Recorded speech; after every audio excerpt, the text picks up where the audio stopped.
Okay, so today I'm going to do episode 9 in my Absolutist Philosophy series, which I'm going to go over my stigma effect concept, which is basically an idea that we look at history and we look at human nature and the observable practice of people, even presently, but mainly you look at history and show that people are not very credible. So the premise could be like, well, you'll treat people in the modern day, oh, we trust them and they're good, and, we believe in the goodness of people, and we defer to authority, structures and stuff like this, right? Oh, I'd want to have a beer with that guy, so let's vote him in for president and authority figures, right? This kind of cult of personality behavior or mindset, or even just of human beings in general, and it also leads to a questioning of the self all the time, right? So you'd rather be uncertain than be controlled, just like people were in the past. Like, would you rather be a peasant working for promises of heaven back in feudal times, or would you rather be deceived by one pretense or another in history? This is the machination process that I talk about. It means two things, actually. It means the net sum of human technology in a given era, and number two means the pretense, and often tied to the machination process, of how people are controlled. So would you rather be a little doubtful, like, okay, I doubt my own nature and my own limited perceptions, not a personal basis, not an ego basis, like, oh, look how smart I am, or oh, this guy's dumb. No, it's just collectively human nature is limited. Human nature is limited in the sense that our five senses are limited. We can easily be controlled, right? If, censoring media is a great example in the modern era of how people are controlled. All you have to do to make World War II Germany look like, people accept things the way they are, or they're afraid, or whatever, but you keep them ignorant. Oh, you just have to control the media. Or, oh, China right now, you just have to control the media. So it's a credibility issue. It's not about, oh, well, our leaders are better than those leaders, or it turns it into a, contest there. It means more that it's the nature of the process is unsound. Don't rely on just your senses. Be aware of the nature of the process. Be skeptical. Hold authority and power very accountable. Be very weary, right? The things that you take most for granted as a default and don't think about are the ones that most control you, right? And there's a similar expression that isn't mine, but it's more like, the people you can't question or criticize are the ones who are really in control, which is sort of true, but to some extent you don't even know, it would be people you don't even know, right, behind the scenes, or just powerful organizations, obviously corporations and stuff, but you have all the figureheads. So what if you look at the world like that?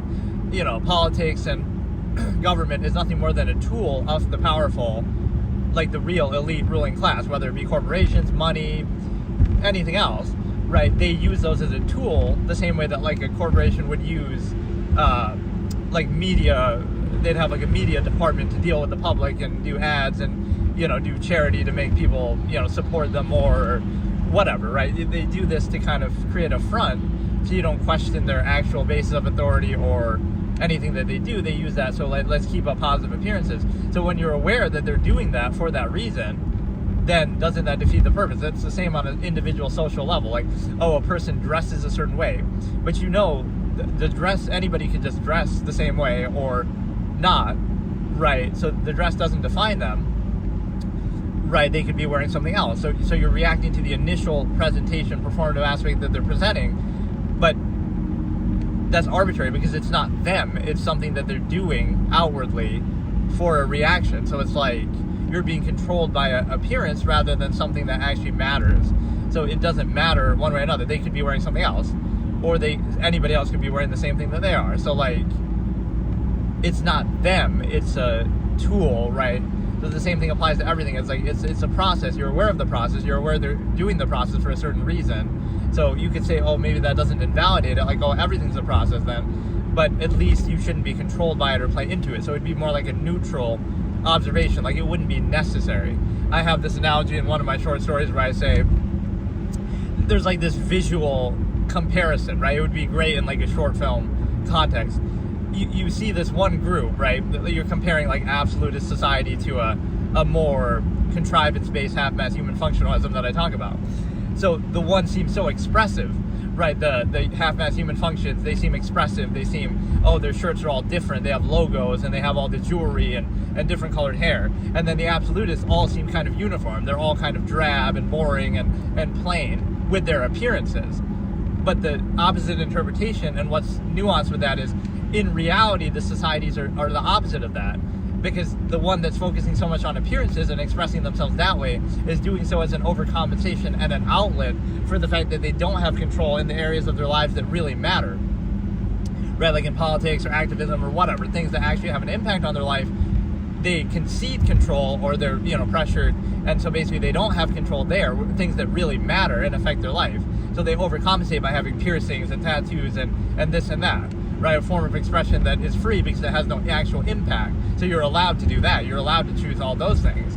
But the absolutist society doesn't care about that. They don't overcompensate that way. So now they address it directly. No, they're going to actually take action and do things that matter. So they define it by actions and by ideas and by thought. So they don't care about the superficial level. But on the surface, that looks like, oh, look, it looks like some uniform, robotic thing that everybody, not that they dress exactly the same, but they dress kind of drab and don't care, right? They're cheap and plain and nudist colony, even, like, just, it doesn't matter, right? They don't place any emphasis on that. Hopefully you can hear it okay, because I'm not using the mic this time. I guess no, because I'm charging it. Or no, I'm not even, I don't know. Whatever, I was charging it, but I'm doing it to save the battery on my battery bank. But it seems like it works pretty well, even though it's pretty far away, so I don't really get how this works. Because normally I would have it much closer, but it picks up pretty well at a distance, the iPhone built-in microphone. So yeah, you would be aware, this is the stigma effect, you would be aware of all of human history doesn't give human beings very good credibility. You shouldn't be at peace or content with the state that you're currently in, or your government or your society, because you're being fooled by one pretense or another. It could be, oh, God is being used as a pretense to justify the Crusades, or something else is being used to justify slavery or segregation, or whatever it is, right? Human beings have always been controlled by pretenses. They've always been not credible. They've always been mindless sheep. They've always been nefarious intentions at the high level of power, right? That why should we ever take that process? It's not the person. Don't specify the conflict, one of my logical razors. Don't give any man a monopoly over sin, right? It's the larger process. The larger process being, the structure itself. So for example, let's look at World War II Germany, right? The big bad H man that people focus on. No doubt you can criticize him, but you're not seeing the big picture. It's a failure of society to allow anyone to have that much power, right? So don't rely on the goodness or the badness of the person. Somebody could be the best person ever or the worst person ever, but it shouldn't matter. You shouldn't rely on that, because human beings are variables too, right? They can change, they can, power corrupts, as they say. It maybe just reveals their actual nature, or, if anybody had that much power, who knows what they would do. It's easy to say you wouldn't if you don't have that. But, so it's a failure of society on multiple levels. The fact that they allowed anybody to have total power, basically, right, that amount of power. Nobody should have that much power, no matter who they are. They could be a saint, they could be the worst, they could be the best. Assume, a cynical basis. That's what, like, checks and balances are meant to prevent, in a way, right? So even if, like, people focus on Trump a lot, like, even if he is that bad as people say and has all the worst intentions, then that means checks and balances has kind of worked, because he hasn't been able to get away with doing quite as much as people accuse him of wanting to do. So that's the point, is, like, it could be the best person ever, it could be the worst person ever, but it shouldn't matter, because they should only be given so much power that it shouldn't be total power like what we see there. So it's a failure of society. I'm just using World War II Germany as an example, but it's a failure of society to allow that much power to anyone or any group, any party, right? And then number two, it's a failure of society then to allow that particular person, especially, to have any amount of power, right? To allow that really bad person to have that much power. Or no, not even that much power, to have power, period. Right? So to allow anybody, no matter who they are, to have that much power is bad, like total power. And then number two is to allow such a bad person, right, being such a bad judge of character in that case, again, hurting the credibility of humanity once again, to have any amount of power, right? Because if you had the same ideas, oh, he's a crazy guy walking down the street and he wants to do the same thing, or he has the same bad ideas, it wouldn't matter as much, because, oh, he's just a crazy guy walking down the street. He doesn't have the power to do that, right? It's society's failure by allowing that to happen. So kind of a little seems like victim blaming, like, oh, that society, that country is to blame for that. But it kind of, there's a certain accountability of I have an expression there, like, if you believed as strongly in your virtue and your positive aspect of life, right, like your love for life. If you loved life and supported it, and what you stand for, as much as the evil people try to destroy it, then you should have been able to stop them. So you're more complacent, you're more lazy, you're more weak, because you don't have the same conviction, apparently, right? The mass public of a country doesn't have the same conviction to stop evil from happening as, all that requires for evil to triumph is for good to do nothing, basically, is what I'm trying to say. But what it comes down to is, like, if you believe this strongly in what you believe and stand for and value, as evil people believe in what they do and value what they do, then you would be able to stop them, right? And especially you'd have a majority of people on your side. It's just, it gets twisted and controlled, so the process is you can just use certain positive things as a pretense.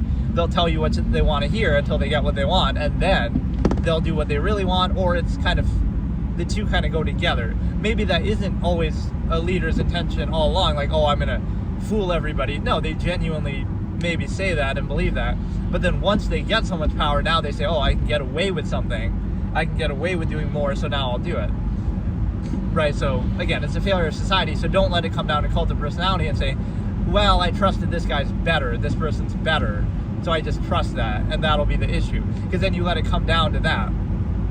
So now we'll be at mercy of the next guy who's just very eloquent and able to fool society. We'll be at their mercy because, oh, we'll just give them power because they seem good on the surface, right? Or it'll be like, they'll always be bad people. It's not about, oh, this one person in history was uniquely evil, that's why. No, don't think like that. Be like, okay, anybody given that much power can do that, right? So we should be skeptical of everybody instead of, oh no, make it a contest of kind of cult of personality that, well, they were just bad people and we're going to have better people, and so that's the solution. So then you're at the mercy of somebody just being worse. Somebody bad can come along and fool you again, right, in the modern time, and they could be just as bad, if not worse. So you're at the mercy of, oh, how good or bad this person is, rather than constraining the process to say no matter who they are, right? Again, the checks and balances, but could be done better, is the principle there. So in a lot of ways, we should be skeptical, right? History has allowed every evil leader that we would consider to come to power. History has allowed every tragedy and atrocity to happen. For most of history, that was normalized too, right? Today, we would say, oh, that's the exception. If something bad happens, we point it out or we make a big thing of it. Whereas historically, it would be the opposite. It would be, no, it was the norm, like violence and strife and turmoil and everything, subjugation. Those things were normal throughout history. That was the majority of history. That was that was done on and on and on. So how can you take people seriously and say, oh no, people are good, their nature is good by our own subjective standard? How can we take that seriously? Because throughout all of human history, by our own subjective standard, they were anything but good. They were anything but good because, so the only thing different now is we have greater technology. Again, the machination process, net sum of technology available in the era is what defines it. If you take that away, right, that would change it immediately. So you understand that the technology defines your morality, not the other way around, because, take away all electricity and running water and everything today, and then people would, turn on each other and this and that, especially with the raw number of people. That's where the village of 100 concept comes in again, is like, if the world was a village of 100, then that might not be as much of an issue because, okay, there's plenty for everybody, right? Not even literally 100 people, but just whatever. We have such a mass number of people now that we rely on technology because of that, right, to compose that many people, rather than, we wouldn't need the technology as much if we had a much smaller number. But yeah, we should be skeptical of history, and so the stigma effect in particular is the specific application of this awareness at all times. So every second of every day of your life, you should be aware of the totality of human history, and whether it be bread and circuses ending Rome, whether it be, again, World War II Germany, whether it be anything else, and the vast majority of human history being rife with turmoil and atrocity and things we would condemn, people allowed that to happen. Masses of people, millions of people, thousands of people allowed it to happen again and again in various different countries of the world. They not only allowed it, but enabled it and pushed for it and made it happen and were responsible for it. So again, the attack is not on a particular group or a particular person. It's seeing the larger process at work, which is that we should be skeptical of that nature. People are not so credible, right? This is one of my quotes. I would say the worst thing people can do is consider themselves to be credible. And it's sometimes tempting, right? We want to have a positive opinion of ourselves. But no, you're a dumb, and again, this is on an individual, not on an individual basis, it's just a collective nature of,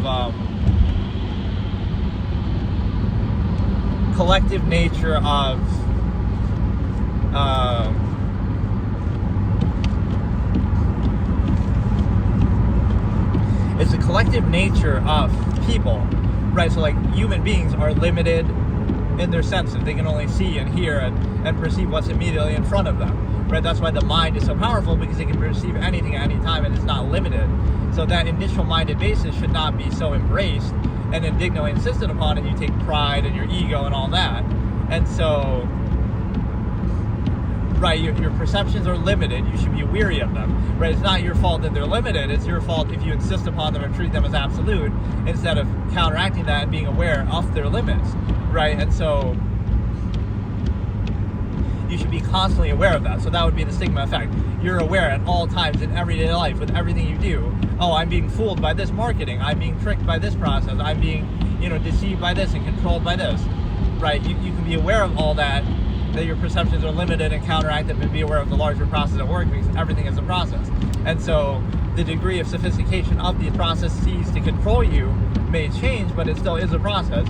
And you'd also be aware, again, of all the collective mistakes, like, oh, today a mass of people believes this or does this with great conviction and indignant insistence. They're very sure of what they're doing, just like people were very sure of countless other things throughout history, like if we tribute to the gods, they'll make it rain, or if we,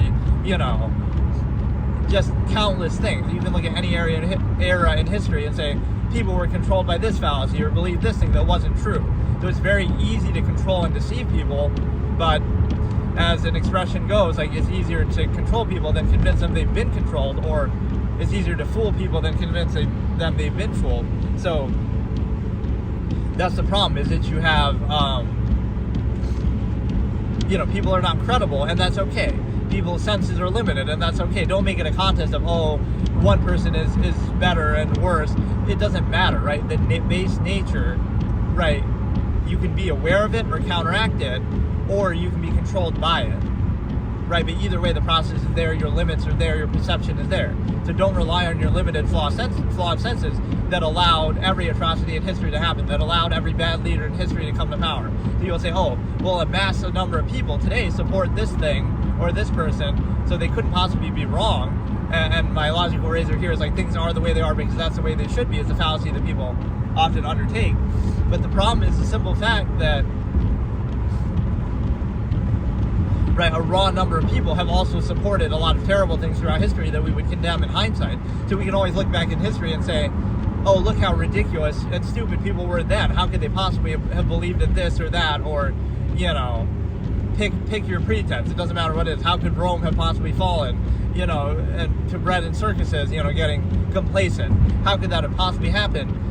We can ridicule history in hindsight, but we won't see it as it's happening now. That the exact life and tendencies that you have, right, instead of being aware and counteracting and skeptical, no, you want to be indignantly insistent and sure and not have cognitive dissonance. But in reality, it's a situation where you should be weary of that too. There are certain things that, and again, not you on an individual basis, but society, the lifestyle, some things that you don't choose, right? You understand that that is at work. So what are the two scenarios? The half-mast human function who's been indoctrinated to a structure that they didn't choose will associate it with their own identity and ego and insist upon it, like, oh no, I'm very proud of what I do, my country and my society and my life, and I associate it with my personality, and that's how I am, and I'm proud of it, and I indignantly insist upon it, no matter what it was. You could have been born in a different country, you would have indignantly insisted upon that, or you could have been born in a different time period, you would have been just fine with that, right? World War II Germany, if you're in China now, you would just go along with it, or would you be self-aware? Would you try to self-actualize from an inherent base state, which means a neutral state, an objective state, right? Regardless of what you've been through, regardless of your parents, your thing, your background, your upbringing, your indoctrination, all those things you didn't choose, now be objective. When you can finally think for yourself, be objective, be neutral. Those things can serve their purposes. They can be positive or negative or better or worse by a certain standard, but they're not absolute. And again, they suffer from the same trappings and flaws of all of human history. So never be too sure of yourself. Never be too sure of society. Never be too complacent. Never be too at peace. Never be too indignantly insistent upon what you happen to be doing. Yes, you might do it because it's necessary or functional, etc. Although that's part of the problem, is maybe it's not so necessary. Maybe you don't need all the things that you have and that you work for, so it would make you question everything, and people can't deal with that cognitive dissonance. But you have to be in a position to be self-aware and counter that, be aware of it constantly. So be aware of all of human history at all times, every day and every second of your life. So then what will you see? You'll say, oh, this is nothing more than a process to control me. This is nothing more than eras of human civilization and psychology and understanding and techniques to try to control people, right? Whether it be schooling, whether it be, schools are nothing more than a tool to reinforce and indoctrinate in part, right? Or they're flawed. Anything mass-produced suffers inequality for it, like mass-produced public education. And there's an incentive behind this because it's funded by the government. Or there's, you can always be aware of the nature of a process. You can't always do everything about it, but the biggest thing is the absolutist principle of don't vouch for it. You can do it, you can be subject to it, you can tolerate it, you can practice it to some extent, right? You might have to, you might feel that you have to, but don't vouch for it. Don't be like, oh, that's absolute and that's the best thing. You can be aware, no, it just happens to be a result of, it's the best we can do right now, or we can tolerate it, right? But it isn't absolute, it isn't perfect, it has flaws. You can be actively aware, actively accountable, right? And that's why authority often tries to shut down dissent rather than actually addressing it, because there is no way to truly address something by an empirical standard. Like, the pretense is we're here to learn, we're at a school to learn, but we could learn so much better if blank, this, and this could be done better. We can hold it accountable. But if you question that, you're somehow, you'll be attacked, right? Shoot the messenger.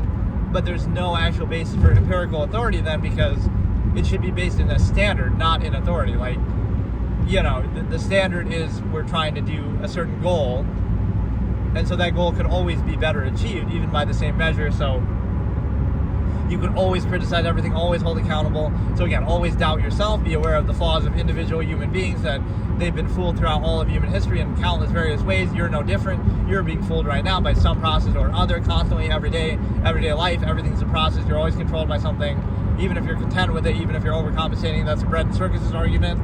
And then the other side of that is that collectively people have been controlled throughout history. Power structures have been, always abused in history, even today, right? So why would you take any of these things as seriously or as an absolute?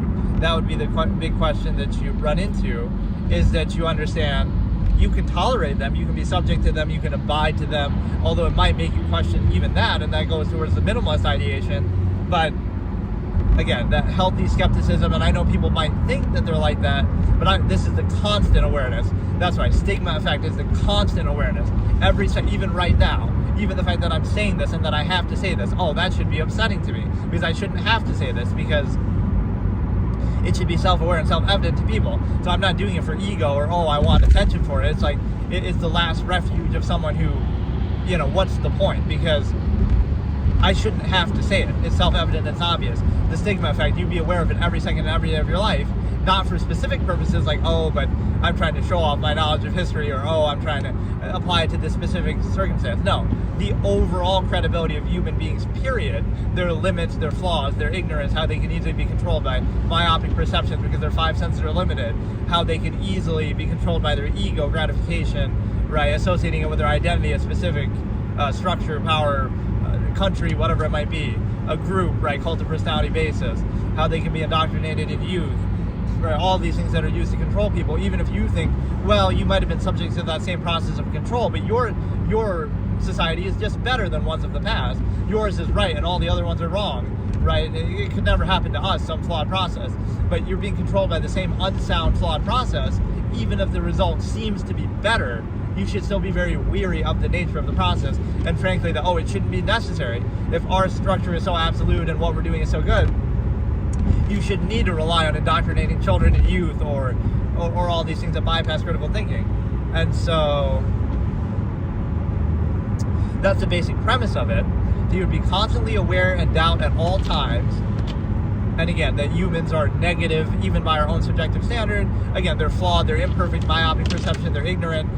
Human beings individually only have a fraction of the knowledge of the collective at the given time that collective humanity has. And that collective humanity is only a fraction of all the knowledge that there could be in the universe. So again, be skeptical. It's not absolute. There are no absolutes, right? And so as much thought and effort are put into escapism and entertainment, or into even your function, your job, right? At work, you might think really deeply about how to best do your job, right? There isn't much thought put into the measure or the purpose or the function behind it, your whole lifestyle. What is it for? What kind of lifestyle do you want to live? Because you're kind of forced and pressured to do a default state at that time in history. But like, oh, maybe if you thought that deeply, you wouldn't even want to be a part of society at all, or you'd live somewhere else, or you'd be a minimalist. Like, who knows what you would do, right? That's why it doesn't assume the intent, but it just, if you thought that deeply about it, which most people don't do, and much of society is to be antithetical to thought. We're going to try to distract you constantly, indoctrinate you constantly, use zero-sum means to try to force you to not think or to be indoctrinated into some social contrivance structure. And so everything is treated as a false absolute because it's preconceived, right? You're not aware of the origin point and realize it's arbitrary, it's subjective, it's by force. You wouldn't be where you are right now if not for people just taking things by force. Oh, some empire came over and slaughtered a bunch of people, and that's why you're in this supposedly absolute sound state. Even by your own standard, you would say that's negative. So it's not to disqualify it. You can say everywhere in history is like that to some degree. So that's not the question. The question is how can we treat that as an absolute? So if somebody else came along now and took over your country, and that would make them right, because that's all it was, right? History is written by the victors.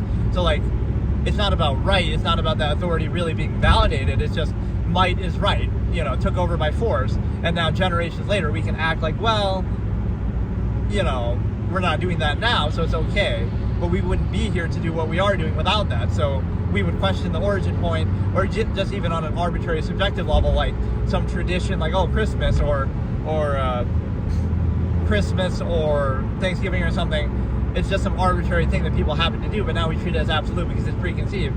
But we can't really, you ask the average person, they couldn't really even explain the origin point, or they don't really care, or it wouldn't be absolute. So if you introduced a new tradition to them, they would question it and critically think about it, but they wouldn't do that with one that's already established because it's preconceived, so it bypasses their critical awareness. Most people don't even define for themselves a measure, which basically just means like what is your goal in life, what is your basis, what are your standards, right? You don't even define it, you're just kind of mindlessly reacting to the circumstance that you're in, the society that you're in, and then you might use certain pretenses to try to justify things in ex post facto justification, but you don't really go into it and self-actualize, like, okay, I'm doing this for this reason, hold yourself accountable and consistent. So most people are undefined even in that. And then it's a strong consistency basis that you have to follow, right, to be credible at all. So you have to hold everything accountable fully. Otherwise, if it's, then it's not credible because you're inconsistent. So you'll pose a pretense.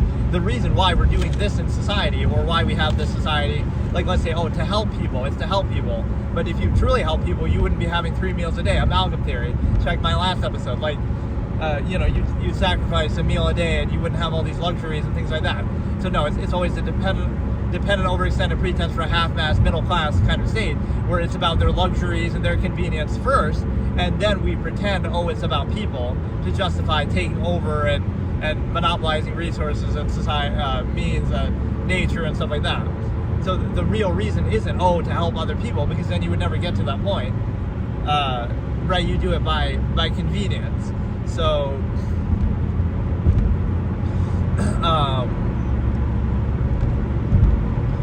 and again, anytime some power structure, etc., has to be held non-accountable, like, oh, just don't think about it, oh, just don't question it, that would be the fact that that's necessary isn't valid, because you could do that with anything then. Oh, it'll make sense to you if you just don't think about it. Oh, somehow you shoot the messenger, the observer. It's your fault for thinking about it, not its fault for having some flaw, some, limit or contradiction, right? It's your fault as a process. So false, there's like a false blame, like, oh, it's your fault for being aware of it, like that's you being cynical or this or that. Not that it's the process's fault for existing, that if they were made aware. So that's where social contrivance comes in. Social contrivance is anti-thought. It tries to subvert thought. Like, if you distract somebody with social interaction, then they focus on that and ego appeal and defer to human cult of personality, all this. So now they're distracted from the nature of the process. So that seems like a positive. You're overcompensating for it adequately. If you don't do that, and that rationalizes specifying something that would otherwise be an inherent natural process. But if you understand that, then what happens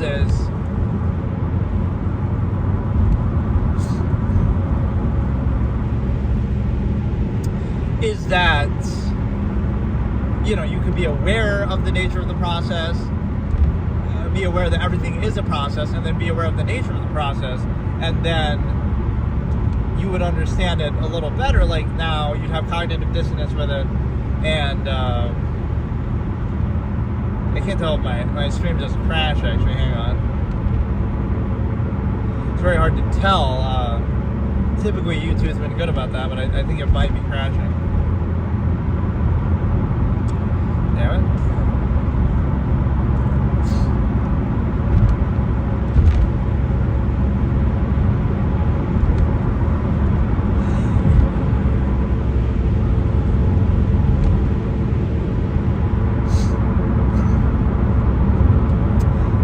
Intermission here, as it could be my other phone itself that is okay.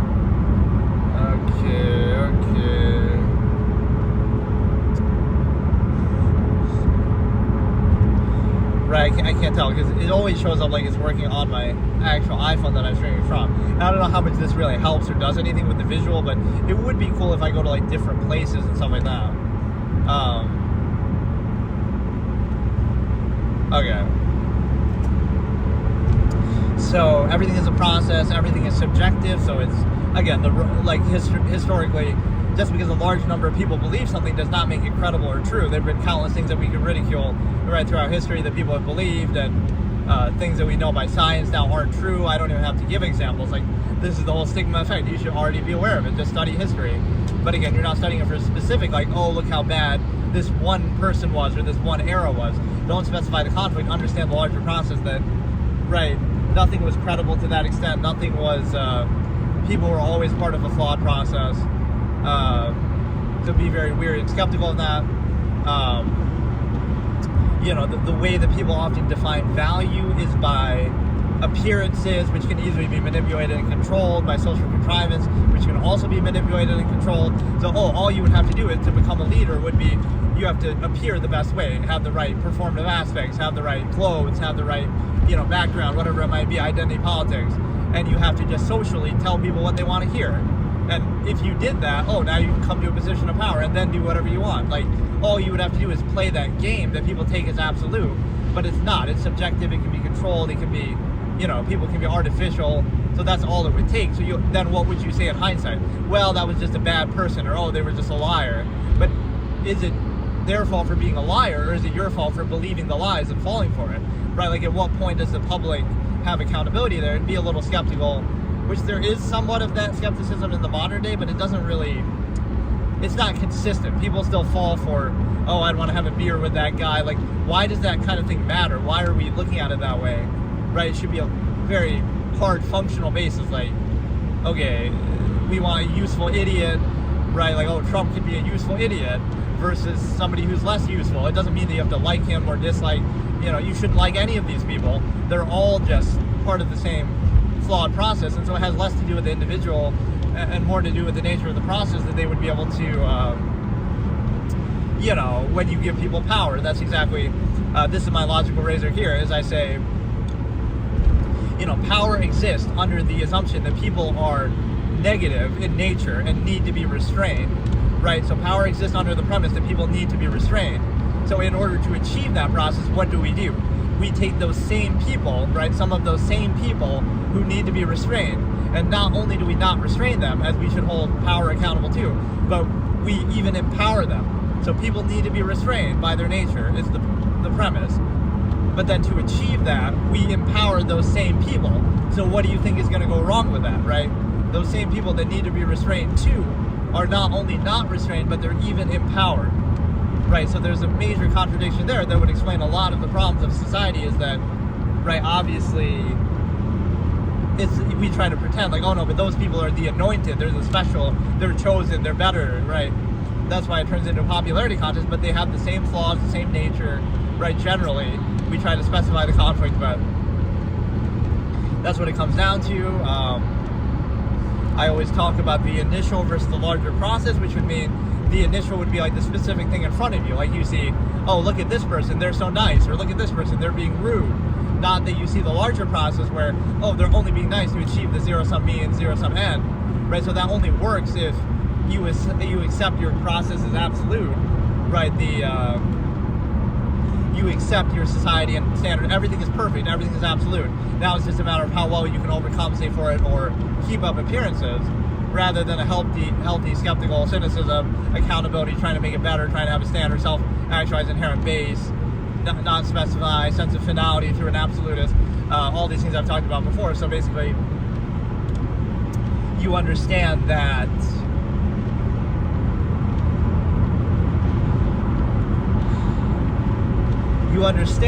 the premise here is the fact that, again, the initial would be what the specific, what you see in front of you, the specific nature of this particular process, this particular leader, this particular person, this specific thing in front of me that I'm perceiving with my five senses, that was carefully curated and appeals to appearances, and they carefully curated to look just the way that you want it to, and so then it becomes a contest of contrivance, like who can create and curate the best appearance, not what is actually the best beneath the surface. The fact that the appearance is necessary to deceive you is concerning, because, and the fact that you fall for it because that's carefully curated has nothing to do with actual reality, but you want to take it that way. You want to be, false certainty. So the larger process would be, oh, look at human history, look at the larger tendency, look at the fact that, oh, they're only doing it for this reason, which people only selectively acknowledge that, but if you have adequate overcompensation, they won't see it. So it comes down to, oh, this person's very nice and flowery and appearances and all this, so they appeal to that, and now they overcompensate for the initial basis, right? So now, you focus on the initial basis, like, let's focus on their appearance, their clothing, their style, focus on all those things rather than the larger process at work. So that's what it turns into. Everything is the same process. Everything is a process, right? Like, oh, they're just doing it for money or power or for sex or whatever. Everything is that. That is the process, right? 100% of the time, there's that incentive or there's that process at work. But then it becomes, oh, who can best bypass and overcompensate for that process, right? Who can, put up best appearances? Oh, look, they look so good as they're pursuing this process, or they're so nice, or they're appealing to other things.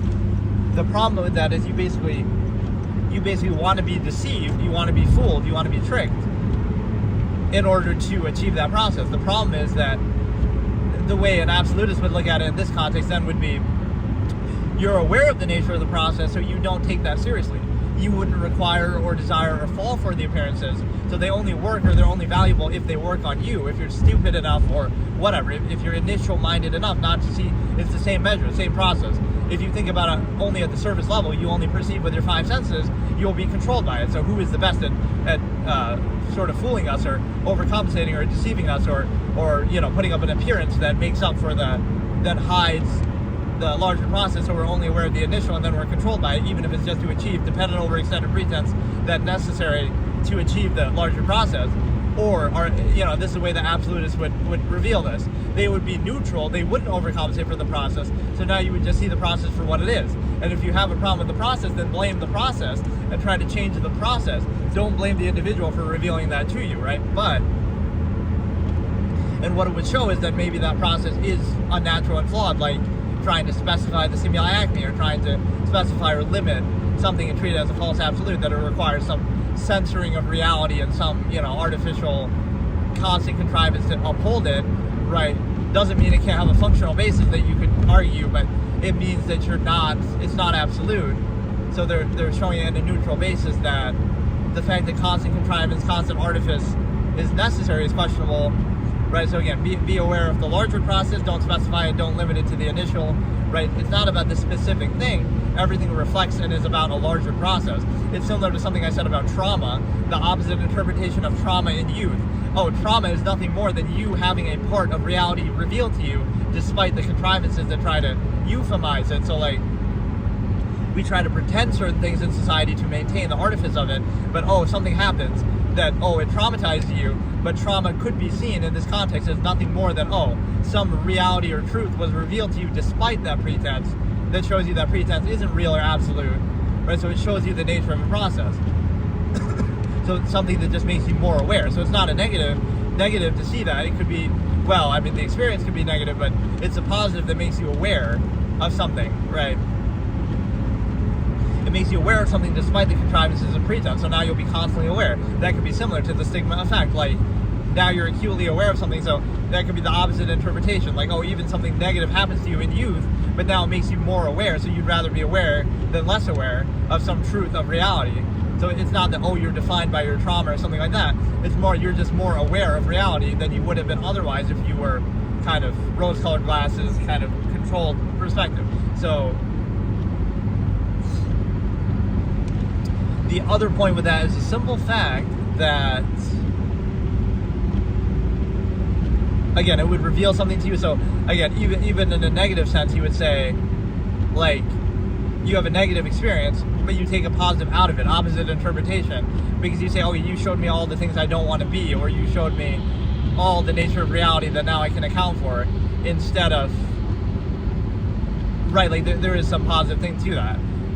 By having a negative experience, you learn from it in the other way, so you understand how that came to be and how to prevent it, and that how to account for that in the future. And sort of, I had kind of a better way of saying it, but it's like a character in the story who would be thanking their parents for abusing them or doing something negative in a weird way, like, oh no, I'm not upset at you that you did that, I'm grateful that you did it so that I could see exactly how I wouldn't want to be like you, or how, reality actually is. You showed me how the world actually is, right? And so I'll somehow make a positive out of that.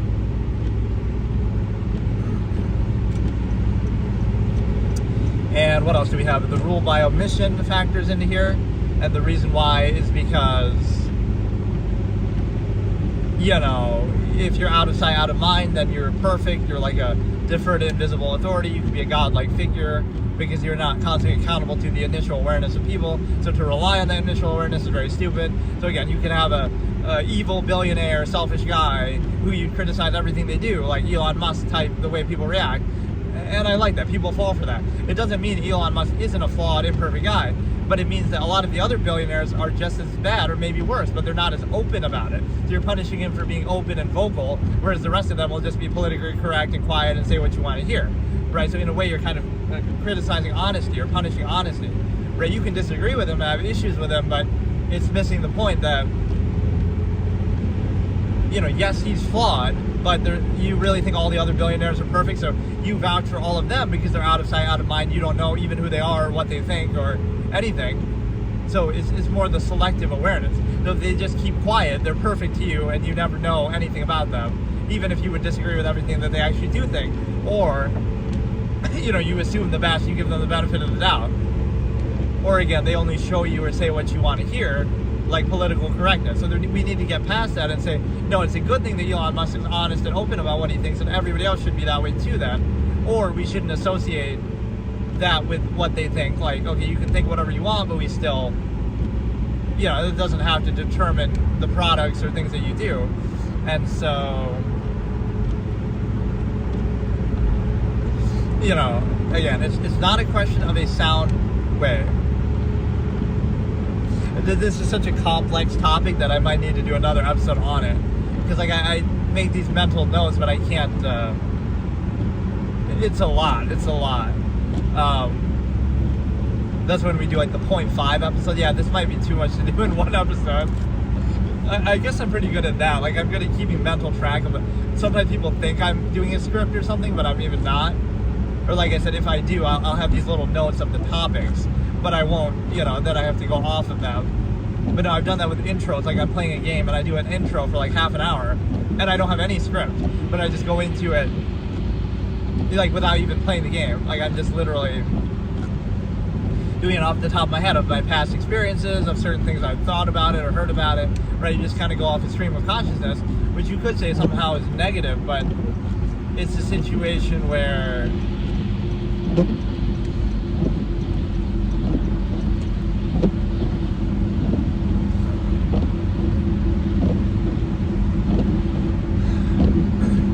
yeah, what was I going to say? It's not a question of a sound process, but just something that you preconceive and treat as a default, right? Like your state of being in life. It's not actually based on anything. It's not actually based on anything truly sound. It's more just, you happen to live in this society, so you'll just reinforce it. When do we have, like, oh, you're a teenager and now you're rebelling against this false absolute that you've been indoctrinated into, that you didn't choose? Like, at what point do you self-actualize from there? No, like, how can you say that one way of doing things is absolute and perfect and right? You could argue like a functional basis, like, oh, it works, but something could work better by the same measure. You might have a different priority. You might have, you can't assume a person's intent or measure of priority. So how can you say that, right? It works to some extent, but it could work better by the same standard. Or who's to say that's the best thing to do? Like, or who's to say that's the end that society exists to achieve, which is often the longevity process, right? Who's to say that's even what they want to do? And so everything will be projected as, oh, it's your uncertainty or your inability to practice this absolute process, not that the process couldn't be absolute. And no matter what time period you live in, no matter what society you live in, it'll always be the same way. Everything is always absolute, which shows you it's not, right? If everything is absolute, then nothing is, right? They all treat it as though it's absolute and you can't question it, and use some empirical basis bypass fallacy. So usually, again, machination process takes advantage of technology. So the modern form of control is partly entertainment, right? We didn't have this much entertainment and resources in the past. So that's a way to distract people and keep them in this half-assed state and bypass their cognitive dissonance or distract them from it. So it's an attack on the mind. It's an attack on thought that, you would have questions of cognitive dissonance, but you drown it in alcohol or you drown it in polyfavoritism, escapism, right? That would be the answer, even though it answers nothing. Right, so it's a state of constant contrivance. Social contrivance also works the same way, right? The soundness of a process. The soundness of a process is a key phrase that I always use, where,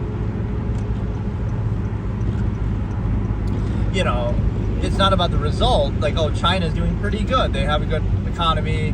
Quality of life is at least better than in the past. But it's about the soundness of a process. Does that make the process absolutely right? Just because the technology is good, just because you have your bread and circuses, doesn't mean that, right, there's a sound process behind that. So that's the difference, right? You care about more the nature of the process than some supposed result that's accounted for, assuming that result couldn't be achieved in countless other ways, or a better result couldn't be achieved, or maybe that's not the result that you would prioritize, right? There's so many assumptions within that it's a false absolute. And then,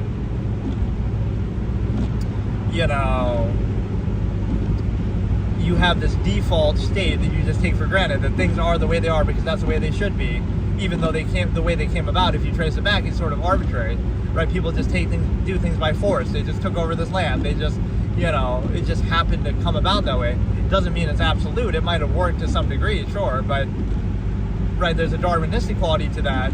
But that would mean that, okay, might is right as the basis. Like, so if somebody more powerful or ruthless or whatever came along, then that would make them right. So there really is no actual basis. Like, it's more just, okay, they were more powerful, they had better technology, give them credit, but it doesn't make them absolute or right in what they're doing.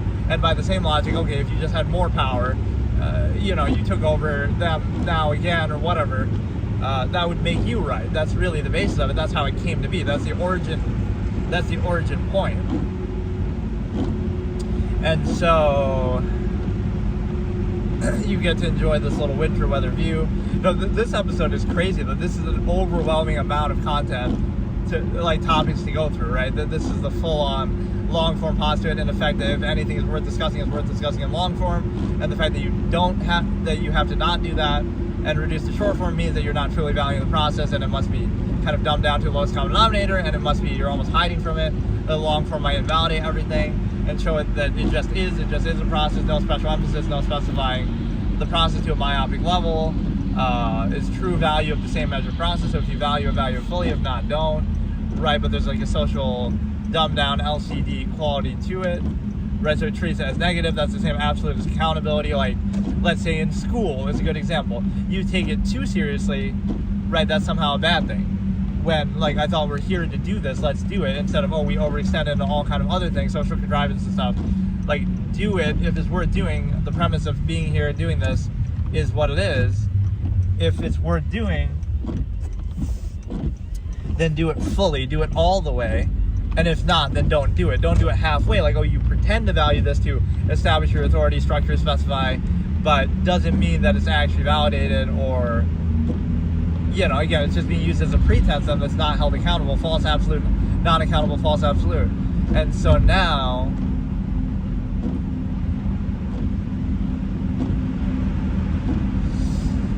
it's kind of like the same premise of taking something seriously. Like, oh, you're too serious. Why shouldn't you be able to be serious in life all the time? Why should you have to be non-serious and not think and do all that? Because, right, if what you're doing is a sound process, you should be able to, you know, you shouldn't need to overcompensate for it with performative aspects. Like, oh, look how nice or social or something.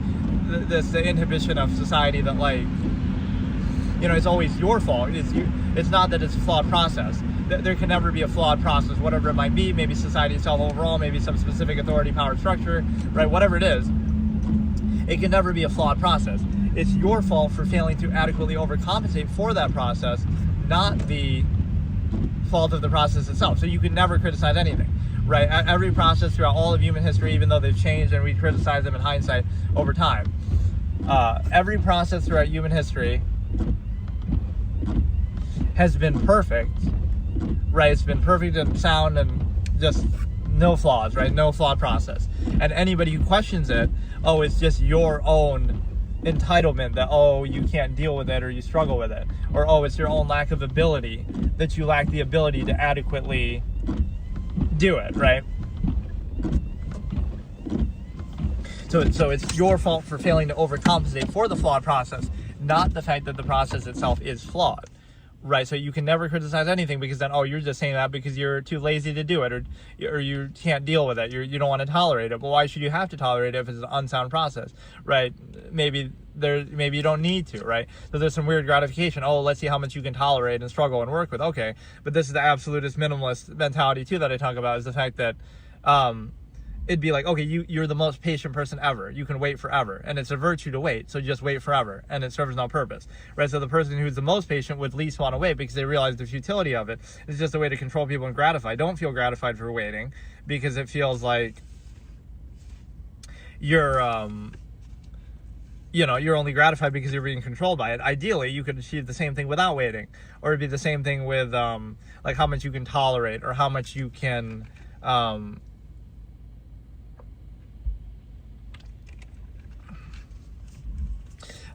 tolerate, or how much you can, so okay, you can tolerate as much as possible, but then what's the point? Like, it's a zero-sum process, so you would rather tolerate less, and that's a big part of the premise of society too, is like the reaction relief. Everything is just to make everything more convenient or easier, or overcompensate, like a hedonistic thing, like for the fact that you have to eat, you overcompensate with the taste or variety of food or convenience of getting it. And so, yeah, that is definitely deserving, I think, of another part to this. Like, there's no way I can possibly get through everything I was thinking about. That is quite a lot that I would be thinking. So let me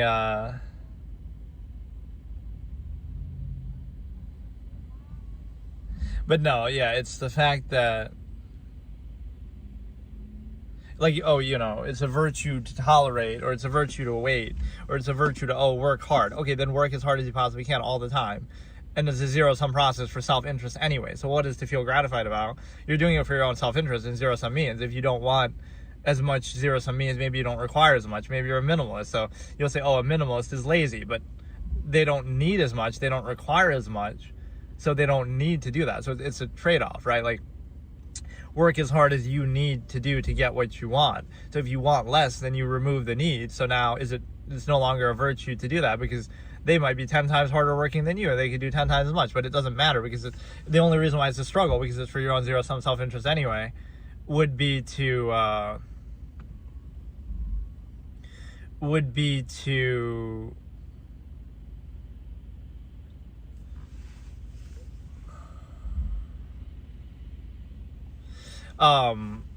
the problem is that you would do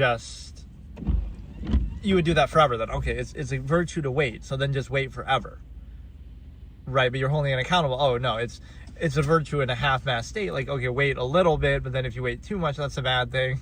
If you don't wait enough, that's a bad thing. But ideally, you would remove the need and say, okay, you shouldn't have to wait at all, because this is a zero-sum process. If you could do it without waiting, it's just net positive, just better, right? So it's a subversive argument. You're just saying something that would be negative is positive just because you're forced to deal with it, right? Rather than, okay, you can tolerate it, but, and again, what you have to tolerate? Oh, tolerate more, so you should feel gratified for it.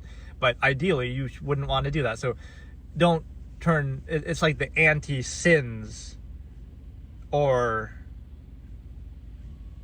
right, like I had this whole thing where I went through like 7 deadly sins, but like in the opposite, like things that are considered virtues that are actually a trick.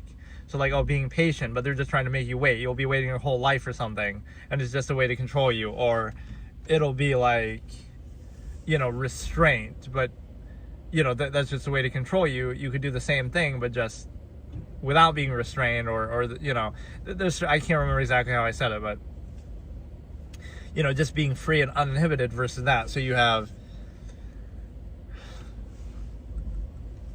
I wish I remembered how to do it, like the anti-virtues, or let me try to end off with this, and I defer to this topic. Actually, this topic is insanely, like, most of these I've been able to get through most of what I want to talk about in one episode. I could go like 5 more episodes on this one, and I might very well do that. So let me try to think if I can remember this thing. The it's sort of anti-virtues, right?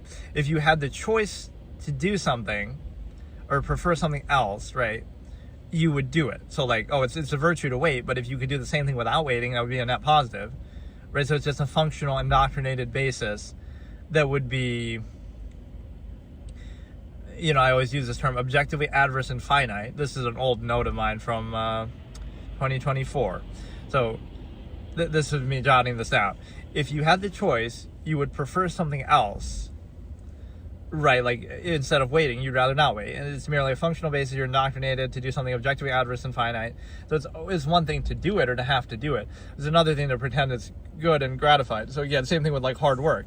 Maybe you don't need to work as hard because you don't want as much, don't require as much, and the only way it's a struggle is if you aren't happy with what you're getting out of it, or then it's not worth doing. Then don't do it. Do something easier that makes you less means, or it's overextension to unqualified empirical authority. That could be the struggle, right? The lack of freedom, self-actualization, not the ability, because your ability there is like, oh, it's the ability to acquiesce to a contrived state, not just the raw ability to survive out in the wild, which you could self-actualize, and people have done that throughout history. And it's a different kind of conflict of contrivance, rather than a conflict of just inherent survival practice. So again, you hold one of these things fully accountable. If it's good to be patient, then just wait forever. Wait for nothing. Wait for the collective. That's what people would have you doing your whole life. Oh, you're just waiting, but it's a good thing. Feel gratified for doing it, right? Even though, again, it's a trick. It's a trap. Right, same thing like with temperance, like, oh, don't be lustful, don't have open relationships, or this or that. But instead, what it tricks you into doing is you base your whole life around it. Then you base your whole life around the fact that you'll be with one person only, right? Marriage, you'll be controlled by that, instead of being free and saying, okay, I'm not going to be controlled by that. I'll just do it freely however I want, or I won't do it at all. But you won't be limited, right? So it takes something that would be an inherent process and tries to control it and treat it as a false absolute. And so, right, if you're efficient, you're rude, right? If you're too efficient, you're rude. If you're So like these are positive things that are treated as negative. Like you're efficient, that's a rude thing, or you're faster or better at something, but oh, waiting would be a virtue, or oh, you're free and uninhibited from some control structure like marriage, and then but no, you're actually lustful, and so it takes things that would be free and positive and turns them into negatives to try to control people, right, in a way that society can organize. And then it tries to appeal to your ego, like, oh no, it's a false absolute, like it's love, it's meant to be, and all of this. And so I swear I had much more on that. I had given a whole speech about it in the past, and I can't remember what it was actually.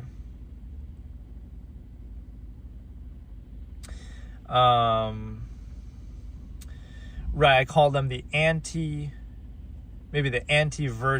right? Or some, maybe I had a different name for it. Right, so things that seem positive, that are just used to control you, that is zero-sum process. So if they are positive, then do them fully. Do them just for the sake of doing them then. But then there's no point, right? Just waiting just for the sake of waiting. Then wait forever then. Oh, I'm the most patient person ever. So it accomplishes nothing. You'll just be waiting your whole life for nothing, and it's a negative. Or, again, like, oh, being hardworking. So then be the hardest working person ever. But it's tied to zero-sum means, right? First of all, oh, it could be selfish because you need more money or you get more out of it. Or, so like work harder than for less money if the virtue is working hard. No, like it should be tied to something. It should be rewarding for you. It should be worth it. Maybe you don't even require what you're getting out of it. So you're tricked into glorifying these certain things. Right, I'd framed it sort of as like a 7 deadly sin type of thing. 7 deadly virtues. Damn it, I must have called it something else because I know I had more. I know I had way more little notes and things on this, and I had discussed it in the past, but the problem is I don't save anything I do, so. Right, like being old is a virtue, age is a virtue. It just means, these are some of my random quotes, just means that the others and the young died for you, or it just means that you lasted in a contrivance state long, like you're adequately indoctrinated. Here's another one. Honesty is a negative, it's blunt, it's rude, and lying and being artificial is nice and positive, right? So being genuine is fake. Or I mean, like being ignorant is genuine because you don't know better and aware of the process and won't reflect it to people back. And being ignorant is genuine because you don't know any better. And being aware is negative, and you're blamed for the nature of the process and associated with it, even though that reflects the same nature of the process that's present either way. Right, hold these all fully accountable. Patience is a virtue, so just wait forever for nothing. And would that be still good? Or again, hedonism is a bad thing. Love is a good thing. So then you're controlled and base your whole life around it instead of just being free and uninhibited and doing it as you see fit or not doing it at all. Instead, you got to base your whole life around it and be controlled by marriage and things like that. And then age being a virtue, like, oh, you just happen to exist for a long period of time. But anybody could do that. That doesn't validate anything you do or say. Honesty is a negative. It's blunt. It's rude. Right? You can't be too honest. You have to lie and suck up and be artificial. Then also efficiency is rude. Right? Somehow it's a bad thing. Even though it's a zero-sum process, you're doing the same zero-sum process better or worse. You shouldn't need to overcompensate for it. Right, and society will take advantage of that too. Like if you're patient, then it'll make you wait. It'll try to, exploit your virtue. Right, again, efficiency is rude, honesty is rude. All these things that should be positive or normal are treated as a negative. So you're kind of controlled by this.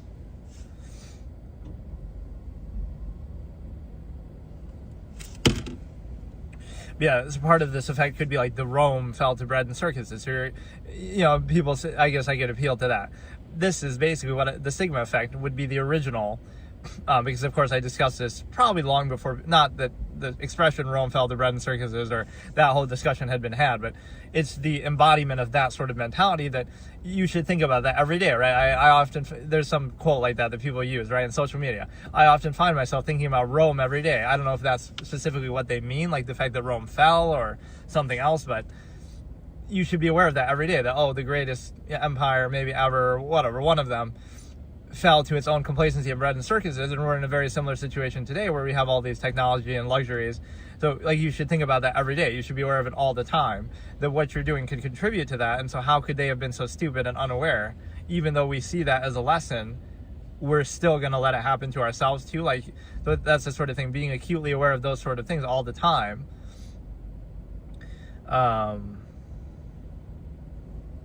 And yeah, like, don't attach virtue to what is simply merit and value and just a zero-sum process practice.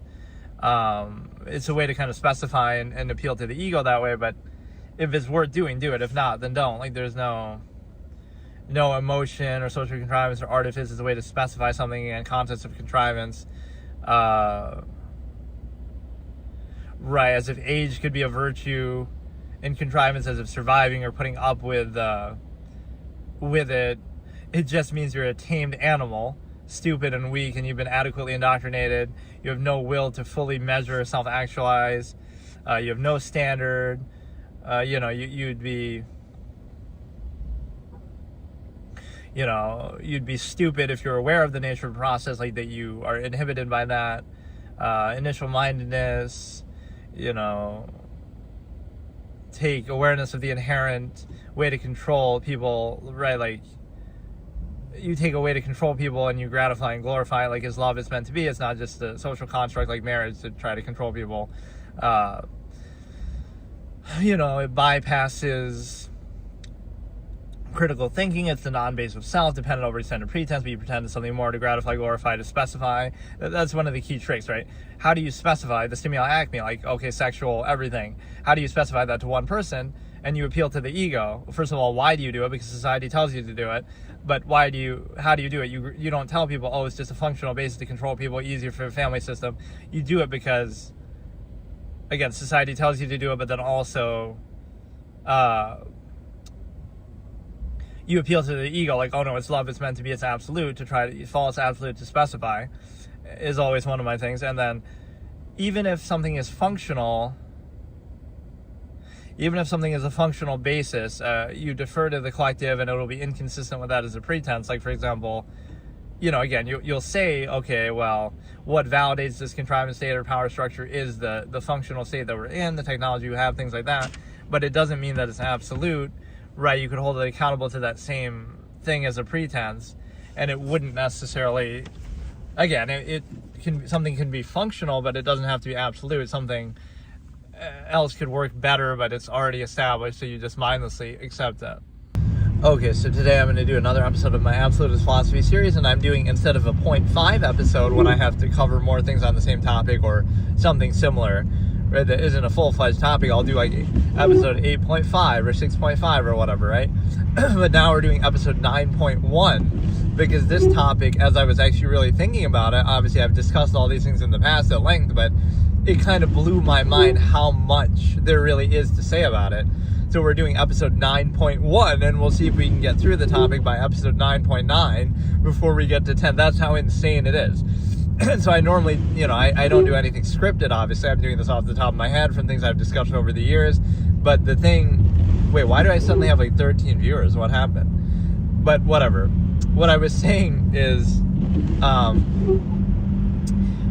this will take forever to do because there's just so many things. So I actually do have some notes as far as like different topics, at least related to it, that I want to touch on. And so it actually kind of blew my mind though as I was doing this, because like, oh, I'm just doing these, casually going over things I've discussed in the past. And then I get to this one and I'm like, holy shit, I spent an hour talking about it and I'm not even through like 1/10 of what I have on my mind. Hey, how's it going? Oh, it's cool. I can see my chat on there too. I have like my other phone, but it actually shows up on the stream itself. So yeah, well, let me recap on some of the ones I discussed at the end of last session, and then I will do what I was actually trying to do here. So I went through the anti-virtues, which is kind of an interesting concept, that like things that are portrayed as positive, that if you hold them accountable fully, then you realize they're actually negative or pointless, or it's just a subversive way to control you. Like, for example, like being patient is good, right? But okay, then just wait forever. but then that's not good, right? It's good to a degree, but it's kind of one of those things that's exploited for gratification. Like, well, it's just a way to get you to wait. If you could do the same thing without waiting, it'd be a net positive. Greetings from Indonesia. Cool. I don't know if like somebody hosted me there or what happened. Like, that was weird. I suddenly had like 13 viewers, but like getting rated on Twitch, I guess. I haven't streamed too much on YouTube, so I don't really know how a lot of things work. But what I've been doing the last couple of days is I've been trying to post like a clip of some random thing that I've discussed, right? And they've actually done pretty well, like the George Carlin one, or like that's just the thumbnail. It's like, oh, humorous cognitive dissonance. It's all things that are like, they feel kind of stupid to me, but I guess people like them because it's just like when you discuss something so many times, it becomes kind of tired to you. But no, this is meant to be... Okay, so anti-virtues like patience, you could just wait forever, right? Or you could do anything forever, so it's just a way to control you, or if you get gratification from it, you'd rather do the same thing without waiting, right? So this would be part of the absolutist philosophy of... Oh, see, now it's 14 again. I must be like on the front... Either it's just glitching, or I must be like on the front page of YouTube or something weird. They're like starting to to recommend it to people. That's so weird. I've never had this much.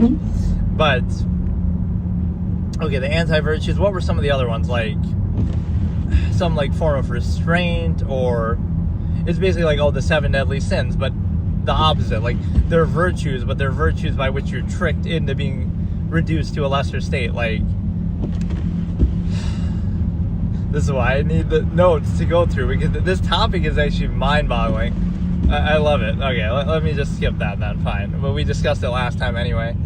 So, the stigma effect would be the constant awareness and doubt of human nature, of human senses, of human history, like aware of history to the point that you get, like, you know, how can we trust people, whether it be yourself, you know, your own judgment, like, oh, what, you know, even the Roman Empire, we fell to bread and circuses, so how can we take it seriously? You're falling for the same thing too, and everybody, you know, like, how can you be too at peace or too comfortable, right, with your state? You know that, oh, 500 years from now, or because, you know, history is like exponentially moving faster now with technology, 100 years from now, people will say, wow, you were so, you know, we were so stupid at this time that we allowed this to happen, or we were doing this tendency. So, like, you know, you should never be too complacent with that, because you feel like, oh, every era in history we can look back and ridicule them. Oh, how could they have fallen for that? How could they have...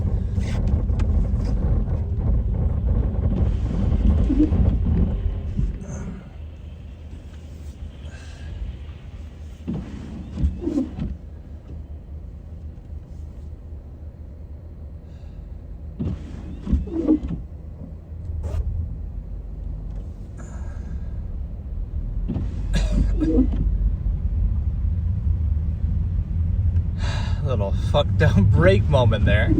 I wasn't even hardly breaking, but you can look back in human history at all of human error and all of everything like that, and why that works is because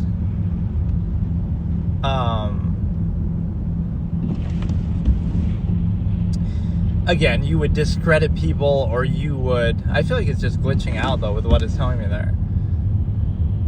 Whatever, but yeah, like, you would doubt human history. Like, okay, people have fallen for every possible lie, every possible fallacy throughout human history. People have supported collectively, so even a large number of people aren't credible. They've supported, you know, World War II Germany, or like China right now, and like, whatever. You've allowed those things to come to power. You allow, you know, terrible things to happen. You even enact them yourselves. So it might sound like, oh, you're saying something really negative about people, but it's just to understand the nature. Like, don't be too complacent, or don't be too complacent, or take people, you know, like, there's this fallacy of, oh, people are so good, but if they were so good, why would we need all these laws and restrictions, right? It's easy to say, oh, you would never do that once you've already been indoctrinated, once you're already accountable to a certain standard, right? So, like, oh, somebody in society, oh, I would never commit a crime. So they say, while they're collectively socially accountable as they're saying that, and also as they have laws in place as they've been indoctrinated their whole life, right? And people still do it, right? People still do things that are considered wrong that way, so that shows you it's not absolute even then. But it's like you would have the, I don't know, it's the same thing of like what people would act like morally superior to past people in the past. Like, oh, we're better than people, the savages of old. But it's actually just the fact that our technology is better, right? So if you take away electricity and running water, now how civilized or how morally righteous are you going to feel? And the answer is, I want to get on like a proper stretch of road. This is kind of fucked up. I don't normally go this way. Like once you get on a long highway or something, then I can focus more on what I'm doing. But yeah, this topic is actually unbelievable, because like all the other ones I've only done like a 0.5 part. I've never done a like 0.1 like this so far. I'm almost doing it as a joke, but it actually will be necessary. But no, it's an important concept. Like, you should be skeptical of yourself, like your own limited, narrow senses. That human beings have limited perception, and you can be easily fooled by your senses. So you should be a little skeptical of that. You should be skeptical of individuals. They're always, there's always an incentive, dependent, overextended pretense, as I call it, that it relies on, despite how performative they might be in trying to achieve it. And then you also have the assumption that a collective is not necessarily credible, meaning like a large number of people have also been wrong on countless occasions, or things you would question. And then you also have that just history in general would show you, okay, human nature, or you can be aware of this, like people have done everything wrong that you can possibly imagine throughout history, and people have made every mistake possible, and people have supported every bad leader possible, and people have also fallen for every lie and trick and this and that, so you've been controlled by countless pretenses and this and that. So you understand from that okay, well, which pretense are you falling for right now? And whatever you consider to be default, and you don't even think about, oh, you're controlled by that. You're still controlled by emotion. You're controlled by the stimuli acme. Greetings from Venezuela. Hey, how's it going? Yeah, something's happening with the algorithm or something on YouTube today, where I'm getting some influx of kind of more people than I normally do.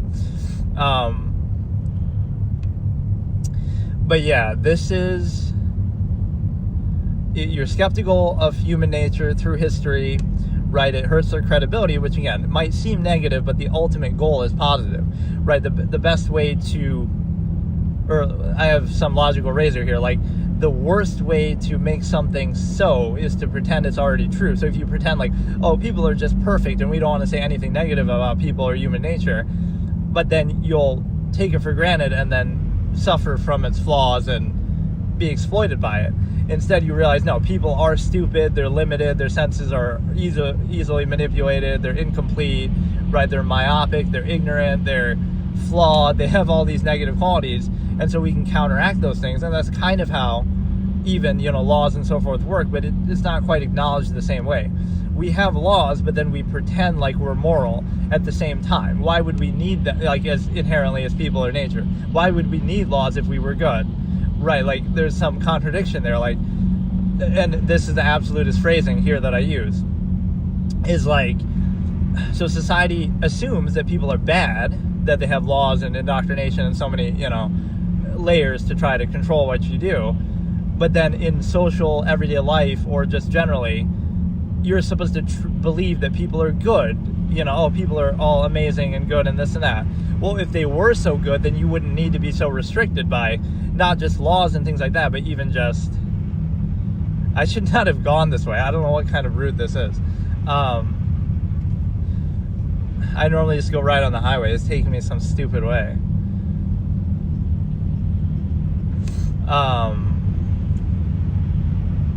Right, like, why would you need laws and inhibition, indoctrination? Like, everything you do is kind of restricted. You need a permit, you need this and that, right? The problem with that perception is the fact that if people really were good, then you shouldn't be inhibited by them, or like on their behalf, that we assume they're bad, and therefore, and collectively, like everybody, Otherwise, again, it's one or the other. People are inherently good, in which case, okay, you don't need all those restrictions, or people are inherently bad, and you should be weary of them then, right? Like, so you're in this inhibited state where so many things are restricted, but then it's like, oh, you should trust your neighbor. But if you did trust your neighbor, you wouldn't need locks, and you wouldn't need laws, and you wouldn't need, all these different security systems and stuff like that. So you obviously don't trust them, but then you're meant to pretend that you trust them somehow. Like, I feel like the view maybe isn't that clear. Sometimes my windshield is like, because I don't wash my car properly, it's like, oh, it's raining, that should wash it, it's snowing, that should wash it. But it's like, certain spots just don't go away ever. At least we're getting a different route from what I typically show, because I always do the same one. It's a little bit hard to concentrate on this. Right, normally I'm just kind of going off the top of my head, but here I do have to actually think about it a little more.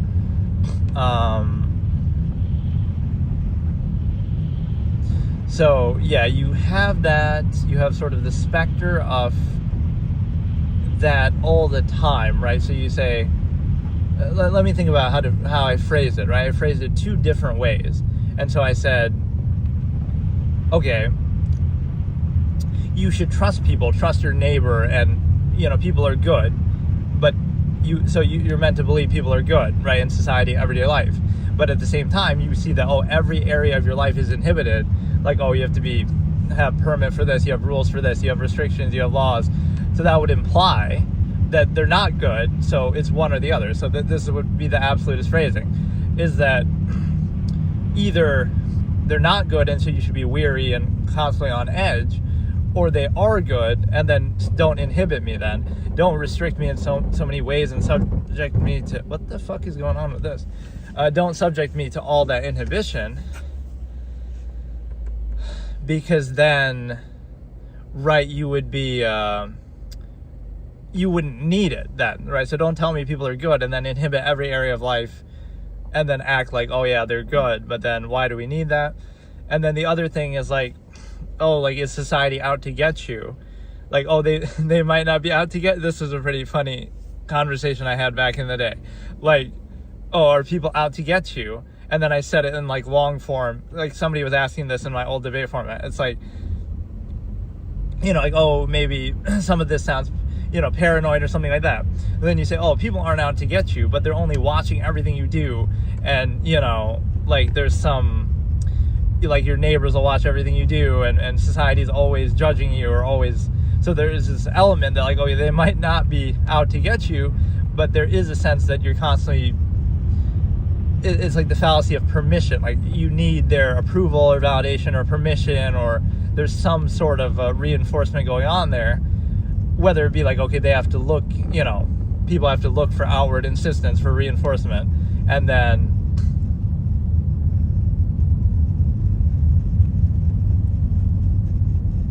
This live stream is buns or bums? I can't even read that. From United Plates of America, how are you doing? I do appreciate that this actually getting views this time. I don't think most of these have gotten hardly any, because, I'm just doing these just for the heck of it. This isn't even my main channel, but in fact, I specifically didn't want to use that because I don't want to like spam people with these. So I've just been spam uploading random clips that I have from the past, and I've been doing these streams like almost every day. And I've kind of almost quit streaming on Twitch. I would always stream on Twitch every day, but this is like so much more convenient for stuff like this, at least if I'm not playing a game.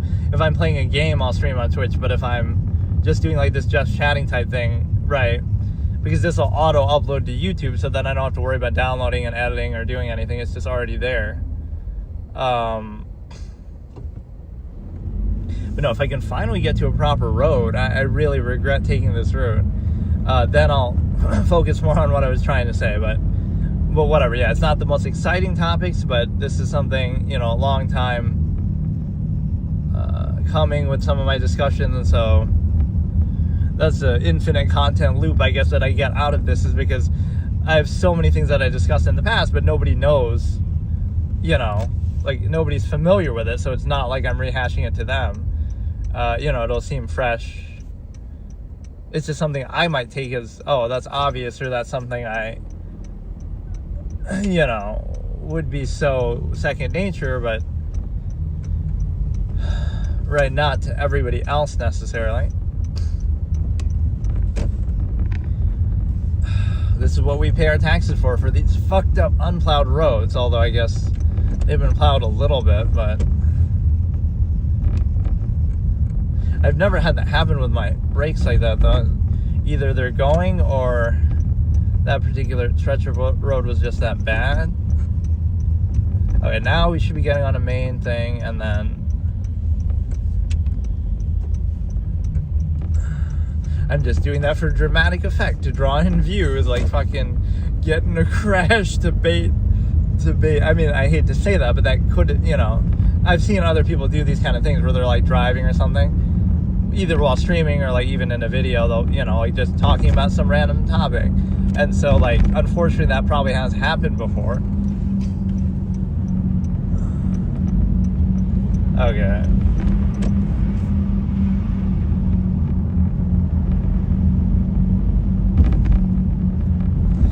But yeah, I like doing these while driving because, again, it's not the sort of thing I felt ever motivated to do. Like, okay, I'm going to sit down and just discuss this, because, if I'm doing that, I want to kind of do something, right? I don't want to just talk, but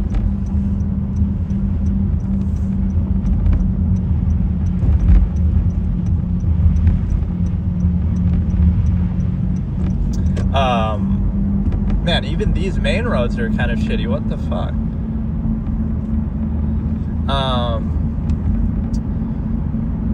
What was I saying? I think I'm about to do the same right now. I'm going for a drive. Nice. Be safe, especially if you're in a... Can you do a donut? I try to play it safe. I mean, I theoretically could do it, yes. United Plates of America. Okay, hang on. Okay, let me try to get back to what I was saying. I'm getting too distracted.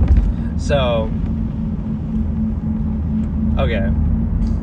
You have the constant awareness of human history, human nature. People aren't credible. People aren't credible because of the past. People aren't credible because, again, they've made every mistake in history.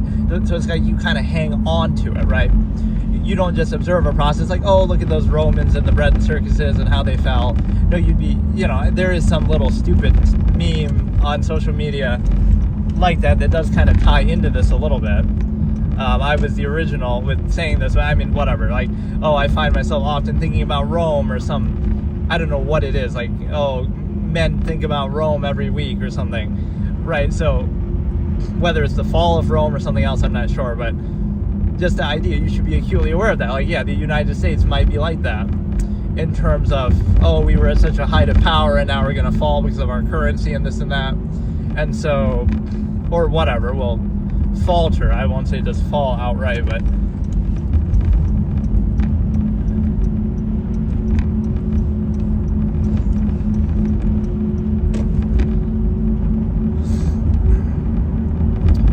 you're heading towards Watertown. Wow, how do you know that? Or, oh, you probably saw a sign. But I would love it if he knows the area so well that he can instinctively just say that. I kind of am, but I'm actually not going that way. I'm going more towards, like, Utica area. Just kidding, don't do a donut. Yeah, that'll be the I show speed level of views if I'll deserve that if I do show like that. Start doing stunt driving.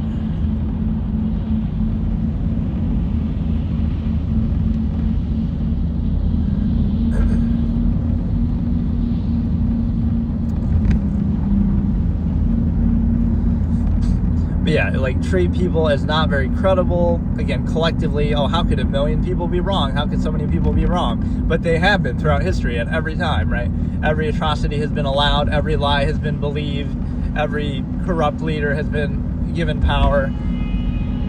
So there's a certain skeptical nature to it that you get that you get to understand, right? So you might think, oh, it's just negativity, but there's a lesson to it, right?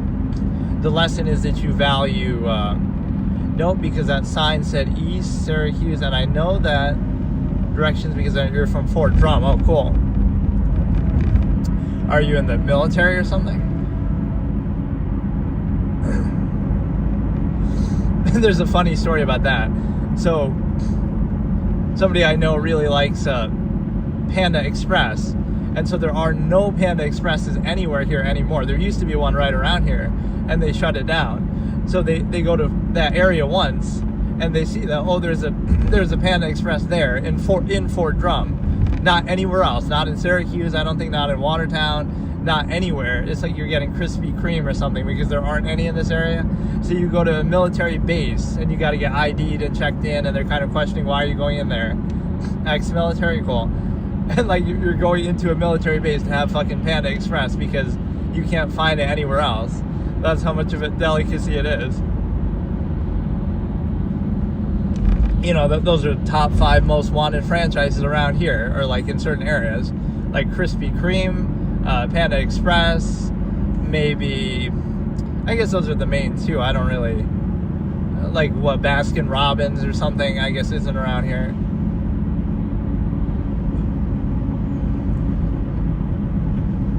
So, yeah, so much effort and thought is put into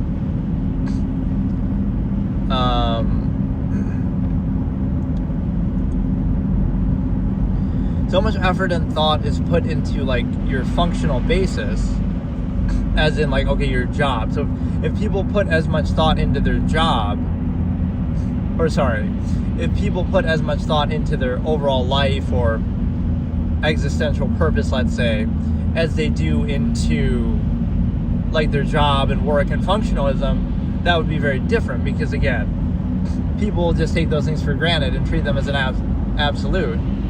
But it's a situation where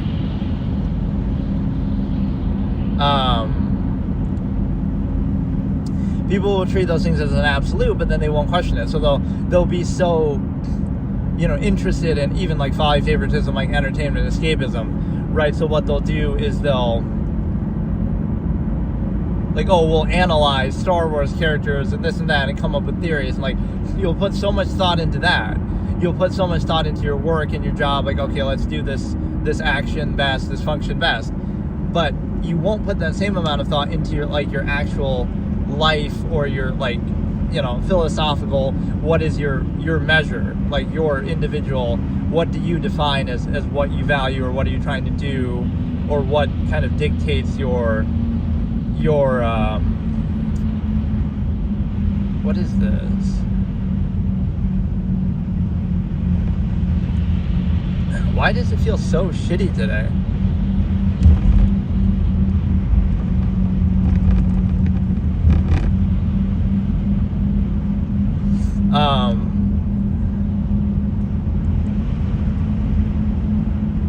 Like obviously it was snowing today, but it shouldn't be this kind of slushy and bad.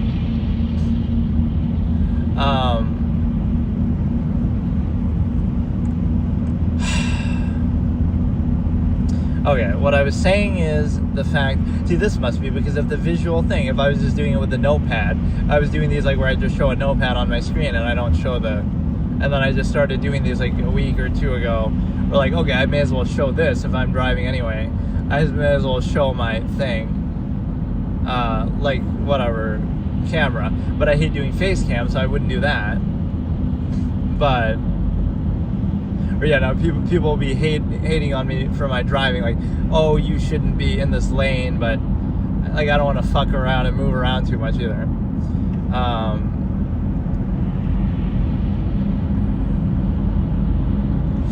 Okay, so yeah, if you put the same amount of thought into your life purpose, your measure, as I call it, into like society itself, the structure, the government, the whatever, if you put as much thought into that as you did into escapism and entertainment, or as you did into your job, right, that would be a different story, right? But surprisingly, people don't do that, and it's one of those false absolutes, almost like God, in the sense of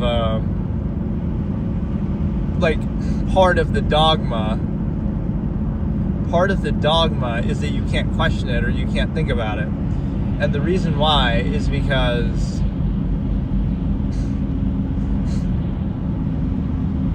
like, oh, God is absolute, but then you can't question it, or oh, it's heresy or something like that. So it'll be like this non-accountable false absolute. No, if it is absolute, you should be able to question it as much as you want, and it shouldn't matter. Versus,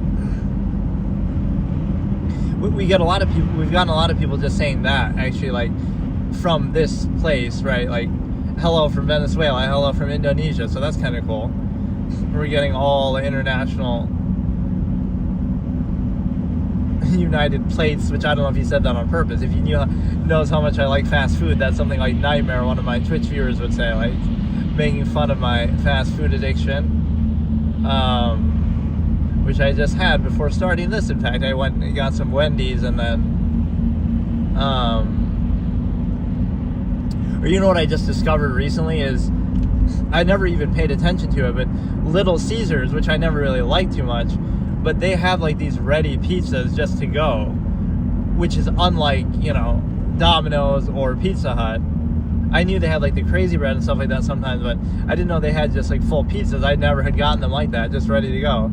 So like that makes it constitute like, oh, that's actually fast food, whereas Domino's is always called fast food, but it's not, right? You have to wait, or like Pizza Hut are obviously not. So those are technically considered restaurants or like fine dining if you would have to, because anytime you have to wait that long, right, it's not exactly fast food at all.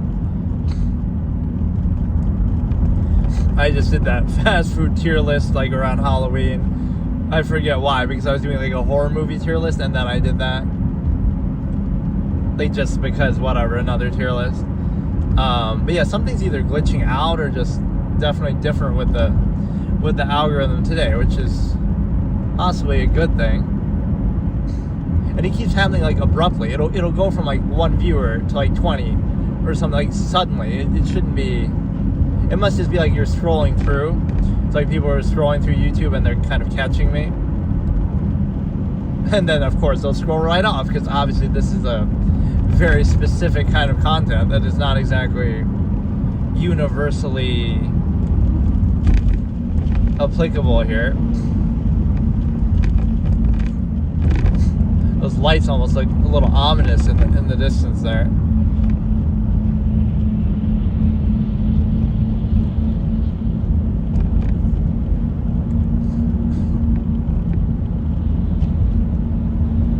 I picked maybe a bad day to, well, whatever. I've been doing this like every day, but whatever. I'm just kind of doing this more casually now. I'll do it more seriously tomorrow, just because I can't concentrate on it too well, especially for a topic that is this advanced. Yeah, we've done up till episode 9 so far. Let me see if I can. I won't be able to. Like, if I can remember all the episodes I've chosen to do so far. Obviously, the stimuli acme was one of them. Some of them kind of fit together. Like the machination process would fit with this.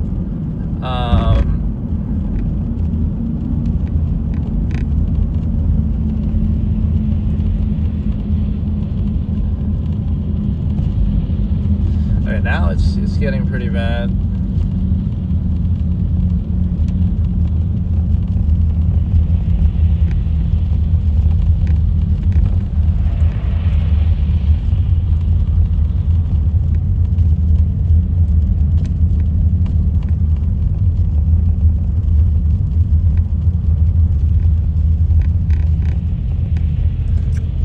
What the fuck kind of a day is this, man? Why does it have to start getting so bad right when I'm driving, too?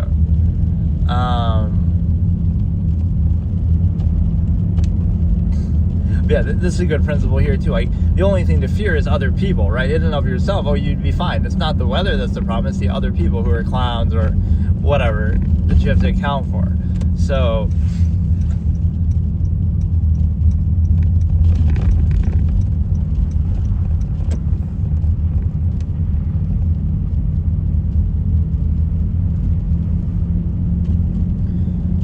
So, I mean, I was expecting this to be cleaner, but even these major roads are not.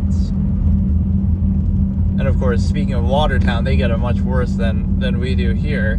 This is more like the Syracuse, more central. But when you go up north like that, like Oswego or Watertown, it's all fucked up.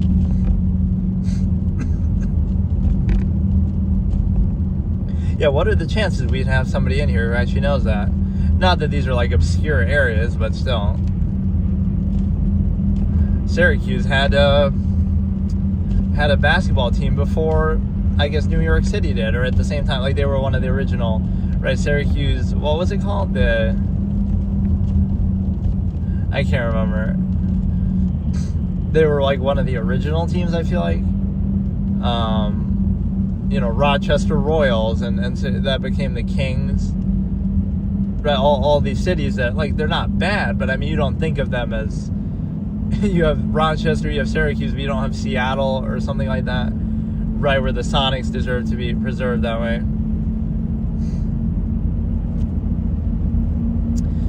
So, yeah, like, again, put the same amount of thought into your measure in life, like philosophy, or what your kind of measure that way is, or even as you do into your job, or as you do into escapism and things like that. And so it allows you to, right, measure that out. And so,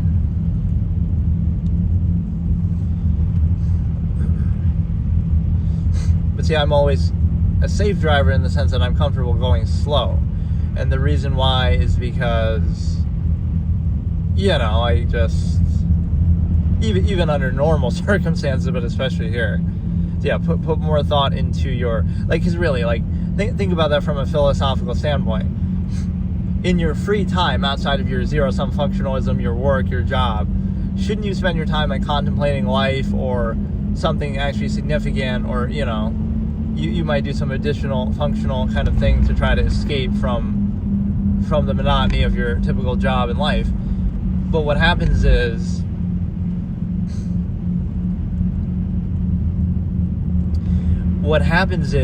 we are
Okay, I'll just skip this fucking episode and just talk about something else, because holy shit, dude.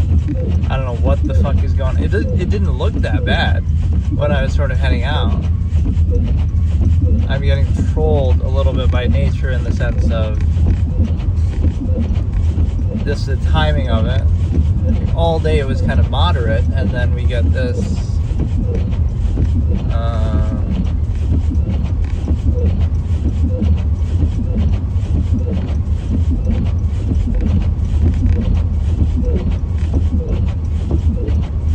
but that's like one habit that sometimes people do. They'll keep their blinkers on even if they don't really feel the need to, just like,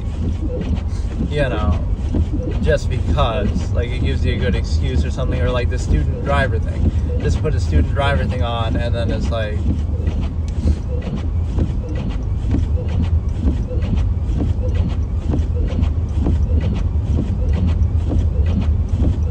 Why the fuck aren't the plows doing shit? Or it must be that bad that they couldn't keep up with it?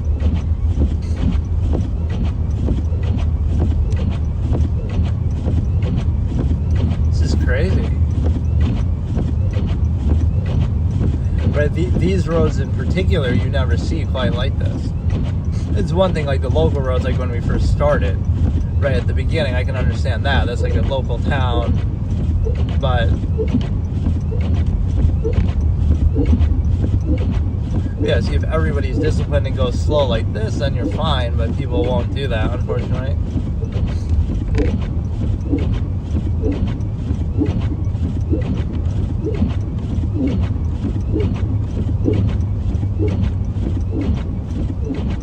You know, it's always good to be behind those big trucks and stuff because they'll kind of carve a path for you. But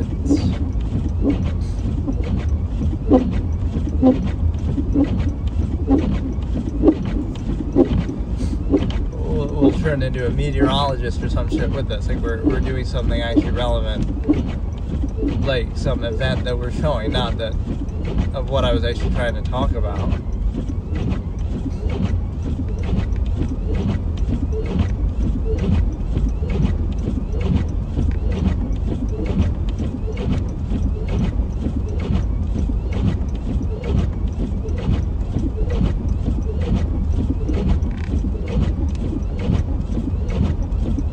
Like somebody will sit on your tail now or something and be stupid, like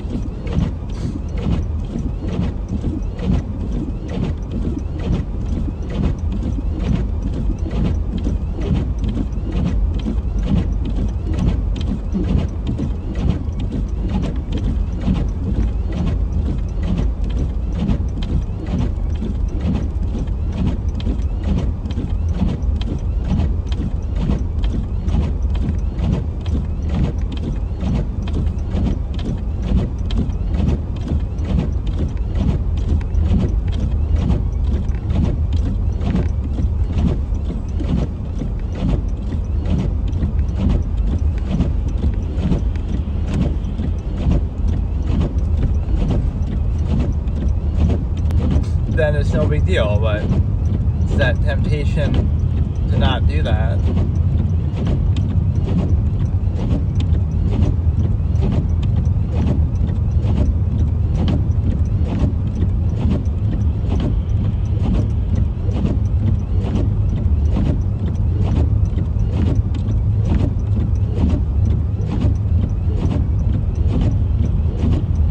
Nice, excellent whiteout. Holy fucking shit, dude. At least you get a good visual spectacle here, I guess, but this is fucked up.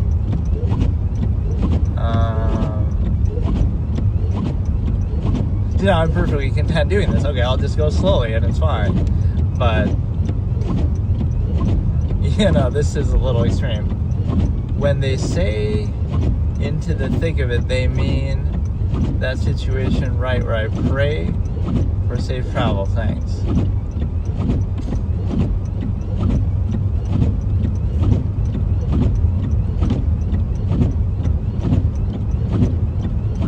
It does become very hard to see now. It becomes kind of like a blur.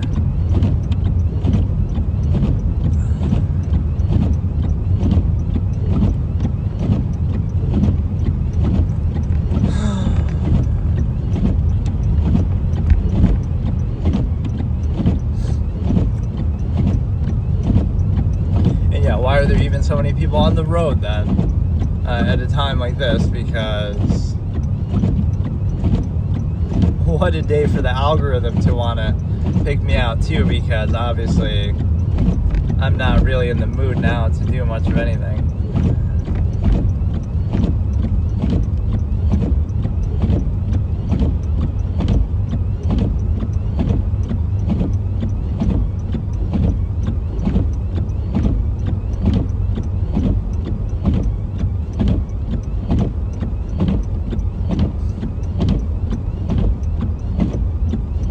It's a very good thing to have somebody in front of you and you can just go slow and you can just enjoy taking the sights. All these big trucks you want to kind of show off, I guess.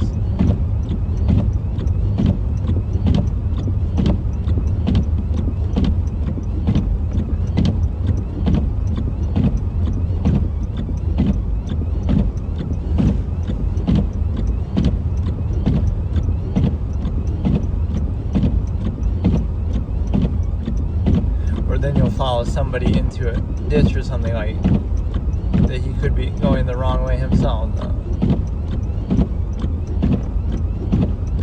He's kind of confusing me now.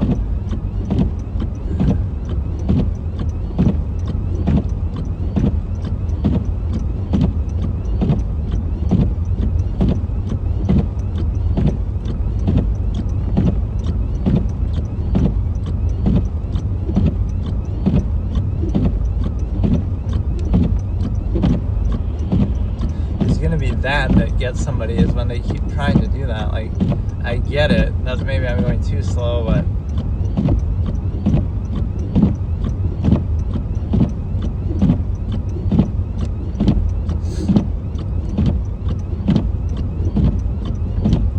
these big trucks should have no problem, basically, but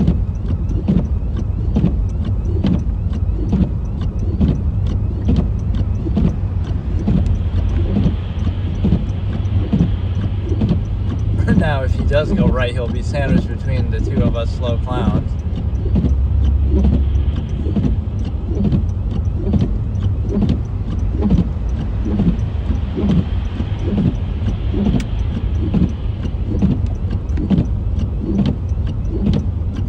Way to ruin and cuck my Absolutist Philosophy series, dude.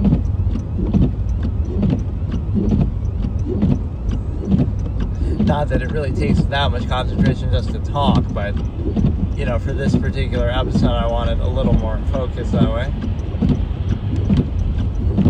Yeah, see, this is the really slow poke lane, which is okay, so everybody can breeze by us, that's fine.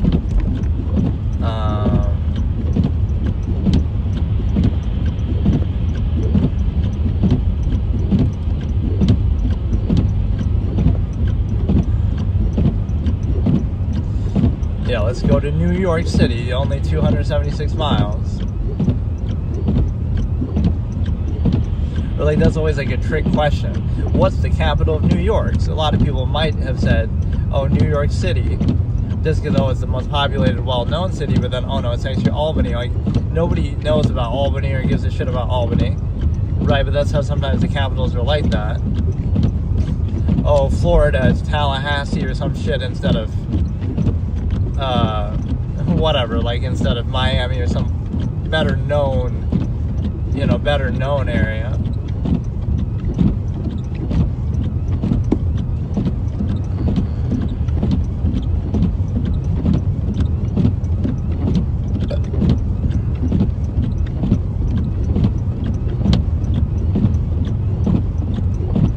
Yeah, this is a good minimalist principle right here. Is like, be content with just, okay, I'm not in a hurry, I'm fine going slow, like it's no big deal.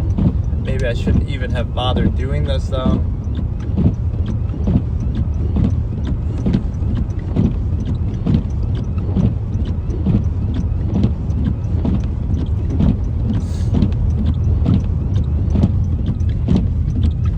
At least the visibility conditions have improved now. Yeah, do they do that now on the Weather Channel? There'll be something like this where they go around and do like these exhaustive analyses of a certain area. I mean, obviously if it's some major thing like a hurricane, they'll be there, but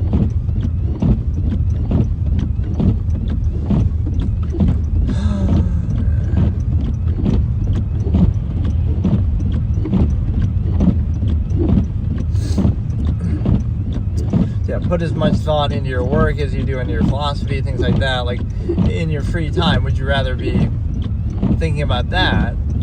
Or, yeah, so I was saying, like, the dogmatic element of not being able to question something. So, for example, the dogmatic element of, like, part of a belief system requires you not to question it.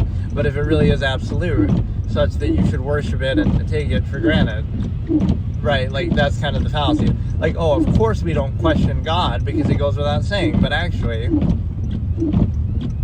right, that's the problem. It's like the only reason why you believe it is because you don't question it, not the opposite. So, like, even anything else, like some life purpose or philosophy, you would say, oh, it goes without saying, we don't even need to think about that. But it's not that you don't need to think about it, it's that any amount of actually thinking about it would cause you to have cognitive dissonance, or maybe at least realize it's not absolute. And so, right, it's sort of the opposite with that. The dogmatic element is like, you don't question something not because, oh, it's so absolute and it goes without saying. It's that any amount of thinking about it would potentially invalidate it, right? So you can't think about it. So you treat it like, oh, that's just second nature because it goes without saying, like certain social norms and different things, indoctrination in society. And so that allows you to realize that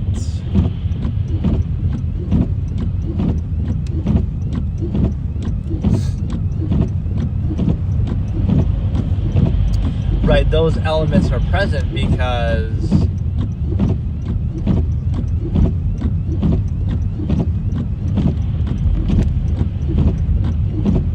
whatever, you have this certain layer degree of indoctrination into society, and so it allows you to, you know, reinforce that. And so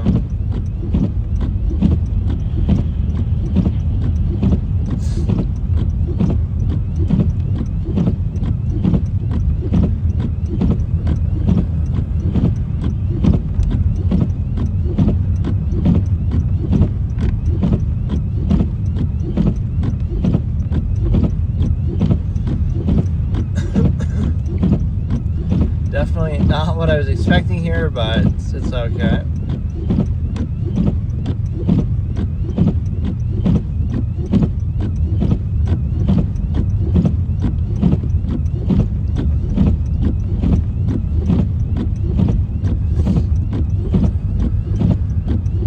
Right, this guy in front of me maybe has the right idea, or at least we're both doing the same thing.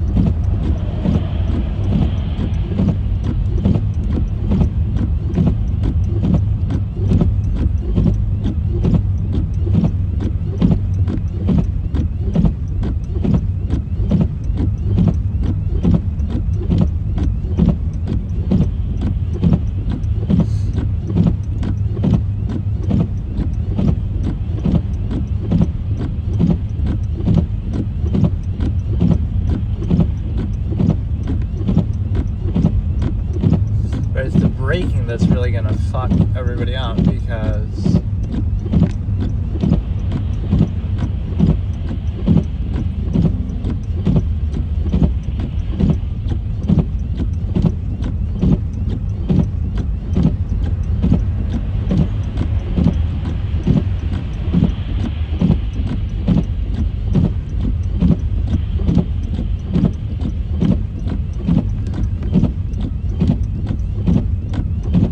what a great stream. Fucking so stupid.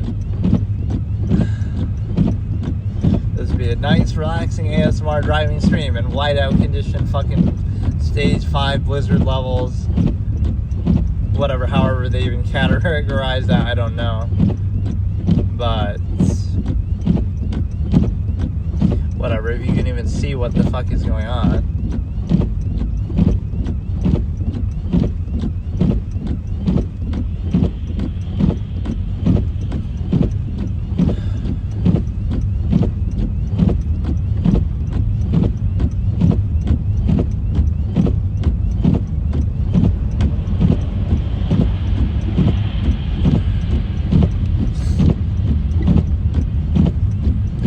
Lanes are shrunk too, so like when they overtake you, they're like way closer than they normally would be.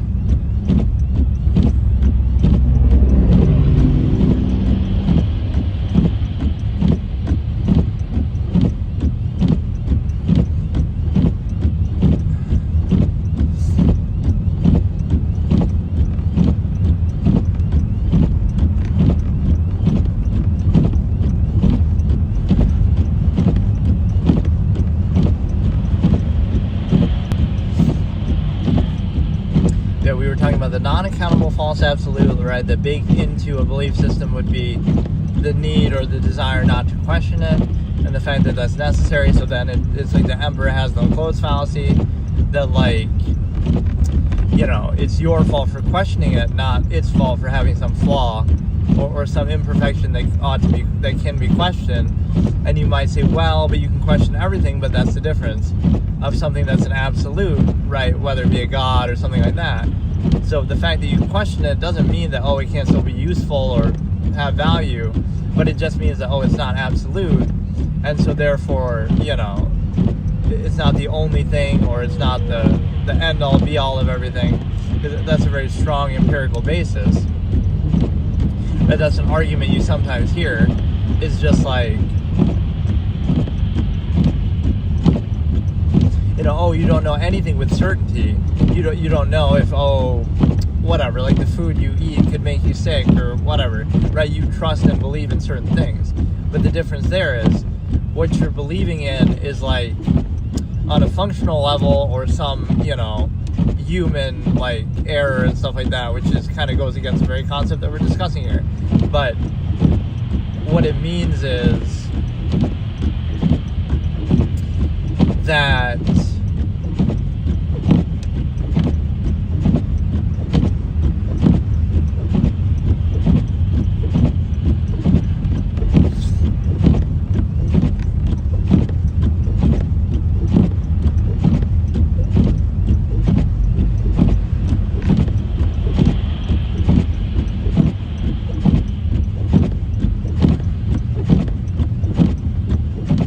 basically means that you're in a position to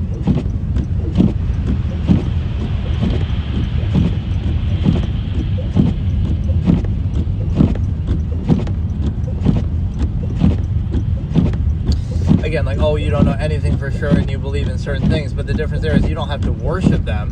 That's the difference. Like, you believe that the food you're going to eat isn't going to make you sick or kill you or something like that, right? But you don't have to worship the food. You can just eat it and trust in social Darwinism, or in, the namesake, the good name of a big company that makes the food, like that there's potential lawsuit protection and things like that, right? To some degree, you're believing and trusting in people that way, but that's different than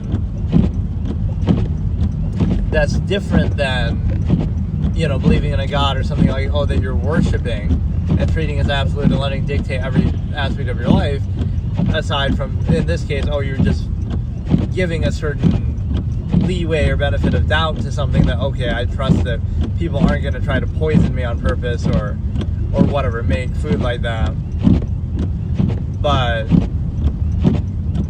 yeah, so the big defining factor there would be like worship or an absolute or something that's telling you what to do in everyday life, every area of life, and dictating kind of things like that. But that would be the key difference. And so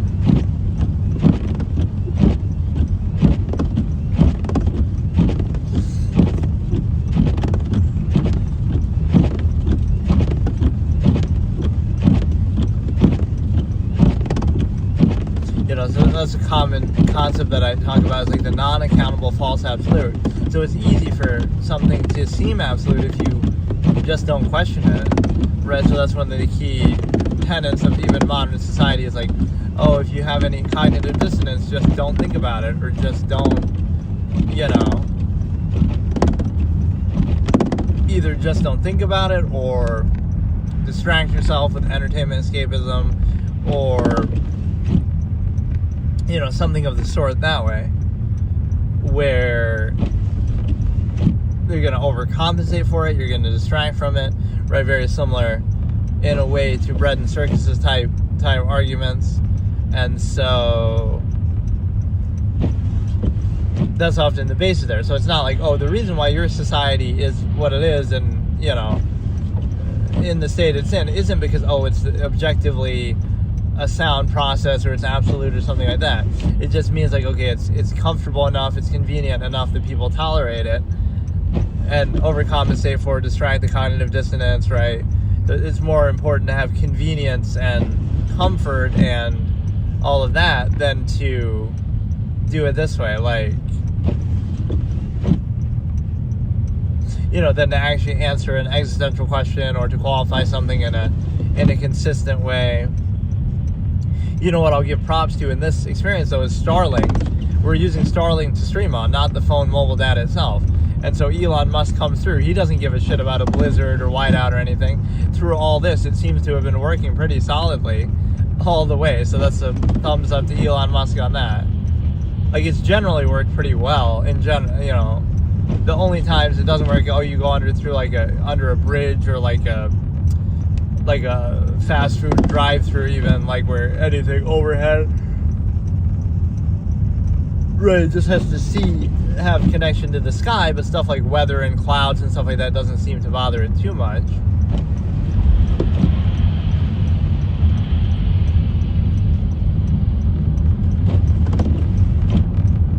This is so fucked up, man. It's just gonna take forever, and I don't want to go faster.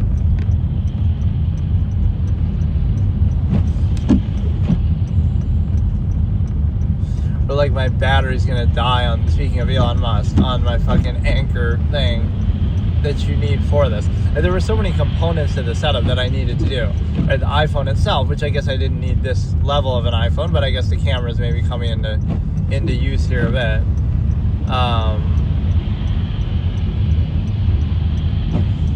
Yeah, we had our most active chat so far, for sure. Maybe even our first message. I don't know if anybody had even come in the one so far. I always had it open, but I never noticed it. So this, again, would have been active there. We got a good number of viewers a number of times. But see, it's kind of hard to measure that, because,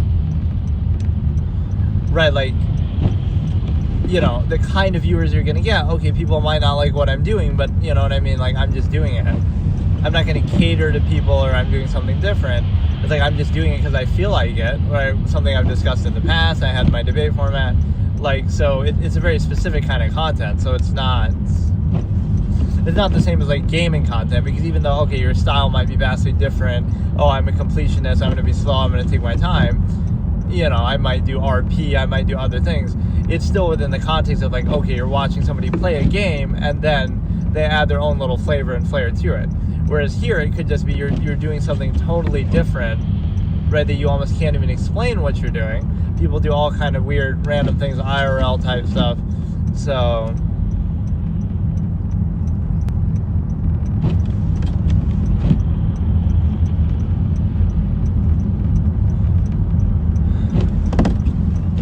right, maybe I'm practicing the stigma effect right now by, you know, being aware of human flaws, so therefore I'm being super careful, and both my own potential flaw, but also the flaws of others, right? To be aware of it is not to be above it, one of my key core logical razors. And so, oh my god.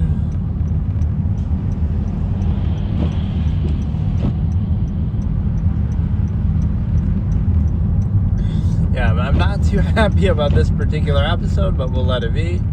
I'll still count that as 9.1 because at least I tried, so I'll do 9.2, and I'll really keep this going for a while, because I want to get through some of these topics that, like, you know, it's hard to explain, but there's a lot of different things related to this topic that need to be discussed.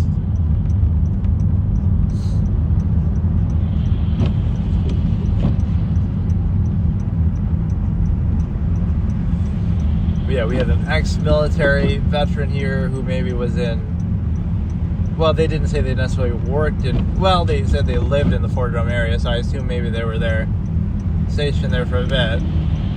But yeah, I love that. You go to that's like a comedy skit thing. Bro, you know, goes to a fucking military base to try to get Panda Express, because that's the only place you can get it, or it's the only place you can find it. That's military privilege right there, Jerry. Like, they're coming. George Costanza's, this is the plot for the episode. He's trying to sneak into the military base to try Panda Express that he had when he was a kid, and he, like, you could make a whole thing that he hasn't had it since because they haven't had them around there, so.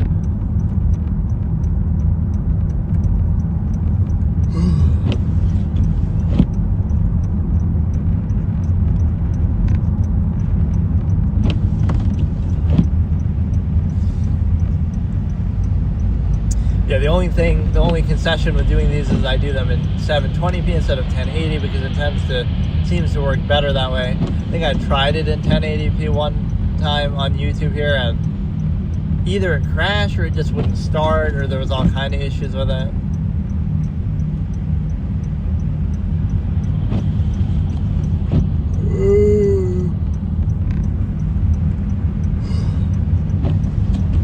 One thing I've been having an urge to play lately is Hearthstone. I almost wanted to try that on my phone. Like, just...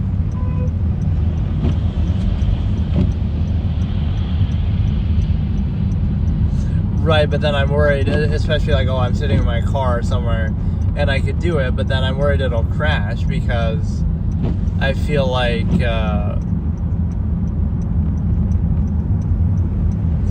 right, I would want to do that on 1080, and maybe I should do that on my computer, but it's the kind of thing I shouldn't mind doing on my phone, right? I did do like a session of it before. I think somewhat the music and things like that fuck up. Like the sound isn't what it should be. Either the music doesn't play at all, or it kind of cuts off, or that happens with a number of things, whether it's just that's how it is, or because you're actually streaming it, it fucks it up, because that was happening too. Like PvZ Heroes wouldn't have any music or something right when I was trying to do that.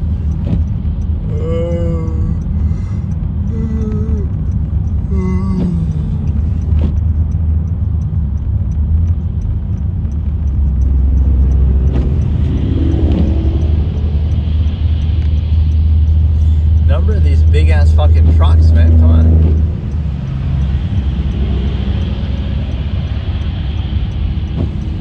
Which is a good thing in a way, because they'll clear the path in front of you, especially if they come to this lane here.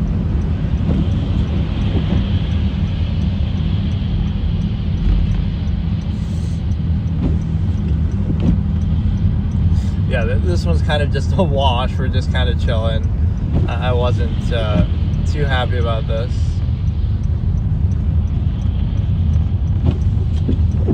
We gotta still make the best of it. I definitely was not expecting that.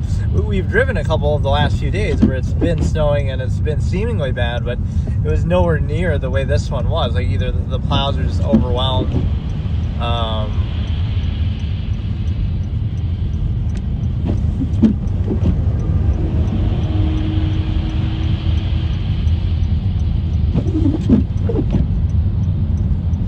My estimated arrival time before I'm going is like 9:31. I guess that's not too bad, like 40 minutes from here, but again, are we going to get to a stretch where I feel actually comfortable, or is it going to be like this? I mean, it looks a little better now, right? You can at least see a lot clearer, but...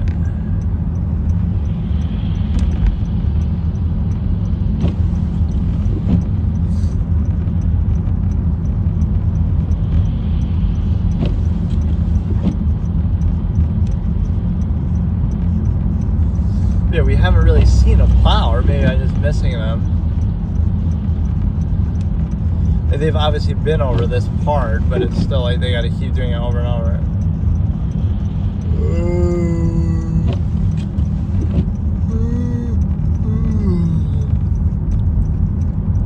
Yeah, what was my most recent clip that I did? Oh, the Karl Anthony Towns one. He really changed the game, and Minnesota fucked up by letting him go to the Knicks because...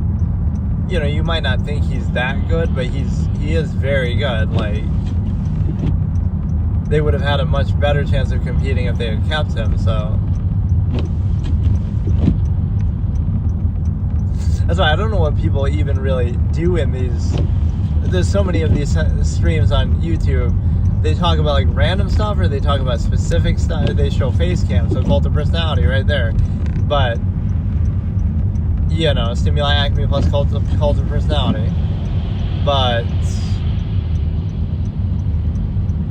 yeah, like now everybody could just multi-stream. Like, it's very open that way, where you don't have to be seen as like, oh, you're a Twitch streamer, you're a YouTube streamer. But the resolution on this is different, because I mean, you could do it from your computer too, but like this is meant for, you know, more mobile orientation is how you're streaming. Like, so even if you were to play a game, it would appear like that.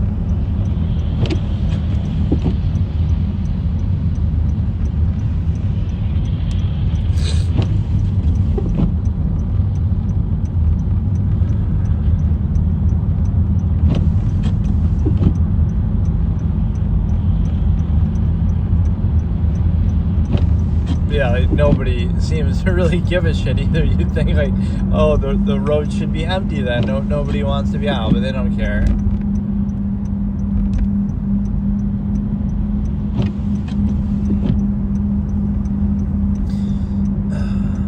Yeah, that was an interesting turn of the algorithm. Hopefully it stays like that in future streams, because that was really good. Whatever was happening, I don't know. But it may have been like, okay, you're just appearing and then scrolling through or front page or something.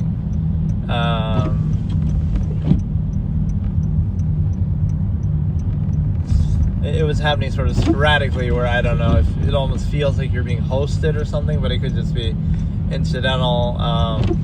The algorithm works in mysterious ways, so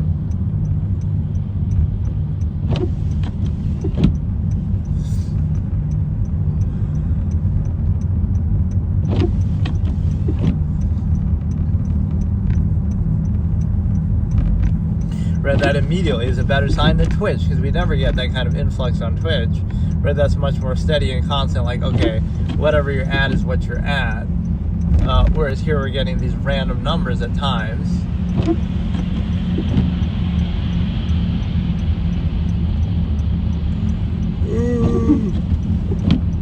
Oh my god.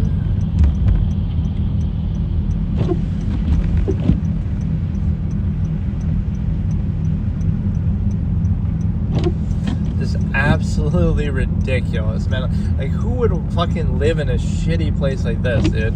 You must be a dumb clown like me.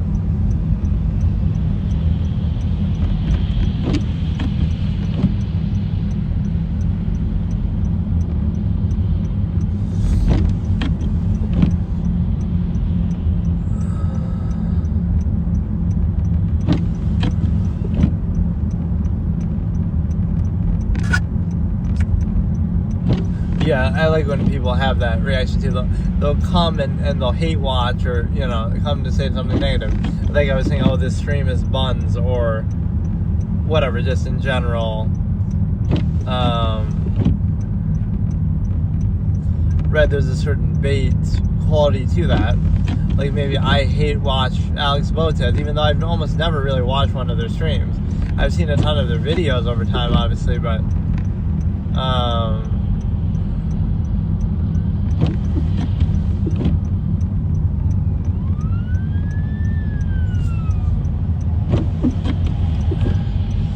probably see that a lot of emergency vehicles and shit going in the other way.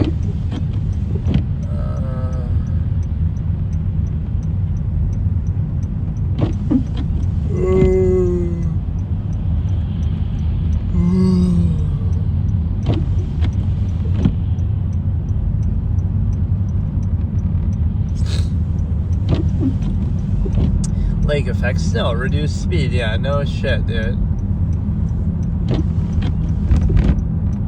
Oh no, I didn't notice. I didn't realize. Yeah, definitely cleared out. Visibility is good. Even the roads aren't as bad on this part. But I'm still gonna go slow as fuck. That's one thing I tried today for the first time ever, actually, on the way to where I was going, like where I'm coming back from. So this might have even been the one. Like, I had gotten Chick-fil-A in a rest stop, this kind of a thing, right? In a service area like this. And so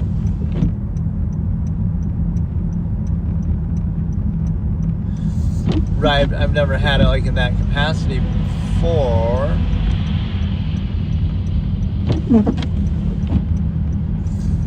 Right, like, I mean, it's the same thing, but it feels like it's almost too expensive for that. You almost think of those places as like, okay, they should be for really cheap food, like McDonald's or something. But Chick-fil-A is actually pretty high-end, expensive stuff, because, you know, you get one meal and it's like $20. You could say maybe everything's inflated up to that point, but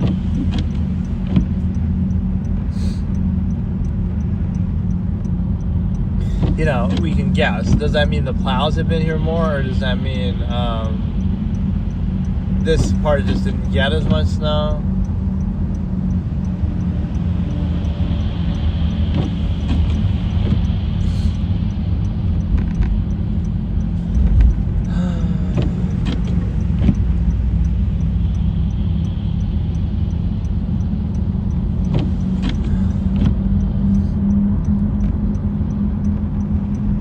Yeah, my battery would fucking die on my Starlink before anything else.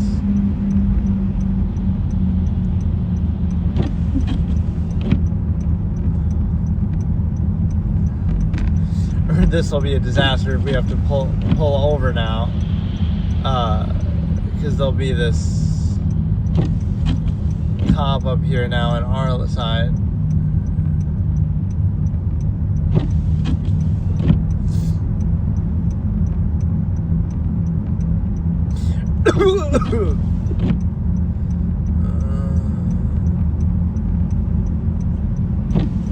Yeah, Chick-fil-A is overrated because they're too expensive. Like you have to take that into consideration, right? I'll do a hot take.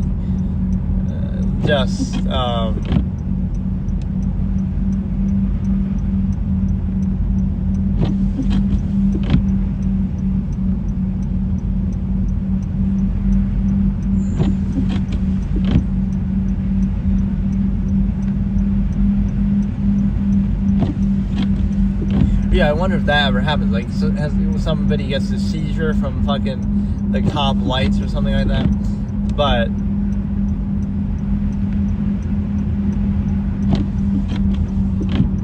no, it's like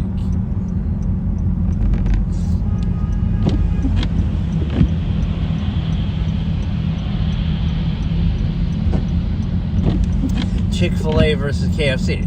Chick-fil-A is better quality, right? So it wins on that category, but it's not better in terms of the price. So again, for $20 roughly, I can get one good meal at Chick-fil-A, right? Like a 4-piece tenders, and then the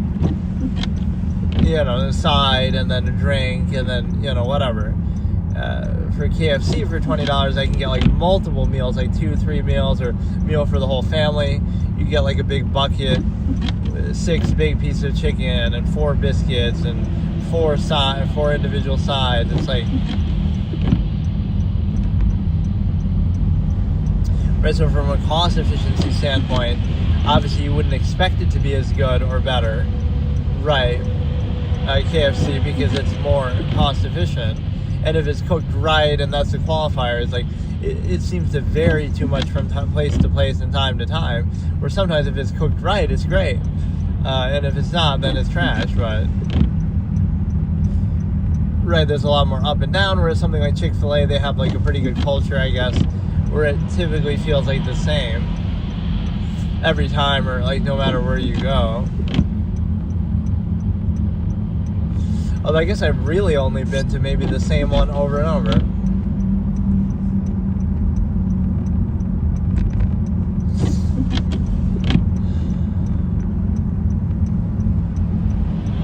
Right, even the algorithm got sick of me, I guess. There was definitely something going on with that.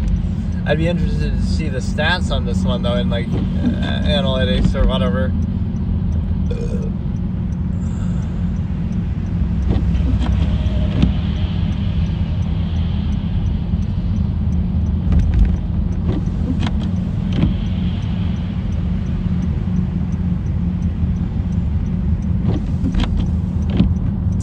Absolutely ridiculous. Kind of ruined my whole thing. Oh, I still have 60% of my battery, so I can keep going. I can keep doing this for a while if I wanted, but estimated arrival time like 9:36.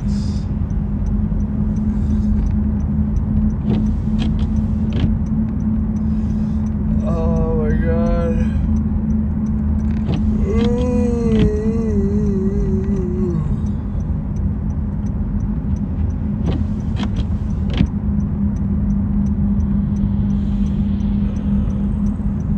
Yeah, that is like YouTube flexing its algorithm a little bit. Like, oh, you were put on the front page somewhere, or you were, as people are scrolling through, you must have been one of the ones that was actually showing up.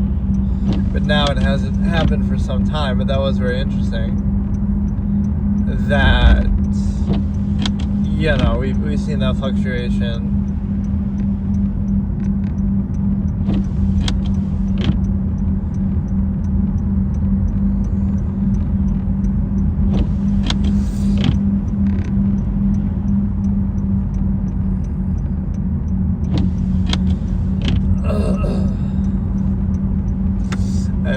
This part seems a little cleared up, but I'm not in the mood to go too fast or anything.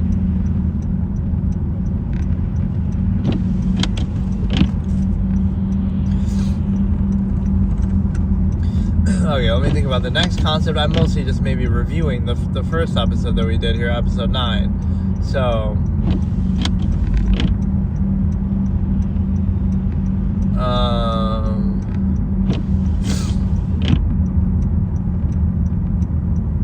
right, the non-accountable false absolute. The fact that folly is favored, escapism, entertainment.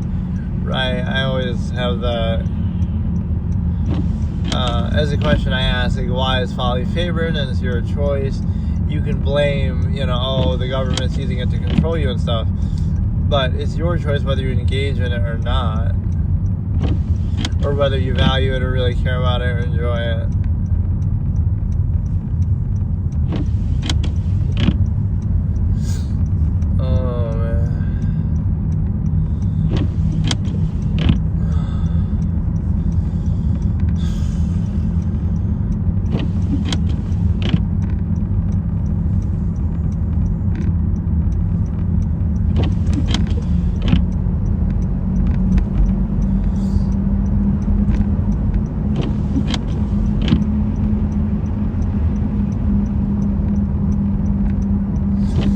The fact that you have to distract yourself with folly, favoritism, entertainment, escapism would be negative, and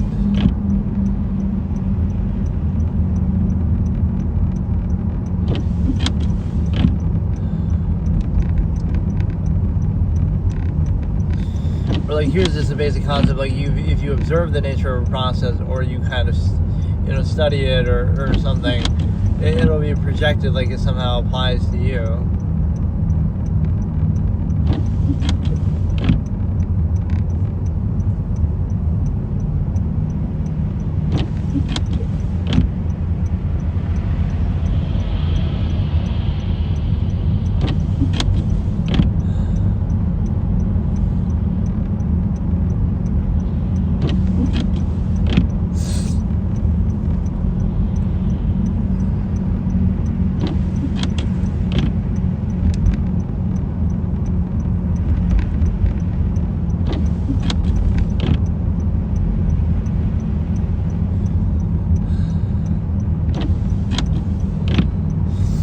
What other considerations could I look at? The fact that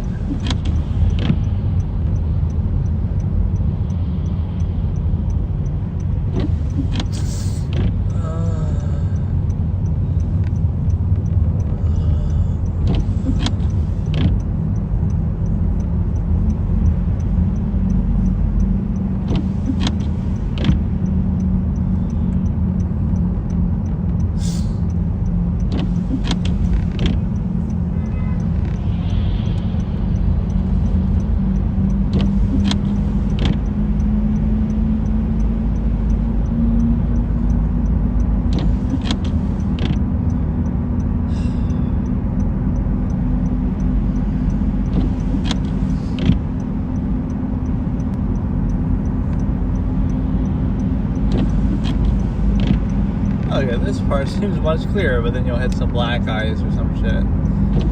It suddenly clears up like that. Or again, it just means that the plows have actually been there.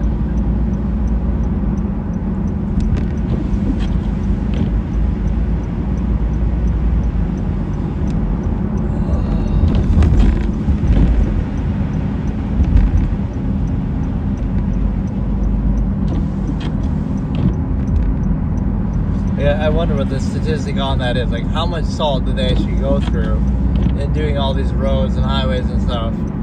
Right? How much salt is actually used and consumed?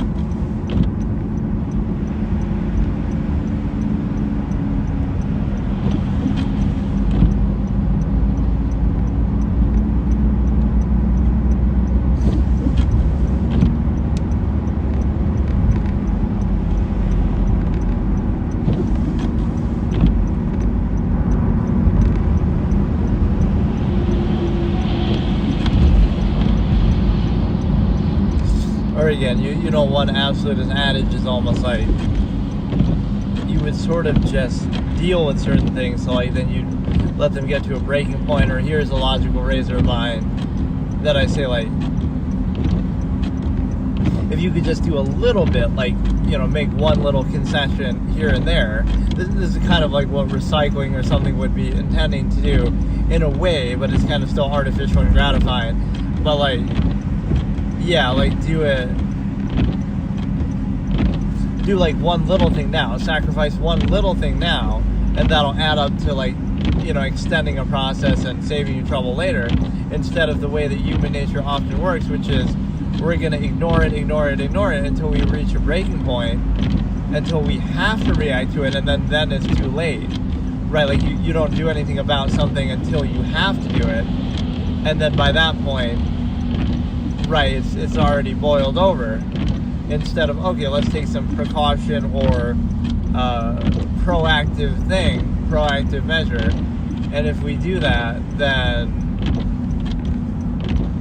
right, you might make some little minor sacrifice that barely even affects you, but that can be enough to prevent it from ever becoming an issue, or for extending it for a super long time, instead of just not doing anything until something actually happens, right? Until it reaches a breaking point, then you kind of are shocked by it. So again, make a small sacrifice now, or be forced to make a big sacrifice later, so then it won't be up to you, because it'll already be, again, boiling over the edge. And so, or like, if people like the live stream, do those likes stay when it gets uploaded to the video, or would that be separate?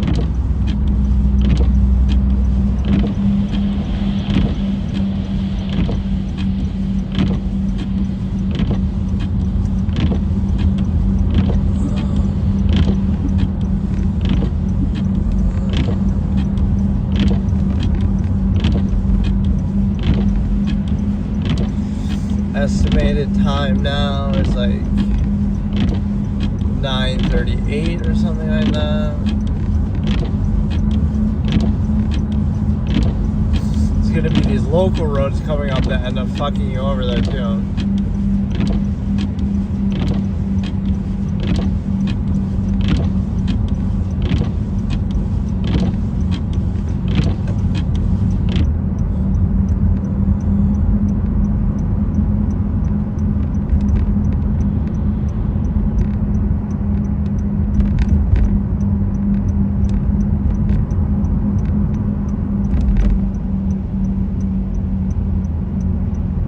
Or I guess what you'd be doing in doing this in a way is like, oh, you could be, if you do like some traffic violation, you break a red light or something, right? You're opening yourself up to that, like, oh, you're showing that.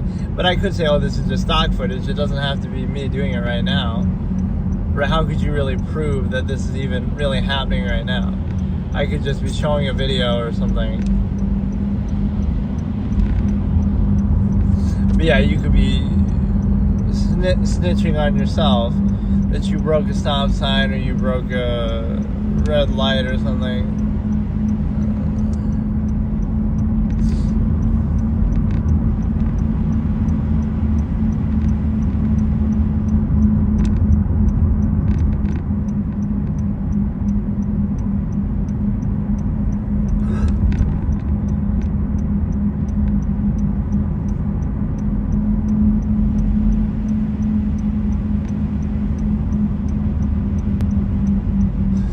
What other points could we discuss here? This is kind of more of a disorganized episode, but just...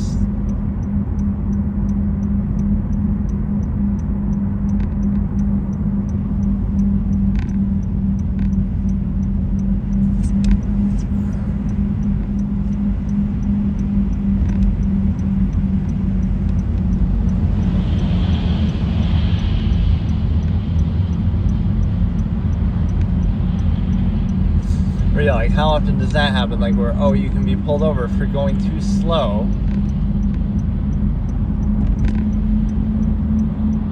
Sometimes it can be if you're somehow causing a hindrance like that, but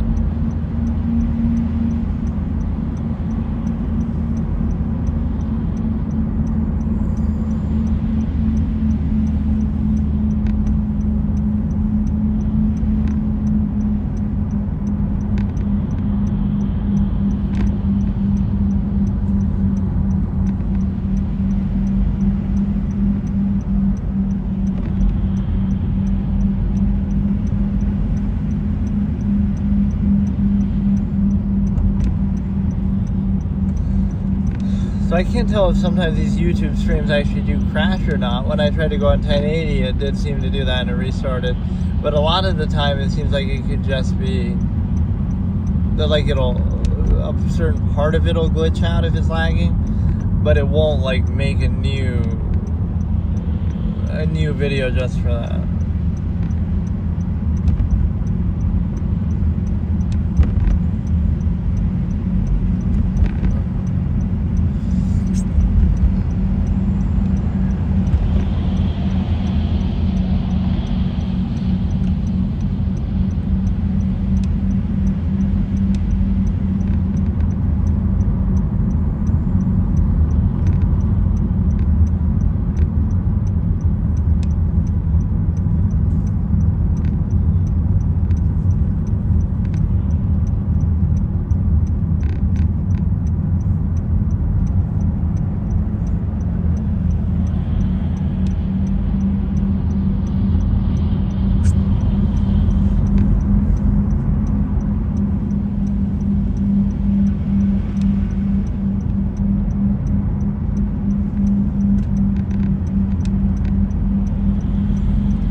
Yeah, so you go under a bridge like that. Now that'll fuck up the Starlink, but not really if it's that brief. But just like if you go in a tunnel, the way that, what was that one thing Elon was saying he was gonna try to do? Like a car in a tunnel or a bus in a tunnel or something, like public transportation where everything's in a tunnel. But it ended up not working out kind of at all.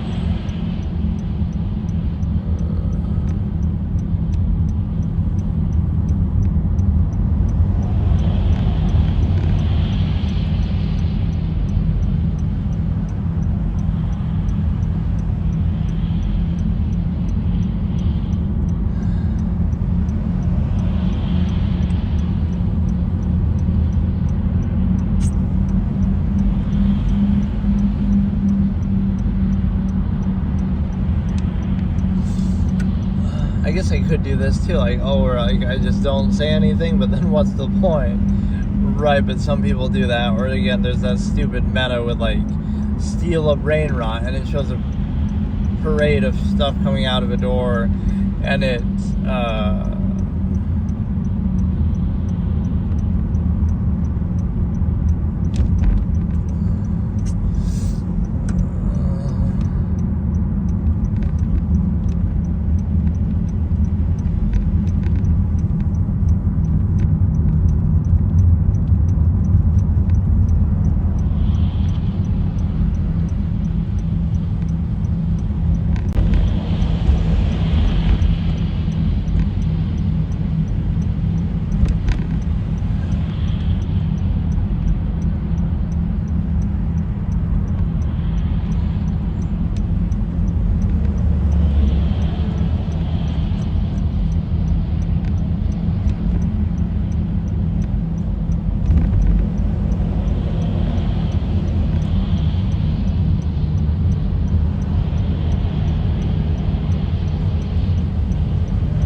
see if the local roads are going to be bad again once we turn off now.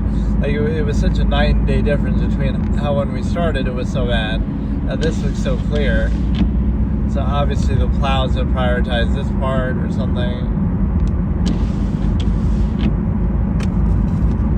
Yeah, that was kind of a shitty episode where it kind of killed my mood. So we'll try to do it tomorrow. Should be better. We'll do actual proper episode 9.2 now, where I get to do the, more of these concepts. I was mostly just trying to review too what I did in the first one, because it was so long-winded and so difficult. Yeah, I almost never do these in like a proper sit-down kind of session, right? It seems to fit better when I'm driving or doing something else, because it just kind of, if all I'm doing is talking, then that's different, right? If I'm sitting down, I'm at my computer, I may as well play something or do something more substantial.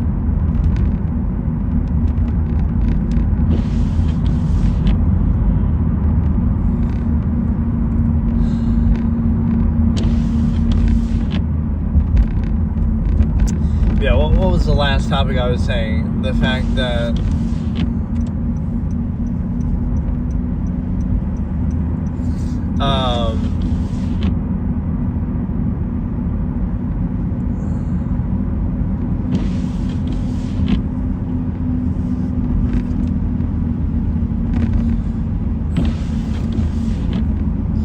right, the non-accountable false absolute that kind of bypasses critical thinking, and it's kind of like, again, a way to gratify and appeal the ego, right? That, you're not being controlled to do this, you're,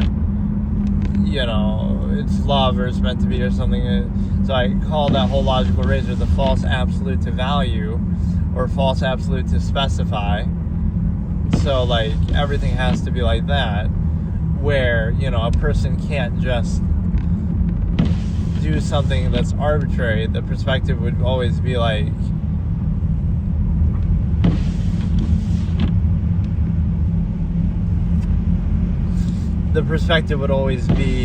that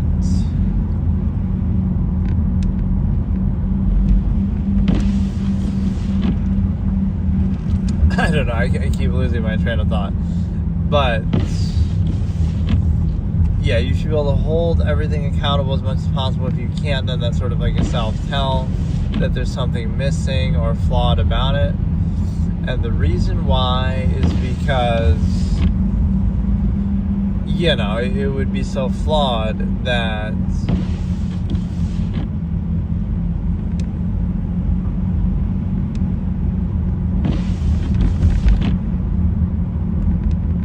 there's a big casino over here that I always hate those and make fun of them, that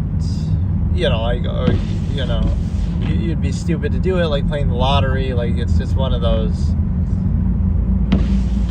dumb things that nobody should do. And if everybody just pulls that money together, we could do something with it. But it sort of shows you a subversive state that people are in, that they don't think about it or don't care about it.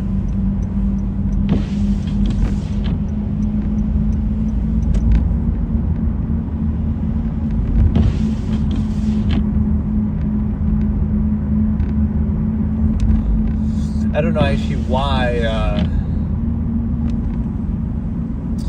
why it's taking me this route either, because this whole route from the beginning has been unfamiliar. I don't know why. Like, the middle part, we've somewhat done that, but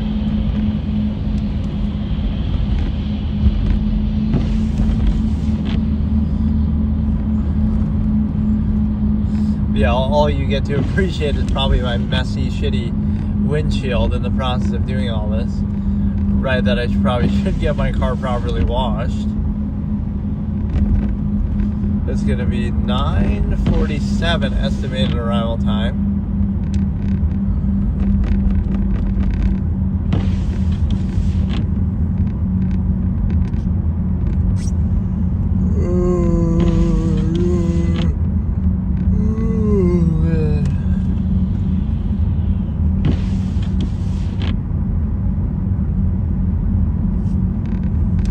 Yeah, bless the YouTube algorithm, I guess, because it's given me some random things today where I had like, in a second it would do that. It would go from, okay, 1 viewer to 20, and then obviously it would slowly go down because people are going to get bored of our random, thing that we're doing. But we finally see a plow there. Yeah, I feel like I hardly saw any plows throughout the whole trip, especially at the beginning where all of those roads were kind of fucked up.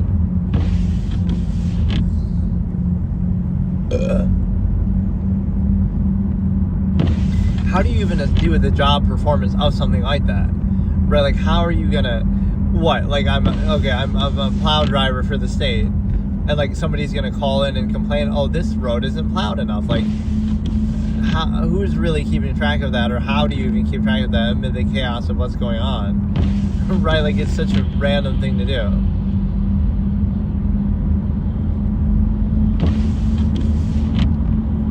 Or like certain jobs are like that, where it's sort of vague and hard to monitor really what you're doing.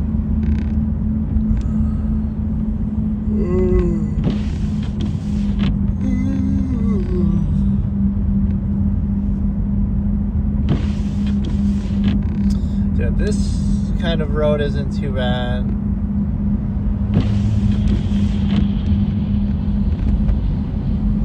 Or yeah, these individual standalone plow guys should help out too, and they should start to try to plow some of these roads when they're doing it.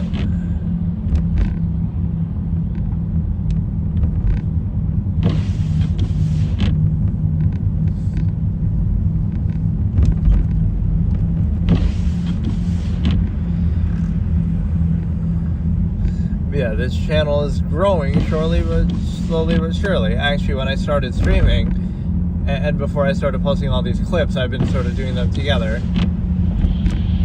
Right, I had like 52 subscribers, and so there was almost a fear that, oh, what if it goes below 50, because you need at least 50 for it to let you stream. So like, even once you've already started, would it take it away if you fall below that? But yeah, it's like,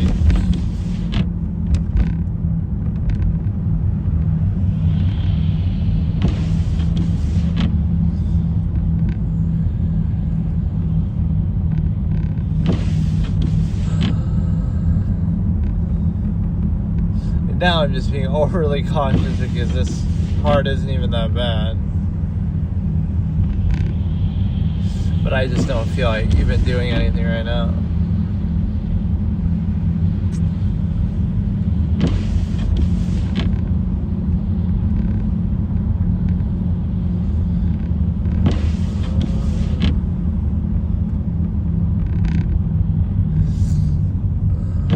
Yeah, I'll try to finish that topic, or finish some of the recap and explore this topic a little more now in the future as we go.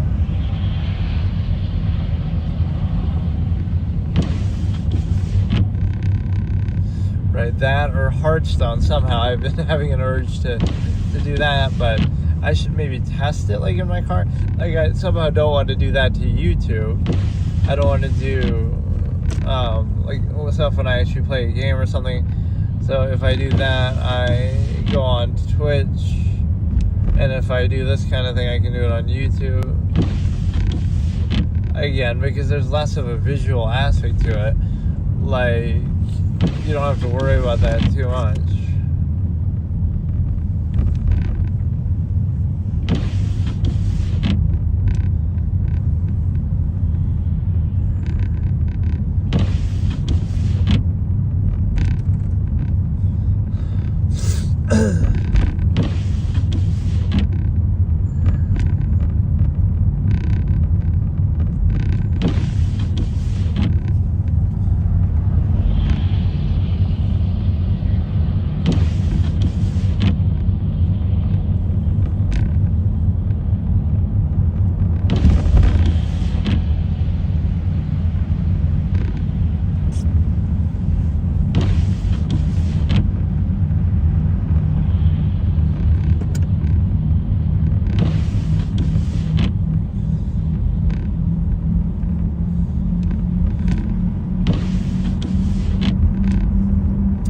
But yeah, that was one trend with these YouTube things.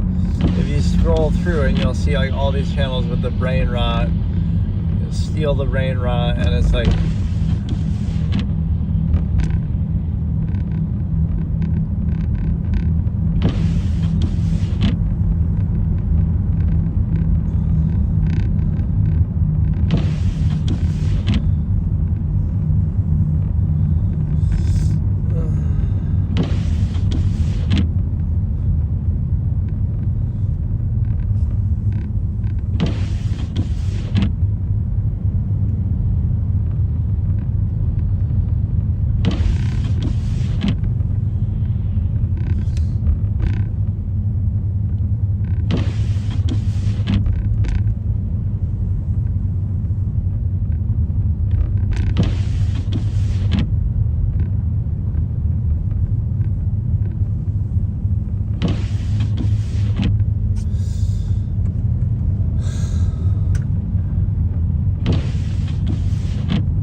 was kind of a buzzkill thing. I just wanted to show more of the drive, I guess, just in and of itself. But I didn't really feel like even doing commentary, and I was getting tired.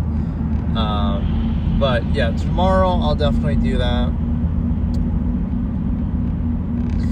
where I could do another one of these episodes in great depth and try to really cover this topic a bit more, because again, there's a lot of different points to this topic to go through.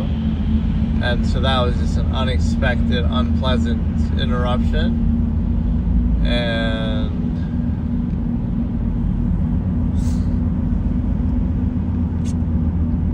like I said, the other thing I somehow had an urge to do was Hearthstone, just randomly, just some of my gimmick deck stuff, or maybe just see. I haven't played in a while. If something's different,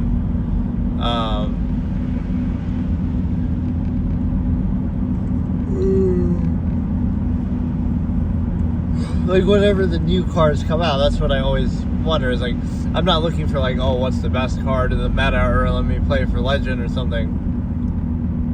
It's like, oh, let me see what cards, like, oh, Whiz Bang, the new Whiz Bang, or something like that, that's transformative, changes your deck, does something very fun or interesting, which Hearthstone really, that's the one thing I'll always remember it by.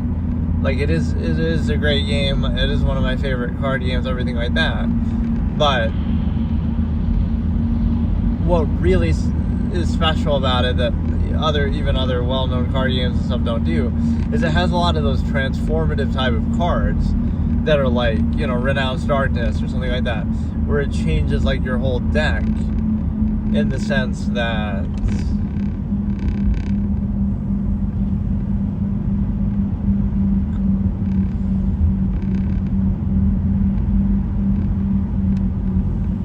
right, it changes your whole deck and everything like that. Because like Explorer and Goros and Azari doesn't mean that they're even good cards or like, anything like that. It's just like the concept behind them is so transformative that it'll just change your whole deck, or it'll do something very, very different. And so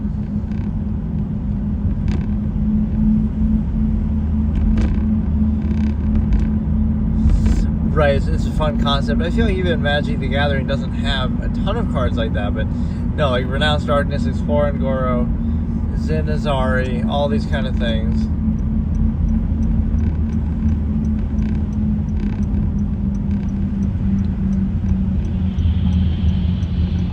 Right, Whiz Bang, the old Whiz Bang, the new Whiz Bang, just things that completely change everything.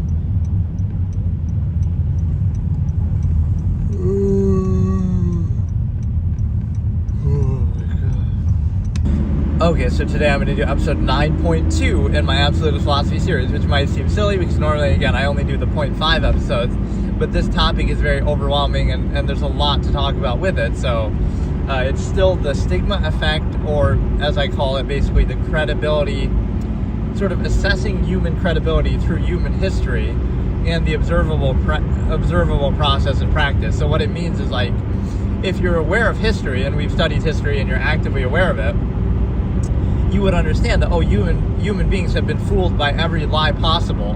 Human beings collectively, individually, they believe things that are that we know now to be false because of science, etc. They believed all countless, even like religion, even if you believe in a particular one, right, they believe all different ones. So how can they all be wrong and yours be right? Like, there's a lot of fallacies built into here. Oh yeah, let's see today if the algorithm picks us up again, or maybe because that was like a test, maybe. I don't know how that works. Last time it was a horrible storm, right? And I'm driving through and it's a whiteout and all this stuff. But it happens to be that the algorithm picked me that day to send a lot of people in there. And unfortunately, not saying that even if I was doing this at my peak performance that it would really resonate, because it's a very specific kind of content. Like, you really think, I would love that implication. Oh, you're doing this for views. Like, the fact of, of all the things in human existence history, you could appeal to the stimuli acme, you could appeal to cult of personality, lowest common denominator. This is the least indicative of trying to do that, right? You're trying to do something that almost has the opposite effect, that it would push people away because it's kind of alienating. It triggers their cognitive dissonance. It makes people mad, right? Like, potentially, right? You can almost get in trouble for it to some extent. Not that it would be justified, but sometimes people misframe it too, like objectivity. I'm discussing abortion in a recent video, and people are taking it like I'm not really criticizing it, right? I'm laying it out in objective terms, and then people are getting mad, so it's kind of a projection. I'm not saying don't do it, right? I even say in that very same video, it shouldn't be illegal, because I know people are going to do it anyway, right? Like, let me try to explain that one. It's just because that video triggered people. But, like, what would be an absolutist objective way to look at religion? Right, or not religion, abortion. Right, first of all, the word, let's understand the nature of the process. The word abortion itself is negative. If we take Kay's word from Godfather 2, an abortion is something that's unholy and evil, because, you know, the word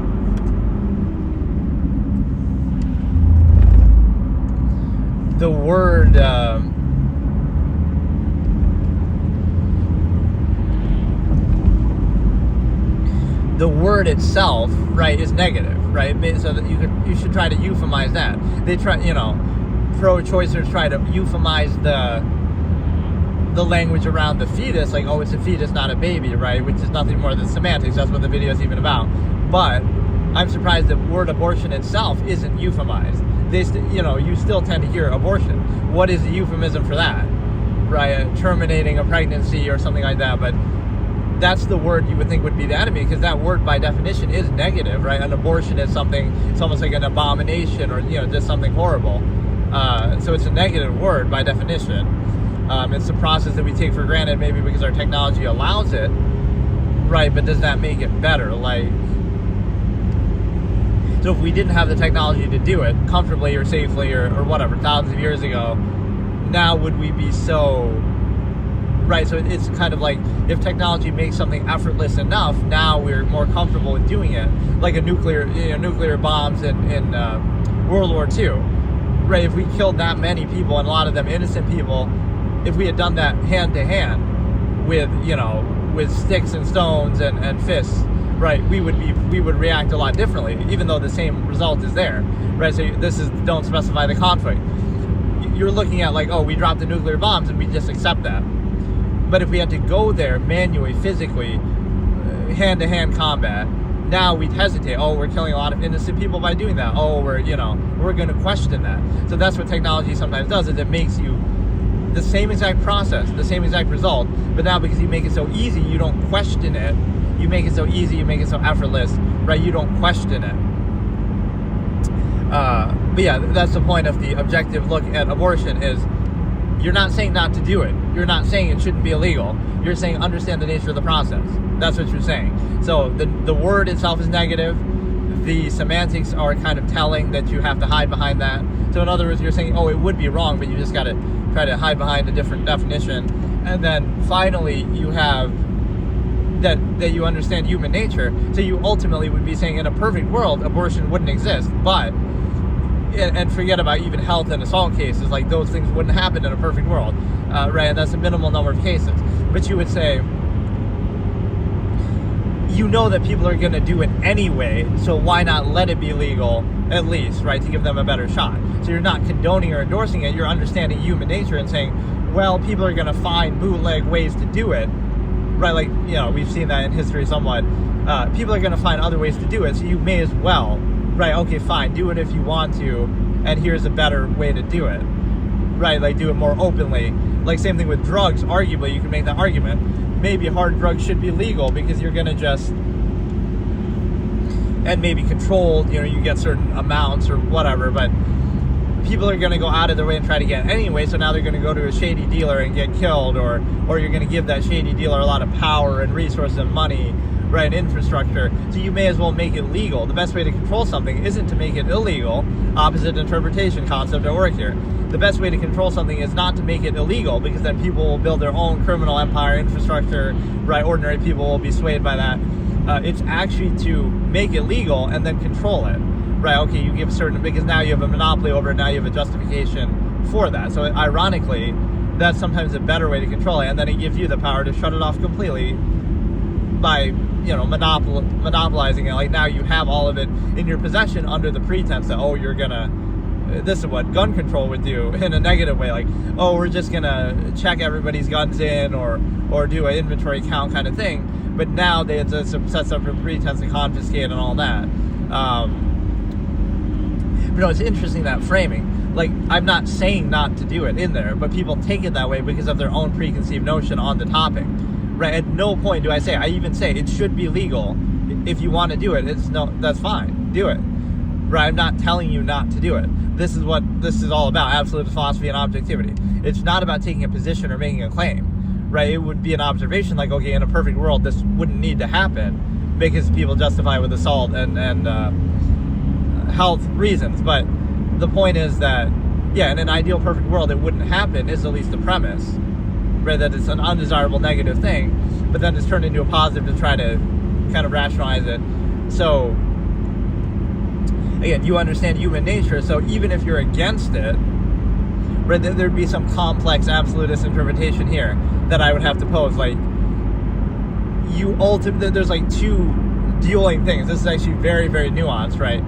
So, in an ideal perfect world, abortions wouldn't exist. But then, the subjective interpretation would understand human nature, so you would say, but we can't outlaw it because we know people are going to do it anyway.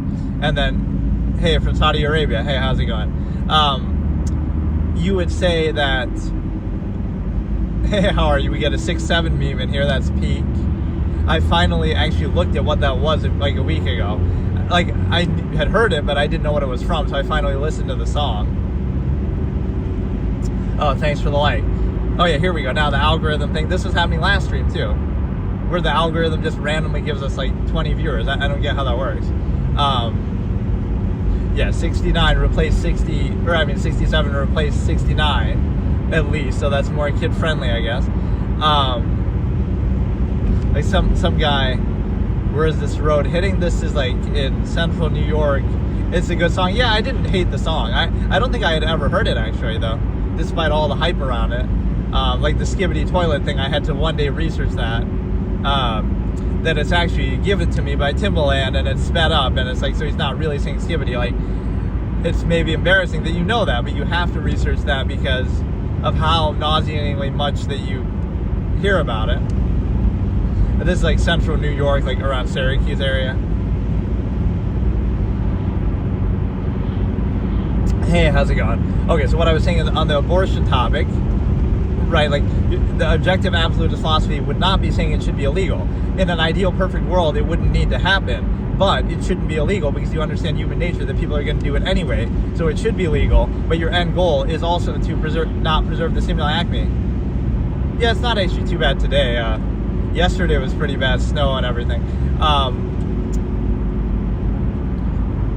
Like, you want to also create the village of 100 effect, not really depopulation the way people would frame it. Actually, I hate when people say that, but it's actually more like minimalism, like you're choosing not to have kids for a couple generations to reduce the overall population by choice, not by government or whatever. But you would do this, and so what you're saying is that there's like a bit of a nuanced interpretation here. You would want, even though you're saying that abortions ideally shouldn't happen, you're also allowing them and encouraging them because you know people can't control themselves. So the end goal is for abortions not to exist, but you know that people are going to do them anyway, so you let it be for now. And the end goal is, okay, you want to create the village of 100 concept that we talk about. So the only way to do that is, okay, you accept that people can't control themselves and self-govern and do that, right? So because you understand human nature, okay, have as many abortions as you want, right? It's almost like some Faustian scenario, like, oh no, go ahead, I'm encouraging you to do it, because the end goal is to create that village of 100 effect, right? There is something really interesting with that. So you're trying to, you're not trying to do it, but you know that, okay, people can't control their urges and they're inherent hedonistic. And hey Zane, how's it going? They're trying to control that hedonistic thing, and you can't do it. So you know that people are going to do it anyway. So rather than expecting people to be in this self-governing, enlightened state already, that they can do that, self-governed, self-actualized, village of 100, minimalism, whatever it is that you're doing, you know that people can't handle that yet. So let them solve the problem not by defeating or conquering the stimuli acme, as I call it, right? That's too much to expect of people. But no, go ahead, still do your half-mass hedonism, but now you get to abort it for now to remove the need. One of the key absolute phrases, remove the need. And then in the long term, right, eventually maybe we can get to that point, but that does prevent the sort of excess overextension that I call it. So that's one of the most nuanced takes you could possibly have, that ideally it shouldn't exist, but you're preventing it, but you know people are going to do it anyway, so you allow it to happen. You even not really encourage it, but you enable it so that people can get to the point where they can conquer the half-mass hedonism and stimuli acme, and not stimuli acme preservation. And then you also get, so your end goal is you don't need it, but for now you understand human nature and that people do need it. So, okay. But yeah, this is a good example of don't specify the conflict too, of like, it's not really about that, right? Like okay, here's another one, OnlyFans, right? People say, oh, OnlyFans is bad and should be banned or should be illegal, right? But it just became ubiquitous with a certain type of online content. There's other sites like that. There's been, I've heard from a friend, right? Not that I would ever use it, but that's a good example too. If everybody's like me, it wouldn't exist because I wouldn't use it. Like, what's the point? Like, there's some cult of personality thing, like maybe some celebrities on there, somebody who has a following online, so people find that satisfying. But other than that, it's like, why not just some George Costanza quote, like you could apply yourself and get the same thing in real life, in person, or, I don't get what the appeal of it is, some random person online versus, right, somebody that you would know or somebody in person, or again, you can find that same sort of stuff for free, presumably. Again, I've heard from a friend. But the point is, it becomes ubiquitous with that. But the same sort of thing existed online and other sites, and there's even now, and it will continue to exist in the future. So don't specify the conflict in the sense that it's not about that, right? It's about human nature. So if OF was offline tomorrow, you think, oh, human lustful desires and fantasies and things are not going to exist anymore, like they haven't existed from the entire history of mankind, that you might have had concubines and, illicit prostitution and all. Like, the form changes over time based on technology and conveniences and all this, but how can you think like, oh, this one thing that exists now, this one website, is just a means to do it easier or more convenient? That's not to blame for why people want it in the first place, right? The demand is there. They'll just find it somewhere else. The adult film industry exists. Like, these things all exist. So that doesn't mean that that's the issue, right? That's just a reflection of it's like focusing on the symptom versus the disease. Those things all exist anyway. And so it's a reflection of human lust or desires or things like that. So I don't think the solution is ever, oh, let's just ban that thing that makes it easier to do it. It'd almost be like a force amplification argument for like gun control, like, oh, it's the gun that's to blame because it makes it easier to do this thing, which is true, it does make it easier to do it, but isn't the ultimate issue the fact that a person would be willing or wanting to do that anyway? A great example I use there is the Darrell Brooks thing, even though it's a horrible event, but like, just Darrell Brooks used a car, right, to run over people in a parade. So now you could use that logic to say, well, we should ban cars, right? We should, cars can be used as a dangerous weapon. But it was his intent to do it, right? Because, if somebody's really willing to do something bad, now how can you regulate that, right? So if that happened more, pretend, okay, let's do this thought experiment. Instead of mass shootings, let's say what we have is mass events like that, where people run people over now, like large groups of people or crowds or whatever, obviously a horrible event. Now would we focus on cars? So like, mass shootings stop tomorrow, but now they're all mass run over, parade events, stuff like that, horrible as they are. Would that, now we're going to ban cars, right? So we're specifying the conflict, we're blaming the tool, not the user, the weapon, not the user, right? So that's the easy way to demonstrate, like, all it would take is to change the form of it, but you're not seeing what the big picture is. You're not going to solve the intent, right? The fact that people have the intent to do it, that they'd be willing to do it, that they, are, I don't know. It just is, you're focusing on the wrong thing. So it's easy to always blame something. Oh, let's get rid of OnlyFans. Then tomorrow it'll be another site, then another. You're not addressing the core underlying issue, right, of human nature or whatever it is that you have a problem with. So again, adult films have existed for a long time. Other sites like that have existed. They'll continue to exist in the future. So on one hand, you could blame the user, like the demand, the fact that people want that, right? Let's assume the gender, but it doesn't have to be that streamlined. But like, okay, men want this content, so women are just creating it. So I'm not blaming the women. I'm blaming the men for desiring it. And I can't blame the women for doing something convenient, like, oh, they can do this safely in their own room and just make videos and make money for it more than they're making from their job. It's hard to convince people not to do it, right? You say, oh, well, it's a bad thing and it's immoral, but it's like, it doesn't expose them to the risks that you would have had in the past of like, oh, you have to do something in person. And it doesn't, so just for taking a few videos and pictures in their room, they're making more money than they do from their stressful job that they hate. It's very, very hard to convince people not to do that. So the solution is more not that, to shame them and say, oh, you're bad for doing it. It's to look at the demand aspect. Why do people desire it? Why do people pay for it or want it? So the real solution is provide a free alternative. And you kind of have that in real life to some extent, but it just takes more work. But no, there's even like fallacies with that. Like where, sex psychologists, by the way, I've discussed fetishes and done a fetish seminar before. I should use that as a tagline, but my most viewed video on this channel is actually discussing foot fetishes. Amazing. But no, that's not my fault. See, that just happens to be what people gravitate towards. Why not Xanax? For what context? Nice day. Yeah, it's at least better than the last couple. But when was that? It wasn't yesterday. It was the day before. I was streaming and it was like a whiteout and it was horrible. What I was saying is it's the innate human nature. So this is in like right near Syracuse, New York, central New York, where Carmelo Anthony played. I guess I can always use that as a point of reference because he's like, who's the most famous person from Syracuse? I guess Jerry Seinfeld went to Oswego, which is a kind of little north of here, but he didn't really go there the whole time. He went there briefly and then left because it's kind of a shitty area and a shitty college. Let's do a stand-up routine. What's the deal with Oswego?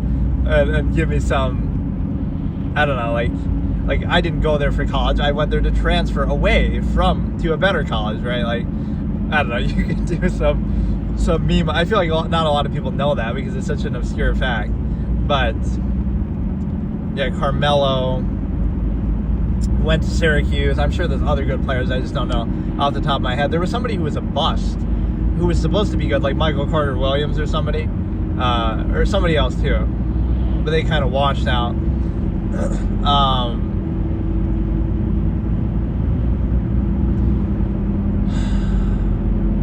What was I saying? Oh yeah, the fact that I don't know what exactly the Xanax comment was about. I was trying to address like how would that have applied to this? But no, it's like you have the lustful desire, you have all of this, and you know what I'll say immediately is I'm going to praise the YouTube algorithm. This has given me, even offhandedly, and it might punish me for not being able to retain the viewers like it's randomly giving me, but like it's done more in this short span of time, just in like a few weeks of me streaming on YouTube, than Twitch ever did. I never would have these kind of viewer spikes like it's giving me here. So that's a good thing, although again, the kind of content I'm doing is not exactly conducive to viewership, and I understand that, and I don't really even necessarily care in the sense that whatever, this is just one thing that I've always discussed. So right, objective philosophy, absolutist philosophy is not exactly the most appealing, lowest common denominator type of thing, although we do get some interesting comments in there, 67, 69. Like, I don't mind doing that. Yeah, if people mention stuff, I'll discuss that, then I'll use it as a jump off associative point. Right, but again, okay, the final point on this, don't specify the conflict, would mean don't blame OnlyFans, don't blame this, don't blame the creators who are just doing something easy and convenient, right, for money. Blame the people who desire it, who pay for it, right? So you pose a preferable alternative, either for free or either in real life, right? These are desires that people have. Or here's one thing I'll criticize heavily, is like the adult film thing that we're talking about.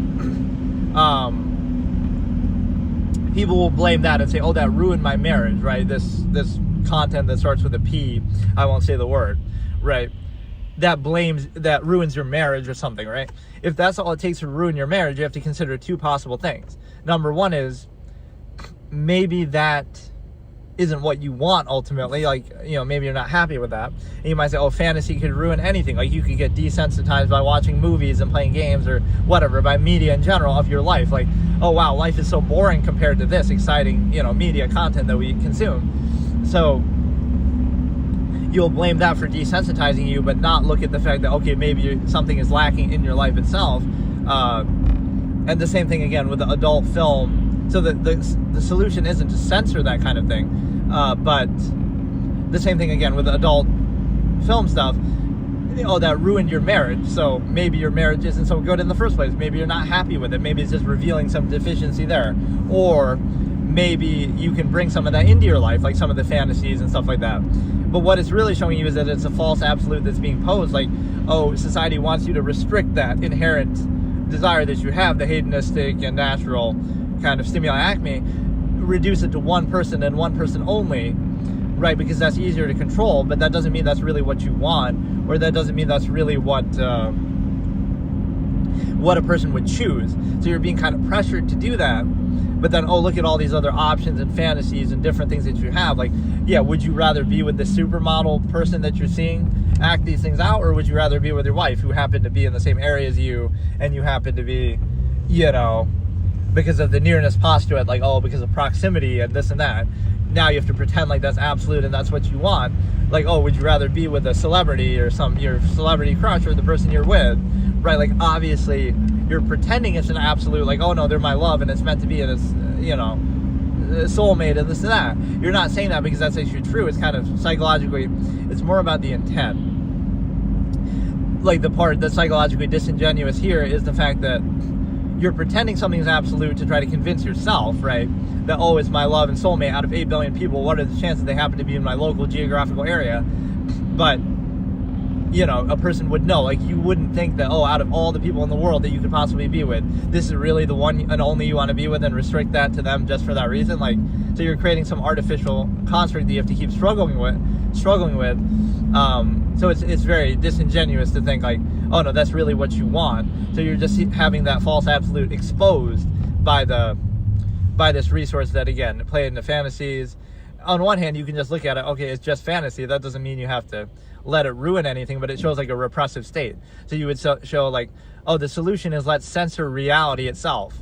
Not even about the adult films. It's like, let's censor the very idea of this freedom and inherent hedonistic desire and reality that people have. Let's just censor it out of existence, and then everything's fine, right? So you have to create this curated element. You have to say,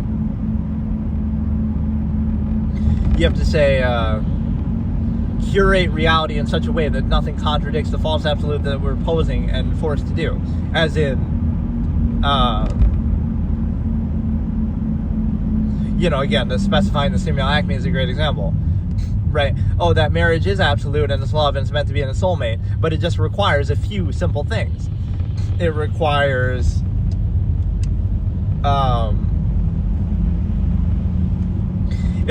you not to be friends with people of the same gender. You might be attracted to them, so we have to, this is absolute, but the only thing you have to do is a few simple requirements. You have to not consume any sort of content that might make you question that. You can't explore your, fantasies and things like this, except in that context. You can't freely be friends with 4 billion people on the planet because they share the same gender as your partner. All these simple things that you have to do to, maintain this false absolute. Like, you might question, oh, maybe it's not absolute if you have to do all these things. That's the most extreme of all. And speaking of the whole Seinfeld Oswego thing, this is like a bit that I almost did that is kind of like that.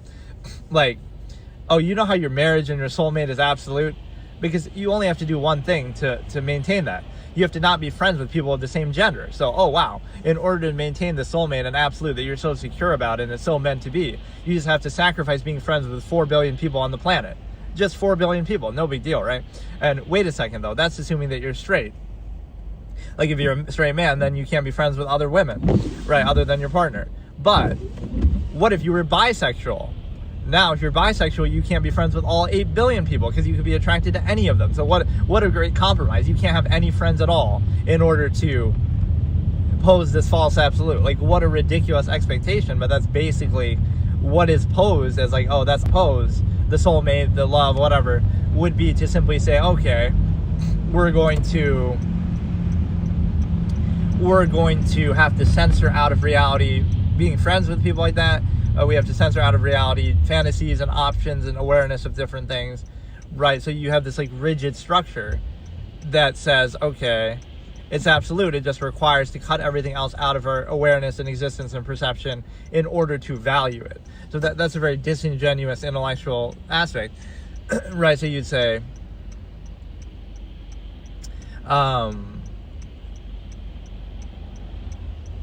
right, it seems to be like that's a form of like, oh, self-control, that you're not indulging in those things, like even self-pleasure, let's say. But the problem is that if that's all it takes to invalidate something, then maybe that isn't so strong or absolute after all, right? So it's not posing what you should do. It's just saying, like, you should be free to do and look at anything you want to do, right? Whether it be the self-gratification there, or whether it be, again, the adult industry that we're talking about. You should be able to do those things freely, and they shouldn't be a threat. And if they are a threat, then maybe that shows you there's some imbalance and deficiency at work here. Okay, so let's look at the next concept. We went over some of this yesterday, or the day before, anti-virtues and stuff. So let's look at the fact that we have this iPhone mic picks up pretty good, like, because normally I would be having a lot closer, but now it's like on a stand on the dash, and it still picks up pretty well, even over the noise of the car and stuff. But yeah, it's going to be, or yeah, that could be like a guessing game. Try to guess where I am. Like, let's play real IRL GeoGuessr. The problem is there's too many signs and things that would give it away. Somebody did actually accurately guess that the other day, because he's like from Fort Drum, Watertown, so this is a little south. Do something, whether good or bad, but like they can easily be bugging you, and you make like crowds of people, you make a whole spectacle. Somebody did that in like New York City, where they almost got arrested, or they did get arrested for making a whole public chaos just because they're giving away free PS5s or some shit live on stream. Maybe that was Kai Cenat or somebody, I can't remember. But yeah, okay, this is something I was discussing yesterday too, the fact that, I keep saying yesterday, it was the day before, like, there's so much, if you put as much effort into your job as you do into your job and your work and things like that, as you do into your measure in life, like what your purpose is, philosophy, things like that, you know, it would greatly diminish your, even to say not what it would do, it's just like, maybe you should do that. Maybe you should put more thought into that and less thought into your, not even less, like, that you should put the same amount of thought into your measure in your life, like why you're doing what you're doing, as you do into simply doing it, right? But you often don't see that, and you even see the act of thinking and being objective as being deficient somehow, like it's your fault for thinking about it, not a fault of the process, right? So you see this always as fallacy, right? The process in front of you, whether it be society, whether it be a corporation you work for, whether it be government, that can never be flawed. You can, and you see like social contrivance is a way to reinforce that. That can never be flawed. The only thing that can be flawed is you and your reaction to it. So, oh, it's your fault for not adequately overcompensating for the process, not that the process can ever be flawed. So this is how, like, throughout history, oh yeah, World War II Germany, oh, you're just spoiled, you're just entitled, that you want, we had to deal with World War I, like pretend you're living in World War II Germany. We had to deal with World War I and it was horrible, and now things are finally getting better economically or something. So, oh, you're just a spoiled, entitled brat for complaining about the current circumstance, right? Even though in hindsight we see that you would have been right to complain about certain things or question them, but that would be the response, like, oh, it's your fault for not dealing with it, just put up with it. This subversive, empirical, unqualified authority state, not the fact that there could be actually something flawed with the process. So anytime you criticize something or observe some flaw of a process, right, it's always thrown back on the individual to say, well, it's your fault for not dealing with it, or your fault for not adequately overcompensating for the flawed process. Not that the process can ever be held accountable or be flawed. Or, like, again, it'll be discredited like, oh, well, you're only saying that because blank. Like, oh, because you're lazy or because you don't want to do something. But I pose this as a minimalist standard too. This hypothetical character, let's say, or whatever, you could say a hypothetical person who's like, they're able to, I rarely do this like when I'm stopped or parked, but you know, it's mostly, I guess, convenient when I'm driving. But this is like, I like to look away from people, like in a place like, okay, we're looking into the woods almost or something, not like in a place where there's going to be a ton of people that we catch, right? Just to show the intentionality of that. But no, let's finish this a little bit. This topic is going to go on pretty much forever. That's why I'm even doing these as almost a joke, the point 1, point 2 titles, right? Because that's crazy. But there's just so much to cover in this topic. But no,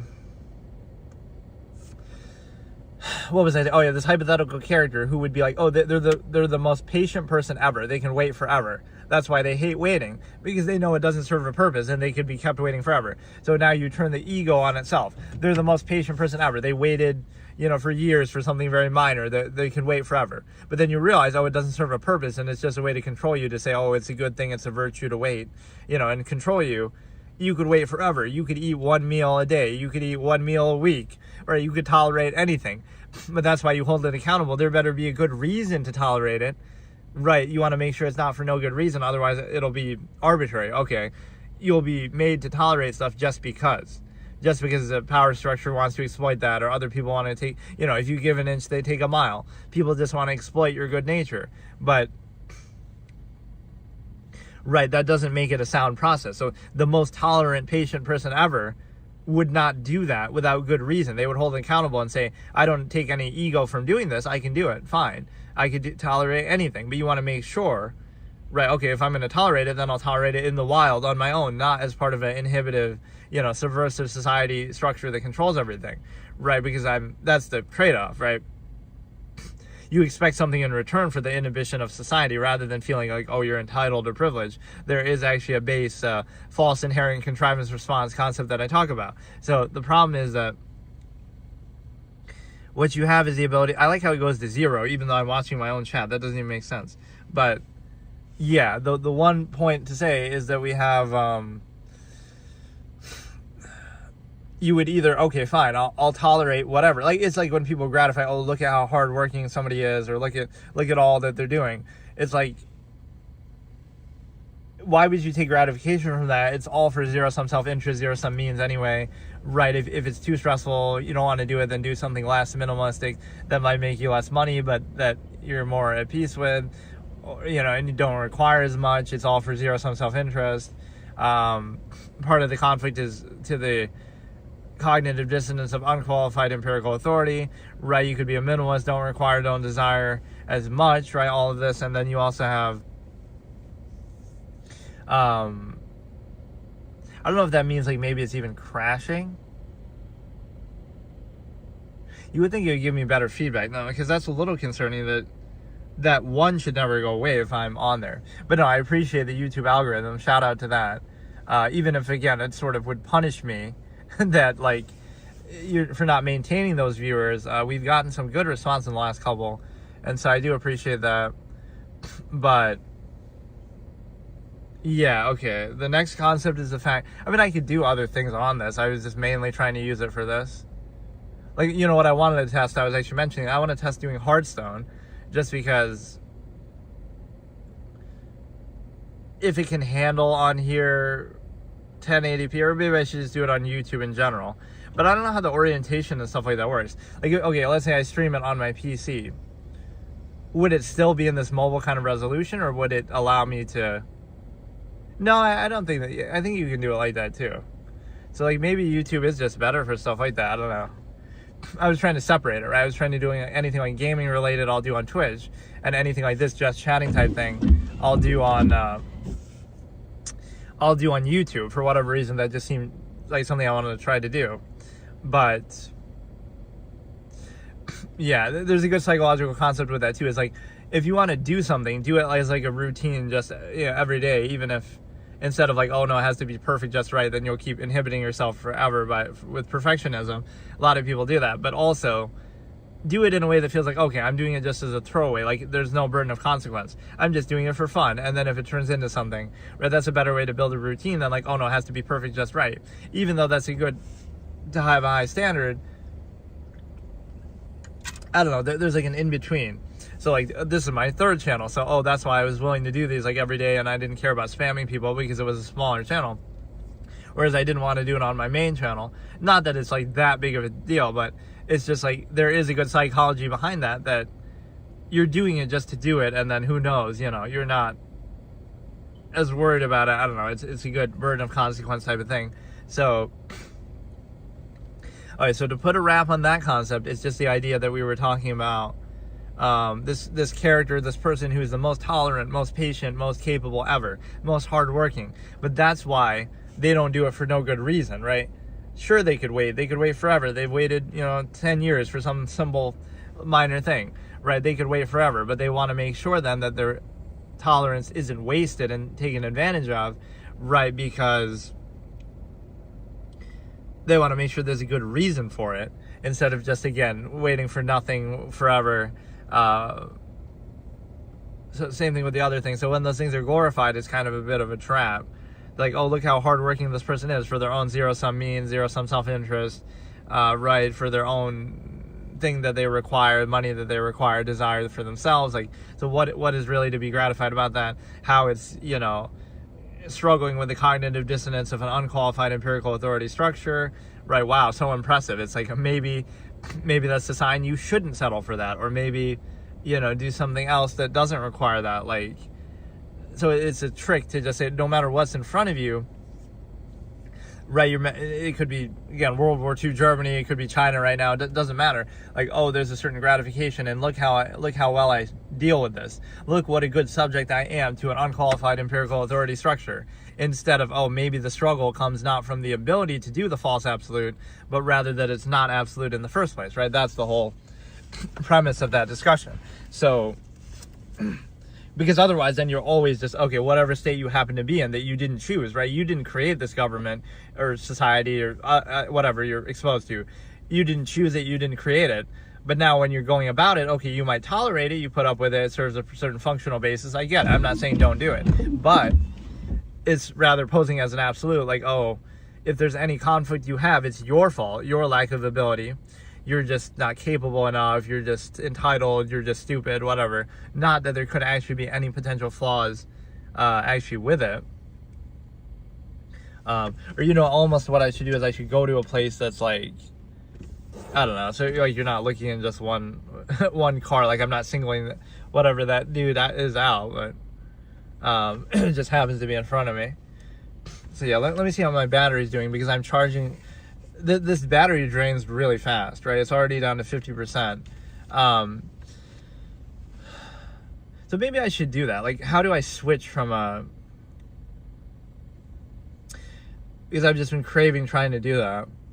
Hearthstone session. My biggest thing, I guess, is like, I don't like the way that downloading stuff works on here. Because like if you download it base from YouTube, it's downscaled to 720p, which for this I'm streaming in 720p anyway, so it doesn't matter. But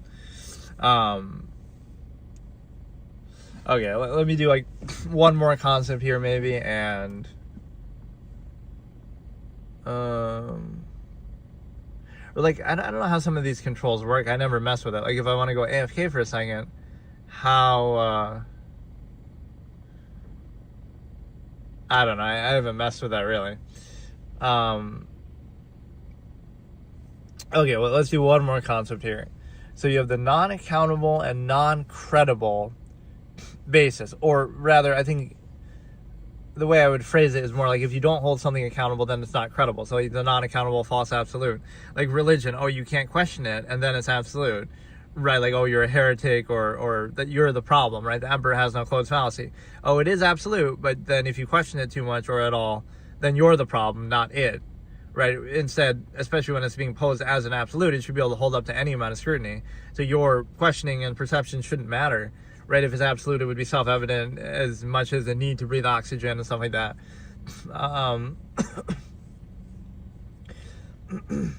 And again, like the fallacy that something is necessary makes it invalid. Like, oh, this process is good, it just requires a ton of organization, empirical structure, authority, social contrivance, overcompensation. It requires all of this, right? And then it becomes seemingly absolute or credible, right? So like, oh yeah, imagine if I or you had that much resource, right? Give you power over the government and society in all these different ways, and then you'll seem validated, won't you? So it's kind of backwards. You're not holding authority or this structure accountable to say, why should we value it? Why should we defer to it? You're doing the opposite. You're saying because it's already established, now you suck up to it kind of, or you, not really that, but you kind of use the fact that it's already powerful, like might is right kind of, you use the fact that it's already established to validate it. Well, that many people couldn't have been wrong, or the fact, things are the way they are because they're meant to be kind of a thing. And then, again, like the fact that being aware of the process would be defining or the problem, right?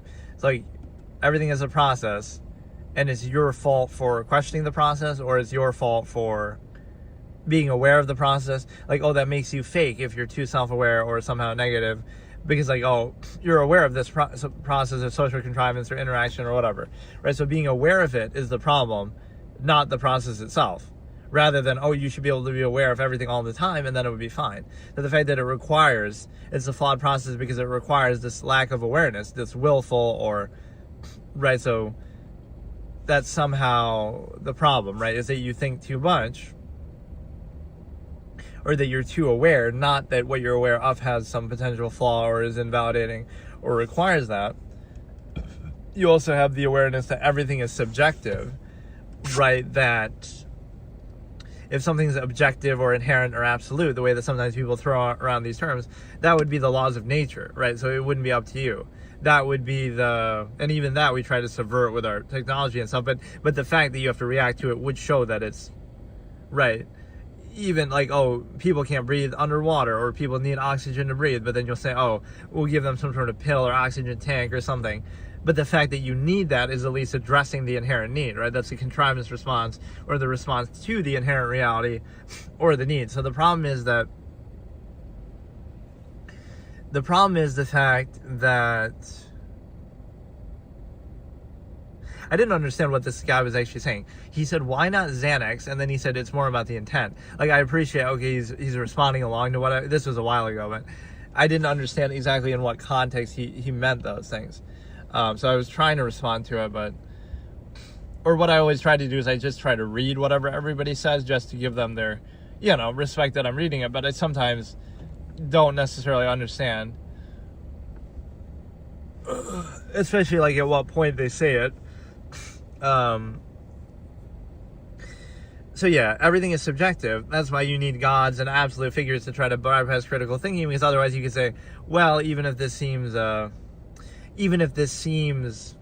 like a useful thing or valid thing, it's ultimately just subjective. Whether it be laws even, or society or government, everything is subjective, so there's no basis for empirical authority.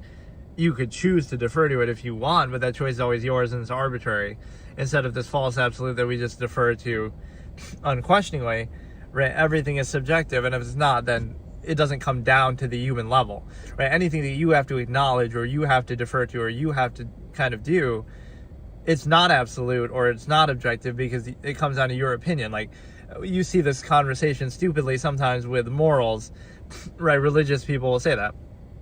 They'll ask a subjective human being will ask another subjective human being whether they believe in their subjective belief and view, whether morality or God, or I guess morality specifically, is absolute. And the subjective person will either say, yes, in my subjective opinion, I believe it to be objective or absolute, or no, in my subjective opinion, I believe it not to be absolute. Like, neither of those are, and then a crowd will cheer or boo them on.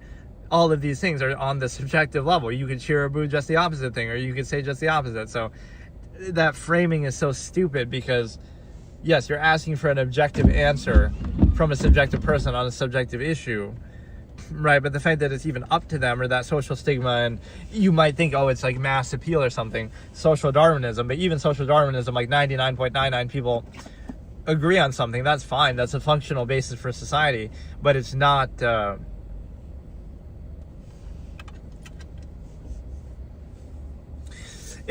actually valid, like, or it doesn't make it absolute, because again, hypothetically, let's look throughout history.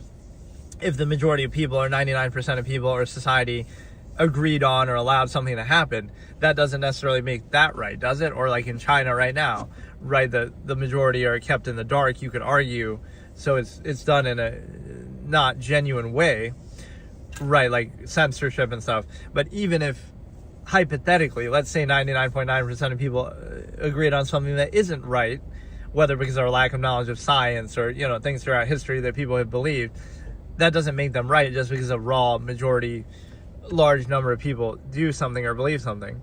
So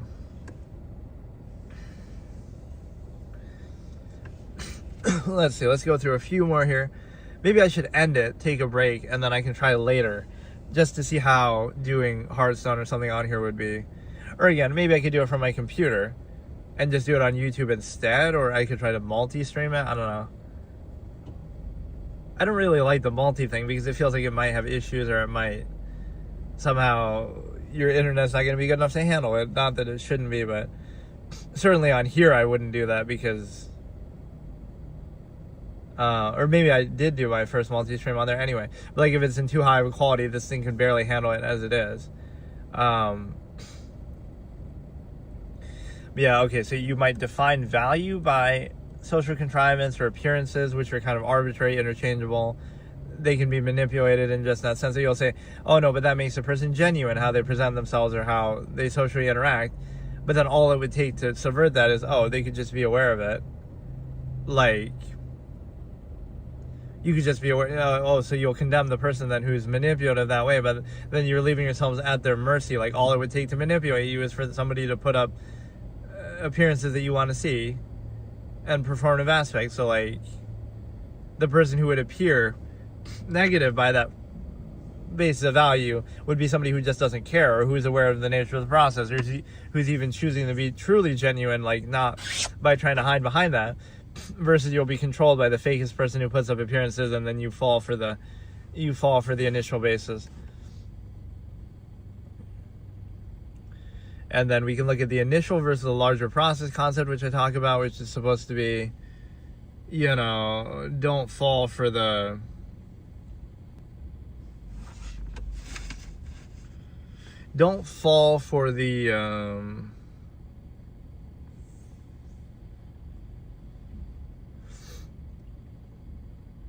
trap of like what's presented to you, or what's immediately in front of you, or with your five senses, because everything is carefully curated, and you should even be aware of that. Like, what you're being shown by government, by media, everything is carefully curated to show it a certain way. So why would you take that absolutely seriously, right? Instead of being aware of the larger process, like, okay, here's the larger process at work that you wouldn't, it is kind of how people are controlled. You wouldn't be okay with it if you were aware of it.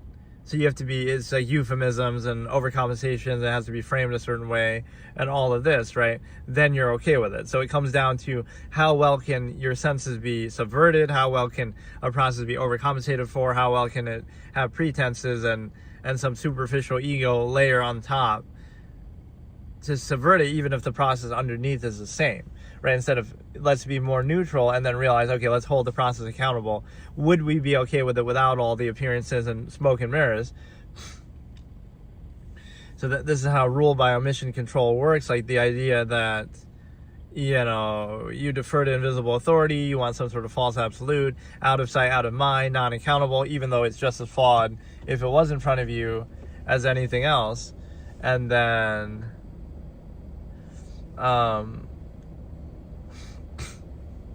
it comes down to like sort of your flawed perception of not questioning the soundness of a process.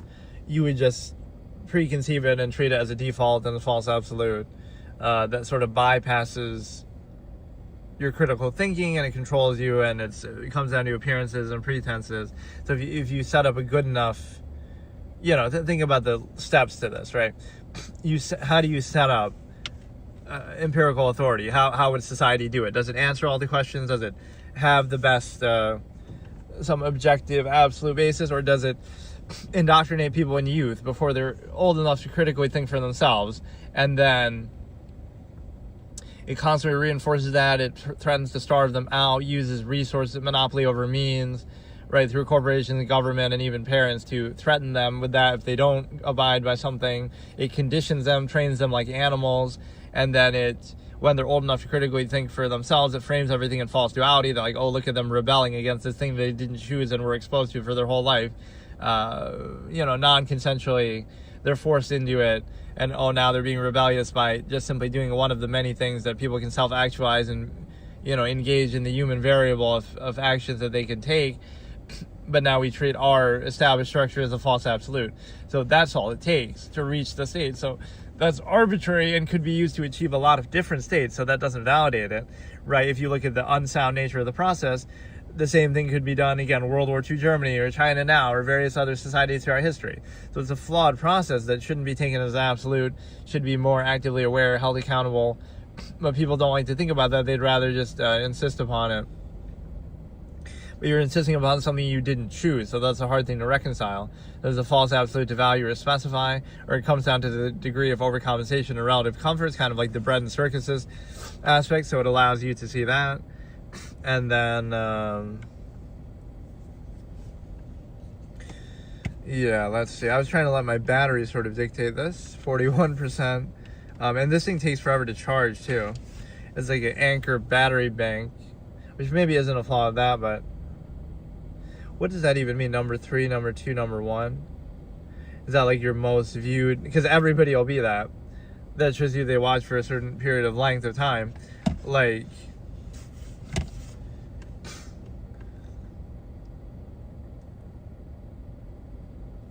everybody will be constantly switching between number 1, number 2 viewers because they're, you're not exactly a very big channel. But no, what I was saying is that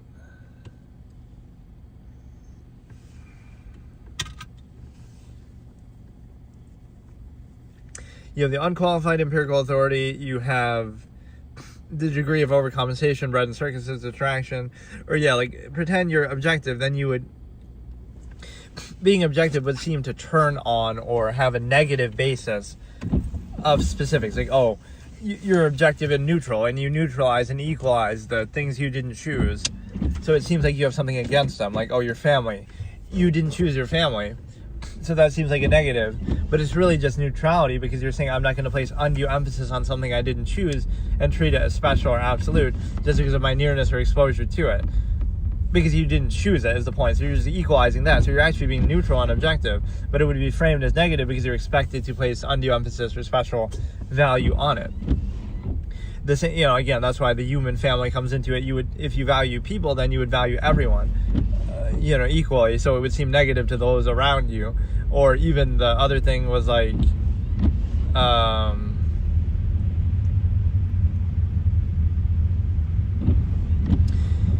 you would kind of neutralize. You wouldn't treat your society as absolute. You wouldn't treat your government as absolute. Just, things you didn't choose, your race, anything. You wouldn't care about all those things. You would just treat it as like, you would treat it for what it is, which is things you didn't choose, and now you can assess their value the same as anything else. But that shows you that the basis of value of many things is false. It tries to bypass critical thinking, again, nearness postulate. So by that same logic, if your family was someone different, you would value them just as much because you didn't choose them either. So it's interchangeable and arbitrary. Same thing like with your country or whatever, you'll just indignantly insist upon it no matter what. And so it treats it as though it's absolute even though it's not. So right, let's put a wrap on the don't specify the conflict concept, which is just a sub-part of this larger stigma effect that we're talking about, how human history and awareness actively of human nature and flaw by our own subjective standards should give you cause to pause about human nature and or about their credibility, right? And so you shouldn't be too sure of yourself. your flawed, limited senses, which have been exploited all throughout history to lead to all kind of fallacies that people have believed and been fooled by. And also be wary of human nature, whether it be in positions of power, whether it be the collective, right, have all been shown to be flawed by history. So it's not even like a negative perception. It's just like the majority of human history has been like that. So why would you think now is the exception? Yes, you have better technology. Yes, you have slightly more freedoms, but it's like you'll be fooled by some fallacy or another, or you'll be controlled by that technology just as much as you're freed by it. It's almost like it's the least amount of freedom that people would tolerate given this. Not that it's really not positive. Like, oh, look how much, like, is the modern society better than those of the past, morally or freedom-wise, or is it just like, this is the least that they can get away with controlling you, like, you know, this is the least that current society could be controlled with the amount of access to information and stuff like that we have. So you'll still be controlled as much as you can. It's just, it'll look better on the surface because, oh, we have these excess means and technology, so it kind of misframes the discussion, right? The intent isn't different, people aren't different, it's just the resources and the technology, the machination process is different.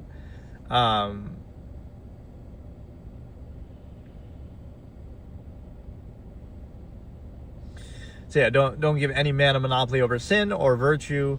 Don't specify it that way, like, oh, it's their fault, it's this person. It comes down to that, right? Understand that larger process at work, right? That's sort of the checks and balances mentality to some degree. Like, don't assume the best or worst. Just no matter who it is, be careful, be wary.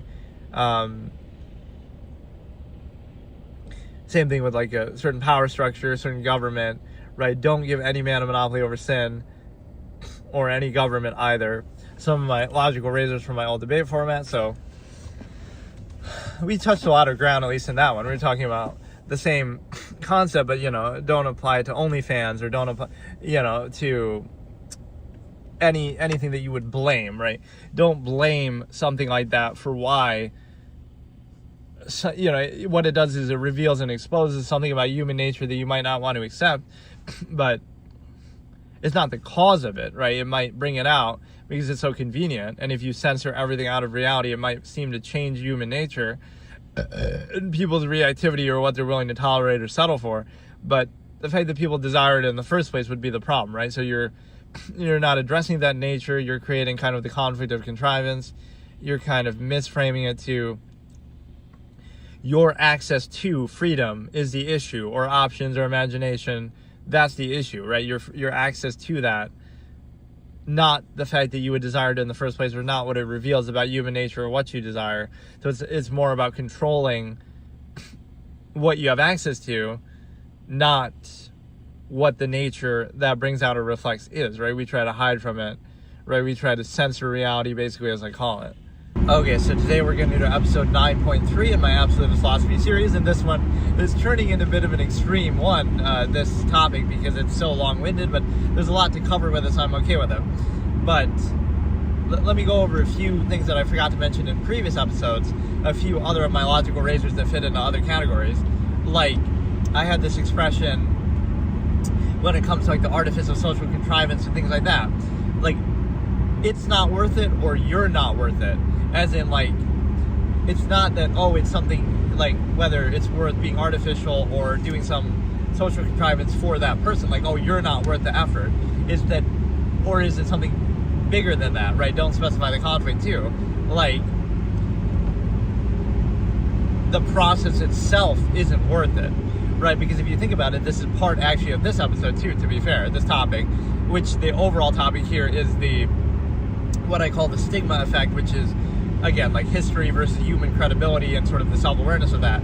There's like this idea of a positive attitude, right? Like, oh, be positive, don't be a negative Nancy. Okay, so you're living in World War II Germany, and the issue is, oh, you're being too negative. Like, no, maybe you should be negative. Maybe there's something bad that you should be negative about, right? Like, assuming that whatever state you're in, right, like as in whatever circumstance, whatever government, whatever society, whatever norms you have at your time that you're in, it's always about you. Like, oh, it's your fault for not being positive enough.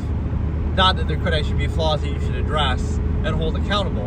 And so the issue with that is no matter what it is, then you would just reinforce it and be positive, and then it becomes a degree of, oh, who can overcompensate best, or who can reinforce the state best, which you didn't even choose in the first place, you didn't create it, you don't have to vouch for it, right? So that's a very flawed way of thinking. So there's a more neutral perspective that comes in with the absolutist, like, you don't have to be positive or negative, just be objective and neutral, but that's often framed as negative, right? Neutrality is framed as negative. My little pro-non-anti dynamic, I made the little Venn diagram. So basically, when a contrivance state is pro-blank, right, there's pro on one side, there's anti on the other side, and there's non in the middle, right? So when we need like an AI thing where, like, if I say an image, it'll show, even though I hate AI, but like it'll show up on the screen and it'll show, oh, like, make a Venn diagram and then do this, because like while I'm driving we can have some visual feedback. But no, it's, the point is that on one side is pro, on one side is anti, in the middle is non. And so when a contrivance state is pro blank, like in favor of something, then non gets pushed over one level and is treated as anti. So a good example could be religion, right? Everyone's born an atheist. One of my favorite lines that I've ever written, actually, in a short story is these two characters are discussing, right? One's religious and one's not. And the guy says, they're debating, and he says, I was born an atheist. We're all born atheists, aren't we? And then the other one says, well, we're born naked. Do we live like that? Do we live so? As in, it's a good response by him, even though I don't necessarily share that view. It's kind of like, just because you're born naked or an atheist doesn't mean that we live like that, right? But that's the analogy, is like, we're born atheists, and then the other guy comes back and says, well, we're born naked too, but we don't live like that, which actually ties into Absolutist philosophy in terms of a minimalism perspective, because there would be like a nudist colony example that I give, like there's a certain freedom in that, right? People are more at peace with themselves there, like your own naked body and your own natural state.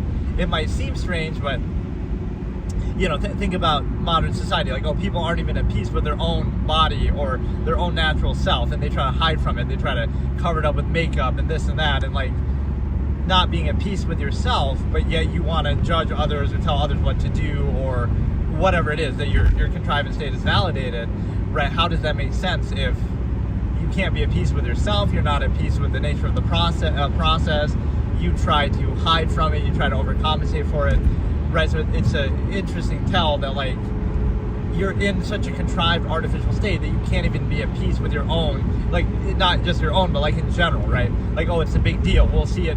This is my other logical razor here, is repression leads to obsession. So we repress sexual things, and then then society becomes obsessed with them as a result. Hey, how's it going?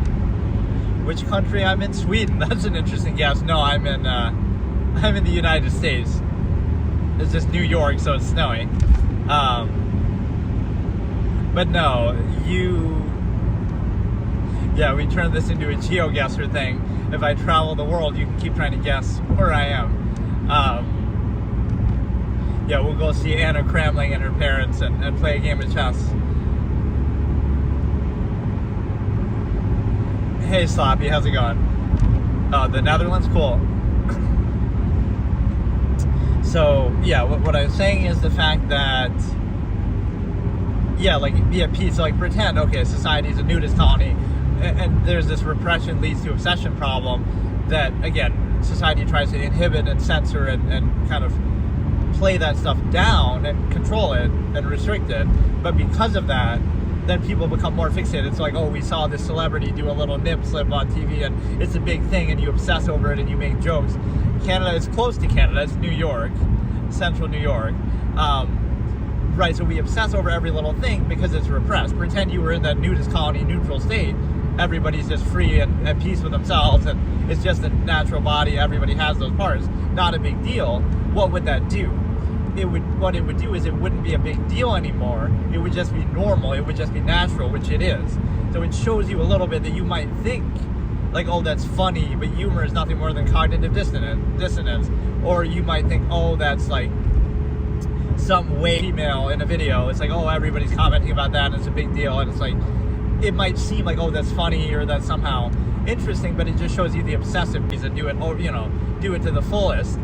without restriction, or the minimalist perspective, where you could not do it at all. But either of those scenarios are free from it, whereas the half-mass state, which we have in society, which we call half-mass hedonism, is obsessed with it, because you're kind of you're doing imbalance overcompensation. You create the imbalance by restricting it heavily, and then you overcompensate by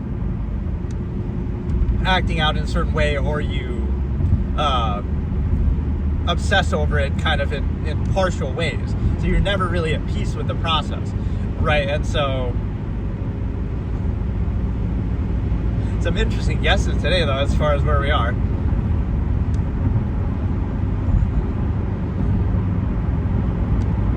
Yeah, if you guess where I would say, though, if you guess where I am, I'll give you a free, I don't know what you can even give on YouTube, but like a free sub, but it's free to sub anyway. But no, it's like, there's too many signs that would give that away, right? That's what ruins GeoGuessr sometimes too. It's like, oh, we're trying to guess something, right? But it'll say on a sign, and even if it's in a different language, right, that can kind of bear itself out. But no, getting back to the point is that, again, the pro-non-anti fallacy, which allows you to, again, we're all born naked, but do we live so? And that's kind of like, we're all born atheists. But again, the framing and the fallacy of the pro-non-anti is the fact that, again, if society, or I guess even religion in a sense, is in favor of something, right, you simply being neutral, right, you're not taking our position, you're not saying don't do it, you're not stopping anyone else from doing it, that would be anti. Like saying, oh, it shouldn't exist, right, that would be anti. Like, oh, this thing just shouldn't even happen at all, or shouldn't exist. Whereas pro is like, oh, everyone should do it, or that's the standard. And then the non would just be neutral, right? So you'd have to justify the specific thing that you're doing, not the other way around. Like, why you're justifying not doing it. But again, the problem is that, again, you have pro, non, anti, which allows you to realize that there was a certain point I was going to make, and then I got distracted. Pro, non, anti tells you that, again, you're not taking a position, but it's kind of pushed over. So neutrality becomes anti, because, again, the pro is treated as non. It's treated as an inherent false absolute, like it just goes without saying. You could kind of use morality that way too, right? The way that people sometimes say, oh, morality is absolute or objective, but it doesn't make sense, because if it was, then it wouldn't come down to human enforcement. I always hate that discussion, right? Religious people try to dunk on you. Oh, can you say this horrible event from history is objectively wrong? Well, objective implies something outside of human opinion and human control. So if it was objective, it wouldn't have been able to happen, right? It wouldn't have come down to people doing it, subjectively choosing to do it, or subjectively having to stop it, right? Like, they use that in a weird kind of way to try to dunk on people, but it doesn't really work.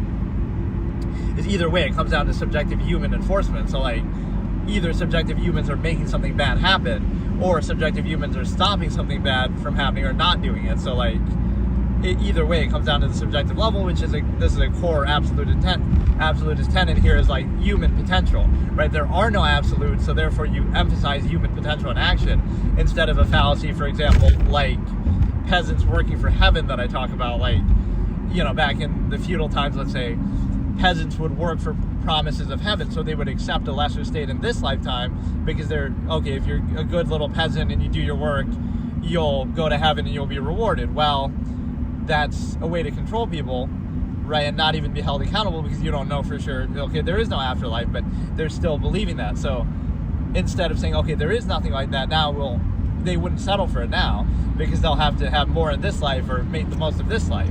So it's ways that you keep people from their own potential, or from a full state of value, right? And so what was the other thing I was saying?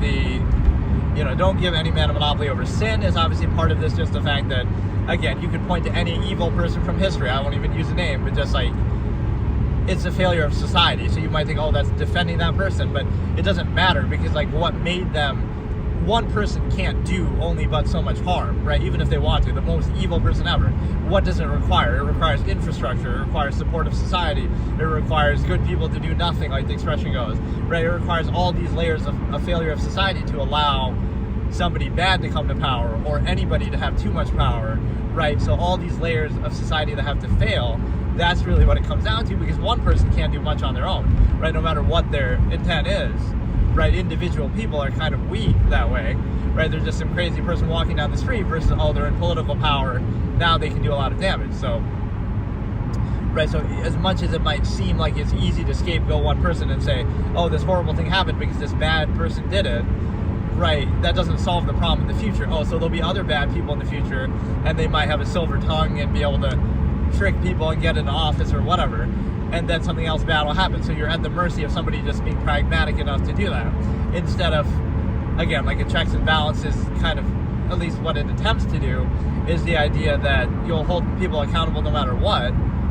right? Like assume the worst of everybody, or, you know, understand the nature of the process. So there's one other topic I wanted to say on that first point.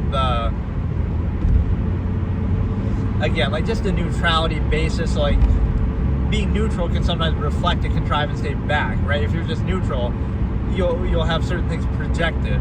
So I have this one character in a story that I, like, they're labeled like 1,000 different things, right, by other people. So it's like they're always, it's sort of hard to explain. Like whatever your enemy is, or whatever your, like, let's say, okay, we'll use just a political thing, like anybody who disagrees with you must be the opposite political party than you, right? It could have nothing to do with that. They might be the same party as you, but disagree on a certain topic. They might be apolitical, they might be independent, they might, whatever, right? But you'll frame it that way. Like, so anybody who disagrees with you must be part of some group or some side that you disagree with. Therefore, that justifies you discrediting them, because you've already made up your mind that that side is not credible. So it's kind of self-fulfilling. But right, so anybody who disagrees with you is a certain label, even if they're not, right? You just fit them into there because they must be, right? Because everybody who's bad is on that side, or disagrees with you is on that side. And then since you already have a bias against that side, right, and you dismiss it, you're kind of, right, you're already sure that you're right. All the more, like, sometimes people say this stupid thing on Twitter, like, oh, I feel righteous, like, I feel like I'm on the right side of history. Right, a lot of people were saying this a couple years back, I forget the context, like, oh, I don't feel bad for doing such and such because I know we're on the right side of history. It's like, anybody can just say that, or everybody always believes they're on the right side of history, right? You can't be the own judge of that. But that's kind of the speed of the media in the modern time, that it kind of, we're writing and judging history at the same time as it happens, because everything is so constant information cycle and overload and all of this. Hey, how's it going? From India. Alright, so let's look at a few concepts here before I get into the main meat of what I was trying to talk about, is like the non-value placeholder, right? And so I've talked about this where pretend there was some form of absolute value. So if there's a form of absolute value, you could pursue it fully all the time and there'd be no inhibition. You wouldn't do it for gratification or ego or anything like that. You would do it for the result, you would do it for the process, right? If there's absolute value. If there's not absolute value, you could say a religion or whatever, in whatever form you treat absolute value, but you would do it fully then, and there wouldn't be any of this half-mass state where you kind of, you do it a little bit, but then you distract yourself with entertainment, or there wouldn't be that compromise. If it's something worth doing, it's worth doing fully. If not, if there is no absolute, then there's no basis for outward insistence to tell other people what to do, for empirical structure, authority, etc. Right? So it's one or the other. Either, this is why the half-mass state would not exist, which basically just means, again, either there's absolute value in which case you pursue it fully all the time and it speaks for itself, or there isn't, and then it's not credible, and then everything's arbitrary and subjective. So it doesn't justify the authority, empirical structure, right, that we talk about. And then one thing I forgot to mention in my rule by omission episode is the fact that, like, how emotion or ego and things like this, appealing to those things, social contrivance, right, is a way, called the personality, is a way for the mediocre to rule over the masses. This is one of my old expressions, like, So how did the mediocre in the modern times rule over the masses who might be just as capable or more capable, right? They don't do it by being more capable themselves. They do it by somehow appealing to that side, like bypassing critical thinking and being like, oh, what a nice guy, or, you know, we appeal to personality, or we kind of bypass critical thinking through some means, like even like marketing, appeal to your emotion, things like that. So that's why it's not a true meritocracy, because they try to control you that way. So that's how mediocre people who aren't the best at something, not even saying that, oh, you know, the best as if to justify their position in a higher, you know, authority structure. So it's not that, oh, they could be better than you, but that's not the point. They're not so good, better than everybody or at anything, that they would justify being in that position. So it's more like they have to bypass, like, oh, they're a nice guy, it's a personality thing, it's some other way to certain identity politics, right? Like get you to focus on anything besides their actual capability that would justify. And even then, right, the perspective here would be that even if they are very capable, okay, they're a useful idiot, like let's get the best out of them and that's it. It still doesn't have to be where you kind of obsess over it, or you kind of get caught in the cult of personality of somebody, because it doesn't matter. Like let them serve their purpose and that's it, right? So even like the idea of them being impressive, like, oh, look how capable this person is, they did this and that. I have a character here that I use in some, this is more like an archetypal character where you know, oh, they cured cancer and they made renewable energy and they did all these things, and so that still doesn't make them right about everything, right? So you pose that as an extreme example, right? They could have done all these impressive things, the world's first trillionaire, they terraformed the whole solar system, they do all these crazy things, and people always think I'm talking about Elon Musk with that, but I posed that example before I even knew who Elon Musk was, like over a decade ago, right? He's just some fictional character who like did all these different things. Oh, they made renewable energy and they cured cancer and they become the world's first trillionaire, right? But I use that as an example to say even that person, that doesn't mean everything they say is right or validated, or right, you can still have that debate, which takes me back to another expression of mine where I said, like these two people are up on stage and one of them's highly experienced and accomplished, like that guy I was talking about, and then somebody else is just like an ordinary person, like they win a prize to get up there or something like that, right? And so then they start the argument, the accomplished person starts the argument by referring to that, or at some point they refer to that, like, oh, but I'm more experienced. And then the other person says,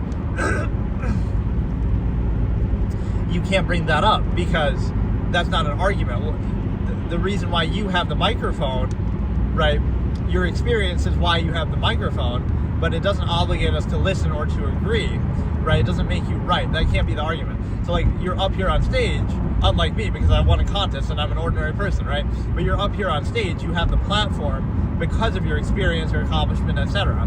So that's why people are willing to listen to you. But now once you're there, you can't use that as an argument, like say, oh, I'm right, or I deserve to be up here because of that. No, you're up there because of that. Now you have to be held accountable to it. Like what you're saying has to make sense, or you're held to a high standard, instead of just always leaning on that and saying, well, I'm always right, everything I say is right because of my stature, and if you question me and you don't have that stature, then you're automatically wrong. Like that's not a very logical basis to use. And so okay, now let's look at one other thing to do with that, and then we'll get into the main topic, which is, again, like you pose anything that's treated as a false absolute is a way to control you, and the whole irony again, an absolute doesn't pose that you do something absolutely, like fully, okay, this is absolute, so shouldn't you dedicate your whole life to it and this and that, but instead it makes people at peace with a half-assed state that they don't question. So it's more a way to control them and reduce them to a lesser state. And so like a false absolute to value or to specify something, I always talk about that. So you take like an inherent process, like the stimuli acme, like sex, let's say, and you limit it to one person, so you have to pose that now as an absolute to bypass the cognitive dissonance of, well, you could be with anybody else in the world, but no, this one's absolute. You're not doing that because it actually is. You're doing that to sort of trick yourself, right, and appeal to the ego to justify and rationalize, specifying, and limiting yourself that way. And so that's the typical kind of process to control you. And sort of like whatever you treat as the default in society is what would most control you, because looks like kind of blurry on there actually, but my windshield is maybe dirty. It doesn't look that bad to me, but on the screen it does. But no, it's like whatever you treat as default, it goes without saying, it's absolute. That's what most controls you. Right, not that it's actually true, it's just the one thing you don't question. Right, you could question everything else. If somebody introduces a new idea to you, right, you would question that. You would critically think about that. If somebody even has you try to question something or think about something, like what I'm doing here, right, being objective and trying to analyze, that would seem outward, and that would seem like, oh, you got to think about that. But you don't think about the inherent things that go without saying, like, again, how you're indoctrinated in youth before you can think for yourself, how, you know, society's already established, preconceived, certain things that are just already like traditions are a great example. Like, oh, you do Christmas and you do Thanksgiving, like you just do that blindly, mindlessly, right? Whereas if a new one was introduced, you would question that. So you just take things for granted and preconceived and treat them as an absolute. So yeah, last session we talked about don't specify the conflict, and again, this expression I've used quite a bit over the years. Don't give any man a monopoly over sin. Again, it's a failure of society. It's human nature. Don't get caught up on that, because then it's not helpful, right? We think about how can we solve this or prevent this in the future if some evil person does something terrible, right? How do we stop that from happening? Do we just call them evil and say, oh, it's all their fault and they're bad? But then somebody else bad can come along too, and then we're at their mercy. Or do we say it's a failure of society to allow that person to have power, or to allow anybody to have so much power, etc.? Right now, that can work across the board instead of just saying, you know, we have one. Right, that could work across the board instead of saying we have one person's better than the other and turn it into like a contest of cult of personality and things like that.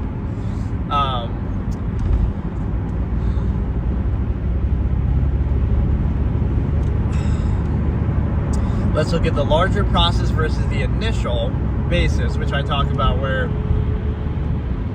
larger process is like something that, you know, is the underlying reality behind something.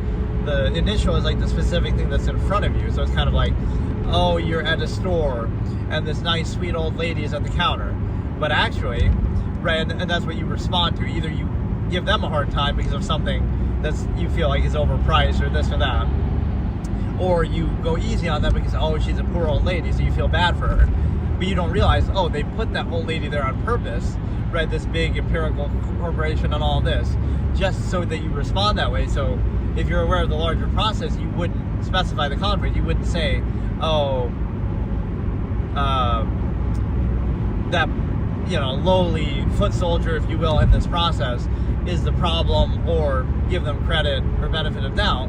You would focus on the larger process and be aware of that. It was kind of like this, again, this is rule by omission again. If the owner themselves was right there, you might be judging them or ridiculing them or looking at every little thing they do, but because they're just out of sight, out of mind, now you act like they're perfect, or you don't, they're not something that you're going to actively criticize because you're just giving them the benefit of the doubt, right? So that's the way to truly control people, is just don't be there, just be out of sight, out of mind. And so you sort of bypass accountability rather than actually appeasing it, right? So again, like any billionaire would be like, oh, we want to be all politically correct, or we just want to not even say anything at all, right? And then Elon Musk says stuff and then gets in trouble for it.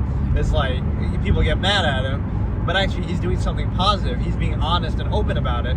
Even if you don't like what he says, that's fine, but you know, at least he's being open about what he actually thinks at the risk of his own net worth and such, whereas a lot of other people won't do that, right? So you're kind of rewarding and punishing the wrong thing, right? You're rewarding not saying anything, and you're punishing being honest, arguably.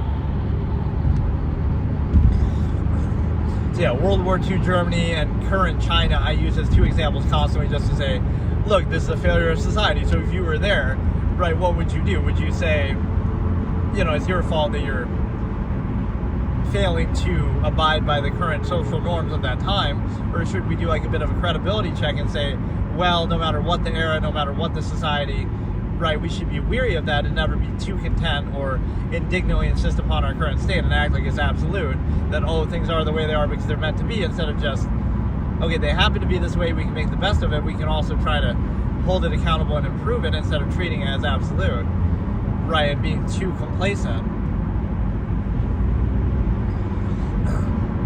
And again, in that sense, this is intrinsic to the stigma effect, where like, oh, an absolutist would never make the same mistake twice.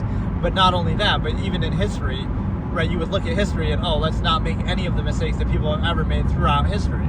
And so it wouldn't be specific, like, oh, this leader did this thing. It'd be like, oh, a human being in this position of power could do this or that, or could be controlled this way.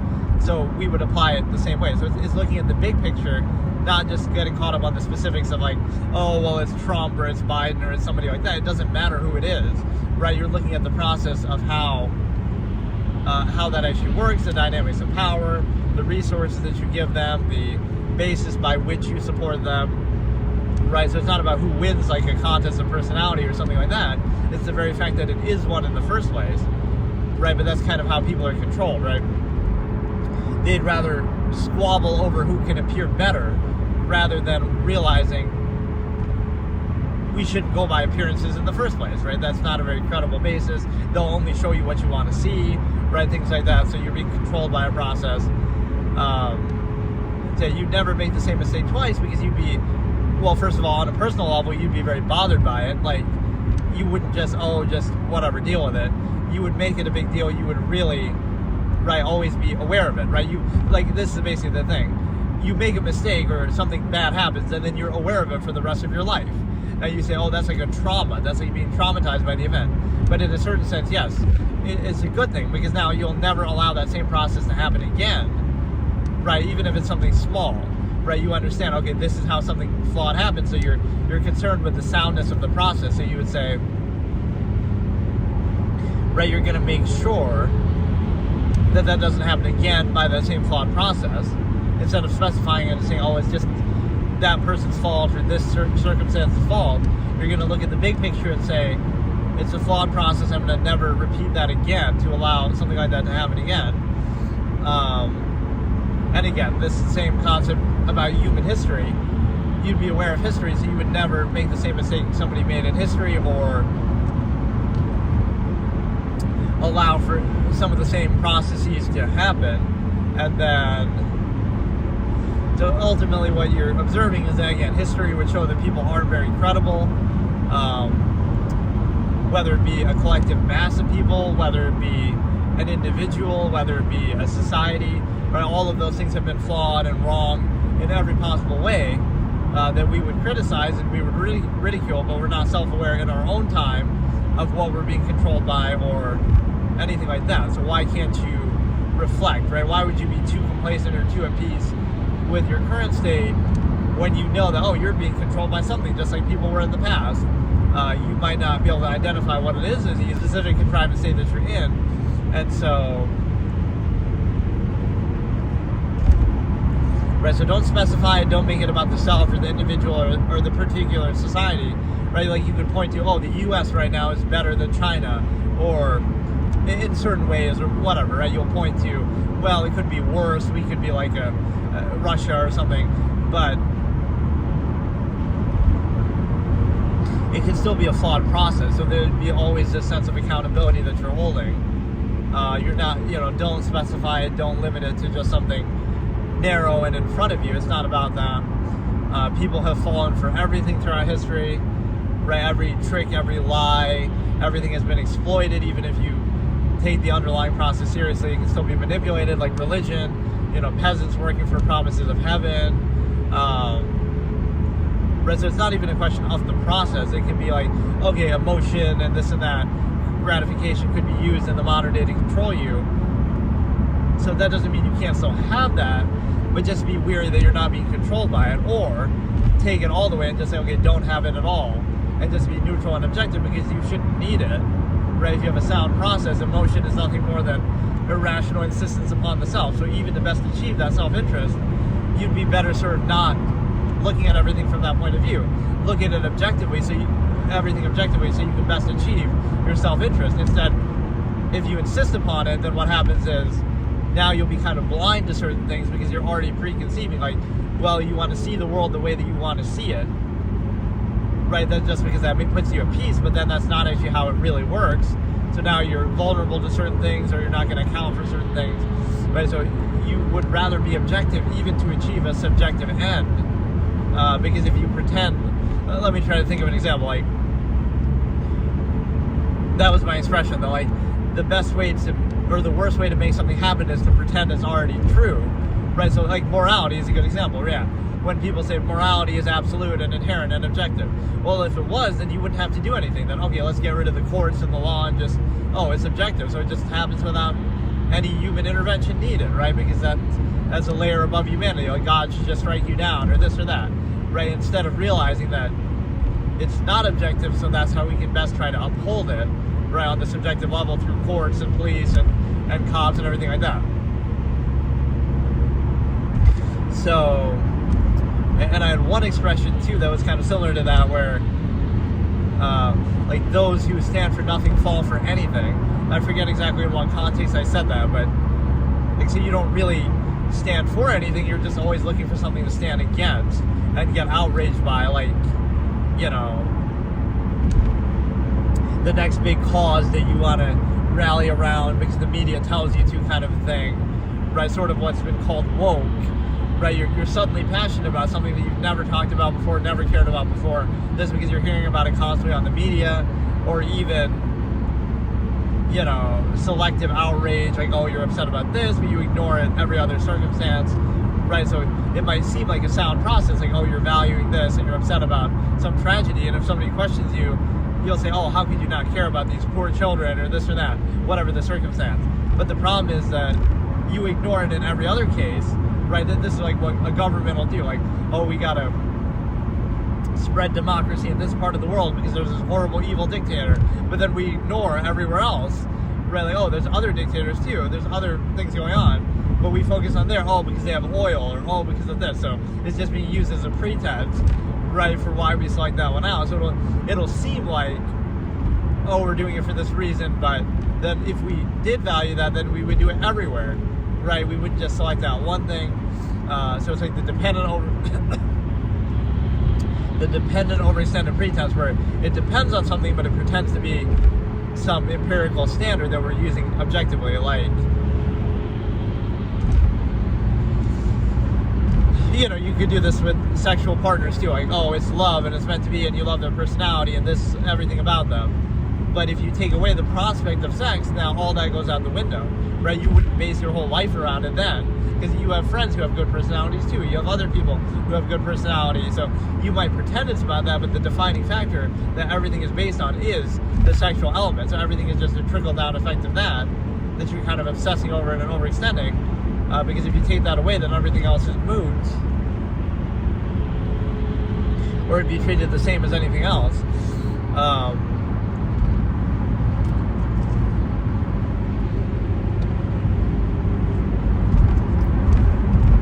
Yeah, like you would be made to believe in things that aren't true, whether it be, again, it could be God, religion, again, not to offend anyone, but a false absolute, or even you're controlled by those things and is skewed and selective and myopic, and, you know, have this sort of human-centric framing that religion often does.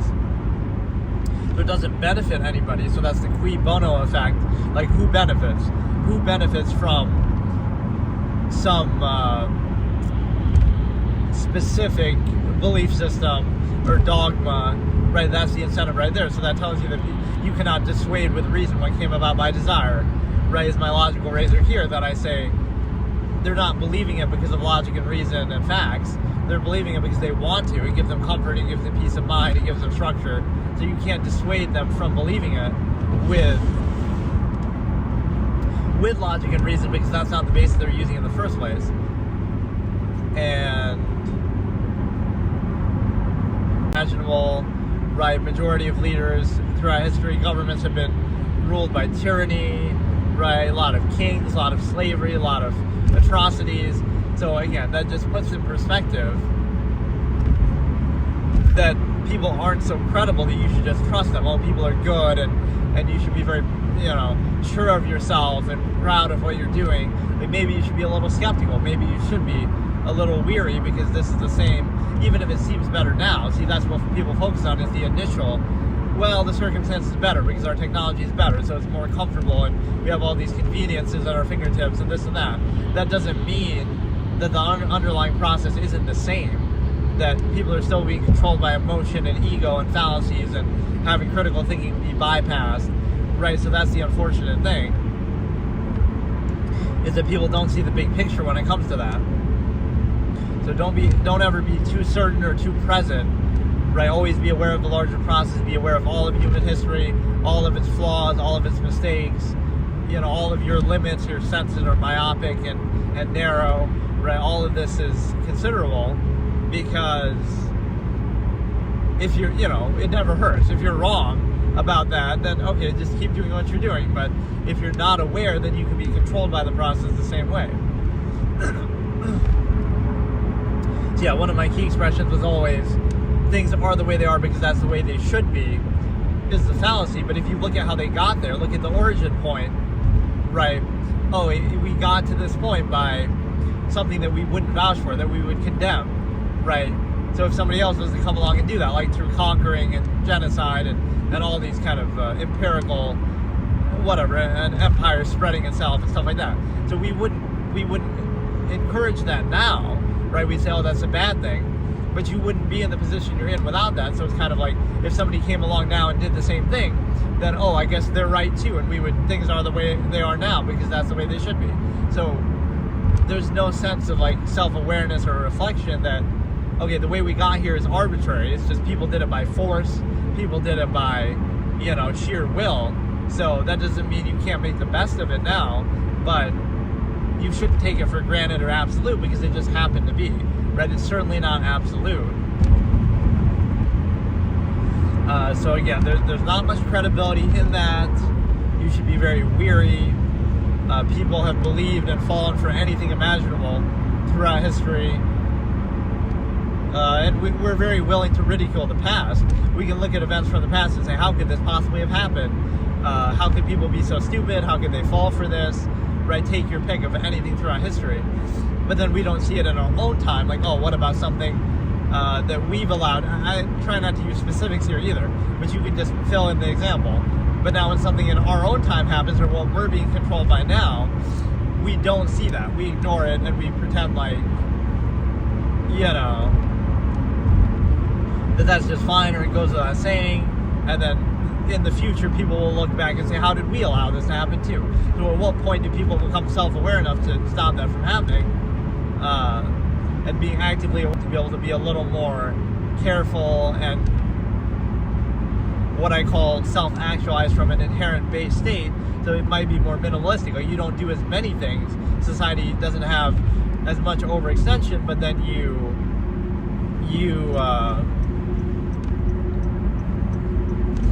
more in control of it, you're more aware of it, it's more of a sound process, instead of, oh, let's spread ourselves thin, basically.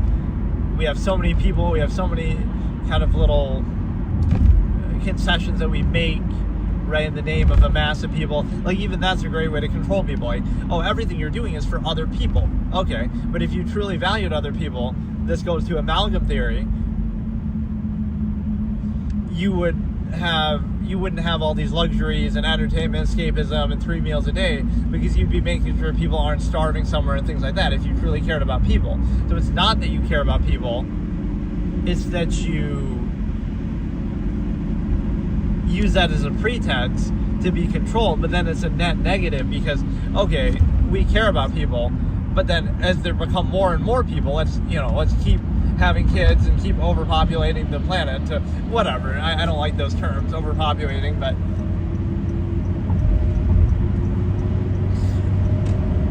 that just means, okay, the more people there are, the more you overextend and the more you sacrifice. So, like, it's an endless process, right, that you didn't choose, that you didn't create, so you're just reinforcing it.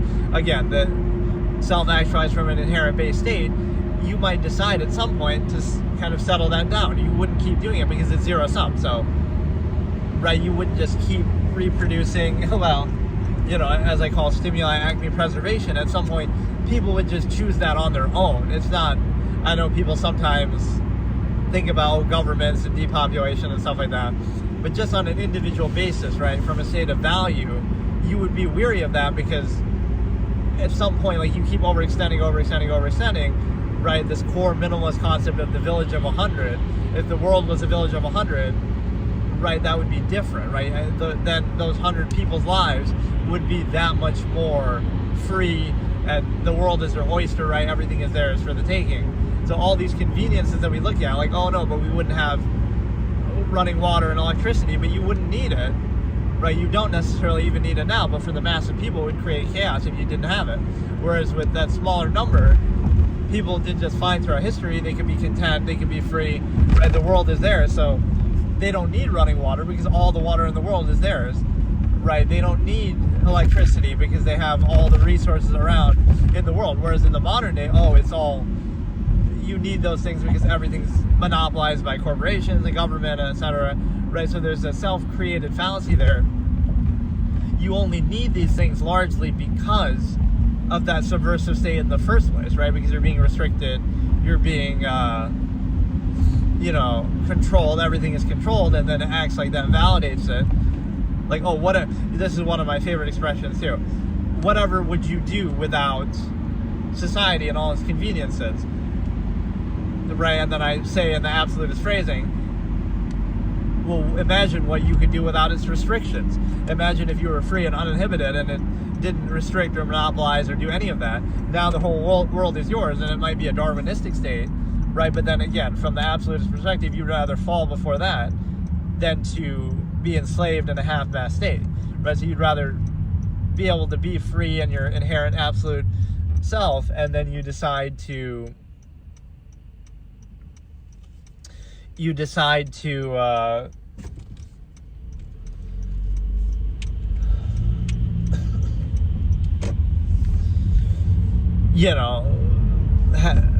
meet your potential, and then you're okay if somebody else's potential is greater and so forth. But instead you create this half-mast state where you restrict everything, overextend everything. But again, from the population perspective, that's why the stimuli acme is such a big concept, is that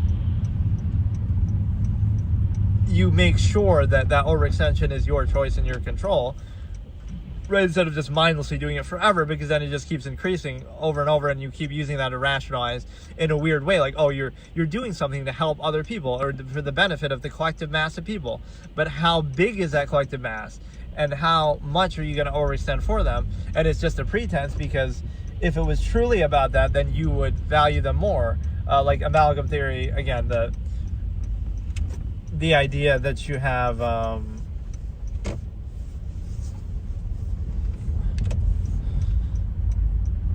right, you would get to the root of it, like those who need it most, or those who are really in a bad state, right, give up a meal a day for that, instead of, oh, we're gonna sacrifice some little minor convenience for some other convenience of more privileged mass of people. It's just it's a pretense, like, oh, you're restricted in the name of collective good or in the name of a mass of people, but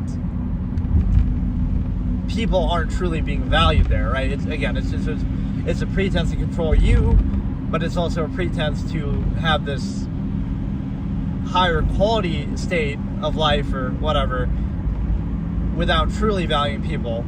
So it's a twofold pretense. Again, you're not truly valuing people on the most basic intrinsic level, but you're also truly not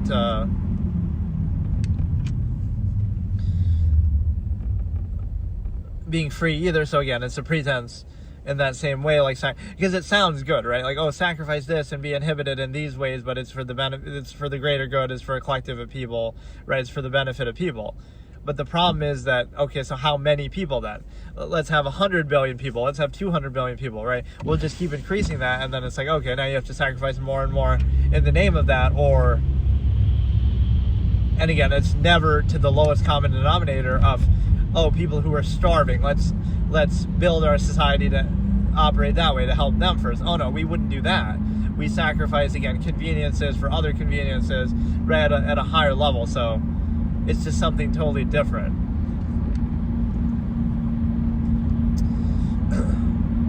Yeah, we're very willing and able to ridicule the past without being aware of the flaws in our own present. So this is the recurring theme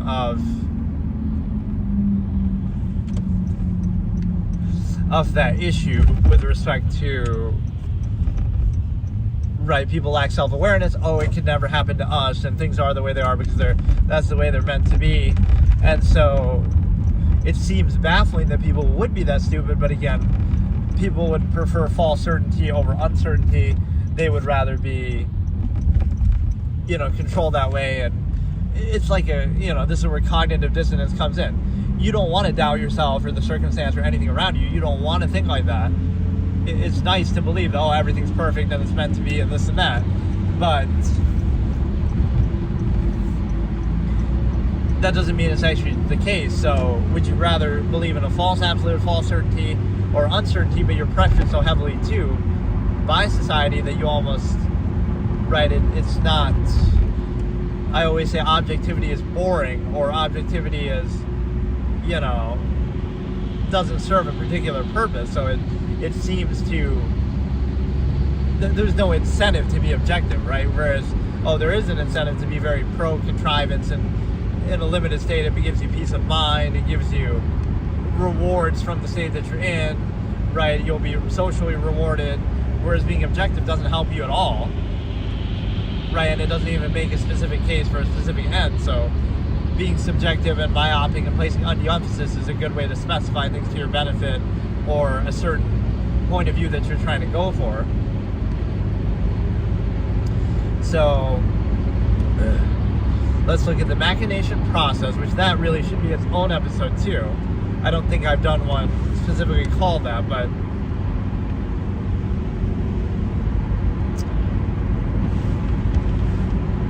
basically the machination process is the net sum of technology available in an era.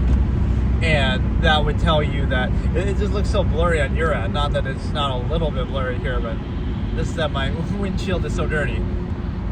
But no, the machination process has a twofold meaning, which on one hand, thanks for washing my windshield for me, this guy. What a guy. Right, this could be a minimalist principle too. I never have to wash my car because it's always, you'll just let nature do the work for you, which at some point it doesn't actually work anymore because there's certain stains that just won't come off like that. But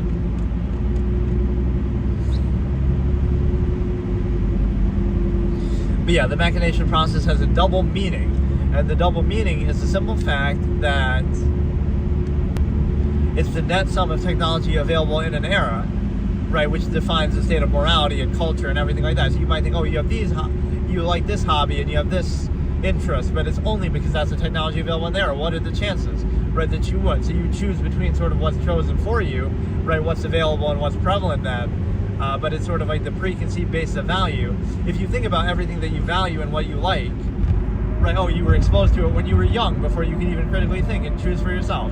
So there's no special meaning to that.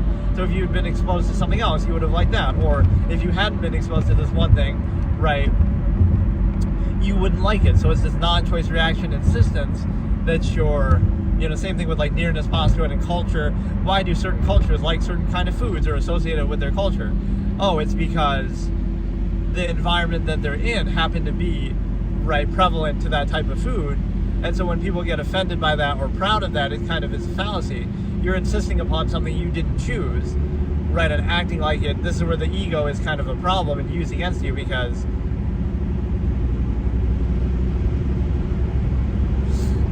it might seem like you're doing something, but it's just a way that divides people and doesn't actually serve a purpose, right? So, one country will take pride in its food and another will take pride in its food because that's what the cuisine was like, largely historically because of the environment that's around them. So again, Japan will like seafood because it's surrounded by water. I'm not saying there's anything wrong with that, but to be proud of that or insist upon it would be a little strange because it's something that wasn't even chosen, right? So you're insisting upon something you didn't choose, similar to other identity type things that is neither a negative nor a positive. It just is, and then you can choose to self-actualize from there. And so the emphasis is on your actions and your potential and your choices, not upon something you didn't choose that you just insist upon and are possibly defined by. And a similar concept here is the fact that an absolutist like business person that I pose, right, they wouldn't be upset, right? Somebody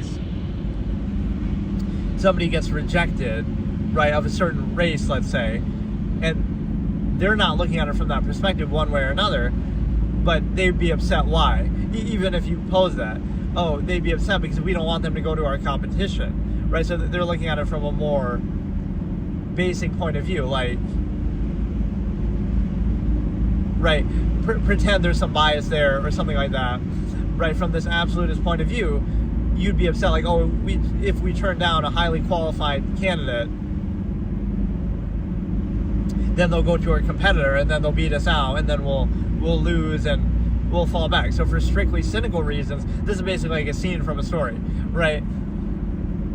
Someone's turned down and there might be some bias against, present there, but they're not upset necessarily from that perspective. It's that they would never do that, because even if you had a bias somehow or for whatever reason, you wouldn't let that define it, because again, it's too important to, why would we turn down a highly qualified, capable person for the job just for some petty, superficial reason like that, even if it was something that you somehow did value, right? Then they go to our competitor and then they'll beat us out. So for that strictly, seemingly cynical reason, that's why you're upset, right? Or that's why you wouldn't do it. So even if you want to look at it from that way, right, so you're not doing it for like, oh, equality and we're so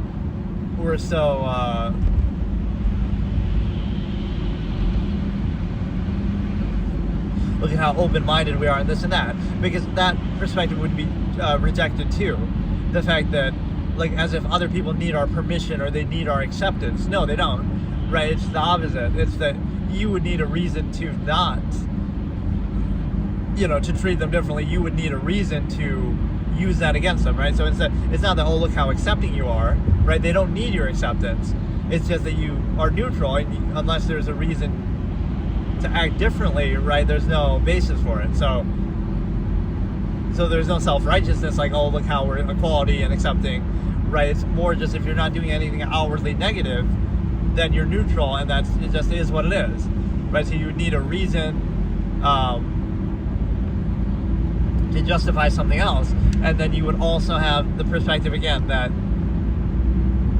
it's not for some self-righteous reason, like, oh, how could you possibly turn somebody down, and then the person would try to justify, like, oh, because of this superficial thing, but then, like, we can't afford to lose people because of that.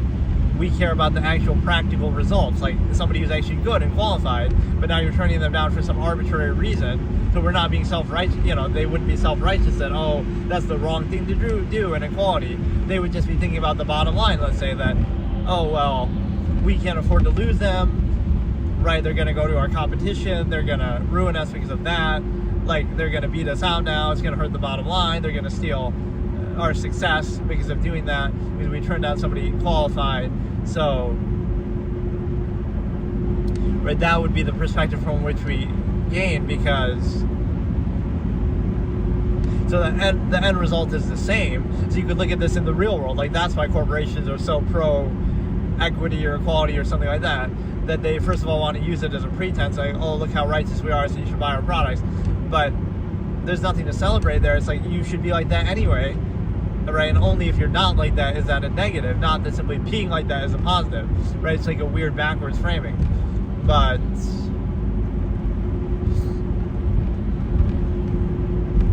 yeah, it's the idea of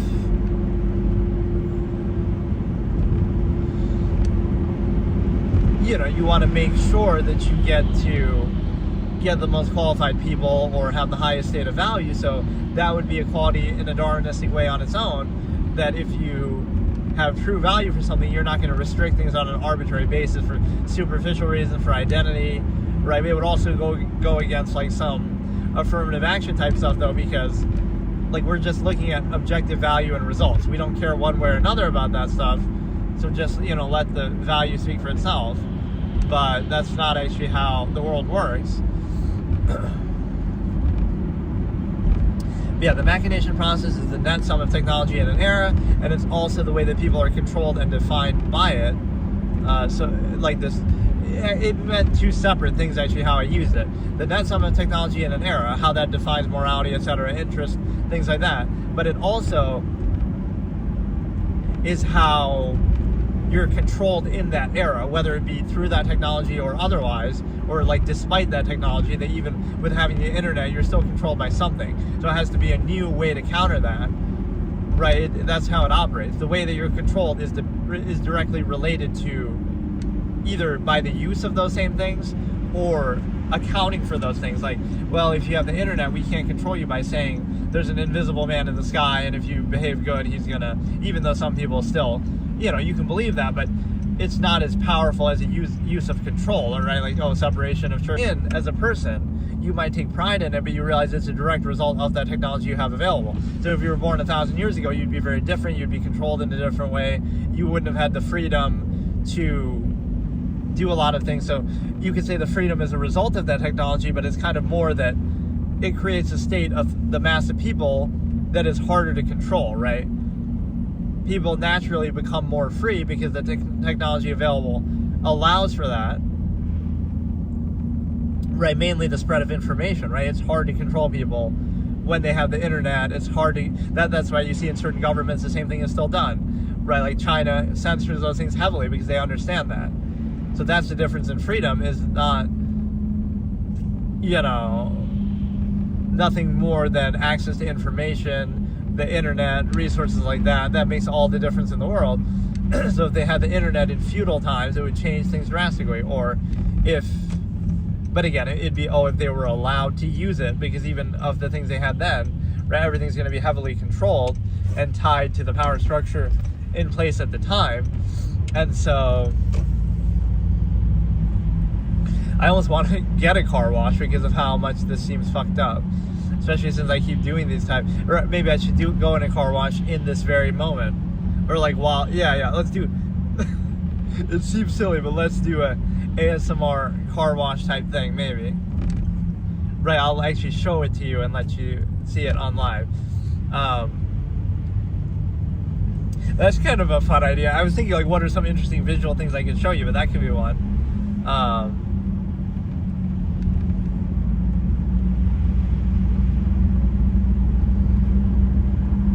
Right, like just something I can do in my car without having to go outside. Or I don't mind going outside and walking around, but I don't know.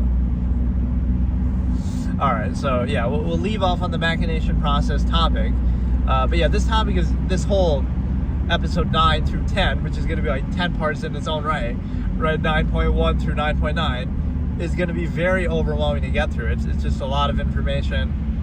It's a good topic, but I didn't realize how multi-layered it is. It's just to get the point across that you should be a little more self-aware. You should be actively aware at all times of all of human errors in history so that you don't repeat them. And actively self-aware of everything that you're doing and your own tendencies and your own flaws and your own limited myopic perception. So what people will often do is specify the conflict. Oh, you're too self-aware and self-conscious, but everybody should be.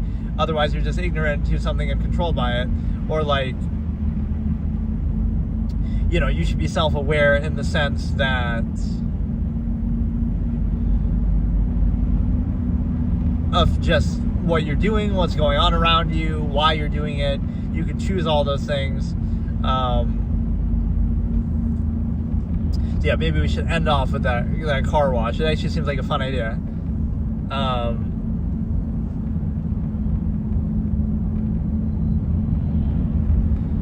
I guess if there must be one around here somewhere. But yeah, it's a good topic. It'll go on for a little bit. This is mainly what I'm trying to do on YouTube. We can see now, like later, I might do something like a gaming related thing, but I don't want to neglect Twitch too much. That's kind of what I've turned it into. It's like, okay, I'll do Twitch for gaming related stuff, and I'll do this for the just chatting kind of thing that we're doing here.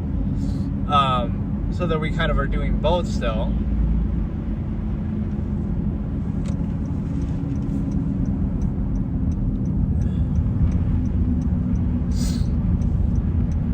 I feel like this episode I came up with a new catchphrase that I kept saying over and over, like this and that. I said that maybe too many times because I'm trying to give examples without being too specific. So just, because that's the whole point of what I'm saying. Right, so I'm saying don't specify the conflict, but then in explaining that, I'll have to give extreme examples to appeal to people who do specify the conflict, like World War II Germany or China. It's not really about that, but it's just to show an extreme example like that. Even in an extreme example like that, it still doesn't matter because you see the big picture. Right, you should see the big picture. Or even if I go to one, do I have enough change, or how is this going to work?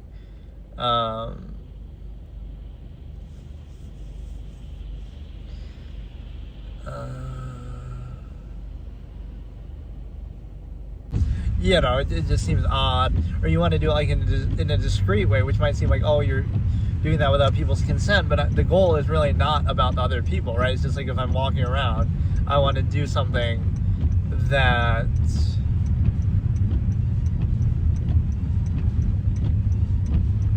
you know, just to show certain places and activities and different things I'm doing. As if there's really anything interesting about that in the first place, but somehow people do think like that. Right, even though I ridicule this sort of thing, IRL stuff, it's still more interesting than looking at a notepad, I guess, the whole time, right? Even if the goal is, but see, sadly, I'm still appealing to that a little bit. I might say, oh, it's more about the ideas of what I'm saying, but for whatever reason, I have to do this still. Or like, you're still appealing to this a little bit. Right, something that has nothing to do with it, but whatever, you get like a random visual feedback for what I'm doing.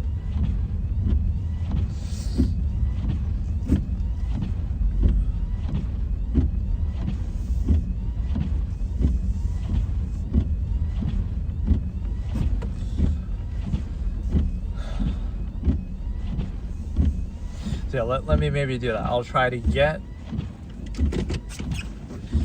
look for a car wash, because I am noticing that a lot, and see if we can do this. Or like, let me gather up some change. Like, I don't know how much a car wash typically costs, even. I do it so rarely. I have all this random change in here. But because they typically don't let you do cash either, so.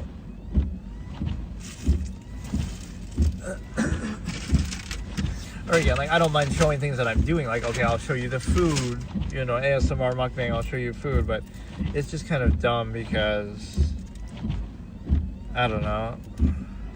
Or like, they might have a machine at some of them that are like, it'll give you coins for the money that but then why not just use that machine to do it in the first place? Okay, let's say you should try to do this, even though it seems dumb. Let's look actually up something on Google, like cost. Fuck me.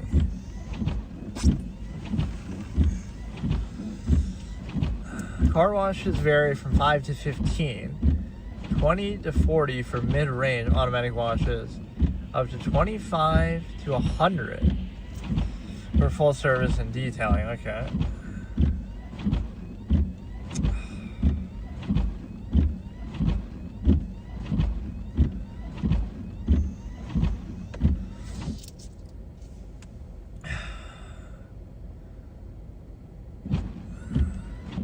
Or sometimes it'll default to some random place that's not even where I'm at.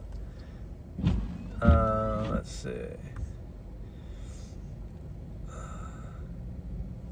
Like, we may as well do this on here since I am showing what we're doing.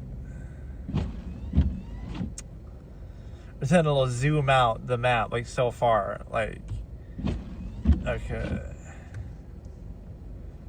Oh my god.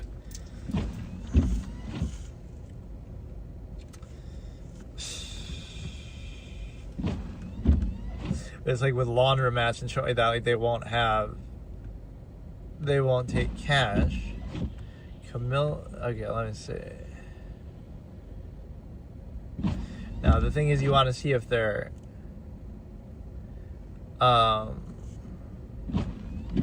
if it's like autumn, or oh no, it is showing me a laundromat. Fuck. Closes soon. Must be closes at like 2.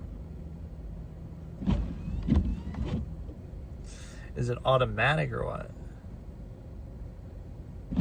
After I covered my car in soap, the light shut off.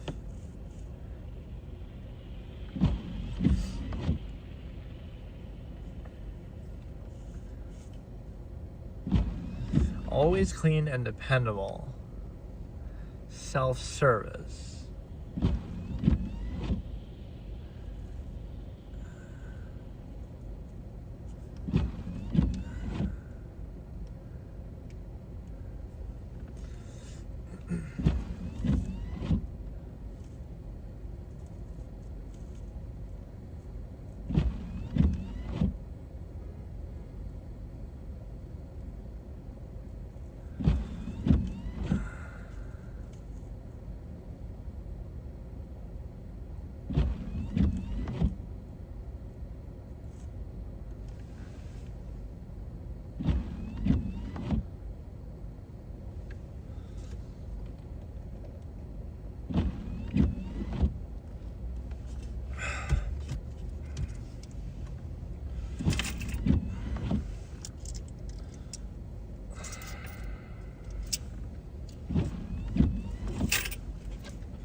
Okay, let me just pick one. I can't tell whether some of these are like like automatic.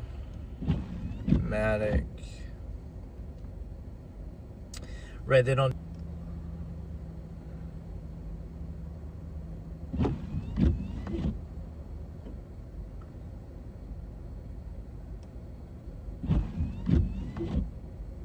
Okay, let's just try this one. I don't really get it.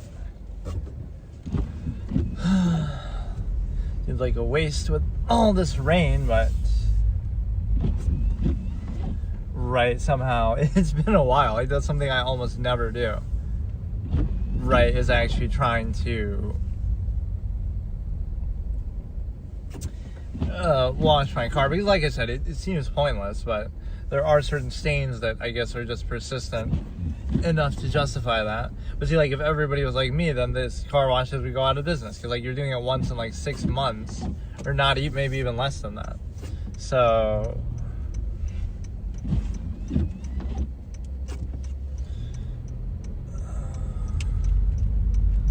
yeah, let's get the visual feedback of what this is gonna actually be about.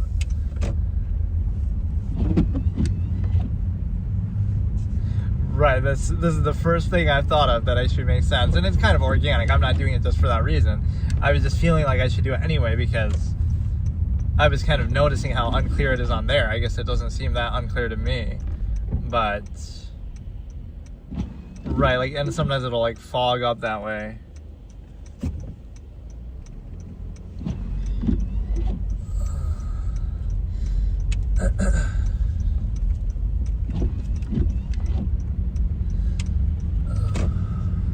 Yeah, those are like the kind of things to own that you don't have to do anything. Just if you own a laundromat or a car wash, you just kind of let it be automatic.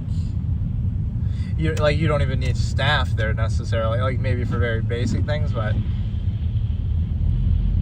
it's a very self-fulfilling kind of a thing. So you can have like this one plot of land where you have all of these automatic things, with, I guess, grocery now, you could do self-checkout, but like automatic grocery, automatic laundry, automatic, car wash, automatic, yeah, that's what you'll start seeing, like oil change, right, with the AI-powered robot. Everything's being attributed to AI, but it's like, I hate when people act like that's a new thing, like, oh, this new AI. Yeah, like AI was in video games from the 90s when you're playing, that's AI. Like, it's been on computers for decades. Like, just the concept of AI isn't new at all. But obviously what they mean is it just being a certain level of advancement where it's getting more complex. But right, like in a video game, you're always playing as AI. In chess, chess AI has been better than or you know what, that won't even work now that I think about it, because we're running we're running on the, god damn it, we're running on the Starlink thing, so of course it's not gonna work. Right, as soon as we go, because it has to be open to the sky, and I don't necessarily, you know what, maybe I'll do a video of it, but I won't. Okay, so I'll end here, but then I'll do a video, I guess. Okay, so today I thought I'd do something a little lighter of a topic. We're going to discuss the common, now new trendy take of Aka Nemsko. I don't know exactly how you say it, but Aka Nemsko had discussed with Anna Kremling in a clip that's kind of gone viral now that, anybody can be a GM. So let's kind of discuss that and dig into it and look at that. And the previous trendy take before that pissed me off, because I had said the same thing like 10 years ago, just offhandedly while streaming chess, that that female titles shouldn't exist. And then you were called like sexist and this and that like 10 years ago. Now the Botez sisters are saying it now, and what a cool thing. Like, that actually triggers me so deeply, because when I say something like that, I don't want any credit for it. Like, I don't really care. I'm just doing it, right? But that's why it's good that I have this channel now, and I upload clips actually, which I never did in the past. Like, I would just kind of do it. I would just stream and I wouldn't care, right? But like, now I have clips to show. Like, okay, I predicted in the NBA that Jaylen Brown would win the Finals MVP if the Celtics won the title, and he did. So now you can look back and see video proof of me saying that countless times. Or even like more recently, Michael Porter Jr., me saying, he has the perfect NBA body, and now he's averaging like 25 a game for the season, right? Like, these takes that age pretty well, right, that I can say something and have it recorded. So that one triggered me like crazy. I'm still triggered by it, because I said that right a long time ago, the female title shouldn't exist, and Judith Polgart, rejected the whole idea of playing in female tournaments, and she was so good that she wanted to play with men and all this kind of thing. So, right, it didn't matter because, hey, how's it going? It didn't matter because she was just the best player, and she wanted to be the best that she could, and 2,700 rated super Grandmaster. So the fallacy there is that, again, if you said it 10 years ago, or maybe because I'm a guy and I'm saying it, then, you're somehow anti-women by saying that the title shouldn't exist. But now, the Botez sisters say it way later, and now, what an interesting trendy take. So that shows you how annoying that is. Right, it's the same exact thing that you're saying with the same reasoning, or I don't know what their reasoning exactly is, and they've benefited from female privilege and title over the years, and now they want to act like, it's embarrassing, or they don't want to, it's one thing if Judith Polgart says that, okay, she didn't care. She didn't need the female title because she was so good that she was going to get the title no matter what, a Grandmaster. One thing they should really do is add a 2,700 rated official title. Is unofficially it's called Super Grandmaster, but they don't, there is no actual designation at that point, which is kind of dumb. There should be an official title that you get with some other norms and so forth. At 2,700 would make sense, because that's what is considered to be Super GM level. So let's look at this Aka Nemsko claim. I've never really watched her, but again, she's talking to Anna Kremling, so you have two female, and again, I'm not trying to pick on it, but you have two female content creators in chess, neither of whom are Grandmasters, which I'm not shaming you for that. You can say, I'm not a Grandmaster either, so what gives me the right to talk about this?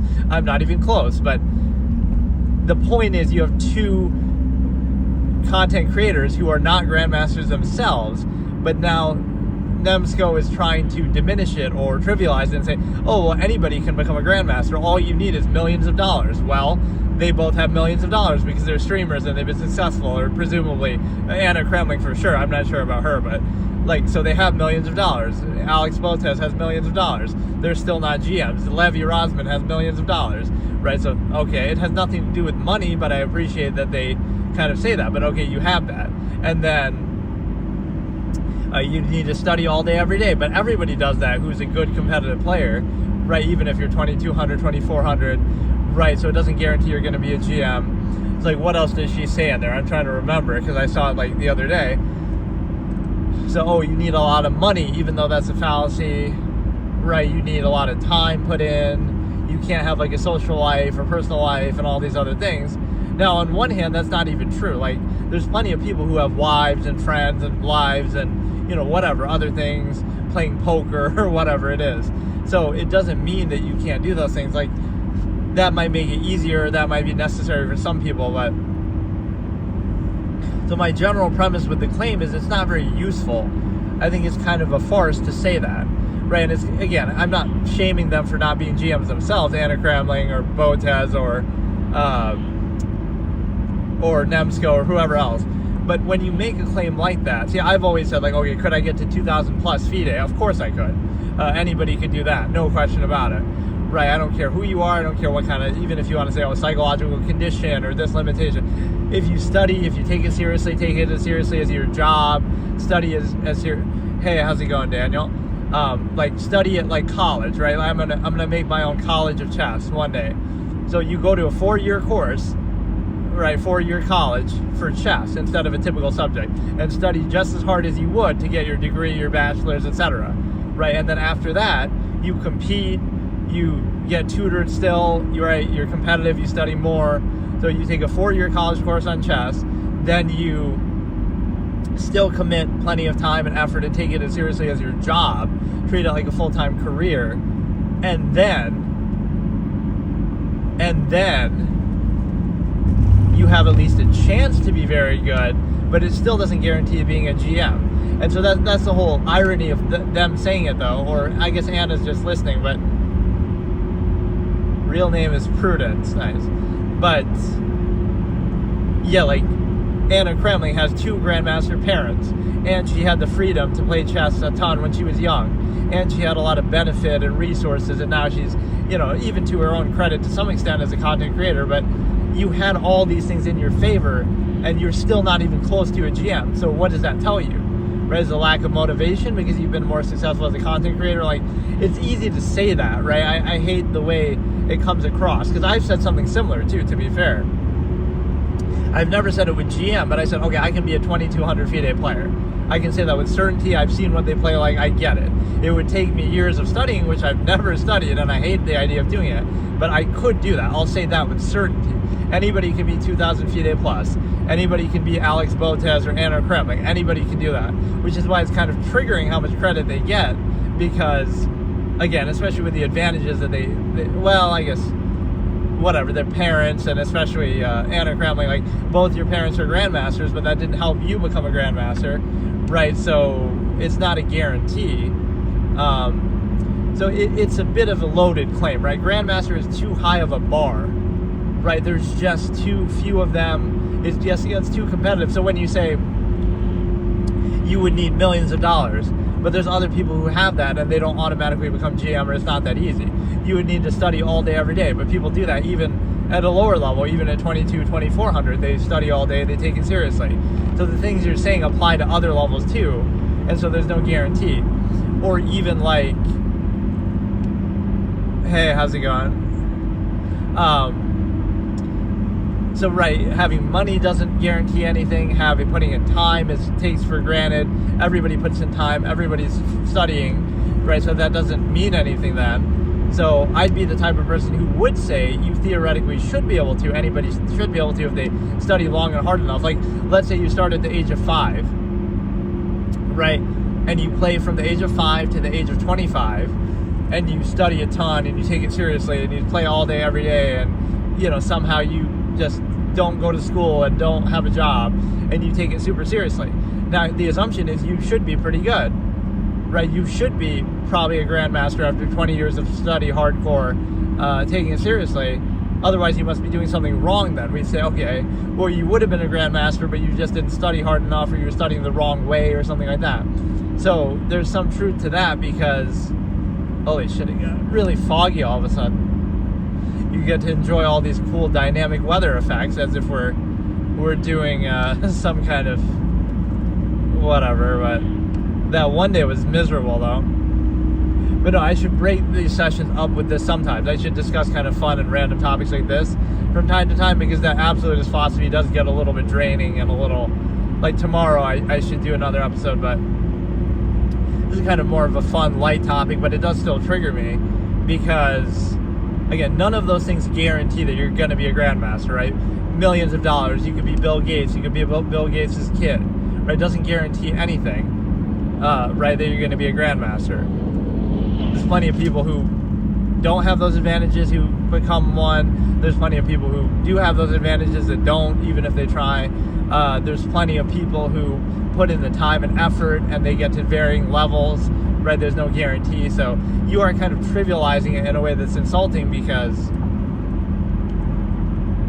well, if anybody can do it, then why don't these millionaire streamers who have all the time in the world, who have, all the tutors, all the access to resources, all the money, right? Why aren't they grandmasters? Show me the example of that then. Show me one single streamer who got better at chess since streaming with all the money, resources that they made. Okay, Alex Botez, take the Grandmaster Challenge.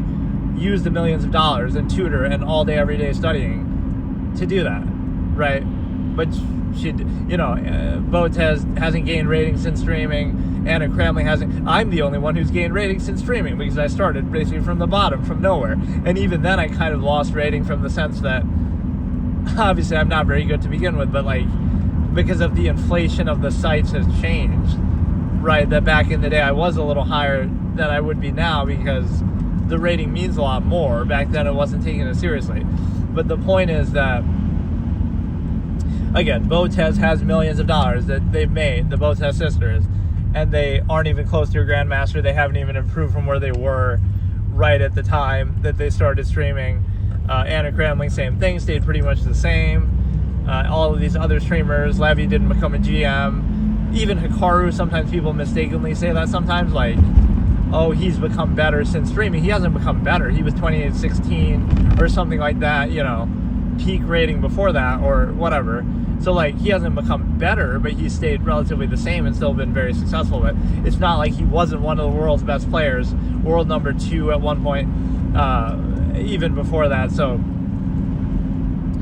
it's not like he wasn't already an all-time great player. So now you'll say, oh, he's streaming and that somehow validates it, but he was already one of the best players ever. So he still is one of the best players ever. It just doesn't mean that he's gotten better or that those resources really helped him in a meaningful way. Because, oh yeah, and congrats, he had a kid. I saw that. I like how he handled that relationship, at least from the content perspective, that some people make a drama about everything personal, or it shows you an example, oh, you can't keep it secret, your girlfriend or this or that. XQC makes a whole big drama with the debt, and again, regardless of the details, it's just it's hard not to show that on stream and make content out of it. But that's what Hikaru shows. Nobody knew he was with Atusa, I'm talking about when they were first getting married or whatever. Nobody even knew that they were together, right? He kept it totally private, so it shows you can control that if you really want to. But right, this idea that, oh, because you stream a ton or you do face cam and this and that, you have to show everything. It's kind of up to you. For example, I don't do face cam ever, so that's a choice that you make and whatever. But yeah, would I say that anybody can be a GM? I would say no. I wouldn't say that you could do that necessarily. Anybody could be 2,000 plus. Anybody could be a very good player, 22 to 2,400, roughly, something like that. And it would take a lot of those same things that people talk about, studying for years, maybe some financial stability, tutors, reading books, everything like that, right? But we got to assume, oh, everybody does that who's successful. So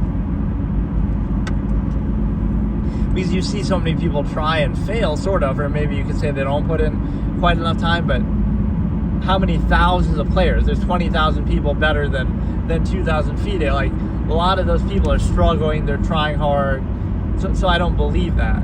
If you say anybody could do it, well, there's more than 2,000, I think it's roughly 2,000 people, right, who are GMs so at any given time. So if anybody could do it, then there'd be more than 2,000, because you can't tell me that there's not more than 2,000 people on the planet Earth who want to be a Grandmaster bad enough and who study enough or have the financial resources. There's more than 2,000 people, right? Again, a lot of the people who want it maybe don't have those resources or have the time and all that. But yeah, I would reject that a little bit, and I would say it's coming from a very disingenuous place, because there is a bit of that female privilege built into there, right? Neither of these two content creators who have made millions of dollars, presumably, from all the attention they've gotten, have, okay, I get it. It would be hard to do. Hey, how's it going?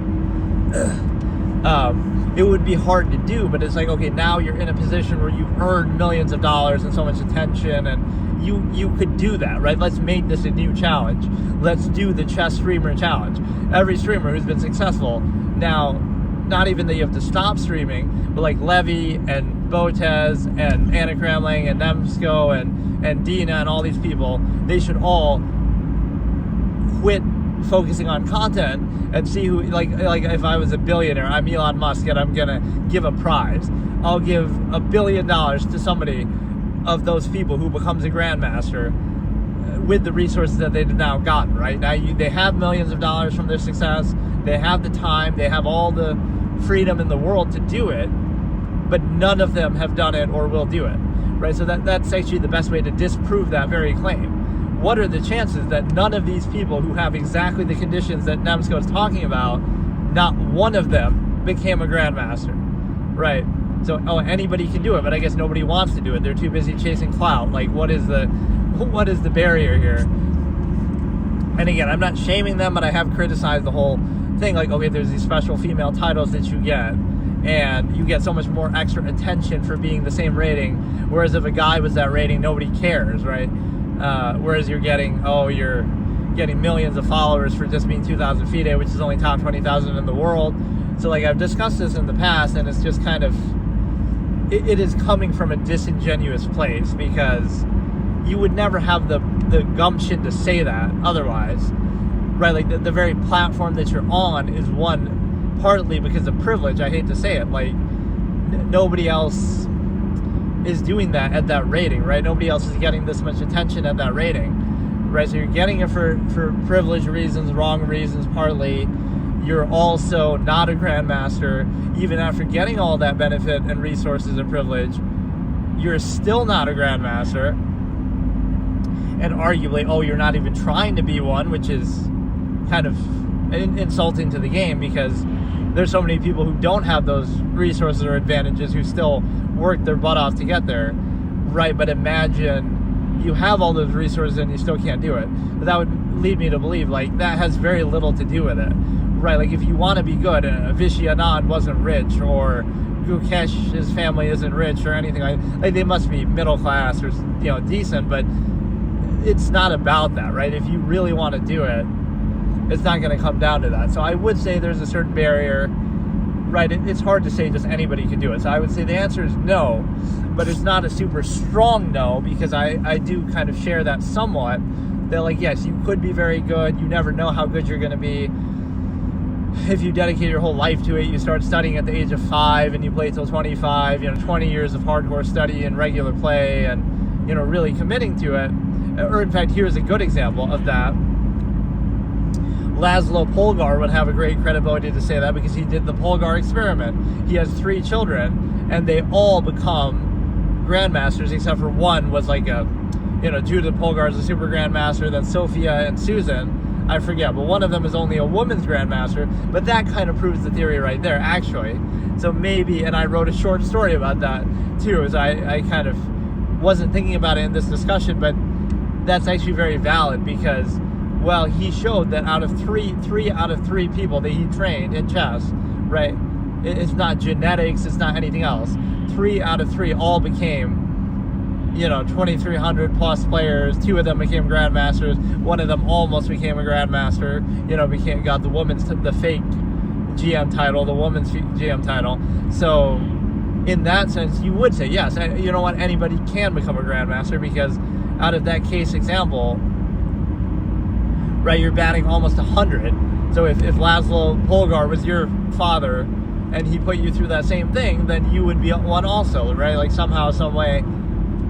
Like, there was variance, like, look, 3 different people with different skill set and intelligence and habits, but all 3 of them were highly successful, right? And 2 out of the 3 were Grandmasters, so that really would make the case. So, again, those are the two pieces of evidence, really, right? The Polgar family would show you, okay, maybe anybody could be one, and what I would use to say that it's not quite that simple is that there's so many people who don't do it, who try to do it. And again, I would say even the best example are streamers themselves, the big streamers who make so much money, or do have so much freedom now. I can understand otherwise, like, okay, where would Alex Botez have been if she didn't take off with streaming.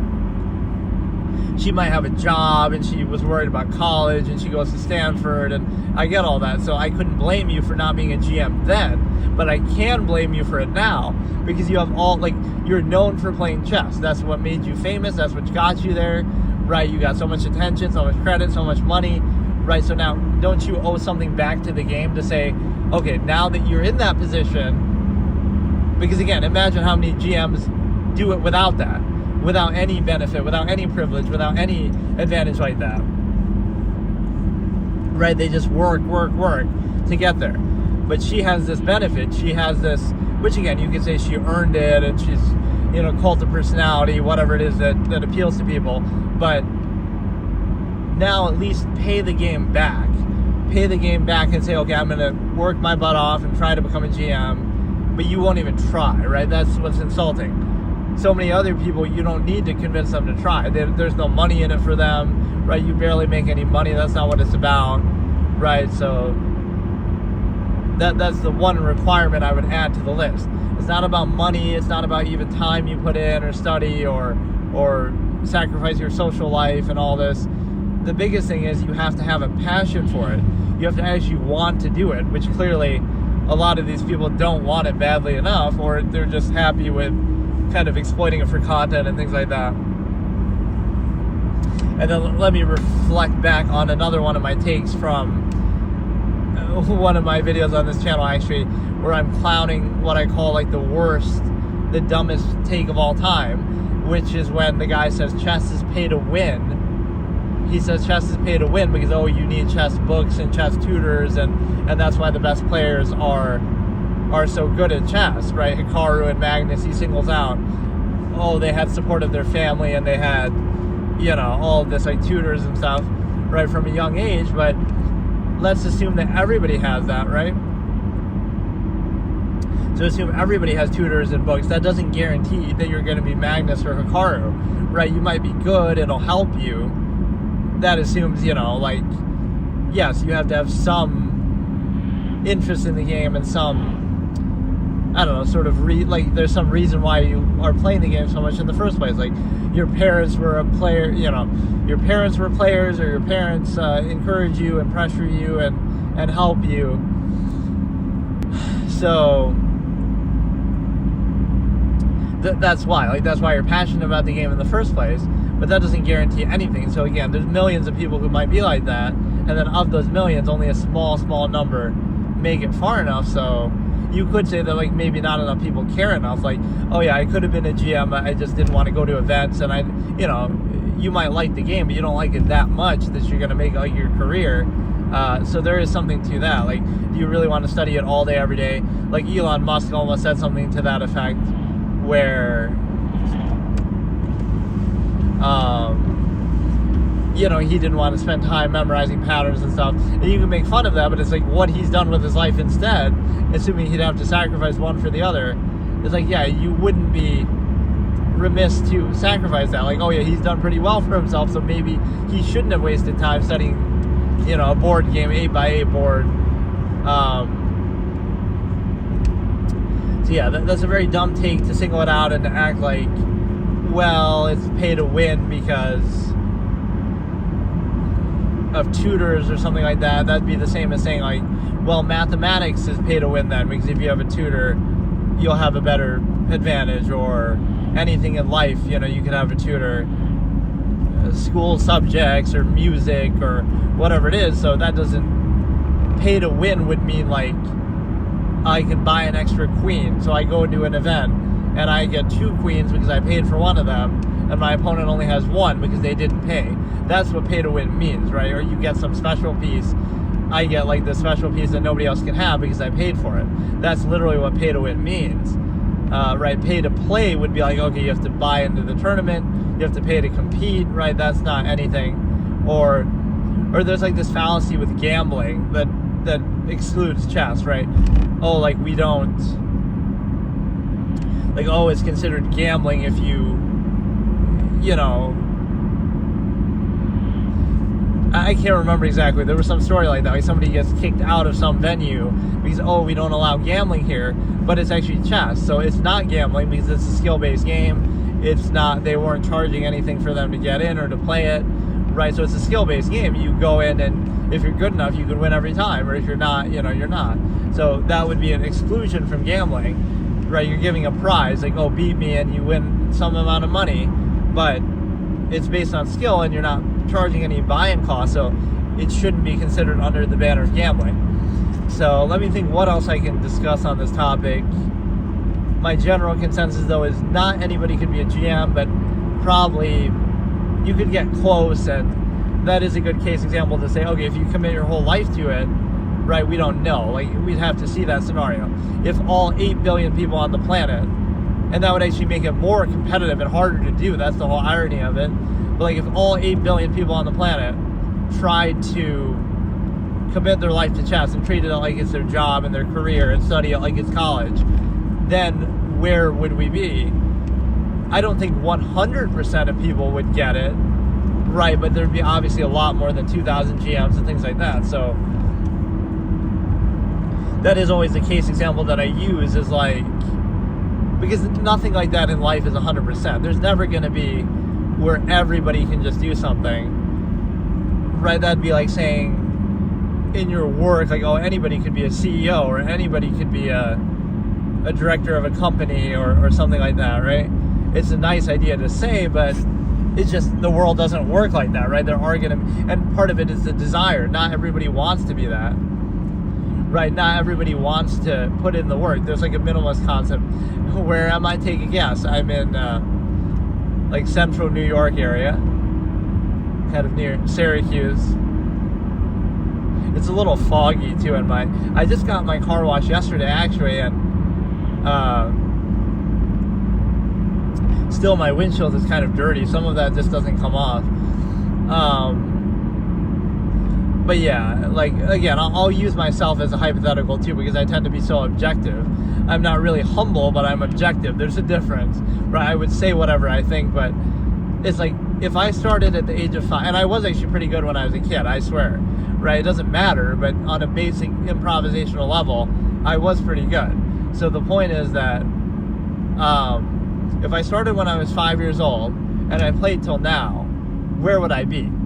And the answer is, would I be a GM? I can't say that. I won't say that. But I'd be pretty damn good, right? I'd be 2,200 or something.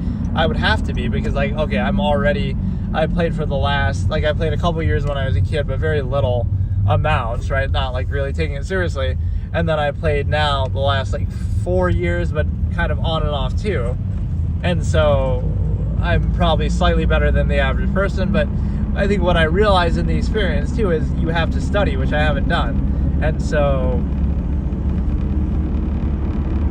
yeah, maybe it looks a little scary because it's all dark and snowy and shit. And this angle makes it look like, at least that's what I was trying to do. The angle makes it look like you're the passenger. So like you're sitting next to me, so like ASMR, getting kidnapped and you're in the passenger seat or whatever, you're hanging out. Doesn't have to be like that, but it gives you that kind of visual feedback, which, again, I would find this more interesting if I was going to different places, but for now it's just kind of the same route, relatively roughly, that I keep doing over and over.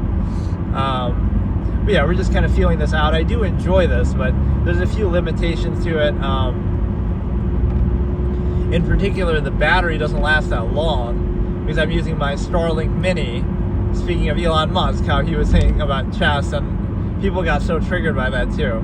Him calling Polytopia more complicated than chess, even though it objectively is, because any game is more complicated than chess that has more than 8 squares and more than, the 16 units and all this. Like, even variants of chess are more complicated than chess. Like, Fog of War chess is, chess 960.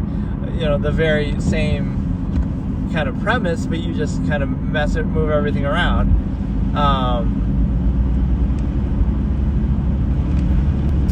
Yeah, I feel like I had more to say on the topic, but now I kind of forgot.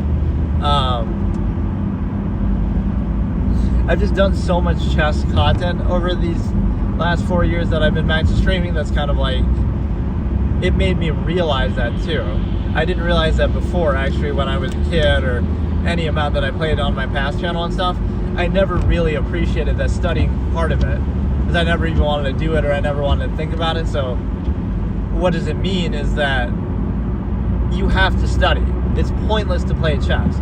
Chess is not a fun game. It's not a intuitive game. You could be the smartest person ever. You could be Albert Einstein, lost to Oppenheimer in a chess game. Bill Gates isn't automatically good. Magnus, when he started playing, wasn't that good. Like, it takes years of studying, and so that has way more to do with it. Now, the rate at which you improve once you do that is still telling, but it's just different. Right? It's just different, and the reason why is because it's not as simple as just saying that anybody can do it and just study and take time. But again, it is one of those things you could kind of cop out and say, well, you could have done it.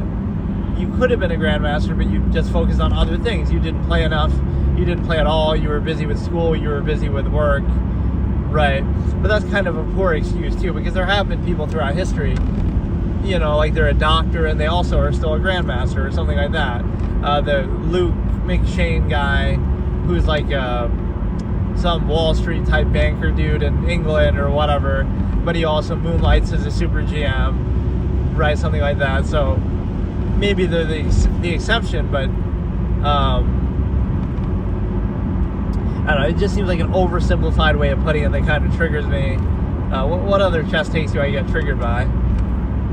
Just the whole disingenuous nature of the streaming culture, because it really is the ultimate blow to meritocracy. Like, in a way, I'll look back once I become a Grandmaster myself, which I won't say that, but whatever. Like, Alex Botez inspired me to play chess and to be competitive in a way, in a weird backwards kind of way, because it triggered me so much that somebody was getting so much attention for only being top 20,000, 25,000 in the world, that it's like my standard would have been too high. Like, oh, I'm an elitist in a lot of things, right?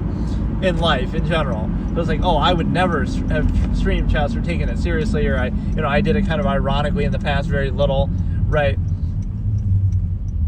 So I would have never taken that seriously, but then it's like, oh, if Botez is getting that much attention, then for being merely 2,000 FIDE, then okay, I may as well do it too. You might say, oh, you're not as good as her even, right? But it's relative. Okay, so she has millions of followers for being 2,000 FIDE. So if I was, 1,500 or 1,700 FIDE, then oh my goodness, I should have a couple 100,000 at least, right? Like, that's the low standard that I'm kind of mocking and saying how stupid it is, because I would never have done that. Right? So in a way, that's directly the reason, right? Like, okay, well, if she can do it, then so can I. Okay, I'll get to 2,000 FIDE. I can do it. I'll get to 2,000 FIDE, and then I'll have millions of followers, but I won't. Because either it's the stimuli acme effect, or it's some other cult of personality, or there's some other reasons behind it. So it's very, very stupid.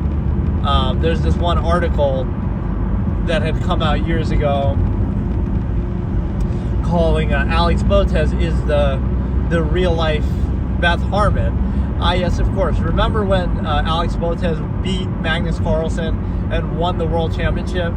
The men's, or the universal world championship even. Remember that? Because that's what Beth Harmon does. She beats Borgov and wins the world championship. It's like, no, it's not even close. Like, even Judith Polgar wouldn't quite be Beth Harmon, the way she's portrayed in the show, because they kind of go over the top and let her win the whole thing.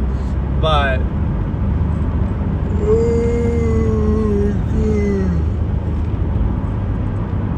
this is actually kind of more of a boring discussion than what I thought. I don't know.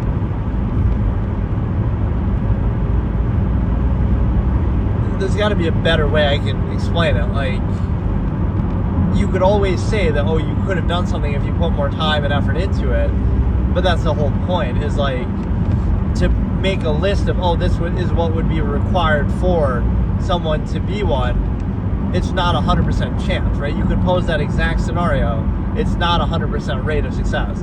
That, oh, you have millions of dollars in comfort and best tutors and best technology, best resource, best, study all day, every day, don't have to work, don't have to go to school.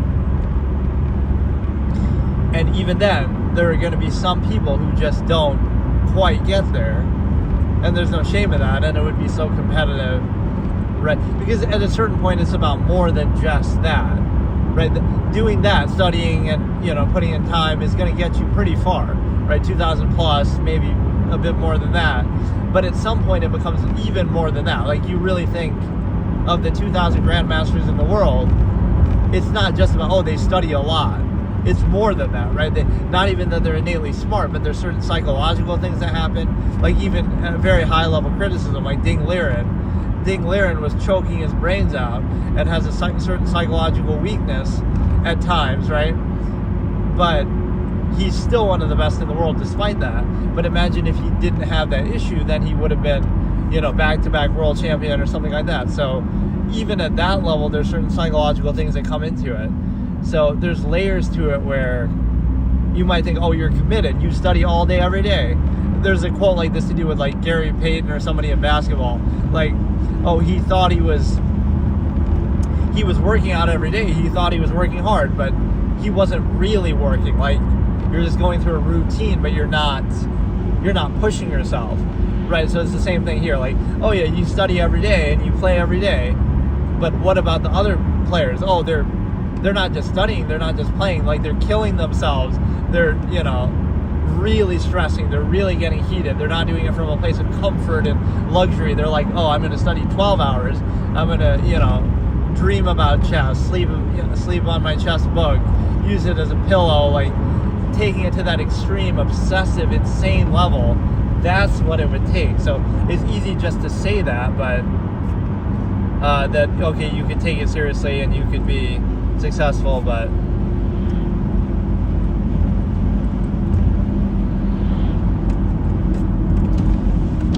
this fucking thing gets so dirty, man.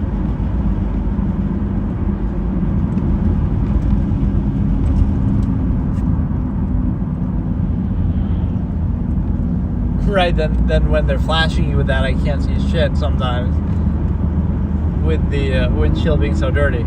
But no, it's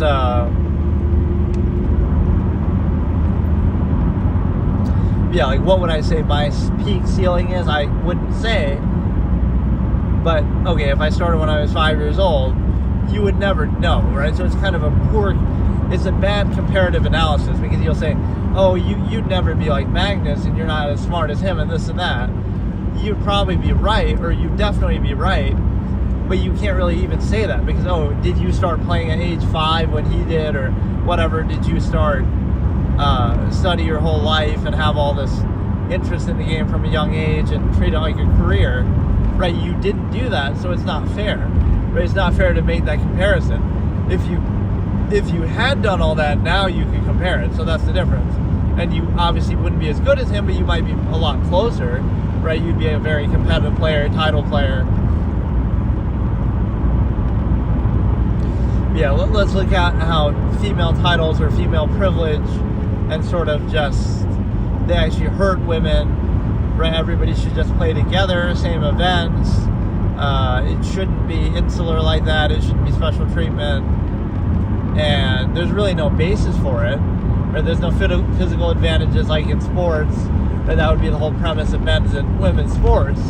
But like, what, a trans chess player can't compete in, you know, if you're a trans player, you go to compete in women's events, even if you're biological male, or there's some overlap like a female. It always goes in one direction. Like, somebody who people think is a biological male who's competing in female sports, because of the whole trans thing, right? That creates a problem, because you presumably get an advantage that way, but not in chess. So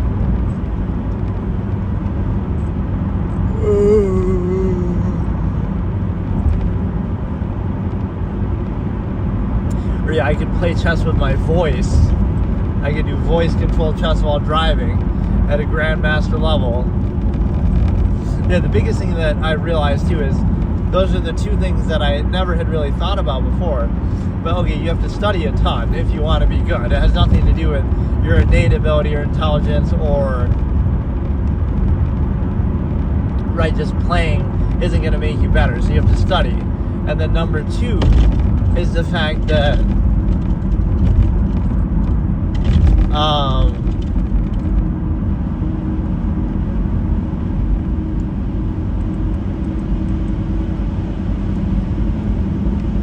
you have to work on visualization. There's certain like meditation and psychology techniques that I can associate with that, since that's part of my background in psychology. Is like you visualize the board in your head, right, and things like that might seem like, oh, that's for blindfold chess or something, but it's actually pretty pertinent because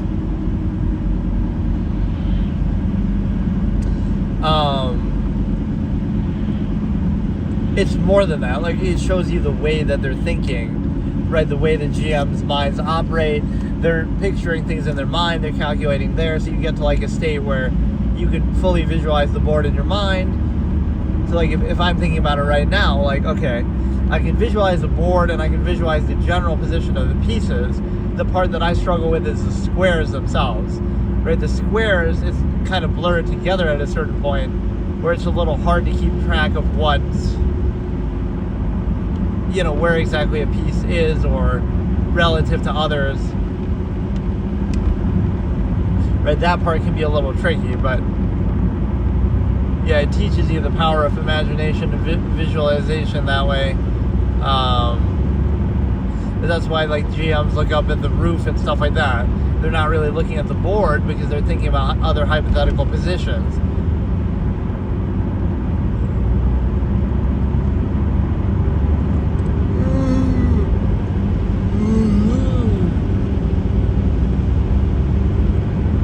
Yeah, maybe I should do some sessions like this where I just talk about random stuff too. It doesn't always have to be the absolutist philosophy thing, but that is kind of my main interest in doing this.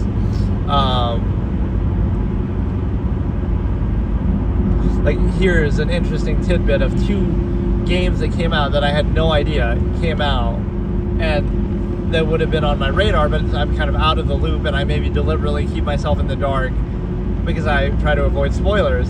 Is a Silk Song, which is like the sequel to Hollow Knight, which was supposed to come out like in COVID time in 2020, but then it got delayed till now. And then Metroid Prime 4, right, which is kind of crazy that I would have missed that, right, but whatever, it's just like I haven't kept up with anything that way, so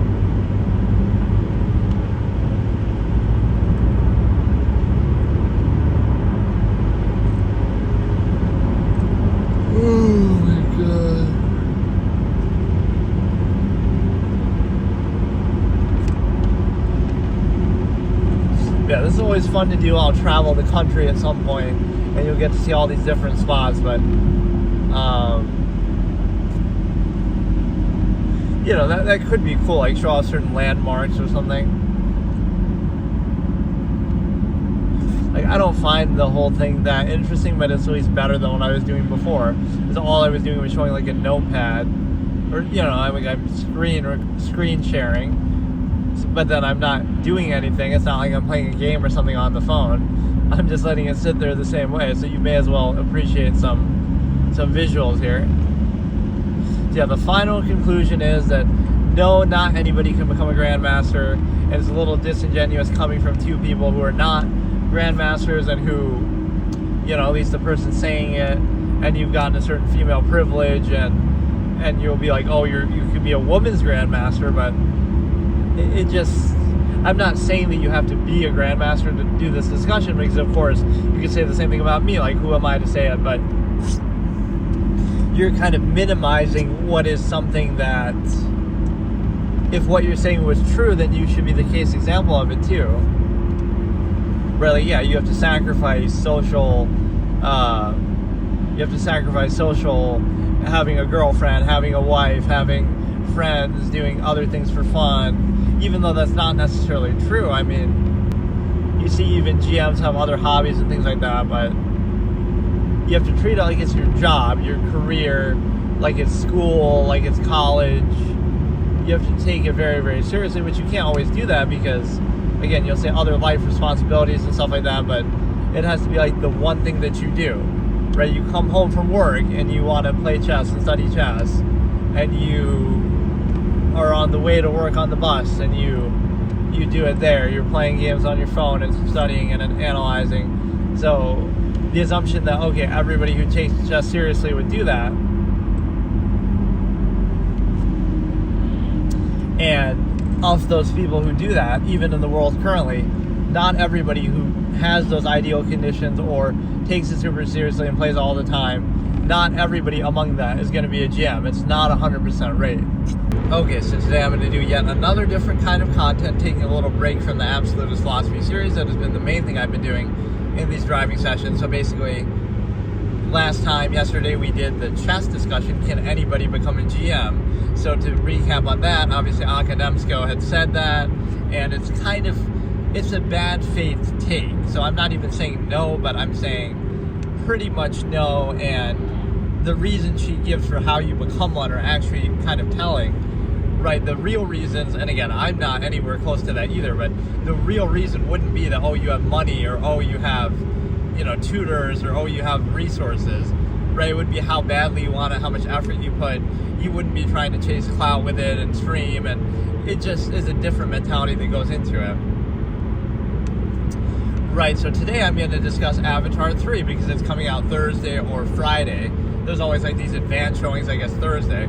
So because it's such a big deal and a topic, and because I used to review movies, let me recap, first of all, what I thought of the first two movies, and then I'll kind of give my predictions for the third one. So the first movie, obviously 2009, I had seen that, right, pretty close to when it came out. I don't remember exactly when I saw it, but... And that's like an insane wait. That's kind of like the GTA 5, what was the bigger anticipation? GTA 5 to GTA 6, which is going to be like 13 years, or Skyrim to Elder Scrolls 6, which is going to be like, what is it, like at least 15 years or so, versus Avatar 1 to Avatar 2 was literally like, 2009 to 2023, so it's like 14 years. So that's an insane, that's crazy to think about. Now there's going to be like 5 of them, so I guess based on the success of the second one, I think there was some agreement that they made, like, if the second one makes similar amount of money to the first one, they'll guarantee that we're going to make like 3 more, right? There was some pact like that, which itself is a bad sign because, well, it's a good sign financially for them, but it's a bad sign because it means like they'll hold some of their best ideas back. That's what I accuse the second movie of doing, actually. Now there's an incentive that they know people are going to watch it, so they played it safe. So the first movie I thought was pretty good. I gave it like 4 out of 5 stars, let's say, in my original review. No, I guess I did see it right when it came out. It must have been, because I wrote that review immediately. So I had said, I was probably the first person to make this joke, honestly, even though it's a pretty basic joke. Like, I would do these like sort of meme-worthy type things, right? I'd come up with these little quips and short-form things. So I called it Dances with Wolves in Space. Right, it's like Dances with Wolves, but in space, which is basically the story, right? The Pocahontas story of like going behind enemy lines and then having a change of heart, right? You're kind of infiltrating them, and then you have a change of heart and help them, the same way that we see obviously in Avatar. So it's basically the same story, not exactly the most inspired. It plays into a lot of tribalistic, almost minimalistic kind of mindset, which is kind of ironic in a big term sense.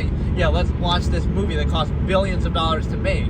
Even if it makes it back, I get it, but, that is such an exuberant waste of money, the whole experience, even watching it yourself.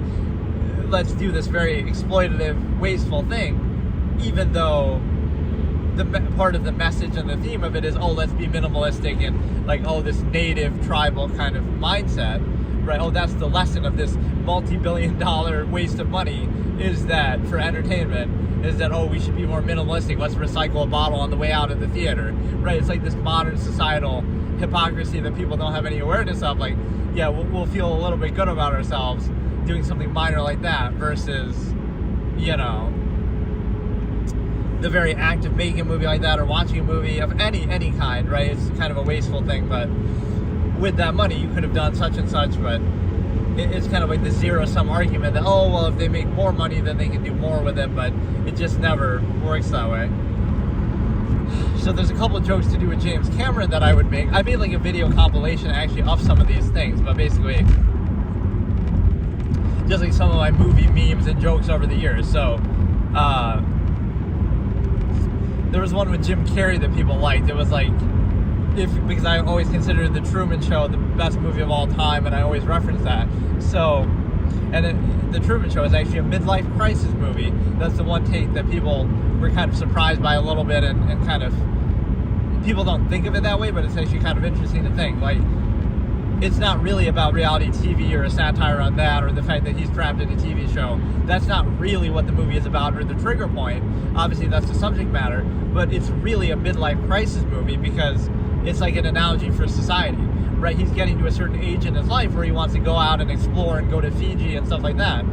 That doesn't have anything to do with the fact that he's on a show, right? He's in a small town, Sea Haven, right? And he's never left, and he's lived there his whole life.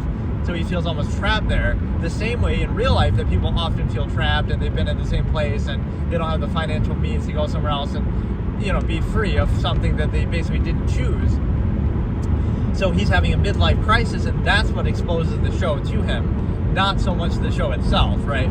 So pretend it wasn't the show and he was just in society, he might have that same conflict that he feels trapped and that he feels, you know, like his life is sort of on rails and everything is preconceived and chosen for him. So that's the real deeper meaning that I'm sure is intentional, because it's written at such a high level that it couldn't be an accident.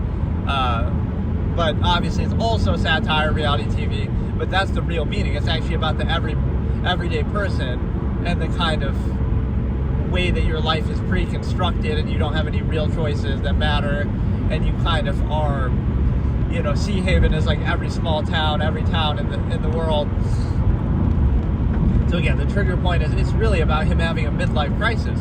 He wants to go to Fiji. It doesn't have anything to do with the fact that he's on a show, right? He doesn't know that, right? He's starting to notice some clues, but he wants to go to Fiji just because he hasn't been there, right? Just because he wants to explore, he wants to go places, right? So that's a natural sort of quest of the human spirit, similar to what you would have in a midlife crisis. He's not doing it, because I want to escape the TV show. He wants to escape the small town that he's been trapped in, the same way you would be in society to a degree, right, that simulates society. So by simulating society, you're creating some of the same problems, right, that it would have. And then, let me think of, so the joke was, if you don't like me when I'm doing fart jokes, you don't deserve me when I'm doing existential drama, which is almost a joke on myself too, because I kind of always didn't like him, and I almost allowed my preconceived notions about him to prevent me from watching those movies for a while, like Eternal Sunshine of the Spotless Mind or The Truman Show. I didn't know what to expect, so I go into these movies kind of blind, and then, you know, you expect them to all be like dumb comedies or something, but it's nothing like that, right? So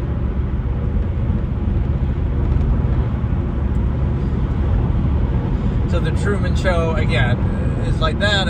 If you don't like me when I'm doing fart jokes, like in Ace Ventura, you don't deserve me when I'm doing existential drama, like The Truman Show. And then, you know, like whatever, that's a general expression that I'm playing off of. But what else did we have? Like, there's a couple that are to do with James Cameron, like, I don't always make movies, but when I do, they're the highest grossing of all time. Like, he makes the Titanic, and then he doesn't do anything, or he does something minor in between, but like The Abyss or whatever, but he makes the Titanic, you know, one of the highest grossing movies ever. Then he takes a break, and then he doesn't make a movie again until Avatar, basically, and then it's one of the highest grossing movies ever. So, you know, I forget what that's even from now. It's from some old, like, I don't always do blank, but so it was just a play on stuff like this. So I don't always make movies, but when I do, they're the highest grossing of all time. And then there was a scene at the end of Avatar 2 that I kind of clowned a little bit and kind of cringed when I was watching it, when the guy, Jake's son, says that.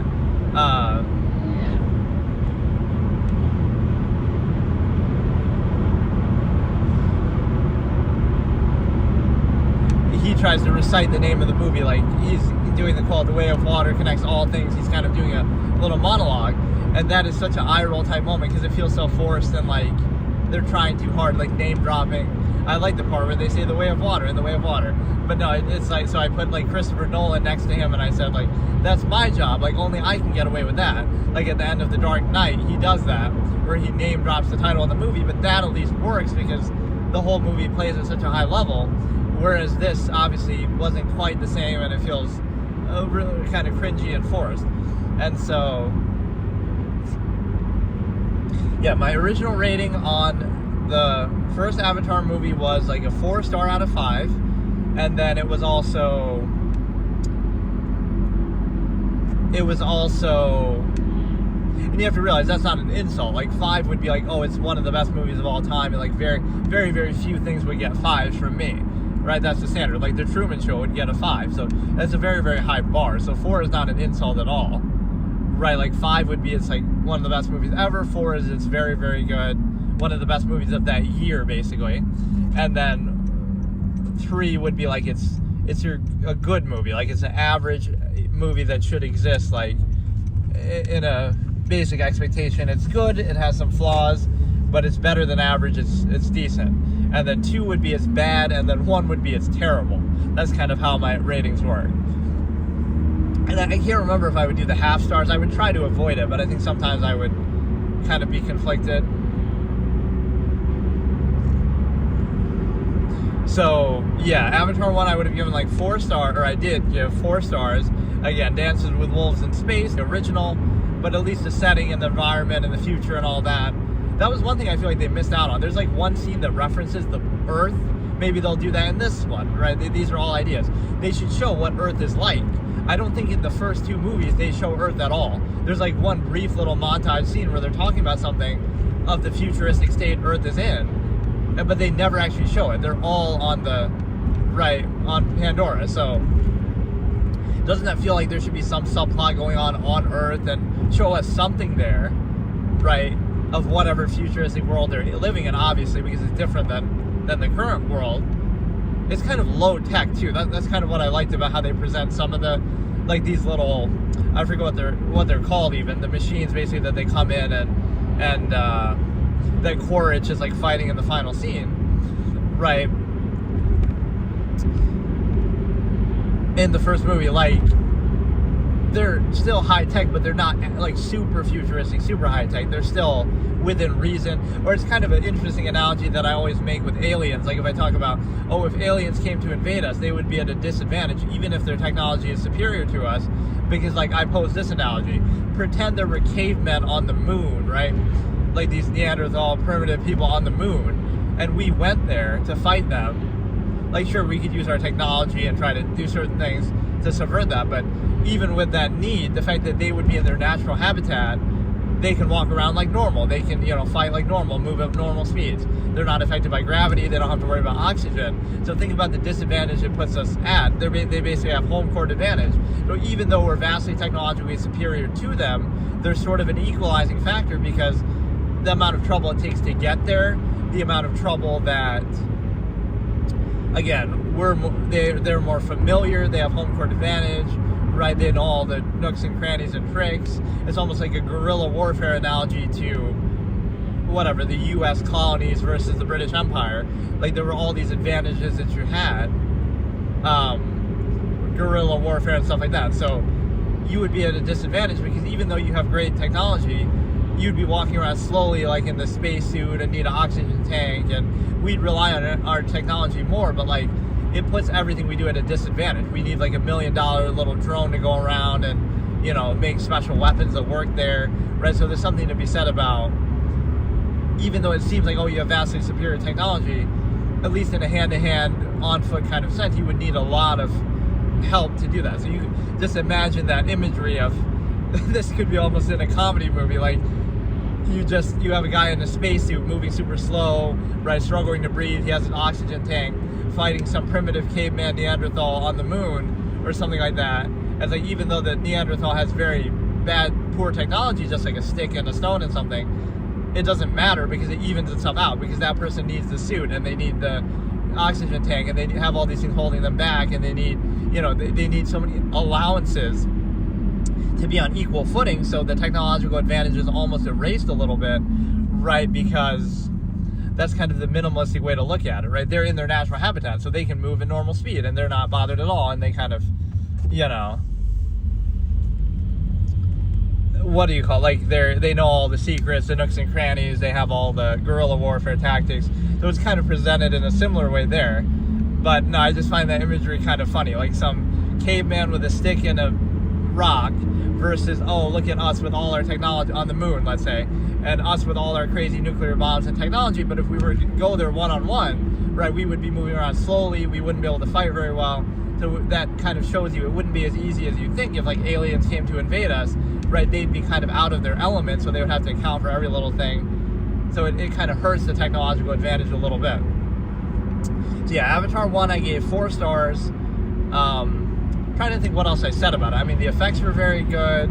In fact, in a way, the effects aged kind of better in the sense that, like, if you look at Avatar 1 versus Avatar 2, yes, 2 is still impressive, but 1 was way more impressive for the time, right? They're kind of similar, actually. If you could say that's just the visual style, but I would give it higher marks there. The music is good. Everything is good. The main flaw of it is the story is not very original, right? Again, like the Dances with Wolves aspect, even some of the dialogue and everything, it plays at like a very basic level, right? It's not like anything mind-blowing. Quaritch was an okay character, but then they make a major mistake in the second movie. And so I kind of clowned and criticized the second movie quite a bit. I still gave it 3 stars, but my problem was they basically play it safe because, again, they know they're going to make like 5 of these or whatever, right? So they're holding back some of their best ideas. So the second movie is very flawed because it plays it safe. It rehashes the same conflict from the first movie. It just kind of, we're fighting the humans again, just like in the first movie. We're having the same conflict again. We're having some, same characters again. They literally, this was one of the most eye-rolling, shocking moments when I saw this. I was kind of sick in the theater watching Avatar 2 when they say, we're going to recycle Quaritch and his crew, right? And they're going to bring them back to life sort of as the Na'vi. That is the dumbest idea ever, because even though now they're trying to turn Quaritch into like Darth Vader, where he's going to have a change of heart, right, like he has at the end of the second movie because of the spider character guy, right, his son. I forget how that even worked, but it's a little convoluted, but whatever. He's going to have a change of heart because of his son and now become a good guy. And so they're turning him into like a Darth Vader type character where, he's going to be the villain for 3 movies, right, that he's that caliber, like the Star Wars prequels, and he's going to do some major betrayal and kind of join their side, right? Is he really that substantial of a character to deserve that?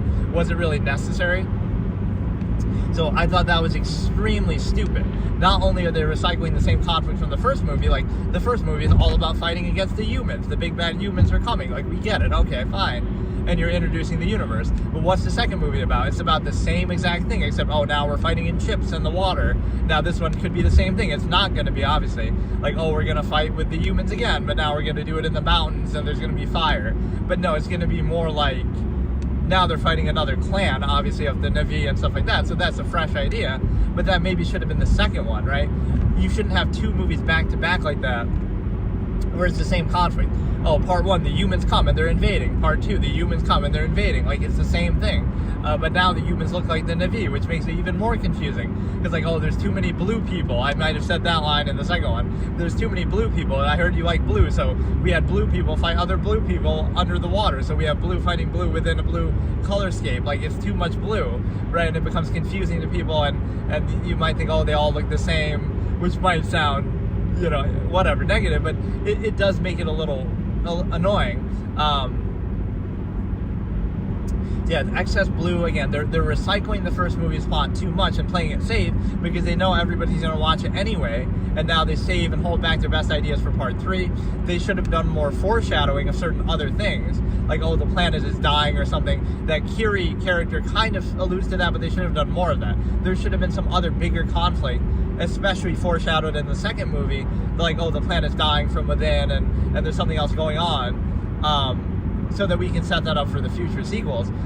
Or, for example, they should have introduced the Fire Clan in that movie, right? Because they knew they were going there in the third movie. So did they even mention it? Did they have a line of dialogue? Did they reference something, right? Like, it's hard to, like, why don't we escape from the humans going this way, in this direction, into the mountains, and be like, we have, the Fire Clan's taken over there. We can't mess with that. And show, like, a little fear that, like, they're even scarier than the humans, that we'd rather fight the humans in the water than go in the mountains and mess with the Fire Clan. So just give us 1 or 2 lines of dialogue like that, just so it foreshadows that, we remember they mentioned that. Now it'll be like, we're introducing this thing that we've never heard about before, right? Completely fresh, completely new. There's never been any dialogue about really any of the other Na'vi clans, right? We've seen the ones in the forest, we've seen the water, but that would have been a good line of foreshadowing. I really think they should have had something like that, right? Just a couple lines, maybe some reference, maybe some background conflict, right, the first two movies are very singular like that. They're like, oh, we're just focused on the humans and nothing else is going on. The big bad humans are coming and we're fighting them. Like, we get it, but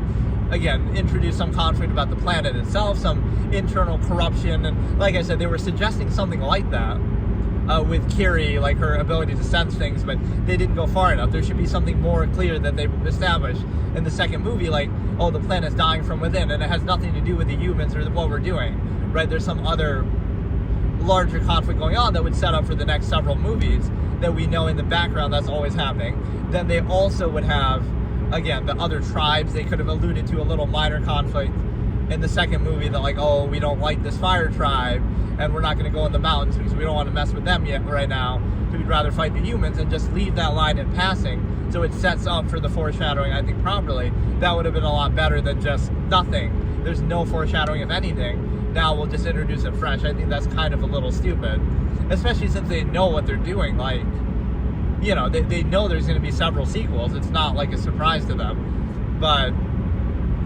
yeah, the second movie made a major miscalculation by recycling Quaritch as the villain. There was no need to do that. You could have introduced a fresh new villain. There was no need to recycle the human conflict as the major conflict, or the only conflict. There maybe could have been something else around. I almost would have switched it. I would have made the second movie about fighting other Navi tribes, or something like what we're going to see here, right? Like the Fire Tribe, and then make part 3 about the humans again coming back. To have it back to back in 1 and 2 is kind of dumb, right? We get the humans and we get the humans again. So what's the point? Right? It's too much of the same thing. Even because, again, we turned those humans into the Navi now. That's what's different. And we recycle Quaritch and his crew, which was really dumb. Right? Again, he wasn't a bad villain from the first movie, but he's not such a good villain that like, who would have said that going into it? Even if you're the biggest Avatar fan ever, I really wish in part 2 that they bring Quaritch back and his crew and recycle them. Nobody was saying that, right? Like, come up with a fresh new villain. There's no need, right, to reuse the same one. So yeah, that was a big mistake. So they're recycling multiple things. They're recycling the base conflict that, oh, we're going to just fight humans again. They're also recycling the same villain, Quaritch, and then they're also recycling the same characters, like his crew. I forget even, they're kind of not that memorable. So that's a big mistake. They're playing it safe. They know everybody's going to watch anyway. They're holding their best ideas back. So I can't say it's a terrible movie, but it was subpar. You know, again, I gave it 3 stars, which isn't bad, but it just really is insulting a little bit because it was playing it so safe. It's very, like, you know, nothing's really super original. There was that one character who's like the whale hunter, who was kind of a little amusing here and there, very kind of cynical. But there was this woman, I even did a rewrite. This is how offended I was by how unoriginal the second movie was. I did a rewrite where there's this woman at the beginning who's like drinking a cup of coffee, and she's kind of, whatever, one in the military, and I forget if she even has much of a role, or this is kind of in passing, right? But I did a rewrite where she's the major villain for whatever reason, and like, she's always drinking coffee, and she's has that kind of quirky vibe to her a bit, but she's like one of Quaritch's disciples, or, you know, friends, who's trying to avenge him. That would have been a good tie into Quaritch without having to actually recycle him. So she learned everything Quaritch taught her, and, you know, learned everything she knew from him, and wants to avenge him, and is upset that he was killed. And so you can make a reference that way, but at least it's a different, fresh, new character with their own quirks and all that. And she would have been like very cold and calculating because of that. More of a strategist than a fighter. You could have all this, she's always drinking her coffee, coming up with this idea, that idea. That would have been a more fun dynamic than just, oh, it's Quaritch again. It's kind of dumb. And then, right, it's like the ending, the beginning and the ending of the movie pissed me off, right? Avatar 2, because they recycle Quaritch at the beginning, and I'm rolling my eyes like, really? Do we really have to do this? Why can't you just have a new character? He's dead, just let it go. Right? He's not such a special character that you have to recycle him. But then at the end of the movie, spoilers, I guess everything I'm saying is spoilers, but at the end of the movie, what happens? They don't even kill him. So now you've recycled the villain from the first movie, and now you still don't kill him, so you're going to recycle him again for the third movie. So now, oh, he's going to help you beat the Fire Clan. Right? The Fire Clan's about to kill Jake, and then, oh, Quaritch saves him on behalf of his son, and he has a change of heart. That'll be the whole big thing in this movie, I guess. But it's a little predictable, and it's, again, that made me roll my eyes at the end. We recycled this villain, and we sit through the whole second movie, okay, at least get rid of him now, but oh no, we're still not going to get rid of him, and we're going to recycle him again. So that, again, you're turning him into like a Darth Vader type character, trying to act like he's that special. Like, bro is not Darth Vader, but that's really what it's turning into. Now he's going to have a change of heart and become a good guy and redeem himself. And so, right, that part seems predictable. What else was in my rewrite? Again, that woman with the coffee mug at the beginning becomes a villain, and she's trying to avenge Quaritch, and she was one of his students, and something like that, right? And so you can still make a reference without it just being on the nose of recycling it. And then you also have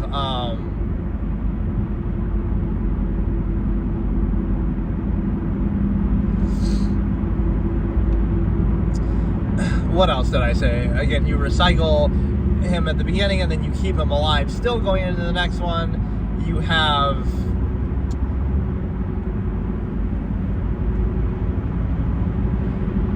oh yeah, I did a pretty sick ending to it too, where like I didn't really predict that this was going to happen, although it might happen in this movie, so I'll explain that in a second. But the rewrite ended with Jake actually dying at the end of part 2.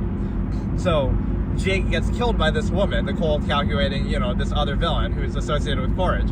She actually kills Jake, and then she also has I always forget her name, Neturi, his wife, whatever, right?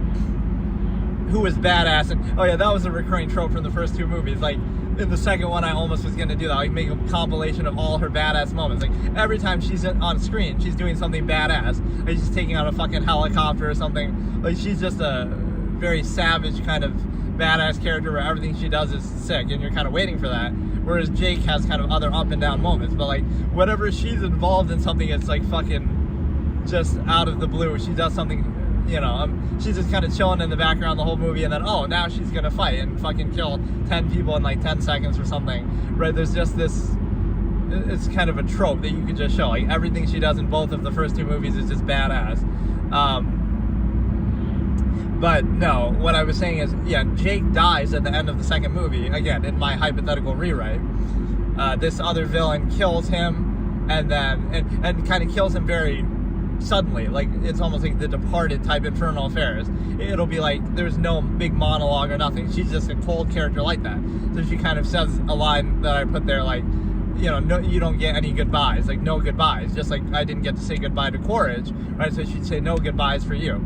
So she kills Jake, and then she also has Neturi kind of pinned down, however you say it, Neturi.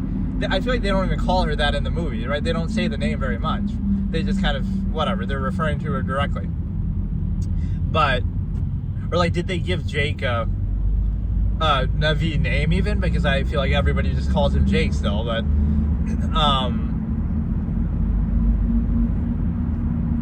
no, it's basically like,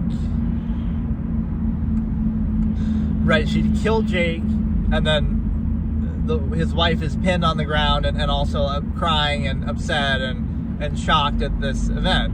And then what happens? Because they set this up pretty well and it would have worked pretty good, but oh no, they gotta have more sequels, and they gotta, in and of itself, this would have been such a more impactful ending. Jake dies, and you might think, oh, now where does that leave the rest of the series even? Guess what they set up in this movie? They're introducing their children in this movie, right? And they're having this back and forth, and you got to protect each other, and it's kind of a coming of age thing for the children. So what would be the natural ending and conclusion here? The natural ending would be Jake dies and then hands off the reins to one of the 2 kids, right? Right, he would die and hand off the reins, like, okay, now, and so one of the lines would be like that. The girl's about to kill Neturi, and then she'd be saying, okay, she'd say the 2 badass lines, no goodbyes to Jake, because again, she didn't get to say goodbye to Quaritch, but then also, when she's about to kill his wife, she says, like, right, there's no one to protect you now, and then one of the kids comes from behind, kind of like the older one, I forget their names even, but comes from behind and kills her and saves his mom, obviously, and says, okay, no, but I will. Like, I'll save you now, to show like he's taking Jake's place and he's going to be the man of the family. That would have been the right way, I feel like, to write that, even though it seems like, oh wow, you can't have Jake just die. It would have been a very impactful thing, because now you're setting up for, okay, he set the stage, right? He had kids, and now the kids take over and have this coming of age kind of moment, right, where now he's going to be the hero and he's going to be the protagonist, right? That would be a very powerful thing. Kind of a missed opportunity, but again, they want to milk it and drag it out. Maybe they'll have that happen in this movie, right? They're like, okay, at the end of part 3, now Jake is going to die and hand the reins off to the oldest son. Maybe they'll copy my idea. Maybe they've seen my video where I was discussing that. Like, that'd be hilarious, actually. But so Jake will die at the end of this one. I still don't think they're going to do it, but that would be an awesome thing, right? He dies in some major sacrifice kind of moment, and then his son takes over, right? His oldest son, and it's like, okay, now it's a coming of age kind of moment for them, and now he has to be the man of the family and protect. And it feels kind of natural, because they kind of built that up and had the, you know, that's kind of why they're introducing the children. So Kiri has this special power. She's in tune with nature and stuff like that, so they're going to keep building on that, where towards the end of the second movie, she starts becoming like a superhero, kind of, and making all these crazy things happen, right? So that's set up for her to become like a superhero in this next movie. And also, you know, really becoming more comfortable with her powers and stuff like that. So that's a good ongoing storyline in the background. Again, these kids are also going to keep becoming more mature and trying to be a leadership figure like Jake. And then, of course, you're going to have the Quaritch saving everybody and becoming Darth Vader 2.0, a 3-movie villain who's going to have a change of heart. Like, he's really this substantial. And so now he's going to, you know, see, my ending would be, okay, well, I said this even for part 2, but Jake would die and one of the kids would take over and become the next, you know, kind of the second protagonist of the rest of the series, right? That would be a really cool way to hand the torch over, sort of. But what they're probably going to do is this is what's actually going to happen in part 3. Quaritch is going to die, finally, as I was hoping for him to be gone in the end of the second movie. He's going to die, finally, and he's going to die sacrificing himself to save Jake or the family, right? To sacrifice himself to save his son, I guess, too. Right, so he'll have a change of heart and he'll die and kind of redeem himself. That would be kind of what they'd play it safe and do that. But I would have it, again, the other way, where Jake actually dies and you hand off the reins to the children. It's a tough decision to make, right? But that's the kind of writer I would be, is like where it actually has weight and impact. So the second movie could have been that. Then the third movie could have been, okay, now Quaritch dies and sacrifices himself to save, again, either his son or the other children or whatever. So again, you're going to have badass Kiri as a superhero. You're going to have Dateri being a badass like usual. You're going to have Quaritch becoming Darth Vader, sacrificing himself and saving everybody from the Fire Clan, who's going to be the new villain now. And then you're going to have the humans in the back burner, like they've given up, or they're kind of embarrassed by this, you know, their failure to take over this place twice. And then, oh yeah, and I played that Avatar game too, one episode, like the first part, which is pretty good, but it's like a first person kind of, I forget what the context of it even was. Like you're somehow related to the events of the story, but I don't remember exactly how. Or like there was some shitty Avatar game that nobody liked from when the first movie came out, by like Ubisoft, that like nobody's ever heard of. But yeah, it's definitely, I give it some credit for at least being an original IP type universe, but it's been very unoriginal in a lot of ways. Again, the first movie was unoriginal because it's like Dances with Wolves, and the second movie is like, oh, Dances with Wolves in the water instead of well, not really, but like now we're just going to move over and have the same story in the water, and now we're going to move over and have the same story with fire, like but yeah, or even there's that always ongoing joke like Avatar The Last Airbender, right? Like, oh, we're going to meet the Fire Clan and we met the Water Clan last time. Like, it's playing into that even kind of directly, right? Because what are the chances? Oh, it's called Avatar and it relates to, you know, each movie and each tribe being about an element. Like, it's very on the nose with that, even though it really has nothing to do with that, although Kiri can maybe pass off as having powers like that. And like maybe the explanation for that is, oh, that she's a hybrid, like a Gohan from Dragon Ball type thing. Oh, that makes him stronger by being a hybrid somehow. So like, oh, why doesn't anybody else have those kind of powers? That could be exactly the reason why. Right, even though I guess the other kids don't have that as much, but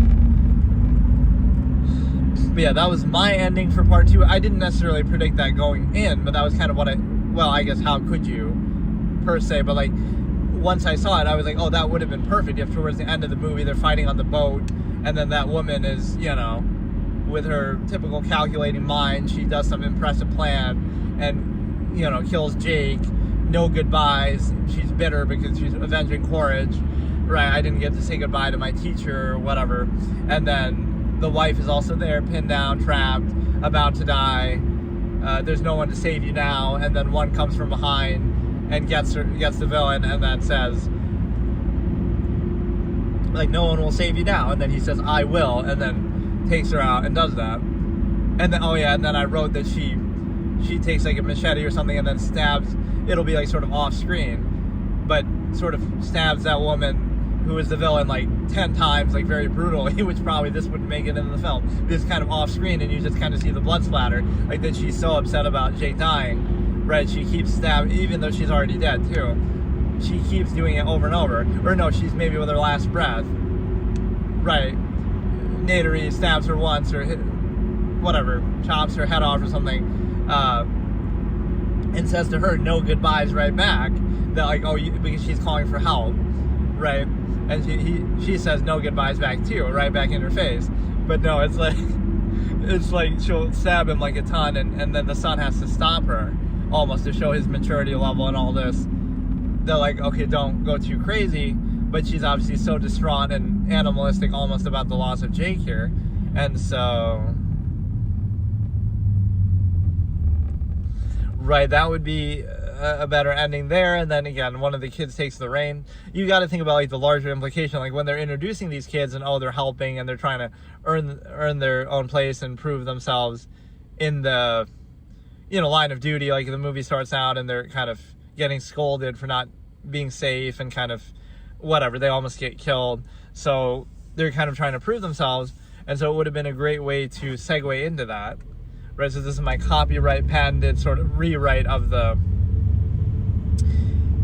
ending of that movie, which again, it'd be hilarious if something like that happens here. But no, my safer prediction will just be, again, Kiri will be turning into like a bit of a superhero type character where she's really gonna come into her own with her powers, and it's gonna create a whole another fun dynamic, and like she'll be more comfortable with them. And then obviously Quaritch is gonna save them and sacrifice himself, something like that. And then, you know, we're fighting against the Fire Clan, save somebody's life by giving up his own. And then, you know, oh, so now it's Dances with Wolves again, where he's gonna have the same effect that Jake did, where he betrays his own and joins them. And then dynamics, and you could have that in the back of your mind. I don't think it's gonna happen, or they're not gonna do both.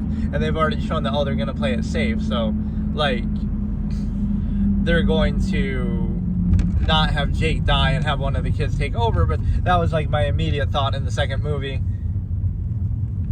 right? It just works, right? It works from a fluid writing standpoint if you think about it in hindsight. Like if that had happened, you would have been like, oh, that's why they introduced the kids at the beginning of this movie, and they're having them kind of show their maturity and kind of coming of age story, and then they're going to take over, right? So they set it up perfectly.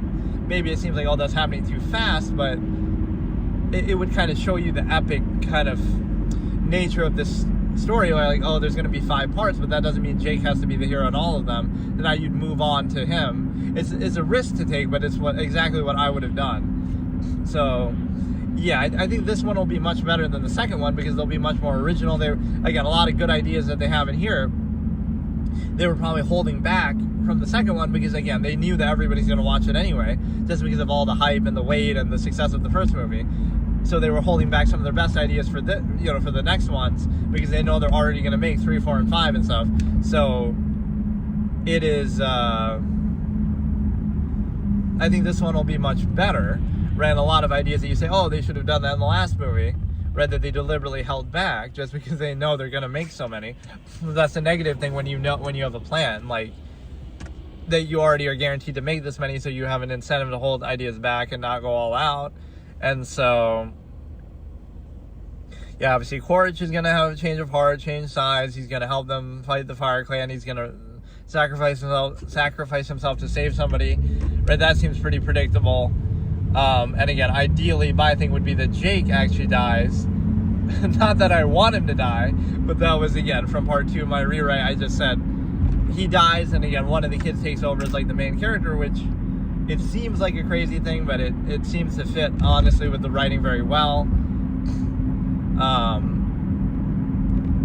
Just kind of a moment to recalibrate and like, okay, now the rest of the series has that weight to it, and he becomes sort of a legend that they refer back to and try to live up to. But it just felt so natural and organic in the second movie if that was to happen. But instead they had one of the kids themselves die, which I don't think that really does much for the plot. Like, okay, we just got introduced to him here.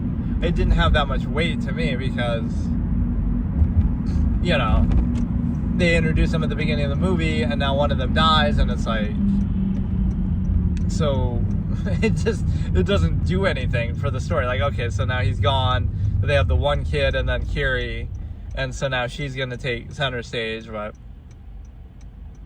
yeah, I was disappointed by the second movie though, and again, it shows you the dangers of playing it safe, and it shows you kind of recycling content, recycling the villain, recycling the conflict with the humans, right? It's very on the nose of what we saw in the first movie. So at least I have higher hopes for that, for the third one.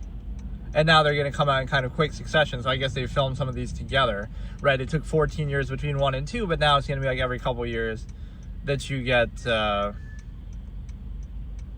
keep saying 23, it was like the end of 2022, right, that it came. Those are like the last 2 movies that I saw in theaters too.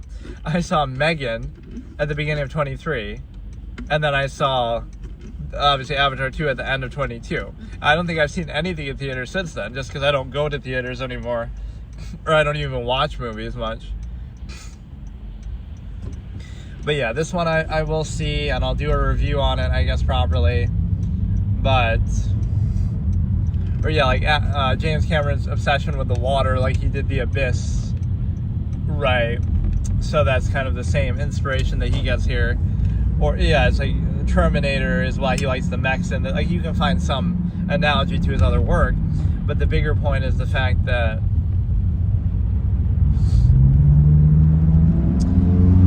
again, all you're doing is like changing the setting with every movie in a way that feels a little bit contrived. Like, okay, the first movie you're in the jungle, and that second movie you're in the water, and third movie you're going to be in the Fire Clan. Like, we get it, but it's a little bit too on the nose of just like that's the only difference. Now we're going to have the same storyline again, but this will at least be different with sort of the tribal warfare of the Na'vi. And again, one of these characters or references should have been there before.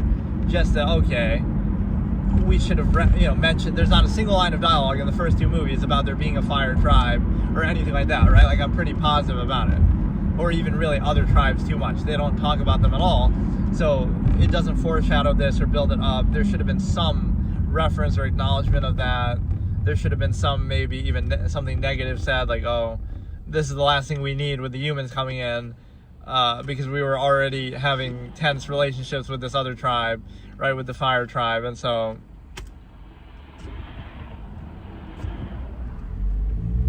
right, all it would take is one line of dialogue. You don't even have to show them, or you could introduce a character like an ambassador to the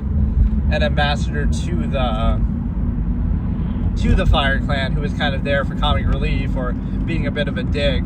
Right, so again, it would just set up for that conflict later. But those are the 2 conflicts that I would have set up in the second movie, or maybe even partly in the first, that at least that other tribes exist, and we should mention them more heavily and have little conversation, little dialogue about them, whether it's positive or negative. And then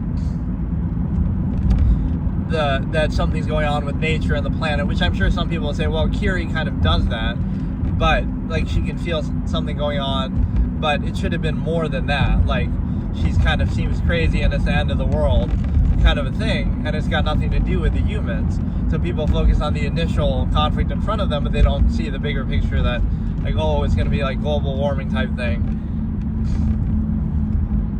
Which is ironic for a tribal, more minimalistic type society, but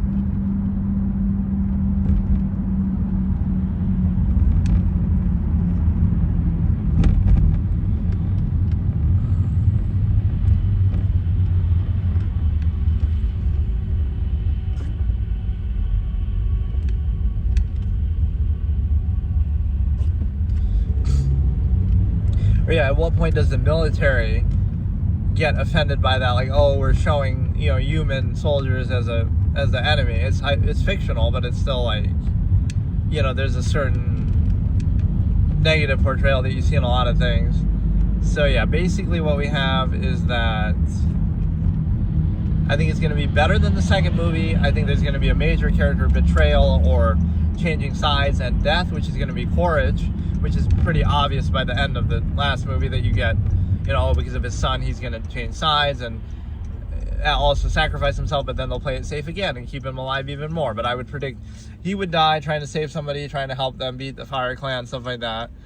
And then, but no, for a series that's going to go on for like 5 movies, it doesn't have the best foreshadowing or foresight with its writing or anything. You leave like little things just hanging, right, to be addressed later, which they didn't do too well. The Curie thing is kind of cute with the powers and stuff. Or there was some kind of a little more adult-rated type joke that I made with this. Is it wrong? And again, it's just a joke, but is it weird that somebody would find Curie attractive because she's like, I can't remember how I said it. It's just a joke, but somebody would feel weird that because she's a young girl, like she's too young, or because she's voiced by an old woman, Sigourney Weaver, right? Like, which is kind of mind-boggling to think about. Like, so you can say it, my friend said this in a comment, like, is it weird that you would be attracted to Curie because she's a little girl or because she's voiced by an old woman? Which one is weirder? Like, it's just such a... I get, you know, obviously Sigourney Weaver and James Cameron had a good relationship that, you know, he would want to include her, but it's just odd that you would do that, right, to voice such a young character. But yeah, it was a pretty good discussion here. So like I said, I should do a proper review once I see it, but yeah, it'll at least be better than the second movie. They held a lot of their best ideas probably back that they would have used in the second movie, but oh no, they know they're going to make more, so they got to hold them back, and they got to you know, they have to save them and, you know, kind of milk it and just sort of... So again, they've shown that they want to play it safe. So I wouldn't go as far as to say that, oh, my theory of Jake dying would come true. And again, the kid taking over, I would say more so Quaritch is going to die and redeem himself. And change size, obviously, that's pretty predictable. Like, what's something less predictable that I think will happen? Like, maybe one of the kid will get married or something. Right, their son will find a love interest, which they were kind of flirting with that a little bit in this last movie, but I forget what happened with that. Or some of the sequences are just an excuse to show off special effects too. Like there's a thing where they're getting chased by a whale or something. But no, it's good. But yeah, the whole Last Airbender type joke that, oh, this is, you know, they're copying Avatar because they're introducing all these different clans with different elements and stuff like that. But yeah, the writing is definitely the weaker point of some of these, that it sort of plays it safe too much and is just kind of very, very predictable, I feel like, in some ways.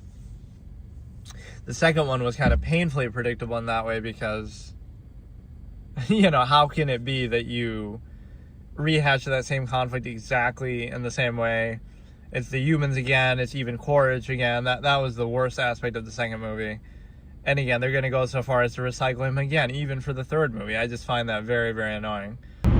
Okay, so today I'm going to do sort of a hybrid episode of my Absolutist Philosophy series. So normally that Absolutist Philosophy series is more like on a fixed topic, like an episode, you know, amalgam theory or some specific concept I'm discussing. But when I do these recreation episodes, it's a little bit different because it's more free form, and I just discuss various things that I discuss in my old debate format, or at least various ideas that I've discussed or written about in the past that, it's not going to be just all on one topic, so it'll kind of jump around. So let's look at two concepts here of kind of the influence fallacy. So the influence fallacy would say, as we go throughout like history, we would say we're always trying to blame or attribute something for why certain behaviors exist or certain bad things happen and are done by people. So for example, you go earlier throughout human history and you would say, oh, it must be the devil must be controlling them, right? That's why they did something bad. Or they must be a witch, right? It'd be turned into a witch hunt. So today what we have is the weaponization of medicine and certain terms like, oh, it must be because they're this condition or that condition, right? Things that really don't exist or that wouldn't define human behavior, because it's like everything has to be a label now, and so you're sort of weaponizing, oh, if you don't behave the way the modern society wants you to behave, which is a very specific way, doesn't mean that it's right or wrong, but it's not natural or inherently absolutely what people have to do or must do. Oh, you need a drug. So you need drugs to make you behave a certain way. Right, so why should you need that unless it's some really unnatural, imbalanced state? So everyone's trained a certain way by society, and every society believes that they're right. So you could be in China, you could be in the US, you could be in hundreds of years ago. So if you don't behave in some uniform way that society wants everybody to behave, one size fits all, oh, you must need a drug to make you do that, right? That doesn't sound like a very credible basis, nor is that something defining about you, because, oh, human beings can behave in a lot of different ways, right? There's not a one-size-fits-all, so just because you're trying to impose that on people and say that you have to behave this way, you must behave this way, you can't behave this way, that's not a real thing, right? So absolutist perspective would be more like a harm-help basis. Like, if something is harmful and actually damaging, right, that might be punishable by law or something like that if you hurt somebody, or again, if you do something helpful to other people, that's good. But there's this in-between of social contrivance where it's not hurting anybody, but it's still condemned because there's some preconceived notion or some social stigma associated with it. And so it enters into this arbitrary basis of, yeah, if you like to clean, you're OCD. If you whatever. If you think freely, you have some other condition. All these labels, ADD, ADHD, all these things are sort of imaginary because, did people have that thousands of years ago when they were cavemen, Neanderthals? Did it stop them from being effective and surviving? Like, at what point you could say, oh, natural selection might not favor that, but it doesn't. It's almost the reverse of that now, that we can kind of prolong our weakness, like things that might have prevented you from then surviving. Now everybody survives, so it kind of, in a weird way, that's what modern technology and society can do. It'll make us weaker because we can kind of, normally natural selection would prevent certain things from existing, arguably, right, certain weaknesses and illnesses or whatever, but now we overcompensate for them with our technology and with our society. So you see the weird implication of that. Because of our technology and society, and we protect the weak, and we kind of prolong some of our weaknesses and hereditary things, now we might be weaker than ever before because we keep, we prevent natural selection by preserving everybody. So I can't blame people for doing that, but it's an interesting consequence of, no matter what level of weakness or inhibition we might have, we would always perpetuate it no matter what, because we have the technology to do it, because we have the resources to do it, right? Because there are so many people in general, right? And so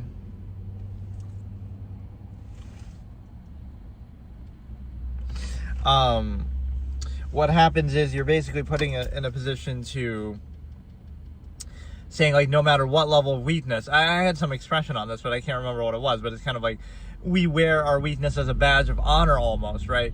So it's like, you can never, no matter what happens, like, we treat negative things like they're positive, or we take pride in them at some point, or we sort of, again, we perpetuate them, so we can't call something that's objectively negative in a way, because, we have this very human-centric, egocentric thing. So even our weaknesses we start to glorify, we start to, defend or take pride in and all of this. So it's kind of interesting. But on the flip side, again, everything is a label. Like, oh, if you like to clean, you must be OCD. If you like, if you do any various human variable things that anybody can do and people have done throughout all of history, it becomes now a label that's sort of weaponized.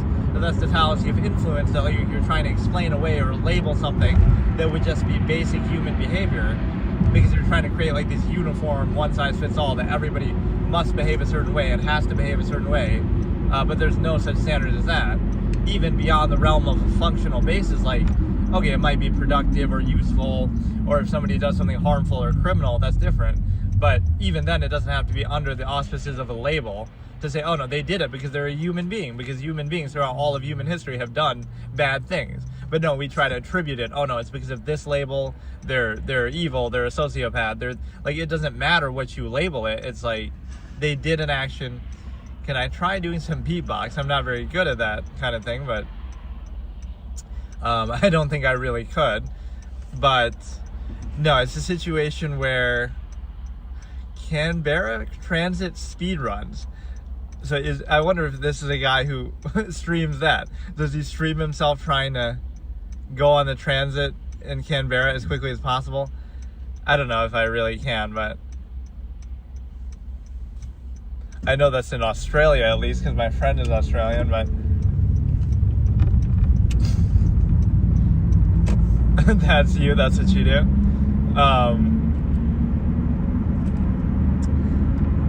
But no, what I was saying is the fact that people try to attribute everything to influence, and the reason why, no, I haven't seen you, I'm just intrigued by the name.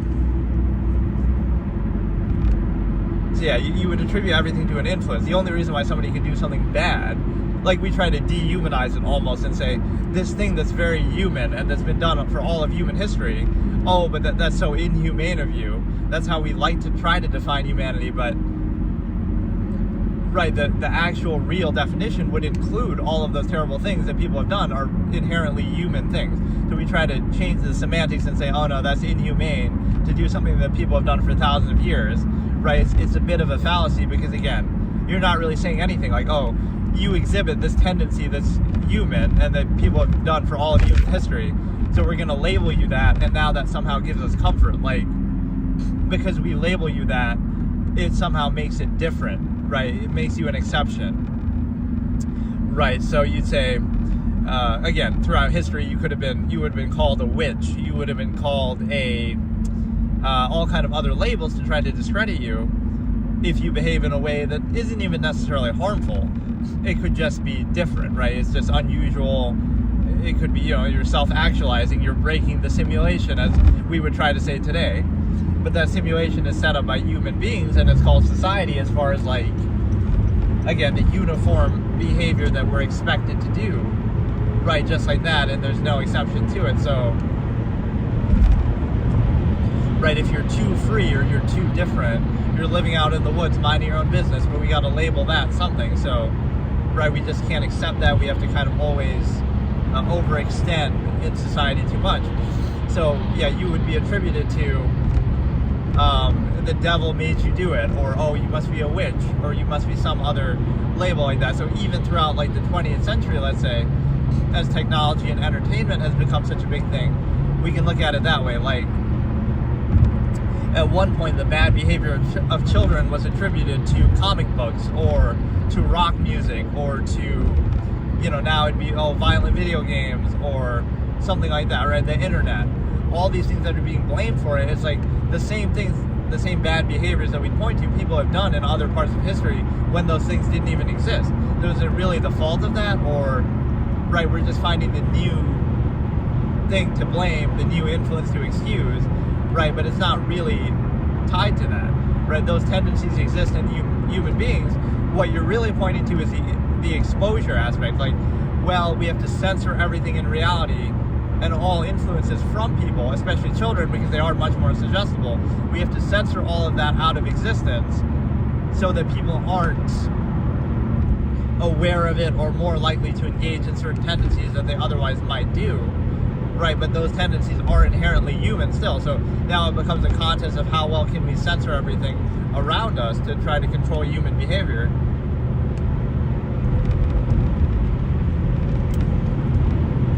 Which, to be fair, is the same logic that dictatorships and so forth use, like China would use, that, we got to censor everything for people's own good because they can't control themselves. So, again, we would blame everything. Oh, it's the fault of the internet or video games or something like that.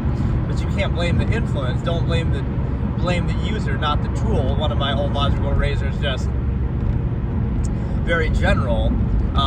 You could use the internet and do research and become, rich, or find a cure for cancer, or like you could use it for very educational, positive purposes, or you could do it the other way where you just play games all day or do something unproductive. So right, it's really up to you. And on the flip side, you can point to an influence like, oh, this out of millions of people who play a violent video game, one of them will go out and commit a violent crime or do something bad, and then we'll blame that for it. But again, that says more about the individual than it does about the game, because millions of other people played that same game and didn't do anything. And so now what does that mean? Because right, the ratio is pretty poor. So 0.0001% of somebody who played a particular game did something bad. So now it's like, is it the game or is it the person? So if all it takes for you to do something like that is to see it in a game or a movie or a book or a show, then it's, that's maybe the issue is yours then, not that. Because if all it took was for you to see it, violence in media or something negative in media, to do it yourself, then, you understand that, okay, millions of people can see the same thing and they don't do that. So it's not really a good basis to value. Again, excluding very young ages where people can be very impressionable. But again, if all it takes for somebody to do something harmful like that is to simply see it portrayed in the media, then that's not exactly the fault of the media. It's their own fault for being so impressionable, or they're almost just looking for an excuse to do it. And so one of the things I'd say is, like with the news, right, like even copycat crimes, it's the same thing. Right, you could blame, okay, they see it on a show or on a movie, right, or in a game. But then what if they just see it on the news, right? It's the opposite interpretation concept that I talk about, right? Opposite interpretation, where you can look at the same thing two vastly different ways. So somebody sees a crime or something violent on the news, right, some actual event, some factual thing. And so one person is repulsed by it and disgusted by it, and they feel like, oh no, I'm really, I'm repulsed by this, and I want to, I would never do anything like that, and I'm repulsed by the idea of it, and I'm disgusted by it, and so it pushes them away from that sort of act, and they're even encouraged to try to prevent other people from doing it, right? Versus somebody who looks at it and is encouraged by it. Oh no, they want to do it themselves, they want to copycat it, they feel encouraged and emboldened to do it. So those are the two interpretations. So you could look at something that is negative in that instance, right, could be violent, let's say, and it'll disgust one person and draw them away from it. Like, it reinforces the fact that they don't like that one kind of thing, and they would never do that kind of thing, and they would try to prevent that thing from happening. And somebody else looks at the same thing and, they somehow enjoy it, or they somehow are encouraged to do it. So it has nothing to do with what they're looking at. It has to do with the individual, right? That the accountability is on the person, that you could look at the same thing and have two vastly different reactions to it. So that says more about you than it does to what you're seeing, right? It says more about the observer than what is observed, right? One of my favorite logical razors actually from that format. But let's look at another concept that's similar, is the idea that somebody who's has some addiction, right? They'll say, oh, gambling addiction, or alcoholic and stuff like that, right? You could use it as an excuse and sympathy. Sometimes people say that, right? They'll say, oh, it's a condition and it's an addiction and they can't help themselves. But there is a certain problem to that premise, right? People can get addicted to a lot of different things, right? You can become addicted to sex or to, again, entertainment or whatever. So just because you can get addicted to something, think about the layers of human choice that go into it. Even though we can sympathize maybe with the end result, it's like, you're doing something that's not a necessity, it's a luxury, right? Like a drug or gambling or entertainment. These are all luxury items, luxury things that people don't have to do, and many people don't have access to in the first place. Like, many people are struggling to get their next meal, right? They're starving, but you have the luxury to go out and gamble and to do entertainment or to do drugs or whatever. So it's a luxury that you're doing. So not only are you doing a luxury that other people don't have the option to do, but now you're so free to do it, or you're getting so obsessed with it now that you become an addict, and now we're supposed to feel bad for you. Like, yes, in a certain sense we can, but at what point it's your fault for doing it in the first place. It's your fault for doing it so much that you get addicted to it, right? It's your fault that it appeals to you, arguably. Right, so at what point are those things all choices that you make? You don't have to do it at all, right? That's not a necessity. So at some point it's an odd thing, because again, you're doing something that would be considered a luxury, and now you're somehow turning into a victim from that you become addicted to a luxury that you didn't have to do in the first place, that would be a privilege to do or an exception to do, right? Not something you have to do. And so the other part of this is the fact that when people will sort of attribute influence behavior like that, they'll say the reason why somebody is antisocial is because they play video games all day, right? Instead of saying the reason why they play video games all day is because they're antisocial, right? It's the opposite. Not that they are antisocial because they do it because they're already that way. So like, it couldn't be a choice. Like, they don't like other people and they don't want to, interact with other people. That's their choice. That's their preference. That's what they want. So they choose to do something that doesn't involve other people. So it's not that that's to blame as an influence for creating that behavior, is that behavior is the reason why they're doing it in the first place, why it appeals to them in the first place. So I'll use the alcohol thing again too. It's like, this person is an alcoholic, and that's what makes them antisocial, that they just stay at home and drink all day. But somebody else could do the same thing, and they could be an alcoholic, but they use that as a pretense to go to bars and pick up chicks and be outwardly social. So it's not the addiction that's to blame. It's like you could do two vastly different things, right, with the same influence. One of them's using it as a pretext to be alone, one of them's using it to be social, and so it's not to blame for that. It was more like, why does it appeal to you, and why does it, why do you choose it in the first place? So it makes no sense to blame that. You say, this person's not social because they're at home playing video games all the time. That's why, right? That's to blame. So it's the blame of the games that they're not social. But what if it's the other way? What if the reason why they like why they play games so much in the first place, or why they choose that over social interaction, is because they prefer it, because they like it, so that's their choice, and they dislike, let's say, the social interaction. So again, it's this sort of false duality of preconceiving their intent. Like, they should be social, or they should do this, and so if they're doing something different, you have to ask yourself, like, why did they prefer it in the first place?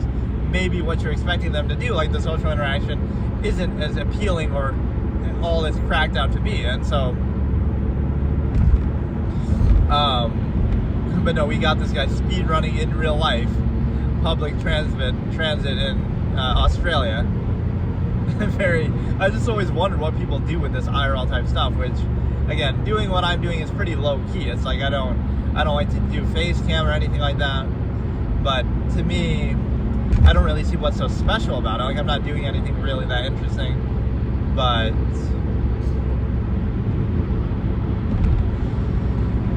like, what I'm discussing could be valuable, but the visuals and what I'm doing in real life would have nothing to do with that. So yeah, let me try to explain that again. Just the fact that the influence fallacy could be the cause of the behavior, or it could be a reaction to that behavior or desire in the first place. So you understand that, a person is a certain way because they do a certain thing. So, he's antisocial because he's an alcoholic. But the only reason you'd have to ask, why does he prefer and choose to do that in the first place? The reason why he's drawn to it and prefers it, right, is itself a choice, or is itself a preference, because the fact that it appeals to them and appeals to them that much means that might be the reason, right? So is it a reason or is it a reaction? So the reason why he's antisocial is because he's an alcoholic. But then what's the reason why he's an alcoholic? Oh, that's a reaction to the fact that he doesn't like other people, or he doesn't want to be social, or isn't social already, right? So you're always trying to blame that and say, oh, it's because of some influence that a person is the way they are, or isn't the way that society wants them to be. Not the fact that the reason why it appeals to them in the first place, and why they would prefer it to those other things, is it self-telling, right? That is the reason, right? So is it a reason, or is it the reaction? That's what you always have to ask yourself. So is the reason why somebody plays video games all day, oh, they're doing it, or you would frame it backwards. You would say, they're not social because they play video games, not that they play video games because they're not social, right? There's a difference, because one of them, you're causing it. You're saying, oh, the video games are to blame for why they're not social, instead of saying that they're already not social, that's their choice, that's their preference, and so now that's just what they do as a reaction to them already being that way. That's why it appeals to them, that's why they prefer it, arguably. So now you say, if that didn't exist, then they would just do something else. So it can't be a choice, right? It can't be a choice that somebody would just, no matter what, they'd find some excuse or reason not to do it, because they're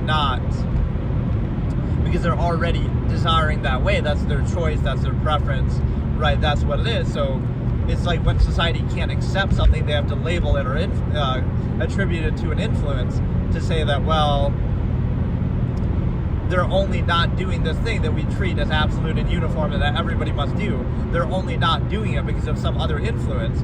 But then that doesn't reflect badly, like, well, they're not doing it because they prefer that influence over doing it, and they think it's better, it's more enjoyable. So now what? Like, let's compete directly. Maybe they're playing games and they enjoy that more than interacting with stupid people, so they prefer it. So doesn't that reflect badly on what you're doing then? That you have to blame. It's like the internet, right? Would somebody rather be on the internet all day or interacting with people in their local environment every day? And the whole irony of that is, even on the social level, the internet would give them more options. Instead of talking to people in the local area that they have no choice but to do because they're limited by geography, they can talk to anybody all over the world. So even by the same process, it would be a superior form of the same thing. Or even beyond that, they have access to every, like, let's make the comparison directly. Being on the internet all day versus socially interacting with somebody in person, right? Again, not only defined by geography and nearness versus one isn't. You can talk to anybody around the world, right? You can video call, chat, you can interact with anybody on the planet who you choose to, versus, oh, you're limited to geography. But the other point is that you have all of human knowledge and history and creative works and, you know, information at your fingertips, right? All the collective human everything, achievement, art, knowledge, history, you have it all at your fingertips, versus, oh, you're limited to this narrow, you know, person or people around you. So which is better? Anything that those people can say or do, right, you could find the same thing in spades online. You could find it in excess, like, oh, they'll say something interesting, but you could have found something more interesting that somebody said in the past online. Or, you know, again, because it's just a reflection of a collection of human resources and knowledge and everything. So would you rather have everything, or would you rather limit it and specify it to a narrow one person or a few people around you, your local environment, right? Which is better, objectively, even by the same measure or the same process, right? So that's why it's like, oh, it's desensitized. Yeah, like a higher quality will desensitize you to things that are lower quality that you had to settle for before. Right, having options and standards and resources and, you know, freedom, those things will desensitize you to what is used to control you.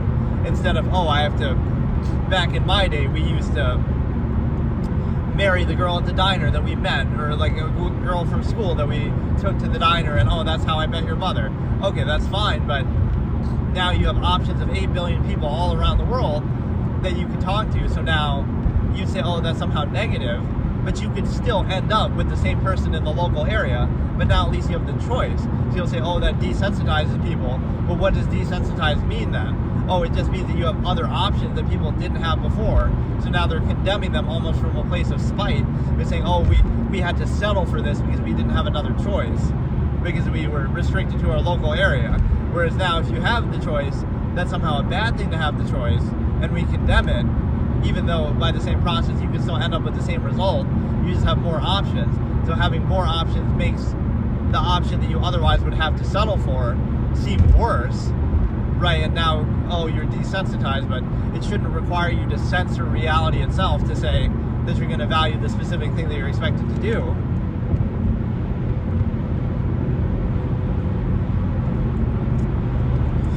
And so you understand that you have to pose a false absolute to value something, to appeal to the ego, to specify an inherent larger process like the stimuli acme. So what you have to understand is that that's what sometimes that word means when people use it, is desensitized. Is like, yes, you're desensitized to human interaction by having the internet, because the internet encompasses more human interaction that you could ever have. First of all, you can talk to anybody around the world, so that, why wouldn't you prefer that? It's objectively better by the same measure, the same standard. Or even just, you have the whole collective knowledge base of all of human history, right? Every book, every resource, every movie, everything you could possibly want. So by the same measure, you have more options, but somehow that's a bad thing, right? This sort of antiquated mentality, they're like, we should just settle for what's around us and treat it as an absolute and pretend it's an absolute.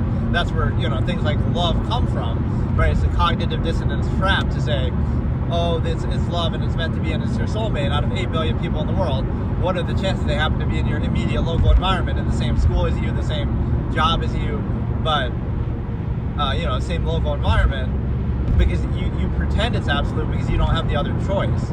Right, like, you can't, have you interacted with all 8 billion people on the planet to be sure that that's the only person or best person that you would be with? So posing it as a false absolute is a problem, because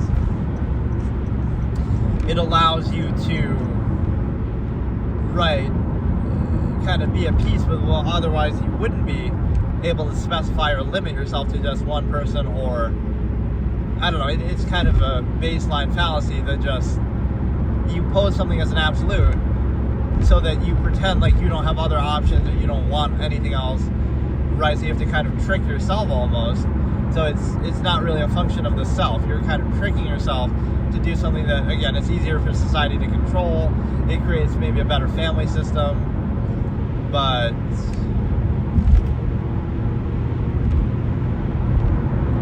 I don't know exactly how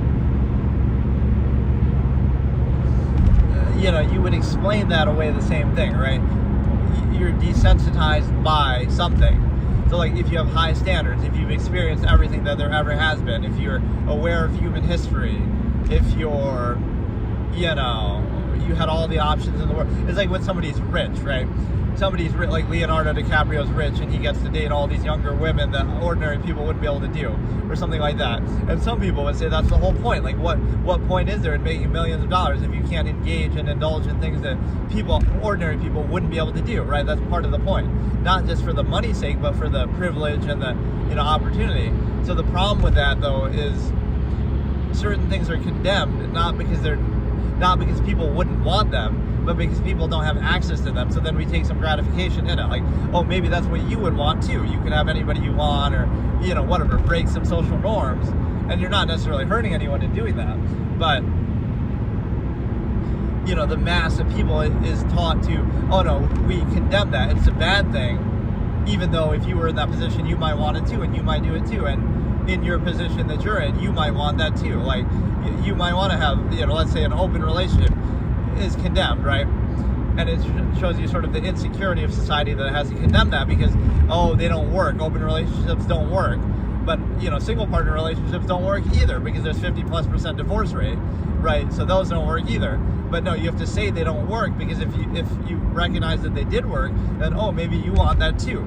So you have to pretend it's a bad thing, right? Anything that's free or outside of the typical social norm, you have to pretend it's a bad thing so that you don't feel tempted to do it yourself, or so that it doesn't trigger your cognitive dissonance with what you're forced to do, or what you're pressured to do, basically.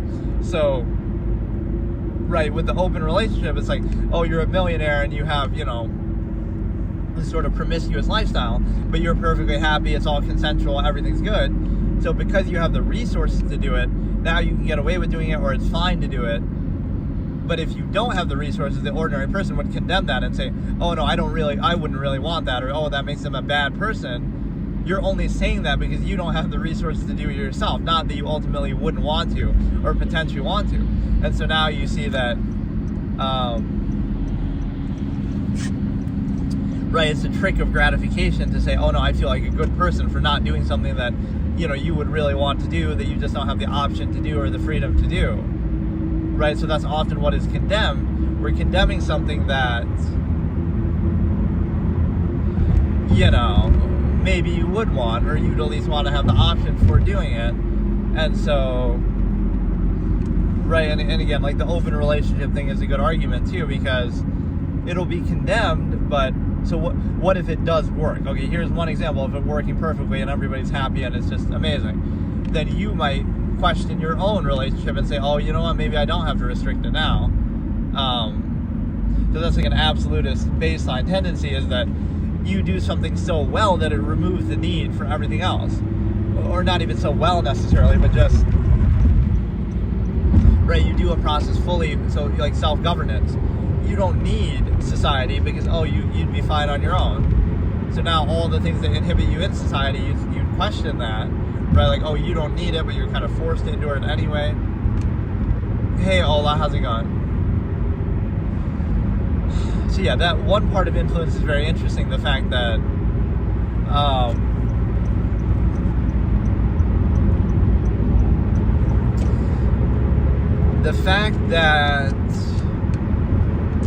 what was I saying? I forgot.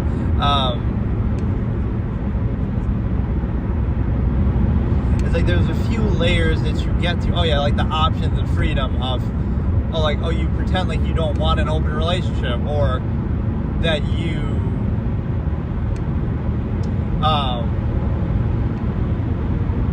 pretend like you don't want an open relationship, or you pretend like you don't want those kind of options or whatever, and you pretend like you do want something more restrictive, just because you don't have the option to do it, or just because you don't have the resources, or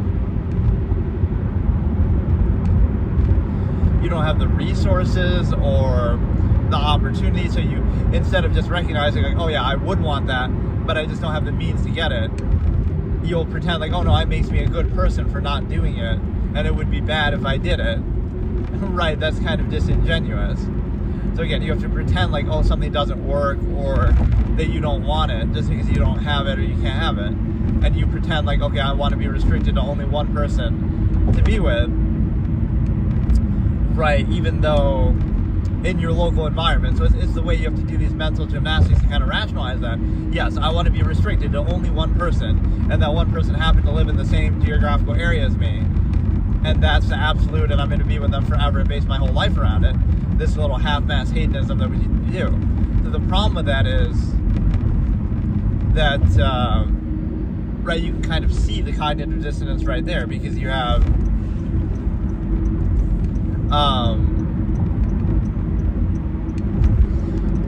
that you're in that position, and then you're kind of trying to rationalize it. If you didn't do that, then you'd realize, oh no, the world is your oyster, and it's like, you can do whatever you want, whenever you want. You could be with anybody, different people all the time, every day, everybody at once. You could, if you had these options, it would be hard to convince you. So you'll say, oh, you're desensitized by adult films industry kind of thing, and that ruins your marriage. If that's all it takes to ruin your marriage, maybe the adult film thing isn't the issue, maybe it's your marriage, right? But we have to censor reality, and oh no, we can't have fantasies or imagination or see these things, otherwise it'll make your own sex life somehow bad. But that just reflects a flaw, right? You're blaming the influence, but you're not recognizing maybe there's some limitation. You're restricting yourself to only one person, and now you're seeing all these things that you might enjoy more, right? And all these other people you might find more attractive, so you have to pretend like, oh no, I really want this. I really want to be limited in all my options in the world to my near local geographical environment, base my whole life around it, only be with them, one person only, limit everything to that, restrict everything to that. That's really what you want.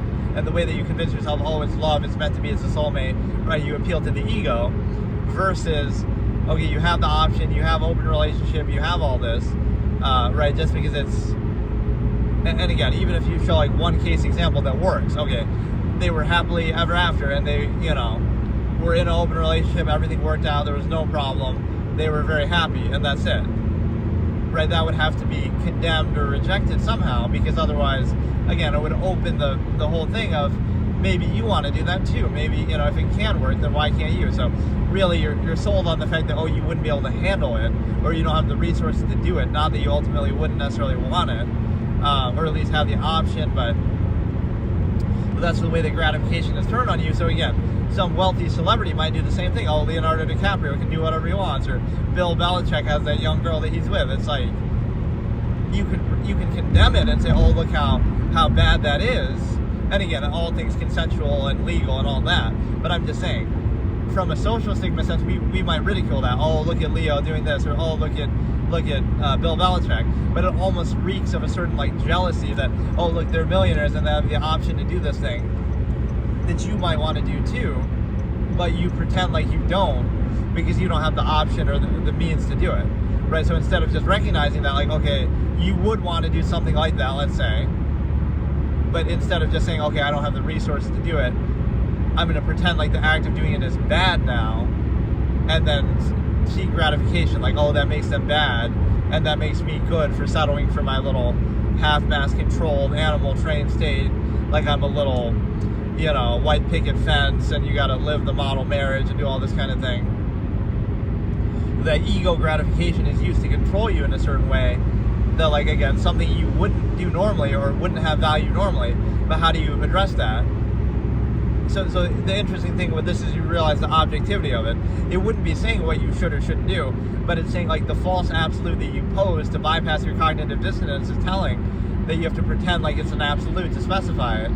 Otherwise, what would the alternative be, right? You're not telling people what to do, but if you take away the false absolute, now people would just do it freely and openly and sort of, they would just do it. It wouldn't be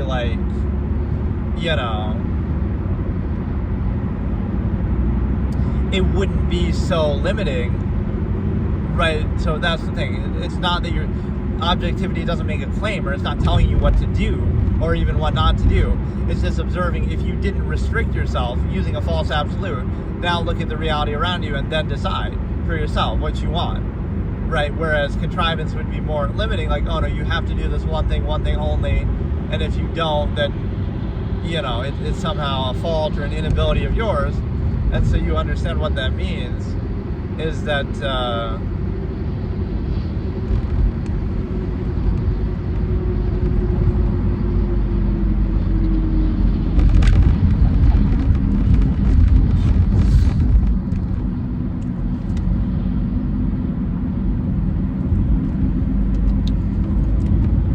right, there's a lot of pretense with that, and so basically this was almost suitable to be an episode, because I was just talking about the influence fallacy the whole time, so that could have been the name of the episode.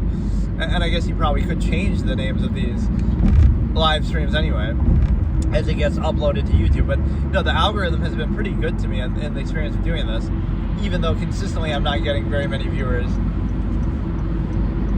It's at least throwing people in there more, occasionally I'll see that oh, it jumps up to 10 viewers, and so they're at least giving you some algorithmic boost here and there, as people are scrolling through YouTube and stuff like that. And so what happens is, it's hard though, because this topic and subject matter is always not that interesting to people, or it's very specific and niche, so it's not the number one thing you would do for the guy wants me to beatbox. Dude, I can't fucking beatbox.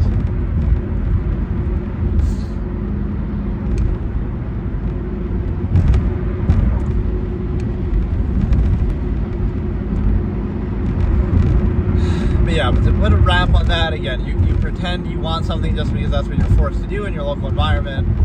It's interesting to look at that too, because I talk about this with my stimuli acme preservation thing. It's at what point in life do you take a step back and you're objective and choose for yourself, right? You're born, you don't choose to be born, you don't choose where you're born, you don't choose your family, you don't choose your parents.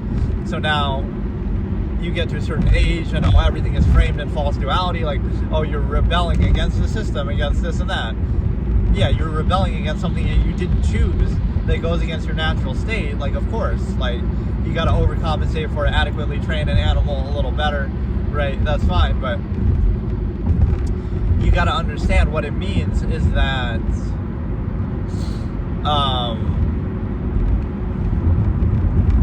I don't know, you basically have to learn that none of that is credible, in the sense that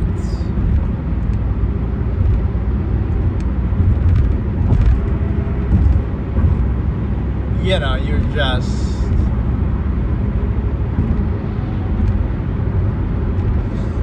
why would you be so quick to do it?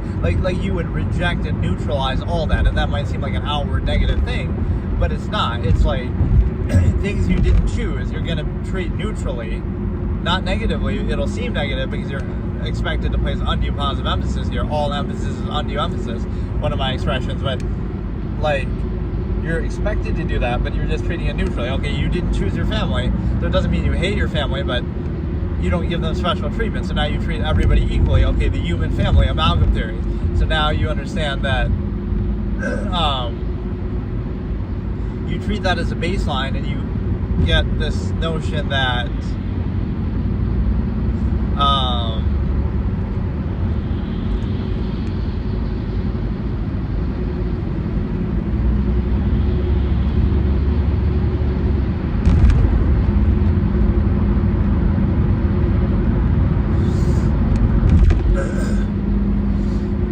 you were expected to do that, right? Nearness postulate, basis of value. So what I always point out here is that there is no actual basis of value. The only basis of value in the world is the non-basis of self, and everything is secondary. So you say, why do you love your family? You might think, oh, it's because they're so nice, but out of all 8 billion people in the world, couldn't there be somebody nicer, or this or that? So it's because of your exposure to them, it's because of your nearness to them, your proximity. So the real basis of value is actually yourself, right? Yourself, and anything you experience is therefore more valuable for that reason alone. Right, so if your family was somebody different, you might value them for that reason. So it's an interchangeable basis. Sure, there's positive and negatives of how they might treat you, but it's like the basis is ultimately you're insisting upon something you didn't choose, right, and treating it as though it's absolute. So at some point when you're 10 years old, 15 years old, self-actualize from an inherent base state, and you can say, okay, let me equalize and neutralize something I didn't choose, and then I can decide for myself what my base of value is. Right, and so what that means is it seems outward, but it's actually not, because you're reacting to all these things you didn't choose. And so, again, being indoctrinated in youth before you can critically think for yourself, which in any other context we would look at that negatively, like, oh, World War II Germany, they did something like that, right? And I won't say what it was, but it's like, so we're judging it more so by the results or the process, not looking at the process, but we would question that, like, oh, you shouldn't need to do that if what your society is a sound process. So you're creating this very trained state in people that they didn't have a choice in, and then they choose to self-actualize or do anything different.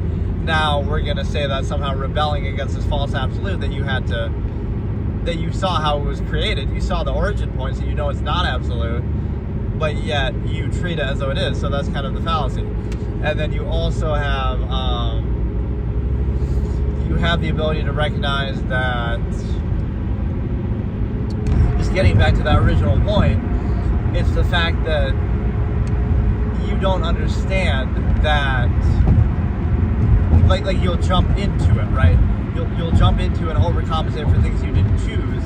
And so what that means is you go from not choosing who your family is to not choosing your indoctrination to now, when you're old enough to think for yourself, you insist upon what is around you, because again, you're using the nearness postulate and the non-base of self as a form of value. So instead of just, not even negative, right? It's not even negative that, oh, this is bad, but you pose a standard, right? I'm not going to just insist upon things because they happen to be around me and I happen to be exposed to them. I'll look, you can look at them objectively and say, okay, here's my standard, and it may or may not live up to that, but there could be something better. There are better things in the world that you're aware of. So you could have that standard from an inherent base state. So it might seem negative, like, oh, look how negative you are about your local environment, but you're forced to be in it, or you happen to be in it. That doesn't make it absolute. That just means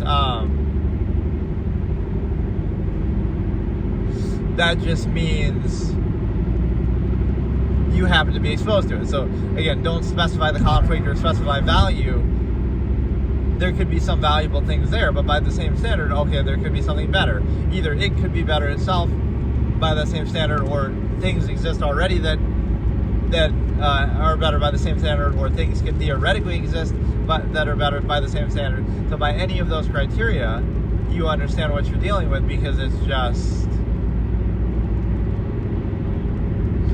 right, you're subverting any value and just insisting upon what's around you. And so the same thing happens with stimuli acme preservation. Before you've even considered that or thought objectively or defined what you actually value, you just kind of go along in a reactionary way, right? Social contrivance serving as sort of anti-thought and reinforcing, regurgitating whatever's around you. You get the big picture, is that before you've even decided any of that, you'll perpetuate the process by engaging in stimuli acme, stim pres, also in the nearness postulate, and then you'll preserve that which is already something you didn't choose, and then create the same problem again. So you're not doing it from a state of objectivity or vouching for the state, so it kills your credibility. So the whole objective lesson is take a step back, neutralize and equalize all the things you didn't choose so they don't control or don't define you, and then decide for yourself what you want to do. And it would be very unlikely that it would lead to the exact state that you happen to be in, because you didn't choose it in the first place. And so, or that you would recreate and perpetuate the same state. And so it might be pretty blurry for your sake, but it's impossible to clean this. I just did a car wash. Some of this shit just don't come up. But no, you perpetuate it in that way, and you realize that you'll perpetuate something that you didn't choose, that you never vouched for, that you never really even objectively thought about or considered or had a standard. So you see this indignant insistence upon the ego, in the sense that neutrality will be posed as a negative, right, in this way, everything framed and projected a certain way. And so you get the fact that you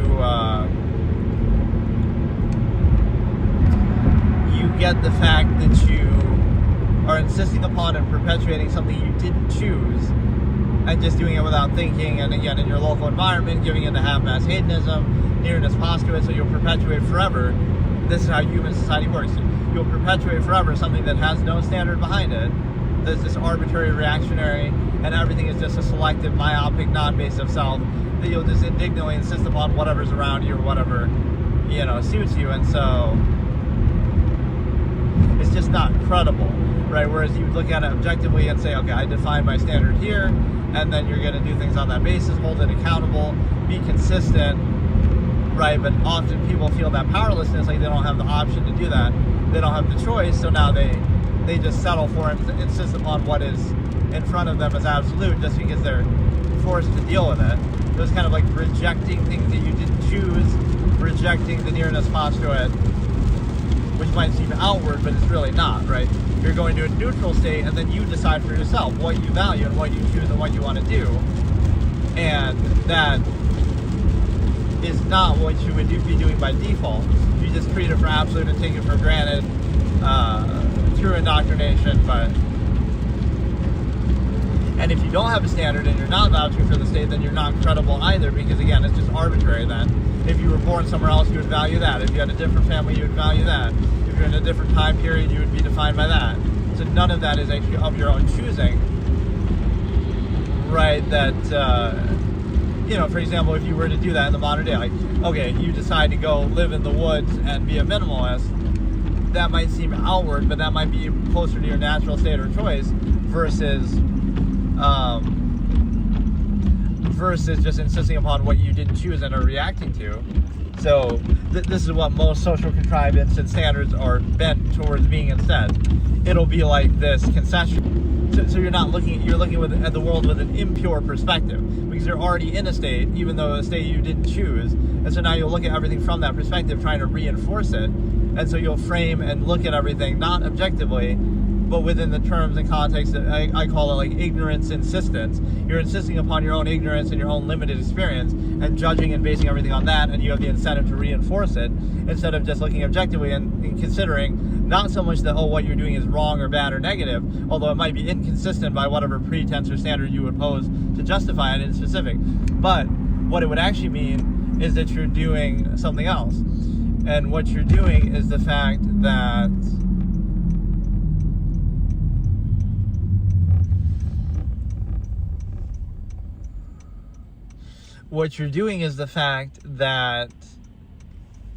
you're specifying it. So what you do is you observe the flaw of something.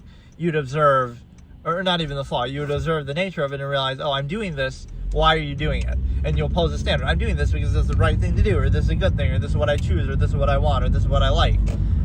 Instead of by that same standard, if you held it accountable, there's countless other things you could do that also apply to that standard, maybe even to a greater degree.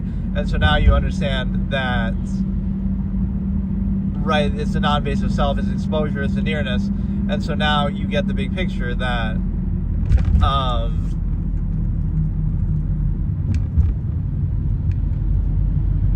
it'd be sort of interchangeable and arbitrary. So you bypass the standard itself, and you also say that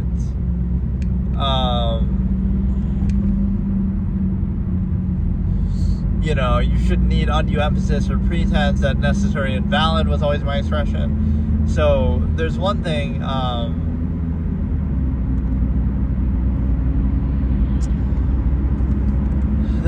that I would say, which is basically like,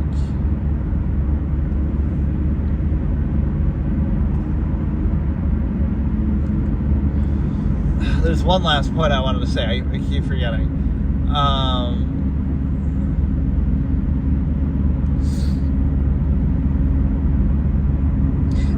It wouldn't be, see, that this is the thing with objectivity. It wouldn't say that, oh, what you're doing is wrong and you should do this instead. It would hold it accountable to a pretense or a standard that you yourself pose, and it would often be inconsistent and invalidating, or to specify something that does that. But more than that, it would reveal to you everything else in existence, in reality, in the world.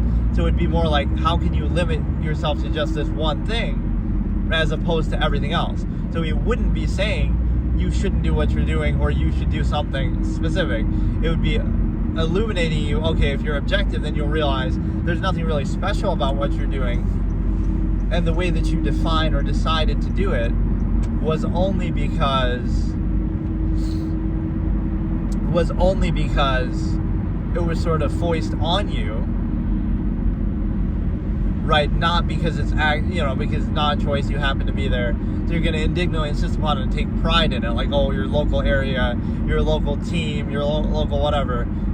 It's this undue emphasis and emotion on something you didn't choose. You're, again, irrational insistence upon the self, ignorance insistence, non-based self, ego insistence, nearness postulate, all these things that subvert value and are not actually based on anything and are interchangeable. So if you live somewhere else, you support that. So, right, you're trying to subvert that, and you're also realizing that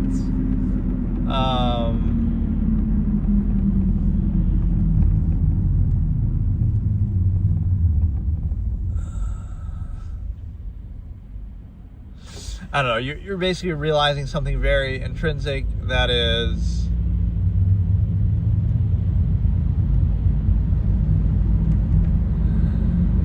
there's no basis of value that would specify, and so it reveals everything is arbitrary and not credible. You're only doing it because you happen to live there, so you don't have any credibility. It's just arbitrary. You're just insisting upon where you happen to be, what you happen to be exposed to that you didn't even choose, right? So you have no credibility to tell other people what to do, or even in and of yourself. So you realize, oh, everything is arbitrary, and you're not even choosing it yourself. And so that's what objectivity would shut down. It wouldn't necessarily be telling you what to do or what not to do. It would just expose what you're doing as, oh, it just happens to be a result of that, right? Something you didn't choose. And then also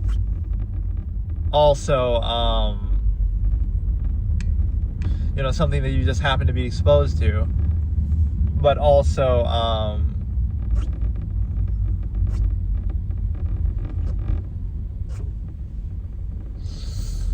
it's also one other thing, which, hold on.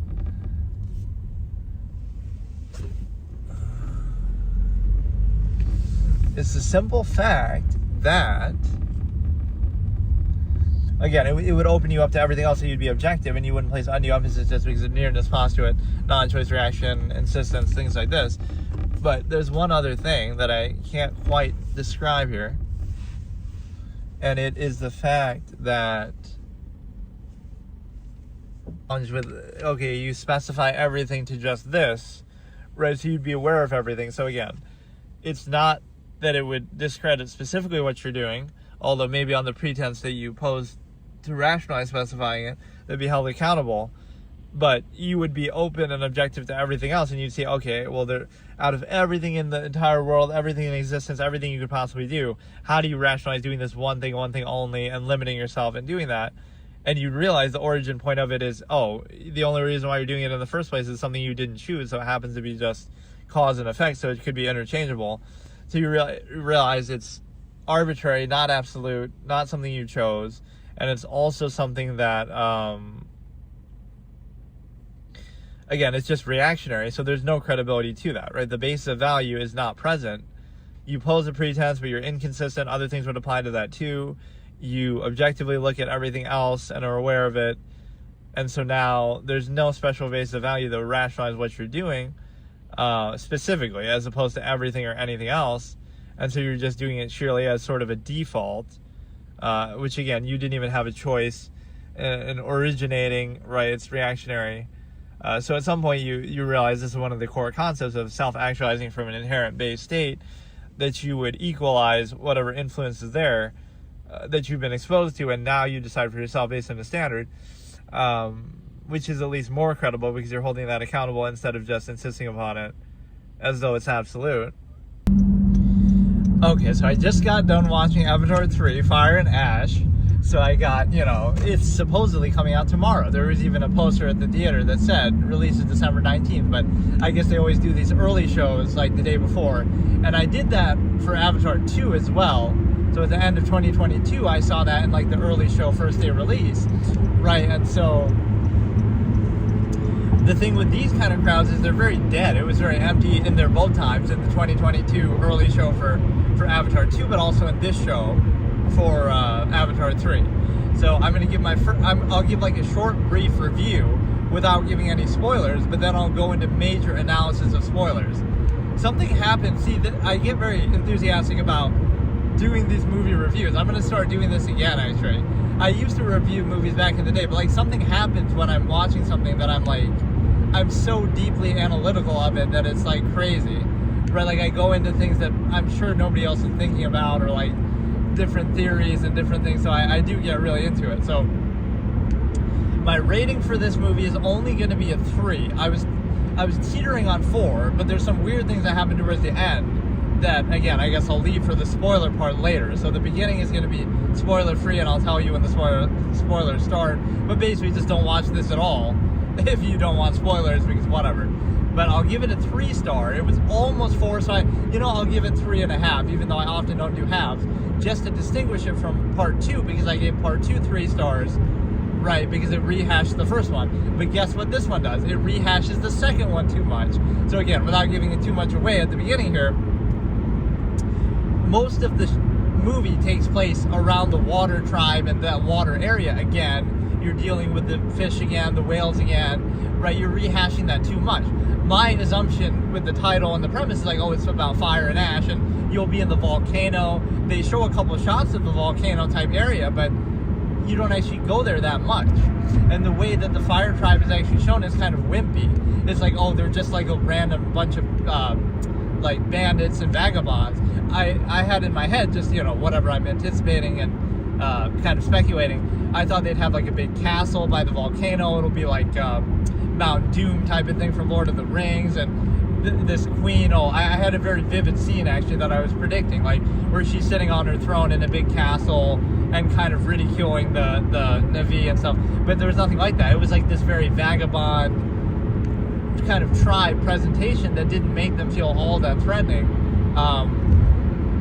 The villain is good. The new villain, the woman. I'm not good with these names because they are a little hard to pronounce and remember, but she was pretty badass. She reminded me almost of Voss from Far Cry 3, right, with like the twisted tribal, not that Voss is even really tribal, or like the other chick, Citra, from Far Cry 3, but no, like, yeah, it was adequately like sadistic and really enjoying and relishing. She's like a pyromaniac. Some of her expressions are pretty funny, like, she has a hard-on for guns, first of all, right? She's discovering how to use guns, and that's a big thing for her. And then she's also, let me show you my boomstick type of moment. For Courage, she gets to introduce guns to her, and they kind of team up, and so that's kind of a fun thing. So she's a good, adequate villain, right? So I'll give you that.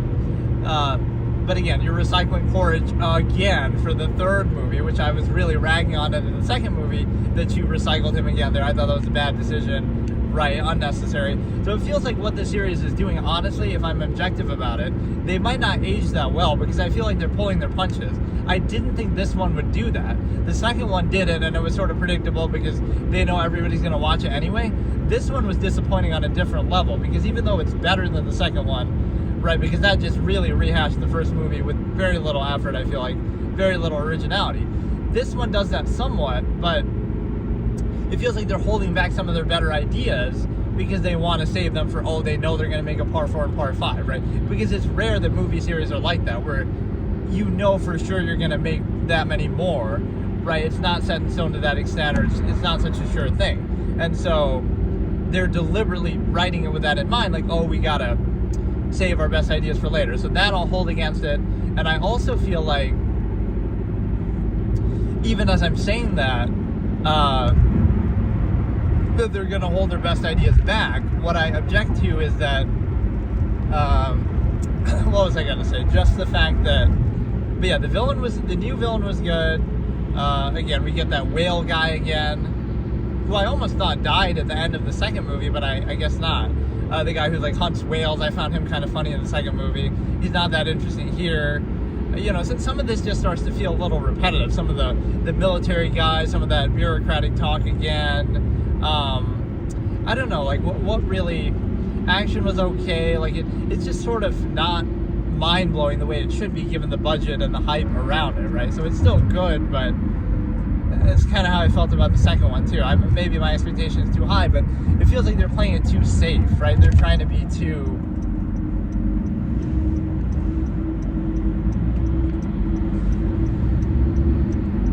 One thing is cool, we get to show this IRL of how these dumb donkeys drive. Like, it's necessary to really do that shit when you know the lane is ending, but you gotta cut me off like that. But no, basically, I'm actually kind of struggling to explain it without spoiling anything yet, because I wanted to do like a review at the beginning here where I don't spoil anything. But basically, okay, let me think. You're recycling Courage again, the whole thing. Hey, how's it going? Basically, you're recycling Courage again, right, which we knew from the second movie. Spoilers for the second movie, that he doesn't die at the end. But obviously, okay, this whole spider thing, yeah, it's like a hostage abuse type of storyline too, right? So here are some of the problems. Every 5 seconds, a different character is being taken hostage. How many times can Jake or Netery or Spider be taken hostage before somebody finally just kills one of them? Or like, you have him again, you have them, at gunpoint, but you don't do it. Or like there's this trope of, I could make like a compilation, almost memes of all these movies where somebody's like in the iron sights, basically, like when they're looking down the barrel of the gun in the scope, and they're looking at somebody, and it's like they could totally just shoot them there, but they act like, oh no, there's another character around them, so they gotta make sure, they gotta wait. Like, no, dude, they got generally a clean shot, but they kind of overestimate, they just wait. They kind of show that several times, where the villains have that on the heroes, they don't do it, the heroes have that on the villains, they don't do it. Too many of these hostage situations, right? Spider gets taken hostage, Netery gets taken hostage, Jake gets taken hostage. At some point, like, is somebody just gonna kill somebody? But no, you gotta keep dragging it out, right? Like, it makes the humans really at this point start to feel like a total joke, and like one of those, I don't even know, like stormtrooper type, or just, they're just there to be the butt of a joke almost. Like, how many times can you fail? How many times can you, lose in defeat and disgrace to these same people over and over and not learn your lesson? Like, do something different. You're smart enough, make your technology more resistant. And, like, you're designing this stuff specifically to fight them, but it's still getting torn up by the arrows just as much. It's still getting torn up by these beasts that they have. Like, don't you have some way to counter that? Like, I'd like to see a little you're designing it specifically for this purpose, but it's getting torn to shreds just like ever before. So, yeah, one thing that this does badly is that it rehashes the water environment, which you might think is odd because, again, I had in my head that, they're going to be fighting up in the volcanoes and the mountains and you're going to introduce new stuff there. But they stay mostly in the water area and with the water tribe most of the movie, which is, again, like, they shot these movies together to save on the budget. So that's literally what it feels like as I'm watching them. That, they pretty much, this is like the Way of Water 1.5 because it's Avatar 2.5 in a way, because you're in the water so much. It's called Fire and Ash, but there's more water imagery in this one than there is fire imagery, right? There's a couple scenes with fire, but it really was more like, and the setting doesn't really lend to that. It should be up in the mountains. It should be in her volcano fortress, this villain, right, who was a good villain. I did enjoy her, but kind of anticlimactic ending where she doesn't okay, now we'll go in the spoiler phase because I'm struggling to actually review this without it. Spoiler time, even though the whole thing I have spoiler in the title. Okay, so the villain, the ending of this movie actually kind of ruined it in a way, because where does the ending fight take place? Does it take place in the volcano with fire and ash all around? No, it doesn't. It takes place in the water, like exactly how the last movie ended. Some of the shots might even be recycled directly from the second movie. They look exactly the same. They're fighting on the boat and it's fiery and it's burning up, and like, I heard you like fire, so they're blowing up the boat. So the whole thing here is there's a few let me try to just trace it back scene by scene. Okay, since I just saw it, it's fresh in my mind, so I'm trying to be too I can do it later where I discuss it like in a more composed form, but let me just try to get the plot points. So it starts off, there's a very good scene at the beginning, right, where obviously the brother, who I'm not going to be good with the character names, okay, but the brother died at the end of the last movie, right, one of their kids, and it starts off with them like playing together and flying together and stuff like that, and it's treating it like, this is just them hanging out, but you realize, of course, one of them is dead, and so he's just doing it in his head or in a dream or in that little whatever connection they do with the Kuru thing or whatever it's called. All these names are difficult, like where they attach their little part of their hair to something. So he's doing it in like an imagery, right, guided imagery sense. So he's like playing with his brother and saying goodbye and feeling guilt about it. So that's one of the core themes of the movie, obviously, is the guilt over the loss of the brother, the son in the last one. And then, so obviously he blames himself and, right, the other brother, and the family blames themselves. So that was kind of a cool scene to introduce. And then the few interesting things that happened in the beginning. So Neteri is looking kind of emo, and she has like black makeup on her eyes, like big eyeshadow and stuff like that, right, mourning the loss of her son. So she's being very emo and goth vibe, and just the makeup is a little bit maybe over the top, and maybe that's something deliberately even she's doing in universe to show her grief. Like that could be a tradition. Like they'll keep doing these things suddenly, like, that's a long-standing tradition that we've never heard about before, but because it's relevant in context now, we'll show you, or we'll justify it like, that's just some tradition that we've always done. But yeah, so again, you start off with that. It's one good scene. Then you have Neteri being all emo and depressed and all this. Then you have Jake trying to keep his mind off of it, keeping himself busy. And one thing that makes both the humans and the Na'vi look stupid in these movies, though, is like, you have this peacetime where there's some, like, in between Avatar 1 and 2, you have this peacetime where you have plenty of time to prepare for the next, like, we know they're going to invade again at some point, so we won and we have all the time in the world to, I get that you're recovering from some of the damage that's been caused, but you have time to prepare and like get comfortable and make some fortifications. But whenever the combat happens, it's like, we're so surprised and we're taken off guard and what a horrible thing. Like, you should be a little more ready for this, because like when you're winning the battle or when you have time in between, it feels like they're just as shocked and bemused every time that this happens, and just as vulnerable, and they never learn any lessons, they never make any new technology that really counters what's going on, right? They just keep falling for the same thing. The helicopters keep falling to the same arrows, right? Like, it's the humans are really being clowned in this universe, right? Like, just they never learn from any mistake. They keep doing the same shit fucking over and over. They have a chance to win every time and they don't take it, right? Like, how many times are you gonna let these people embarrass you before you do something more drastic? And it's just like,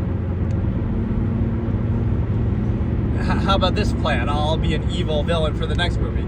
Evacuate the planet of humans and just, well, I guess they don't want to waste the resources, but like nuclear bomb the fucking planet at this point from space with no humans on there. And it's like, fuck it, dude. How many times are you going to let these fucking things embarrass you? Right? That, like, from their perspective, it's just the clown behavior. They're total fucking clowns. So in a way, it's making it a little bit tiresome, where you're kind of rolling your eyes like, oh, here we go again. They're going to do the same shit again. So yeah, Netery's being all gothic. Kiri and Spider have like a romance going, right? That we can kind of sense that they really like each other, which is a little creepy. It's Sigourney Weaver, an old woman, voicing Kiri, who is grooming and seducing this young boy, Spider, right? It's a little bit odd with the voice acting point of view, but then I was thinking of this joke when I see a scene here early on in the movie where Jake is cleaning up the wreckage of the ship from the last movie and taking up all the guns and stuff, right? And he, I was thinking like, oh, this is only the second worst time that humans have left weapons behind since we did that in Afghanistan a couple years ago, right? Under Biden, right? Though almost as bad as when we left all those weapons behind, billions of dollars worth of weapons in Afghanistan, the way that the humans here were defeated and left all these weapons from the ship. And then he tries to give Netery a non-consensual weapon upgrade in like video game speak, that he attaches a like RPG to her bow, as if her bow's arrows weren't strong enough anyway, because they were always piercing through helicopters and doing all this crazy shit regardless. But he tries to give her that, but she rejects it, like, okay, I'm basically just gonna ruin the whole movie, so you shouldn't really do this unless you've seen it, which probably most people haven't seen it. So I'm doing this more just like I'm kind of trying to remember everything that happened, right, for my own sake, and then I can maybe do a more proper condensed review later. But basically, it's very predictable. I don't know, I feel like the whole series has been a little unoriginal, right? Dances with Wolves, like the first movie, very predictable. It doesn't do anything really that you're not expecting.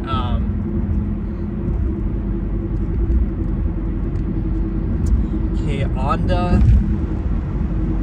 But yeah, the fact of, so yeah, we haven't seen a bigger weapon stash left behind since Afghanistan, the way he's picking up all the wreckage from the ship, right? That'd be pretty meme-worthy. What else do we have? Just, there's this thing of, yeah, Spider and Kiri having a thing together, which is feels kind of natural, I guess. And then, what else? There's a couple interesting things that happen like right out of the gate. There's this kind of bickering back and forth between the queen of the water tribe. Again, I'm not going to be good with these names, and Netery, kind of like almost like a cat fight thing that we get more of later with the fire chick too. But there's this interesting scene. Okay, now Spider. This is kind of the hostage thing I was complaining about. We're like, oh, a character is going to get held hostage every 5 seconds in the movie. Literally, I'm not even, like, it's so triggering. Like, how many times, like, everybody's a weakness. Like, get these people out of here. Like, there's always these kids, and oh, now the kids are going to be, like, the second movie I said that. You have these kids, so you know immediately what that means, right? Oh, they're going to be a weak link. They're going to be held hostage. They're going to be used against you. Like, that's why they're introducing these kids as characters. It's like,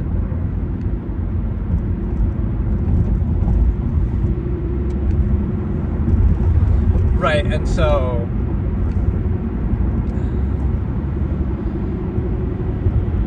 right, it might seem a little cynical to look at it like that, but it's like, oh yeah, we introduced these children just so they can constantly be used as fodder for being held hostage and kidnapped and used as like a bargaining chip for different scenes and scenarios. And so Spider became that in this movie to an infuriating degree. Every scene is like, oh, Spider's been taken hostage by the humans again. Now we got to get him back. And then, oh no, now Quaritch has a soft side because, oh, it's his son, even though it's whatever in his memory, right? So then he keeps holding back when he could have killed Jake. He gets Jake pretty early in the movie, but oh no, we gotta find Spider, and so I spare you so we can find Spider. And then it's like, it goes on and on like that, where both sides are all about Spider, and he keeps getting taken hostage, and he's such a weak link, and it gets kind of annoying. Like, just lock him in a fucking cage somewhere and be done with it, and like, let's get back to business. It just kind of ruins the thing, because he's just become a plot device in a way, right? Kiri is like a Deus Ex Machina machine, where whenever something needs to happen, she has this special power and connection to nature, AWA, where she kind of uses her little, I keep forgetting what that thing is called. I think it's like Kuru, but I thought Kuru is like where you eat people's brains and it fucking kills you, right? Some old school tendency like that, because I made a joke like that when I was playing Plants vs. Zombies. But no, it's like, so Kiri is a plot device whenever Deus Ex Machina, whenever the plot can't advance. Oh, she'll do some special thing, right? And it's some superpower that she has, right, to make nature do whatever she wants, kind of, and just some spiritual thing, and she can attach to nature and link with nature, right? So whenever the plot needs something, she'll just pull it out. So she's a Deus Ex Machina machine, and then Spider is like a bargaining chip hostage, just slow the plot down, kind of a plot device as well. So, and that whole technique is a plot device, right? The whole, and there's nothing wrong with it, but they kind of overuse it a little bit, where, this whole connecting to nature thing, and even some of that whole theme of it is getting a little bit old too, like the whole tribalistic thing, and okay, we're one with nature and minimalistic, and we're kind of whatever, some of this spiritual stuff. It's getting a little old because we keep hearing the same thing again and again. And oh, there's this moment where it's maybe the middle of the movie where they commit that sin again of the title of the movie, right? I criticized that in the second movie, like where he recites towards the end that, oh, the way of water connects all things, like a little monologue that has the title of the movie in it. Like, oh no, only Christopher Nolan can get away with that, like he does at the end of The Dark Knight, right? Because he's writing at a much higher level than these movies. But it's like, this movie does that again, where he's reciting it to himself as he's going through the water. The way of water connects all things. Like, again, an eye-rolling type of moment. And then it's like the writing is done in a very obvious, I don't know, it's deliberate, but it's like, we don't want to be too nuanced, right? We want to play it safe. We want to be unoriginal, even rehash stuff if we have to. Like, we want to save some of our best ideas for later, make it very lowest common denominators, like, oh, that's why it makes so much money. But it's definitely not like anything mind-blowing, right? It's good, it's okay, visually it was good, right? I did see it in 3D. I don't think I saw the second one in 3D, actually. But whatever, I'm not going to rate or too highly or lowly based on that. I'll just say, visually it's good, although for this time, like the original movie would have been impressive visually. I think the second and third are more like, they're good, but it's what you expect. It's, 2025, like compared to 2009. It's a different expectation. So yes, it looks better, but it doesn't look that much better that you would really be as impressed now by it. And then, yeah, that hostage-taking plot device. So like, there are two plot devices who are going to be having this romance together, and it's the ultimate, right? The Deus Ex Machina machine and Kiri. Whenever something's got to happen, she just advances it because, oh, she's going to control nature and she can just do that. And she's having a bit of an existential crisis, and, oh, she's been cut off. It's like a drug. She's been cut off from AWA now, and she's worried about it and all this kind of thing, but, she's getting, like, addicted to the power that it gives her. As if that's granted, you should be grateful that you had it at all, not that you can't do it anymore whenever you want. The Queen of the Sea people, of course, is the Water Tribe is, of course, pregnant, and then there's some bickering back and forth there. There's one interesting scene. So like, Nedry at the beginning is very bitter and spiteful, right, and hating humans because obviously a philosopher's son, but there's a bit of irony in that they even point out, like, okay, Jake is technically a human, so how can you hate on that too much, right? That, like, oh, she hates humans even more now, but Jake is one, so, like, how do you reconcile that? But there's an interesting scene. I feel like this is something I should make a clip of this particular take, because this is one of those subtle things that nobody's gonna notice, and like a year later, right, it would go viral, like, oh, now this is what a cool take. There's a scene at the beginning of this movie where Spider, this speaking of the hostage thing, first of all, that kind of pisses me off, like how much of a liability he basically is, and everybody's always trying to rescue him and all this, as if they didn't do that a little bit in the second movie too, right, where that was kind of a recurring point, and Quaritch showing sort of a soft spot. But what I'm saying is that there's a scene where he's like, everybody's like asleep, and then Spider's mask, which he needs to breathe oxygen, obviously, right, because he's still a human amongst the Na'vi, is starting to malfunction or like run out of oxygen, right? So, and then they can't find it, right? They had a spare, they can't find it, and then they struggle to find it, and then they finally do. And then it shows like a shot of Natalie looking in the back, like almost a little disappointed, like she's the one who hit it. They don't ever confirm that, but there's a lot of dialogue later where she keeps saying, like, we should kill him. I guess it is implied that she did that. She's the one who hit it and moved it and sabotaged it because she wanted him to die right then. And you might think, oh, that's crazy, but that's actually what she said later. She wants to kill him. She says it to Jake, and then there's a dramatic scene later where even Jake is gonna do that himself. He's going to kill him too. Because, okay, he becomes a plot device too. I kind of forgot to mention this part. That, oh, he's become like Ellie from The Last of Us, or one of those type of characters, Children of Men, where, oh, Kiri, he's struggling with the mask thing again, which again is a whole nother plot device issue now here. It's not enough for him to be taken hostage. His mask breaks again, as if it should be running out this quickly, or keep a bunch of backpack of fucking spares. You know, the Na'vi like to travel light, you know, they're kind of just, what you see is what you get. They don't have like a ton of clothing or bags or anything, but I mean, make an exception here. But, you know, his mask is dying again, right, like in tiresome fashion. And so now he's passed out on the ground, and, oh, he's gonna die. So Kiri, right on cue, uses the little plot device power that she has, and somehow, again, even in a way that the writers are going to struggle to justify, saves his life, and like kind of does something where he gets bonded with some part of nature, like one of those flying jellyfish things, and something happens like where they fuse with his lungs, and then like, oh, now he can breathe normally forever. Although I don't know why you would trust that immediately. He starts yelling, and like they're not worried that, like, they don't know the full extent of what happened. Even Kiri herself doesn't always know what she's doing, right, when she goes in like a trance almost when she's doing these things. But they just automatically trust it and act like, oh, everything's fine now. Like, it's one thing if he's okay for a little bit, but I would be a little skeptical. Then later we find out from the human scientists, this is going to be like, oh, a bridge to take over a lot better. Because, oh, if they can reverse engineer the ability for humans to breathe without needing masks, right, and all of this, then, oh, it'll be much easier for them to take over.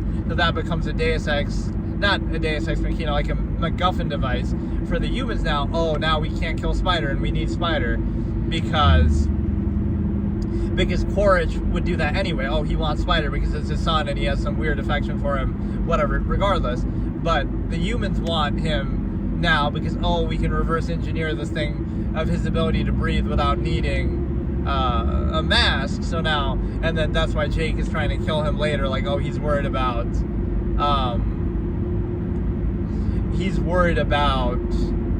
them doing that, like, oh, it's gonna be over and they'll have an advantage and they'll spread like weeds if they are able to do that.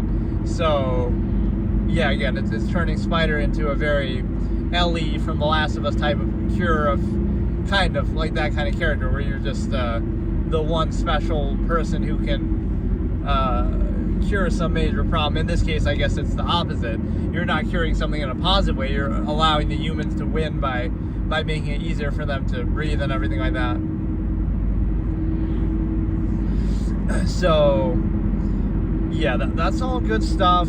It takes maybe a little bit too long for them to introduce the Fire Tribe. But my main criticism, again, I like the villain, the woman herself, which again, I'm not going to be too hot on the names, but hot because it's fire and ash. But no, they fail on two levels with the presentation of that whole tribe, right? They present them too much like, again, a bunch of just bandits and vagabond, like just random, Roman kind of tribe.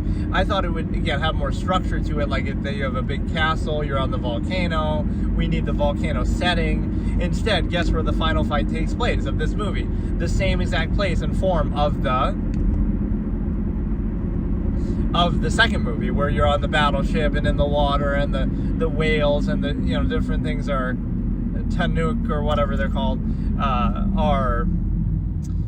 you got to learn a whole fucking language to discuss this with all these names and stuff, but they're hitting the ships and they're helping and fighting, and it's kind of like the same rehashing the final fight of the second movie. So that's a big disappointment, and some of that is done on the same budget. That's why they're shot together, or that is a real shock. Like you're calling the movie Fire and Ash, like, oh, we're changing something, we're rehashing the same kind of thing, but at least change the setting. Okay, let's be up in the mountains, and it's going to be in the volcano and all this kind of thing. But no, it ends up being in the water. You see more water in this movie than you do fire. Like, it's not the right approach.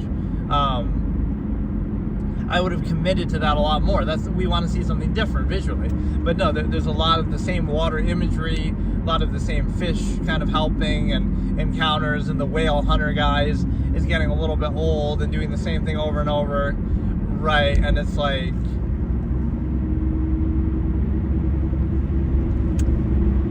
but yeah, nobody ever learns their lesson. So like, everything's fine, they're in hiding, and then what happens? They make a big spectacle because they're trying to like move Spider out of the thing, right? Nedry wants to kill him, and again, sabotages the mask. I'll stick to that theory, and hides it and wants him to die like that, like, oh, whoops, it was an accident. But that's kind of a nice subtle scene, and then she openly says it later and stuff like that. So they're trying to move him to the human area or something like that, like the friendly humans to them, or I forget, but whatever, trying to move him somewhere else, right, so that he's not with the tribe, so that it doesn't upset obviously Nedry, and also what was the other reason? I can't remember. Just and sooner or later he's gonna die from the breathing issue and stuff like that. So right, just that he doesn't belong, and he's, she hates humans even more now because of what happened at the end of the last movie. But what you have is, let's make him, we could just send him by himself and it'd be fine. But no, then, we want to go all together and drop him off together and make a big spectacle. And because you make this big spectacle, now the humans spy you, and they're going to come after you, but also this other tribe now, the Fire Tribe, that's being introduced, again, maybe a little bit too late, maybe as much as this series is going to have so many sequels, they should have foreshadowed stuff like this a little bit more, maybe mentioned it a little bit in the second movie. But like, the series doesn't have very good foreshadowing for as much as it's going to have multiple parts. They didn't mention anything in this, like, oh, now what's the fourth movie going to be? Is it going to have another tribe? Because they didn't mention or leave the door open for that, right? So it's kind of, they're just introducing these things fresh in like an episodic fashion. But one thing is the fact that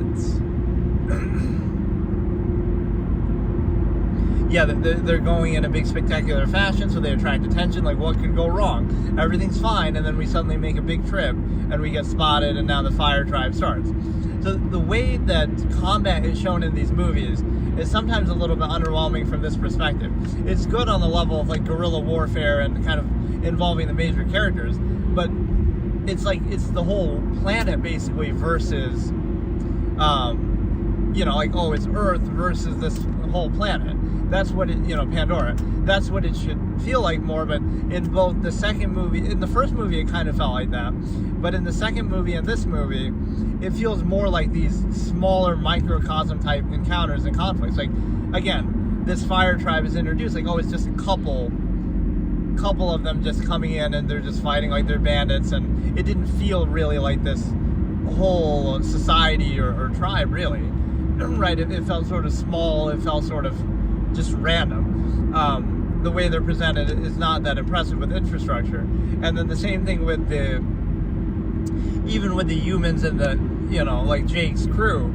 Like in the second movie, it's the same thing. Like, this battle at the end bogs down to like the big battleship, one big battleship and a bunch of other ships, whatever. And it's, them coming and fighting it. It's like, that's good as one central fight, but like, the whole, I don't know, like the whole planet would be fighting. Like the humans are not just, that's the only fight going on. Like, one big battleship, and if you destroy that, I guess we lose. Like, there's other things going on other parts of the planet, no doubt, but they kind of fixate on one thing in one area, and they're kind of making it easier for the audience to follow, but there's something missing with that, right? So again, you have these scenes in both the last movie and this movie, where like, you're in the jungle and you're in the forest, and it's like 10 people chasing 10 people, right? Like, 10 of the Fire Clan chasing Jake and his crew, and that's it. Like, okay, we get it, this is the main characters, but like, why are these encounters always so small, right? That like there'd be more going on, there'd be more of them, right? It kind of reduces everything down to an easier level to follow, but it's kind of missing something that way. Again, even the ending fight is like, it's all encapsulated in one place, which I know it might be hard to show what I'm trying to suggest, but it's like, this is like interplanet warfare. Like, you're talking about the entire planet Earth with billions of people versus Pandora with billions or whatever number of Navi. It's kind of a different expectation than what we're seeing here. So it kind of reduces it down to such a scale that it feels like, it's not that big of a deal. It's just like 10 people fighting 10 people. Like, okay, so what? It doesn't feel like a full-on war at that point. But so yeah, the new fire tribe is introduced, and again, some of the writing around that was pretty good. Again, the villain is interesting, kind of the sadistic nature, the rejection of Awa, like, we kind of relied on her and then she betrayed us or didn't deliver for us, so now we don't believe in her. And even Jake is saying some of that same rhetoric. There's an interesting tie in there. Like, what good did it do us if it cost us our son? Whereas Netery is taking, like, that's all I have left. I have to take refuge in that. So that's kind of an interesting tie-in, that Jake is almost talking like the fire people do later on, even though he doesn't commit to that viewpoint. It's kind of like doubting Awa and stuff like that. Right, it's kind of like the same thing a religious person could do. You believe in God or whatever, and then something bad happens, you lose somebody you love, or some accident happens, and then it's like, does that not weaken your faith? Like, why would you let that happen if you really, you're not on my side? Like Mel Gibson in Signs, losing his wife, or something like that. So yeah, we're in the forest now, and again, we have that dramatic scene of the spider, again, his mask failing yet again, and then being saved by Kiri's plot device capability. That turns him into a plot device for the humans as well, and then like a MacGuffin device. And then it also allows you to see, at that point, again, you get introduced to the fire people. So there's a couple like hostage situations here that could have been like very telling, where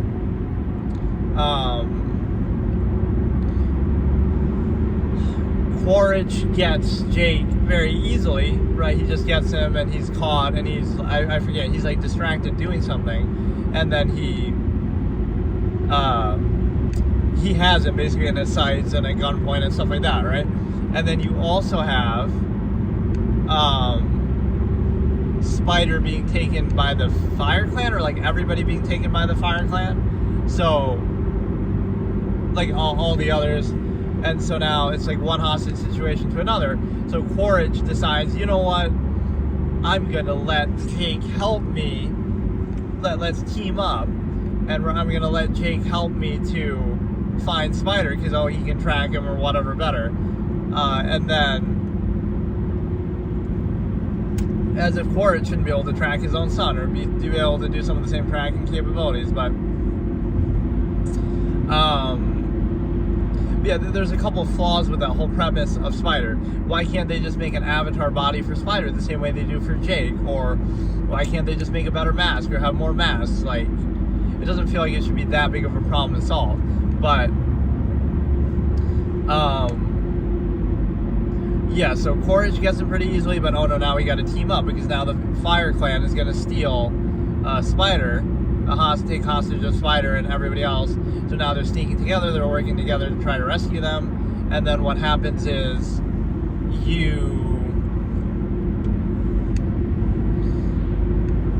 you're able to rescue them, I guess, and then the fire chick is the fire queen, I'll call her, is like very fascinated by guns. She discovers a bullet and wonders what this is, and so she hasn't had experience with the human so far, and so now she's fascinated by that, and so she keeps asking everybody, show me how to use this, tell me how to use this, as if they couldn't use it as a way to trick her, to kind of, make her misuse it or use it on her or something like that. But it's a good visual distinction, at least, like, oh, how can you tell the good guys from the bad guys? Because, oh, the bad guys are going to have all red paint and stuff on them because, whatever, to represent the Fire Clan and stuff like that. But yeah, there's this, again, the scene like where they've been taken hostage, and what happens is like everybody, I can't remember exactly what happens. Like they're hostage and then they're sort of trying to save them, like Quaritch and Jake are working together a little bit, but then it doesn't entirely work. Right, like Quaritch has the chick at gunpoint, and then she uses her little plot device thing, right, the little hair, to attach to Quaritch, and she has this ability like to drain people's strength doing that, or I don't know exactly what she's doing with it, but she's uses that to basically control him for a second or put him off guard, and so then she learns how to use the gun, and then that's the beginning of a great romance, because now they end up actually later eloping together, Quaritch and her better love story still than Twilight, and that was kind of interesting, this seduction of power. So he comes into her base and with a bunch of guns and like bribes her with that, and even a flamethrower. She has a bigger hard-on for a flamethrower than I do in games. Like I always love that when it's kind of uncommon as a weapon, but I always love that flamethrowers in a game. And then she kind of,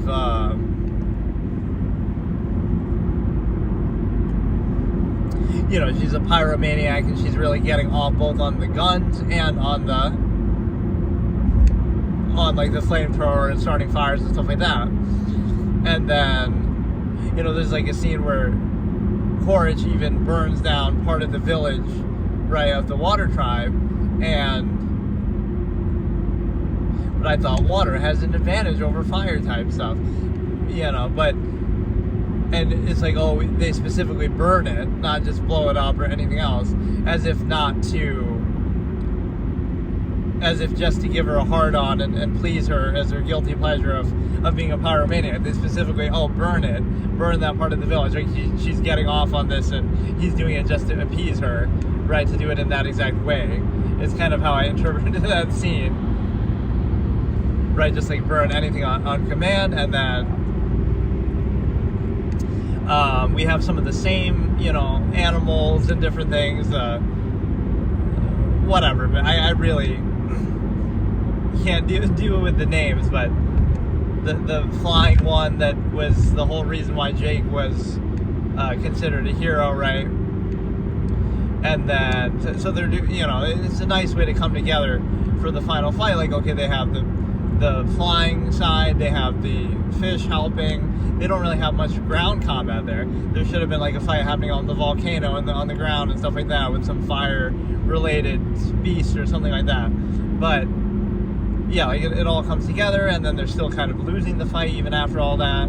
And so it's like this union between Quaritch and the fire chick saves them, with Quaritch kind of being a hybrid there. So Quaritch is a man of many sides here, where he's almost helping Jake a little bit because of Spider, and then now he's helping the Fire Tribe because he has a hard-on for this chick, and they have this little, relationship going on, actually. which I guess that's something I wouldn't have expected. That did surprise me, as much as I'm calling it unoriginal and predictable. That was a good, interesting touch. So there's this scene where he goes and he tributes the guns to her and is trying to win her over, right? And then she drugs him. There's like a devil's breath type moment to make him subservient to her, kind of, but it's like a truth serum or whatever. But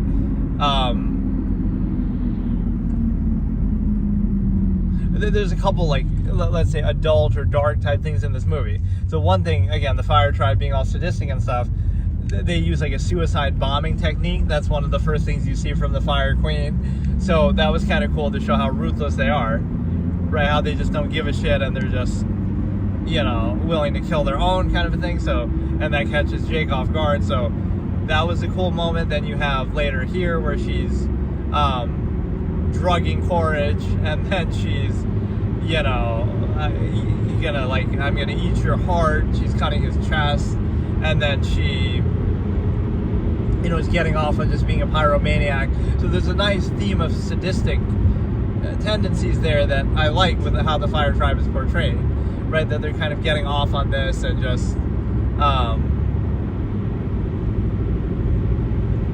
but. And she gets kind of into it too. Like they genuinely are like in a relationship, and it shows them together and stuff like that. So again, that sort of makes it at least a bit distinct from the previous movie, where again it's not just Courage again and the humans again. So you have the Fire Tribe. I feel like they could have done more with it and made them more interesting. I would have just ignored the humans completely in this. And again, almost made it feel like that's almost what I imagined would happen. I thought the Fire Tribe would be so powerful of a villain in itself that it's not that they would team up with the humans against Jake and all, that it would be the opposite, that Courage would team up with Jake against them, right? That Courage would have a change of heart and help them beat the Fire Clan, because the Fire Clan will be that powerful and that much of a threat. So it wouldn't be about the humans as much in this one. And some of the dialogue with the humans is kind of very banal, like, oh look, our ship just got blown up, kind of like they treat it so nonchalant of them, oh yeah, our base is getting blown up and we're getting another 100 soldiers died. Like they're not treating it like it's a very big deal, right? Even though this sort of thing keeps happening again and again and again, and they keep, you know, getting fucked over by the same people. But yeah, a lot of that dialogue and the whole bureaucratic stuff gets boring. There's somebody who's a dissenter who then has a funny scene where he, you know, helps Jake. Basically, he's disagreeing with some of the wildlife killing that's going on, which, again, I feel like we've seen these sort of same conversations happen in the first two movies in other contexts, but like that maybe what was happening with Sigourney Weaver's character. Yeah, Sigourney, an old woman, is grooming and seducing. Like, is there some weird thing with that? This character, Kiri, is voiced by a 60, 70-year-old woman or whatever she is,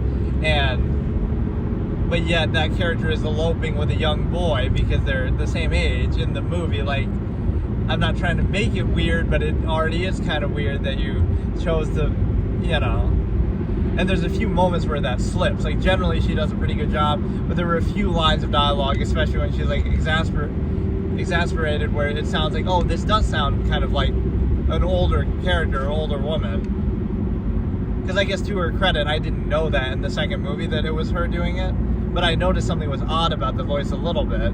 And then I found out after, like, oh, that's Sigourney Weaver doing the voice, because it's like her clone or whatever. That's a big twist revelation here, that, oh, she...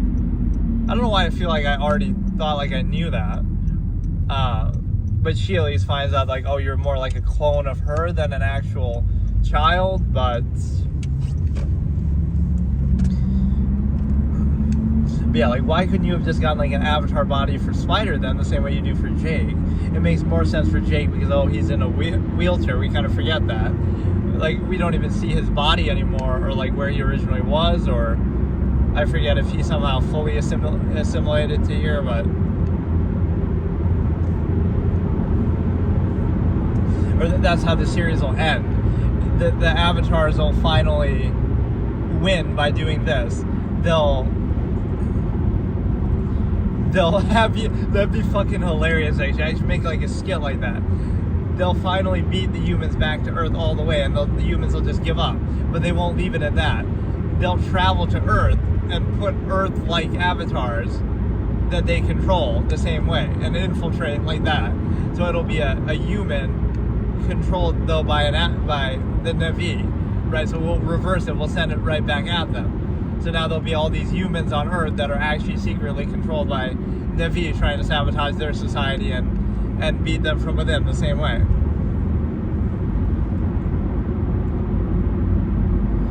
Yeah, some of the hokey stuff, spiritual, gets a little bit old. The water tribe is kind of boring. There's some deaths towards the end that are kind of anticlimactic, that happen kind of hilariously fast, and some of the friends of the sea princess, basically, right? Like, as much as I was saying, like, oh, not enough characters maybe have died in these first 3 movies. Like, I wanted, you know, some more major character deaths, especially in the second movie. Or at least like one major, you know, not the son necessarily, but yeah, you get like fucking one that's like laughably comically quick. Somebody's just going through, right, one of the 2 friends of the princess, basically the water princess, and it just happens so quick that it's like you barely get like 1 frame to show this character dying. And then there are actually like rapid fire deaths towards the end of this movie of a lot of characters. So, you know, again, there's a child born from the queen, the sea queen, and then Nedry's gonna kind of adopt that, and even though overcome their differences, there's like a cat fight dynamic between Nedry and the fire queen. Obviously, the fact that they just don't like each other, and she gets injured actually pretty badly. Oh yeah, that's kind of funny. There's like a montage of scenes like this that you could show. She gets injured and shot in like the shoulder, right? And now she can't use her bow. And so there's like 10 different scenes, one or 2 of which are like really quick flash. Like a totally different scene is happening, and it'll flash to her for like 0.1 second that has nothing to do with what was just going on. And it'll be her trying to shoot a bow and it hurting, and she being pissed about it, like, I can't shoot a bow because my arm is still hurt. And then it'll cut to a different scene. Like, so it's just torturing her. There's one of those scenes in particular that's fucking funny. Something totally unrelated is happening, then it just cuts to her for like 1 second to show that, and then it cuts away again. And so there's like 10 scenes like that of her just getting pissed, like, I can't shoot this bow because my arm is hurt, and on and on and on. So, right, like, she's just struggling with that for a big part of the movie, that she's just been shot, and then she does something very badass that is almost ridiculous, where Jake now, trying to rehash just everything I remember. So we go from the forest again. Quaritch doesn't finish off Jake even after finding Spider, and again the Fire Clan disperses, I guess, and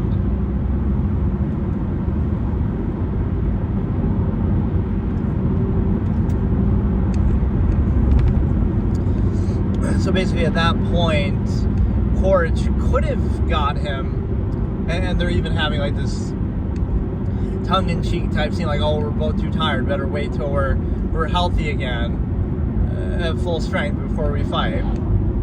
And then he either falls asleep, and then they just leave, or he lets them go, which kind of doesn't make sense.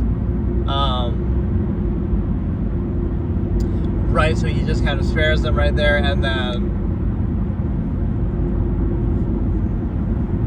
there's some more things about the outcast whale that's like the brother of this other kid that they kind of beat that. Like it's pretty well paced. Like, the scenes are very fast and it moves very well, even though it's a 3-hour plus movie. The one thing I'll say is that the only part that felt a little bit slow is like at the beginning of the 3rd act, where like, oh, they're trying to get these things together, like let's get the whales to help us, right? Let's get the nature to help us, kind of the bird again. I can't remember what that thing is called. Taruk Muktai or some shit. So get that to help us again and stuff like that. And that thing actually dies. in the final fight. I'm pretty sure, at least. Right, so that thing maybe dies. The big whales maybe die. Like, there's a lot of death of characters. The whale hunter dies in this one, even though I kind of thought he died at the end of the second one. And he kind of dies in an anticlimactic way. Like, sure, the whale gets him, and it feels like, oh, that's karma, but it just looked kind of goofy and not really that satisfying. He should have got, like, torn in half, and you might think, oh, that's too graphic, but this is the same movie in which you're getting suicide bombing and cutting somebody's chest and gonna eat their heart, and, like, she tastes the blood of somebody's heart, right, like Quaritch, she cuts it and then, I think, tastes it to, like, measure his worth or whatever, and then so you have suicide bombing, you have, you know, eating somebody's heart, and you have, you know, using drugs on somebody, using like a devil's breath, roofie type shit. So it's not like, you know, you can say kid friendly. Obviously it's going into some interesting kind of dark territory, which I appreciate. But yeah, she was very cool. Again, it reminds me almost of Voss, Citra type something. Far Cry 3 for some reason comes to mind. But yeah, she was entertaining, but then again, the ending of the movie is a little bit odd. Again, the fight is very, very disappointing because it's happening again in the water, a lot of the same things, battleship, all this kind of thing. You know, it could be a badass line, I heard you like fire, and she should have died in like a fire herself. But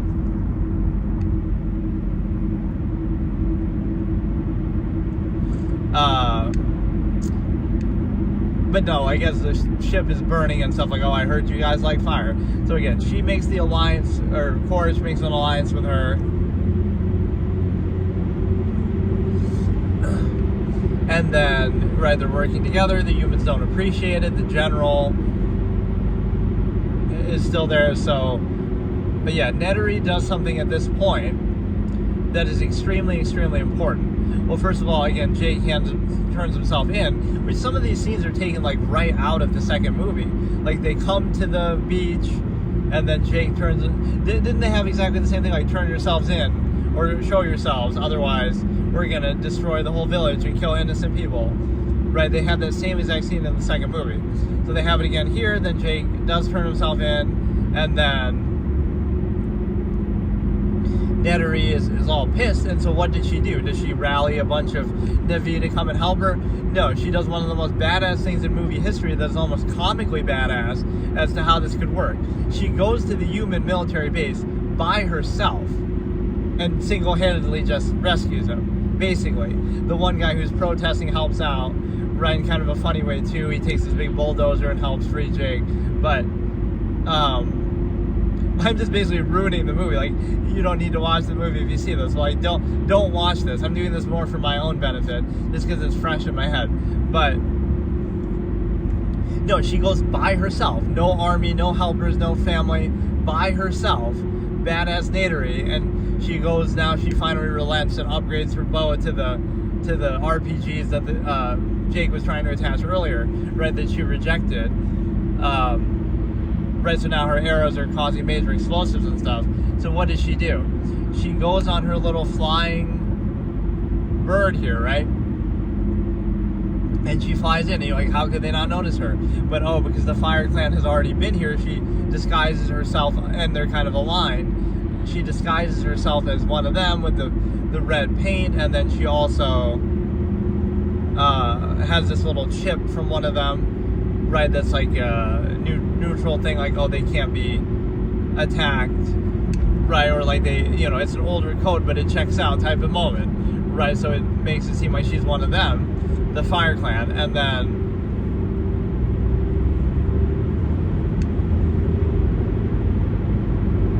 she single-handedly goes in there, shoots some of these explosive arrows, blows up major parts of the base, right, and then Jake is rescued in part because of the bulldozer guy, and then Spider is using himself kind of as a self-hostage now, like, oh, you can't shoot Jake because I'm right here, even though he's way taller and you could easily shoot him, but right, like, oh no, I'm right here with Jake, and so if you try to shoot him, you'll shoot me, except he's literally 3 times as tall as you, and you can get a headshot. But again, one of those scope type moments where they have the scope right on him, and it looks like, oh, I could easily hit that shot, but whatever, they always do that, hesitated way too long, and then this dude, but he's basically holding his life as like, oh no, if I'm gonna sacrifice myself for him, so you can't kill him because you'll kill me. But there's a little bit too much of that. Again, the hostage taking and all this, but yeah, that's a very badass moment where Nettery single-handedly takes out the base basically by herself. They somehow get out of there. Jake escapes. Jake, Spider, and Nettery all escape. Again, those explosive arrows take out significant portions of the base. You also have the ability to consider that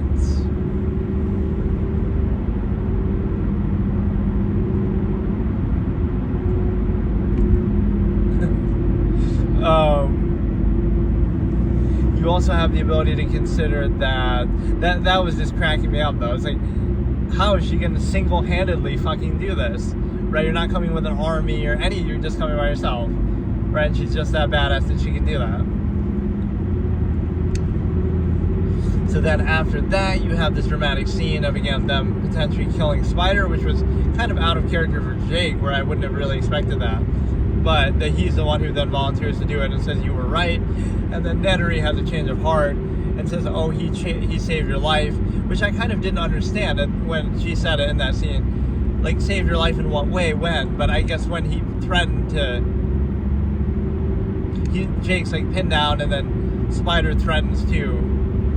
whatever, like, he gets in the way, like I was saying, even though it seems kind of goofy. And then...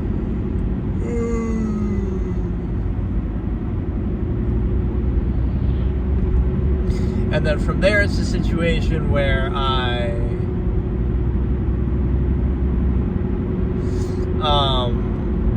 so yeah, then they decide not to kill him, then they stick with him, and then you have basically the preparation for the final battle, getting the whales and the sea creatures on board, which is, again, rehashing the second movie too much, getting the Turok Maktai thing on board, the bird and stuff. And so then the final fight is still decent, but it's like, it's trash because it's the same fight from the second movie, exactly the same. You get the battleship, you get the whales doing the same thing. So it's really, Avatar 2 is basically Avatar 1 again, with, oh, it's the humans coming again, right?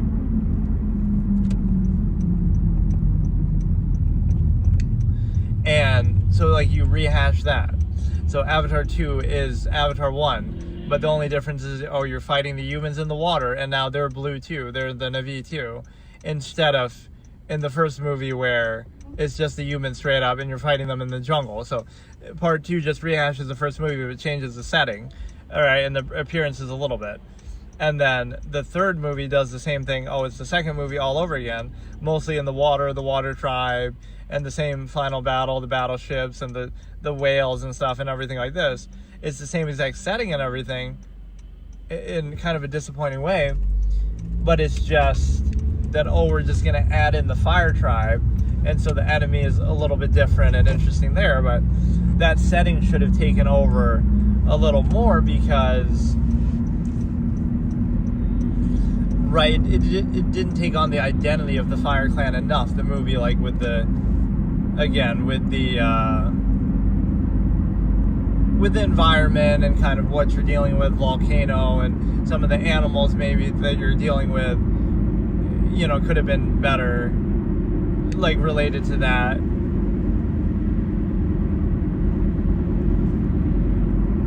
It felt like, again, it's very similar to the second movie, and you're doing a lot of the same things. Oh, let's find the outcast whale again. Let's try to get the whales to help. Let's try to get the bird to help. Like, just some of these same kind of things that we've seen in the first two movies. And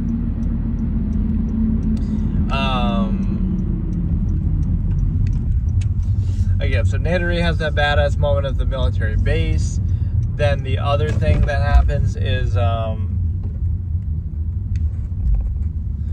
again, the final battle. So again, let's list off some of the character deaths that happen very quickly. Again, the comical one of the water princess's friends, basically, they all get shot kind of in the same way too, like in the chest. So it's kind of like she it's just one of them happened so quickly, it's kind of a joke, right? And then the mother dies as she's giving birth, the queen, water queen, right? She's giving birth, so you have the baby, and then Nettery is gonna overcome how much they disliked each other and try to adopt that, I guess. And then you also have the couple human deaths. It seemed like the general died, who's always on the ship, and like they're getting sucked into a vortex that they kind of identify. There's some event like that going on too at the same time as the battle, and so it looks like her ship gets sucked in the vortex and she's killed by that, but I don't know for sure. Some of them are kind of unclear, right? Even or just unsatisfying. So again, some of those friends of the water princess die. The water queen herself dies. The other some of the humans die, like the whale hunting guy died in kind of an anticlimactic way. It didn't look as cool as it could have been. Should have been like cut in half or something. And then maybe the human general also died. I couldn't tell exactly as that ship's getting sucked like into the vortex thing. And then the actually Quaritch dies, but not in the way that I thought he would, like he lets himself fall back into the vortex. Again, it seemed like it was maybe even unclear whether he died or not, or even the general, but I'm assuming both of them died the way they show it. He's about to be killed by Nettery, and then Jake is almost trying to convert him to their side because of Spider and this whole connection, and then he kind of falls back of his own volition, like, oh, I'd rather die than be saved by Jake. And so it seems like he died there, but again, very anticlimactic, goofy way of him falling backwards, and just neither of those really look very cool, right? Of the whale guy dying or of Quaritch dying, it feels kind of anticlimactic, a little lame. That's what I was calling for at the end of the second movie. Like, please don't make this guy a 3-movie villain. But no, I thought he would, like, I thought the conflict would be different, that they'd team up against the Fire Clan, and then he would sacrifice himself, Quaritch, to save his son, Spider. But that's not actually how it was. Instead, Quaritch teams up with the Fire Chick and the Fire Clan, and that pretty much stays the whole time. Right? I thought something might happen, like where the Fire Chick will then threaten Spider, and then Quaritch will turn on her, and that'll be a big thing. That might have actually been better, maybe predictable, but it's not like what happened was really that special anyway. That probably would have played better, right? Like, it seems like they're on the same side, and then, oh no, now she threatens Spider, and then she's gone too far, and then Quaritch feels like he has to step in and betray her.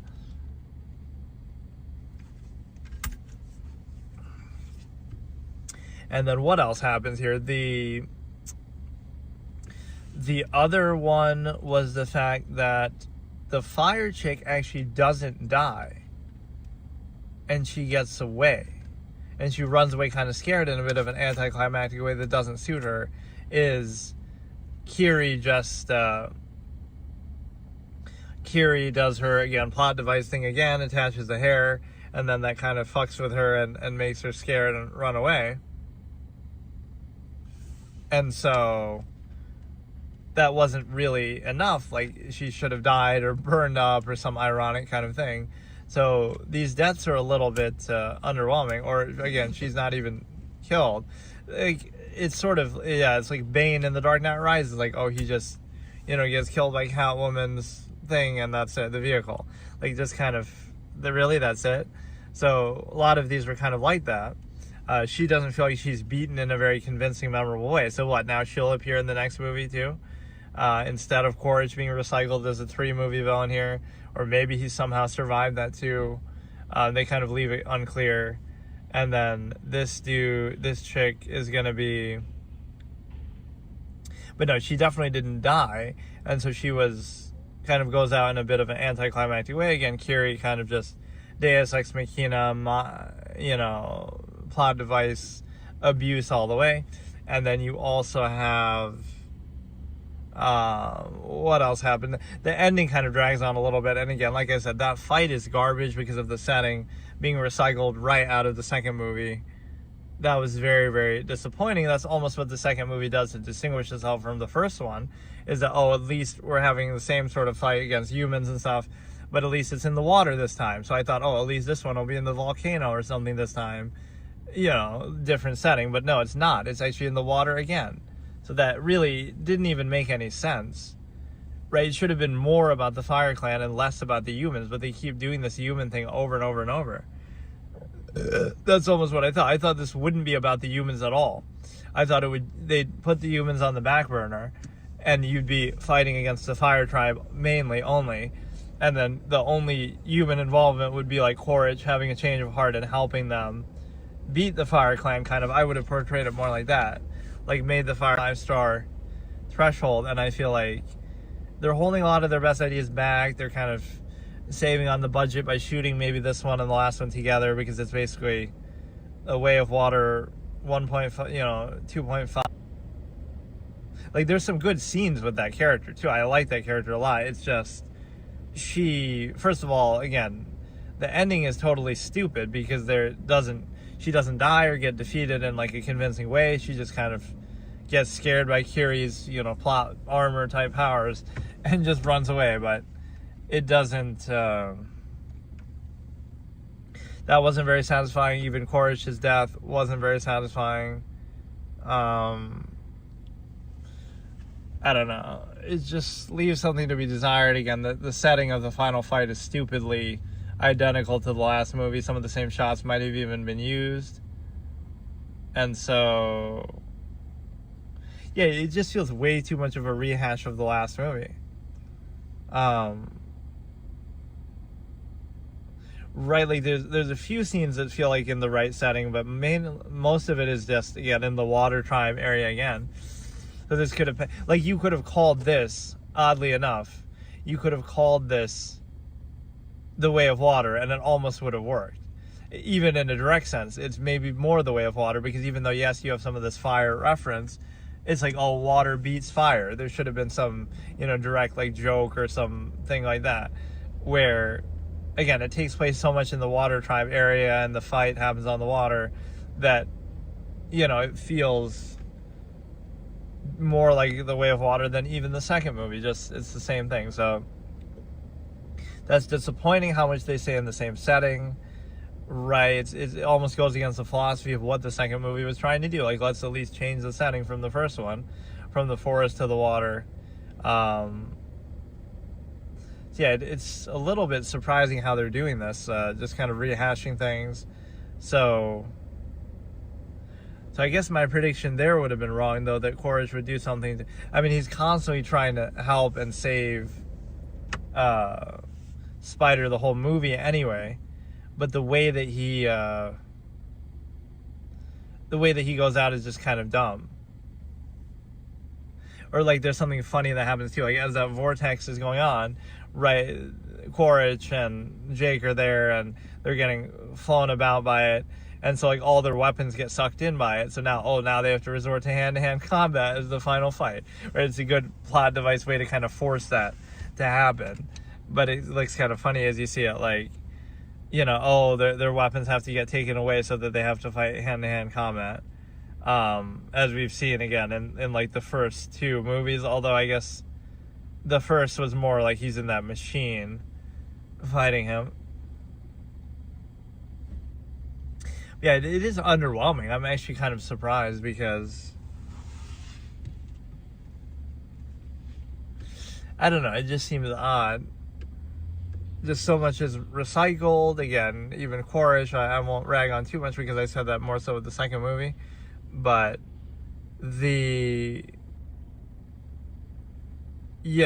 conflict with the humans, and again, the whale hunting, and the outcast, and the battle on the battleship and in the water. Right? So the only difference is really that, okay, now you're fighting against the, another Na'vi kind of, the other tribe, but it's not really substantial enough.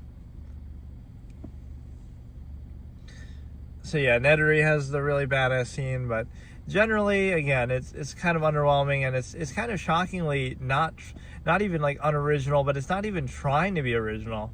That's what I find kind of annoying. It's trying to just, again, play it safe all the time. And I would have had her go out with more of a bang.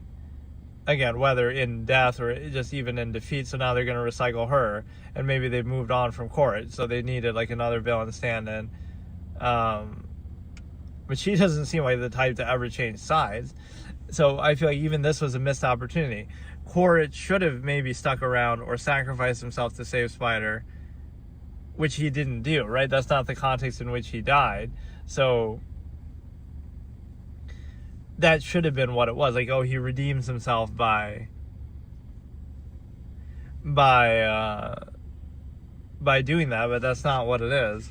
And then even, you know, him and that chick have that thing going on, which is, that was a good surprise, at least. I'll give you credit there, right? That I wasn't expecting them to do that, and in fact, maybe what I was suggesting was too predictable, so they didn't do it for that reason, or maybe, I think people would have liked it, though, anyway, especially if you're going to keep him around for that long. Like, I wouldn't have kept him around for that long, right? I wouldn't have brought him back in the second movie, so that's the end of the Courage thing right there. But if I was going to do that, right now, what do you do with it? Okay, you're going to make him be here for 3 movies, and so I'm going to turn him into a Darth Vader type, redeem himself, you know, something crazy like that type of character. And the reason why that works is because it was a perfect setup. So instead you have him eloping with the fire chick and working with her, and still basically being bad the whole way, or having a soft spot for Spider, but it doesn't really matter. But no, the humans have turned into a joke that is eye roll and can't even take seriously, because how many times do you let these people escape, or how many times do you have them, you know, held hostage, and how many times do you let them clown you and destroy your base and get away with this? And, like, they're not taking it seriously enough. Oh, look, I have a situation here, everything's blown up, and look, 100 soldiers have died again. Like how many times? Like, this isn't the first time it's happened. Like, they're almost bored of it and jaded of it themselves. They say it so casually. They're acting like this is no big deal, right? They're almost used to it. Or what ends up happening too is the fact that there's this scene, like, so Jake obviously is getting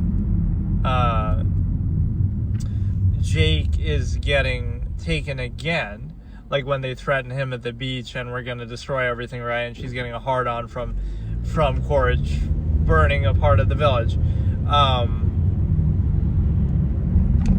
What happens is Jake gets taken in, and then there's like this red carpet type moment almost of, there's this red carpet moment of like them walking in and the media's all looking at Jake and so shocked that he's been caught, and then they keep him and wait till like, oh, we'll wait till 600 hours before we execute you. Like, fuck that shit, just do it now, dude. Get it the fuck over with, right? Like, a lot of stories do that, like, oh, I want to toy with you, or I want to whatever, but it gets really annoying. Like, how many times do you let this guy go? Like, enough, right? Like, you have him right there, they're letting him sit in the caves, they're making a big spectacle out of it, but no, there's like this red carpet walk almost, where they're like walking in and there's a big crowd with the cameras and looking at them like celebrities as Jake and Courage are there. So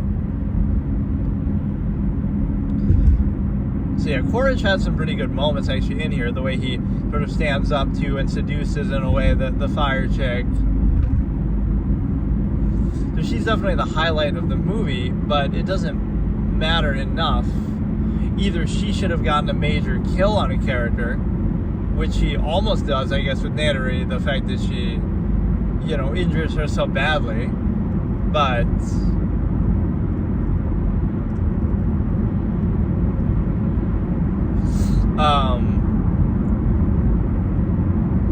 no, this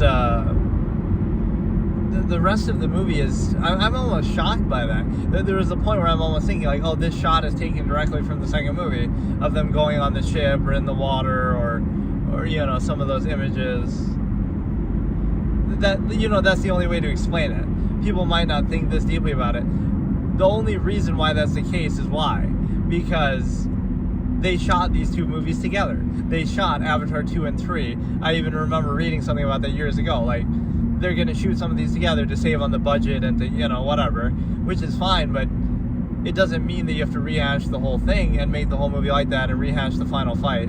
So the final fight in the first movie takes place in the forest. The final fight in the second movie takes place in the water. The final fight in the third movie also takes place in the water. Like, why did you do it with the battleships? The same thing. Like, it's so stupid. That is shocking that they would do that. Right? Like, it's so all three of these movies have had that issue of, oh, the first one's unoriginal because it's just like Dances with Wolves in space, and the second one is the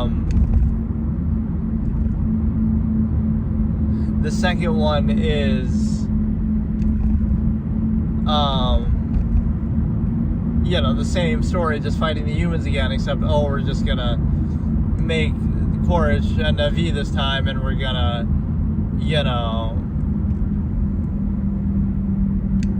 and we're going to fight them in the water instead of the jungle. And then the third one, oh, we're going to fight them in the water again, but we're just going to add a different, villain in here too, the fire chick. Like, so they're suffering from unoriginality, where they'll add like some minor difference, but they'll still do something super unoriginal. I feel like that's the dumbest thing that I've ever seen. That, like, I never would have expected that, oh, the final battle is going to be exactly the same as the second movie.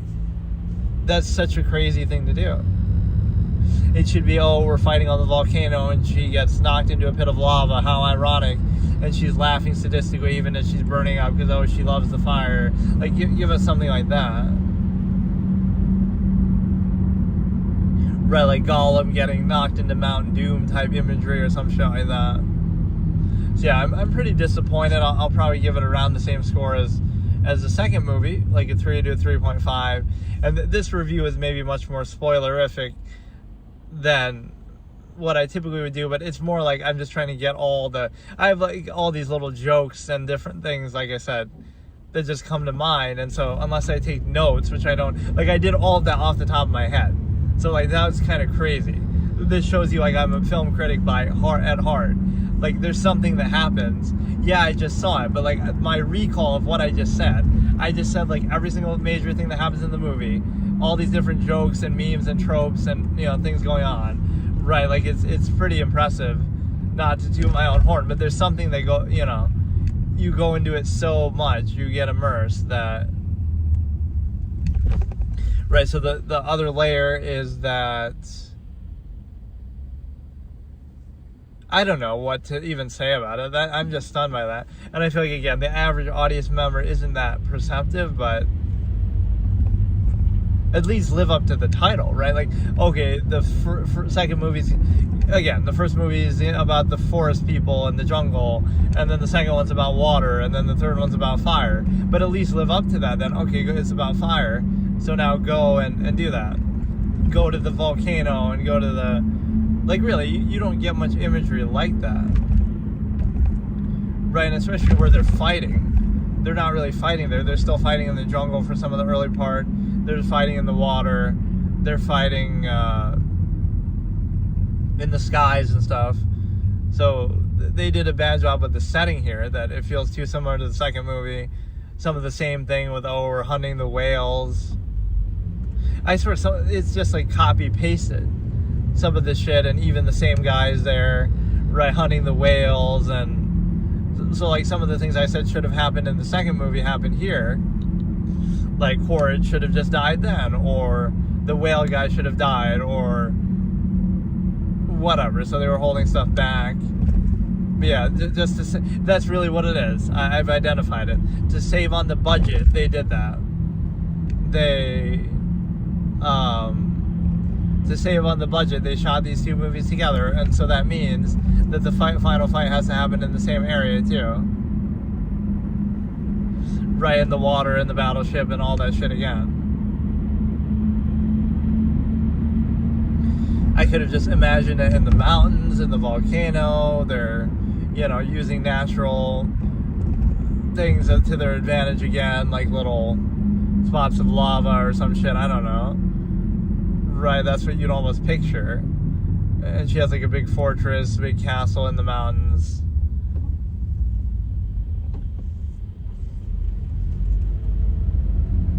Yeah, pretty disappointing again. Maybe you go into with the expectation, too high of an expectation, but it kind of should be with the budget and all that, because you feel like, you know, it's just amazing that they play it so safe and they're kind of unoriginal and they kind of rehash everything and they kind of seem to be doing that deliberately.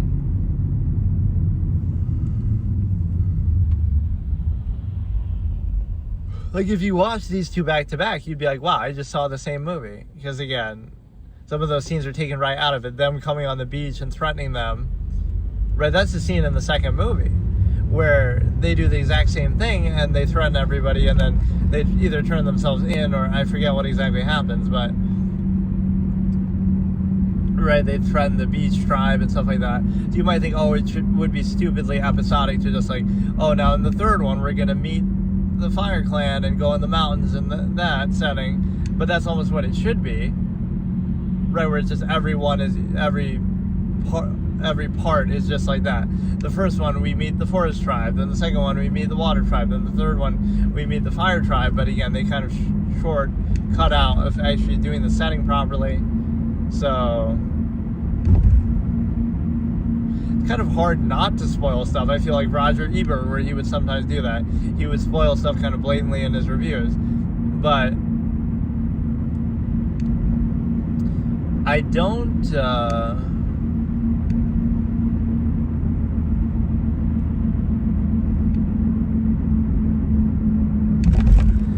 know, because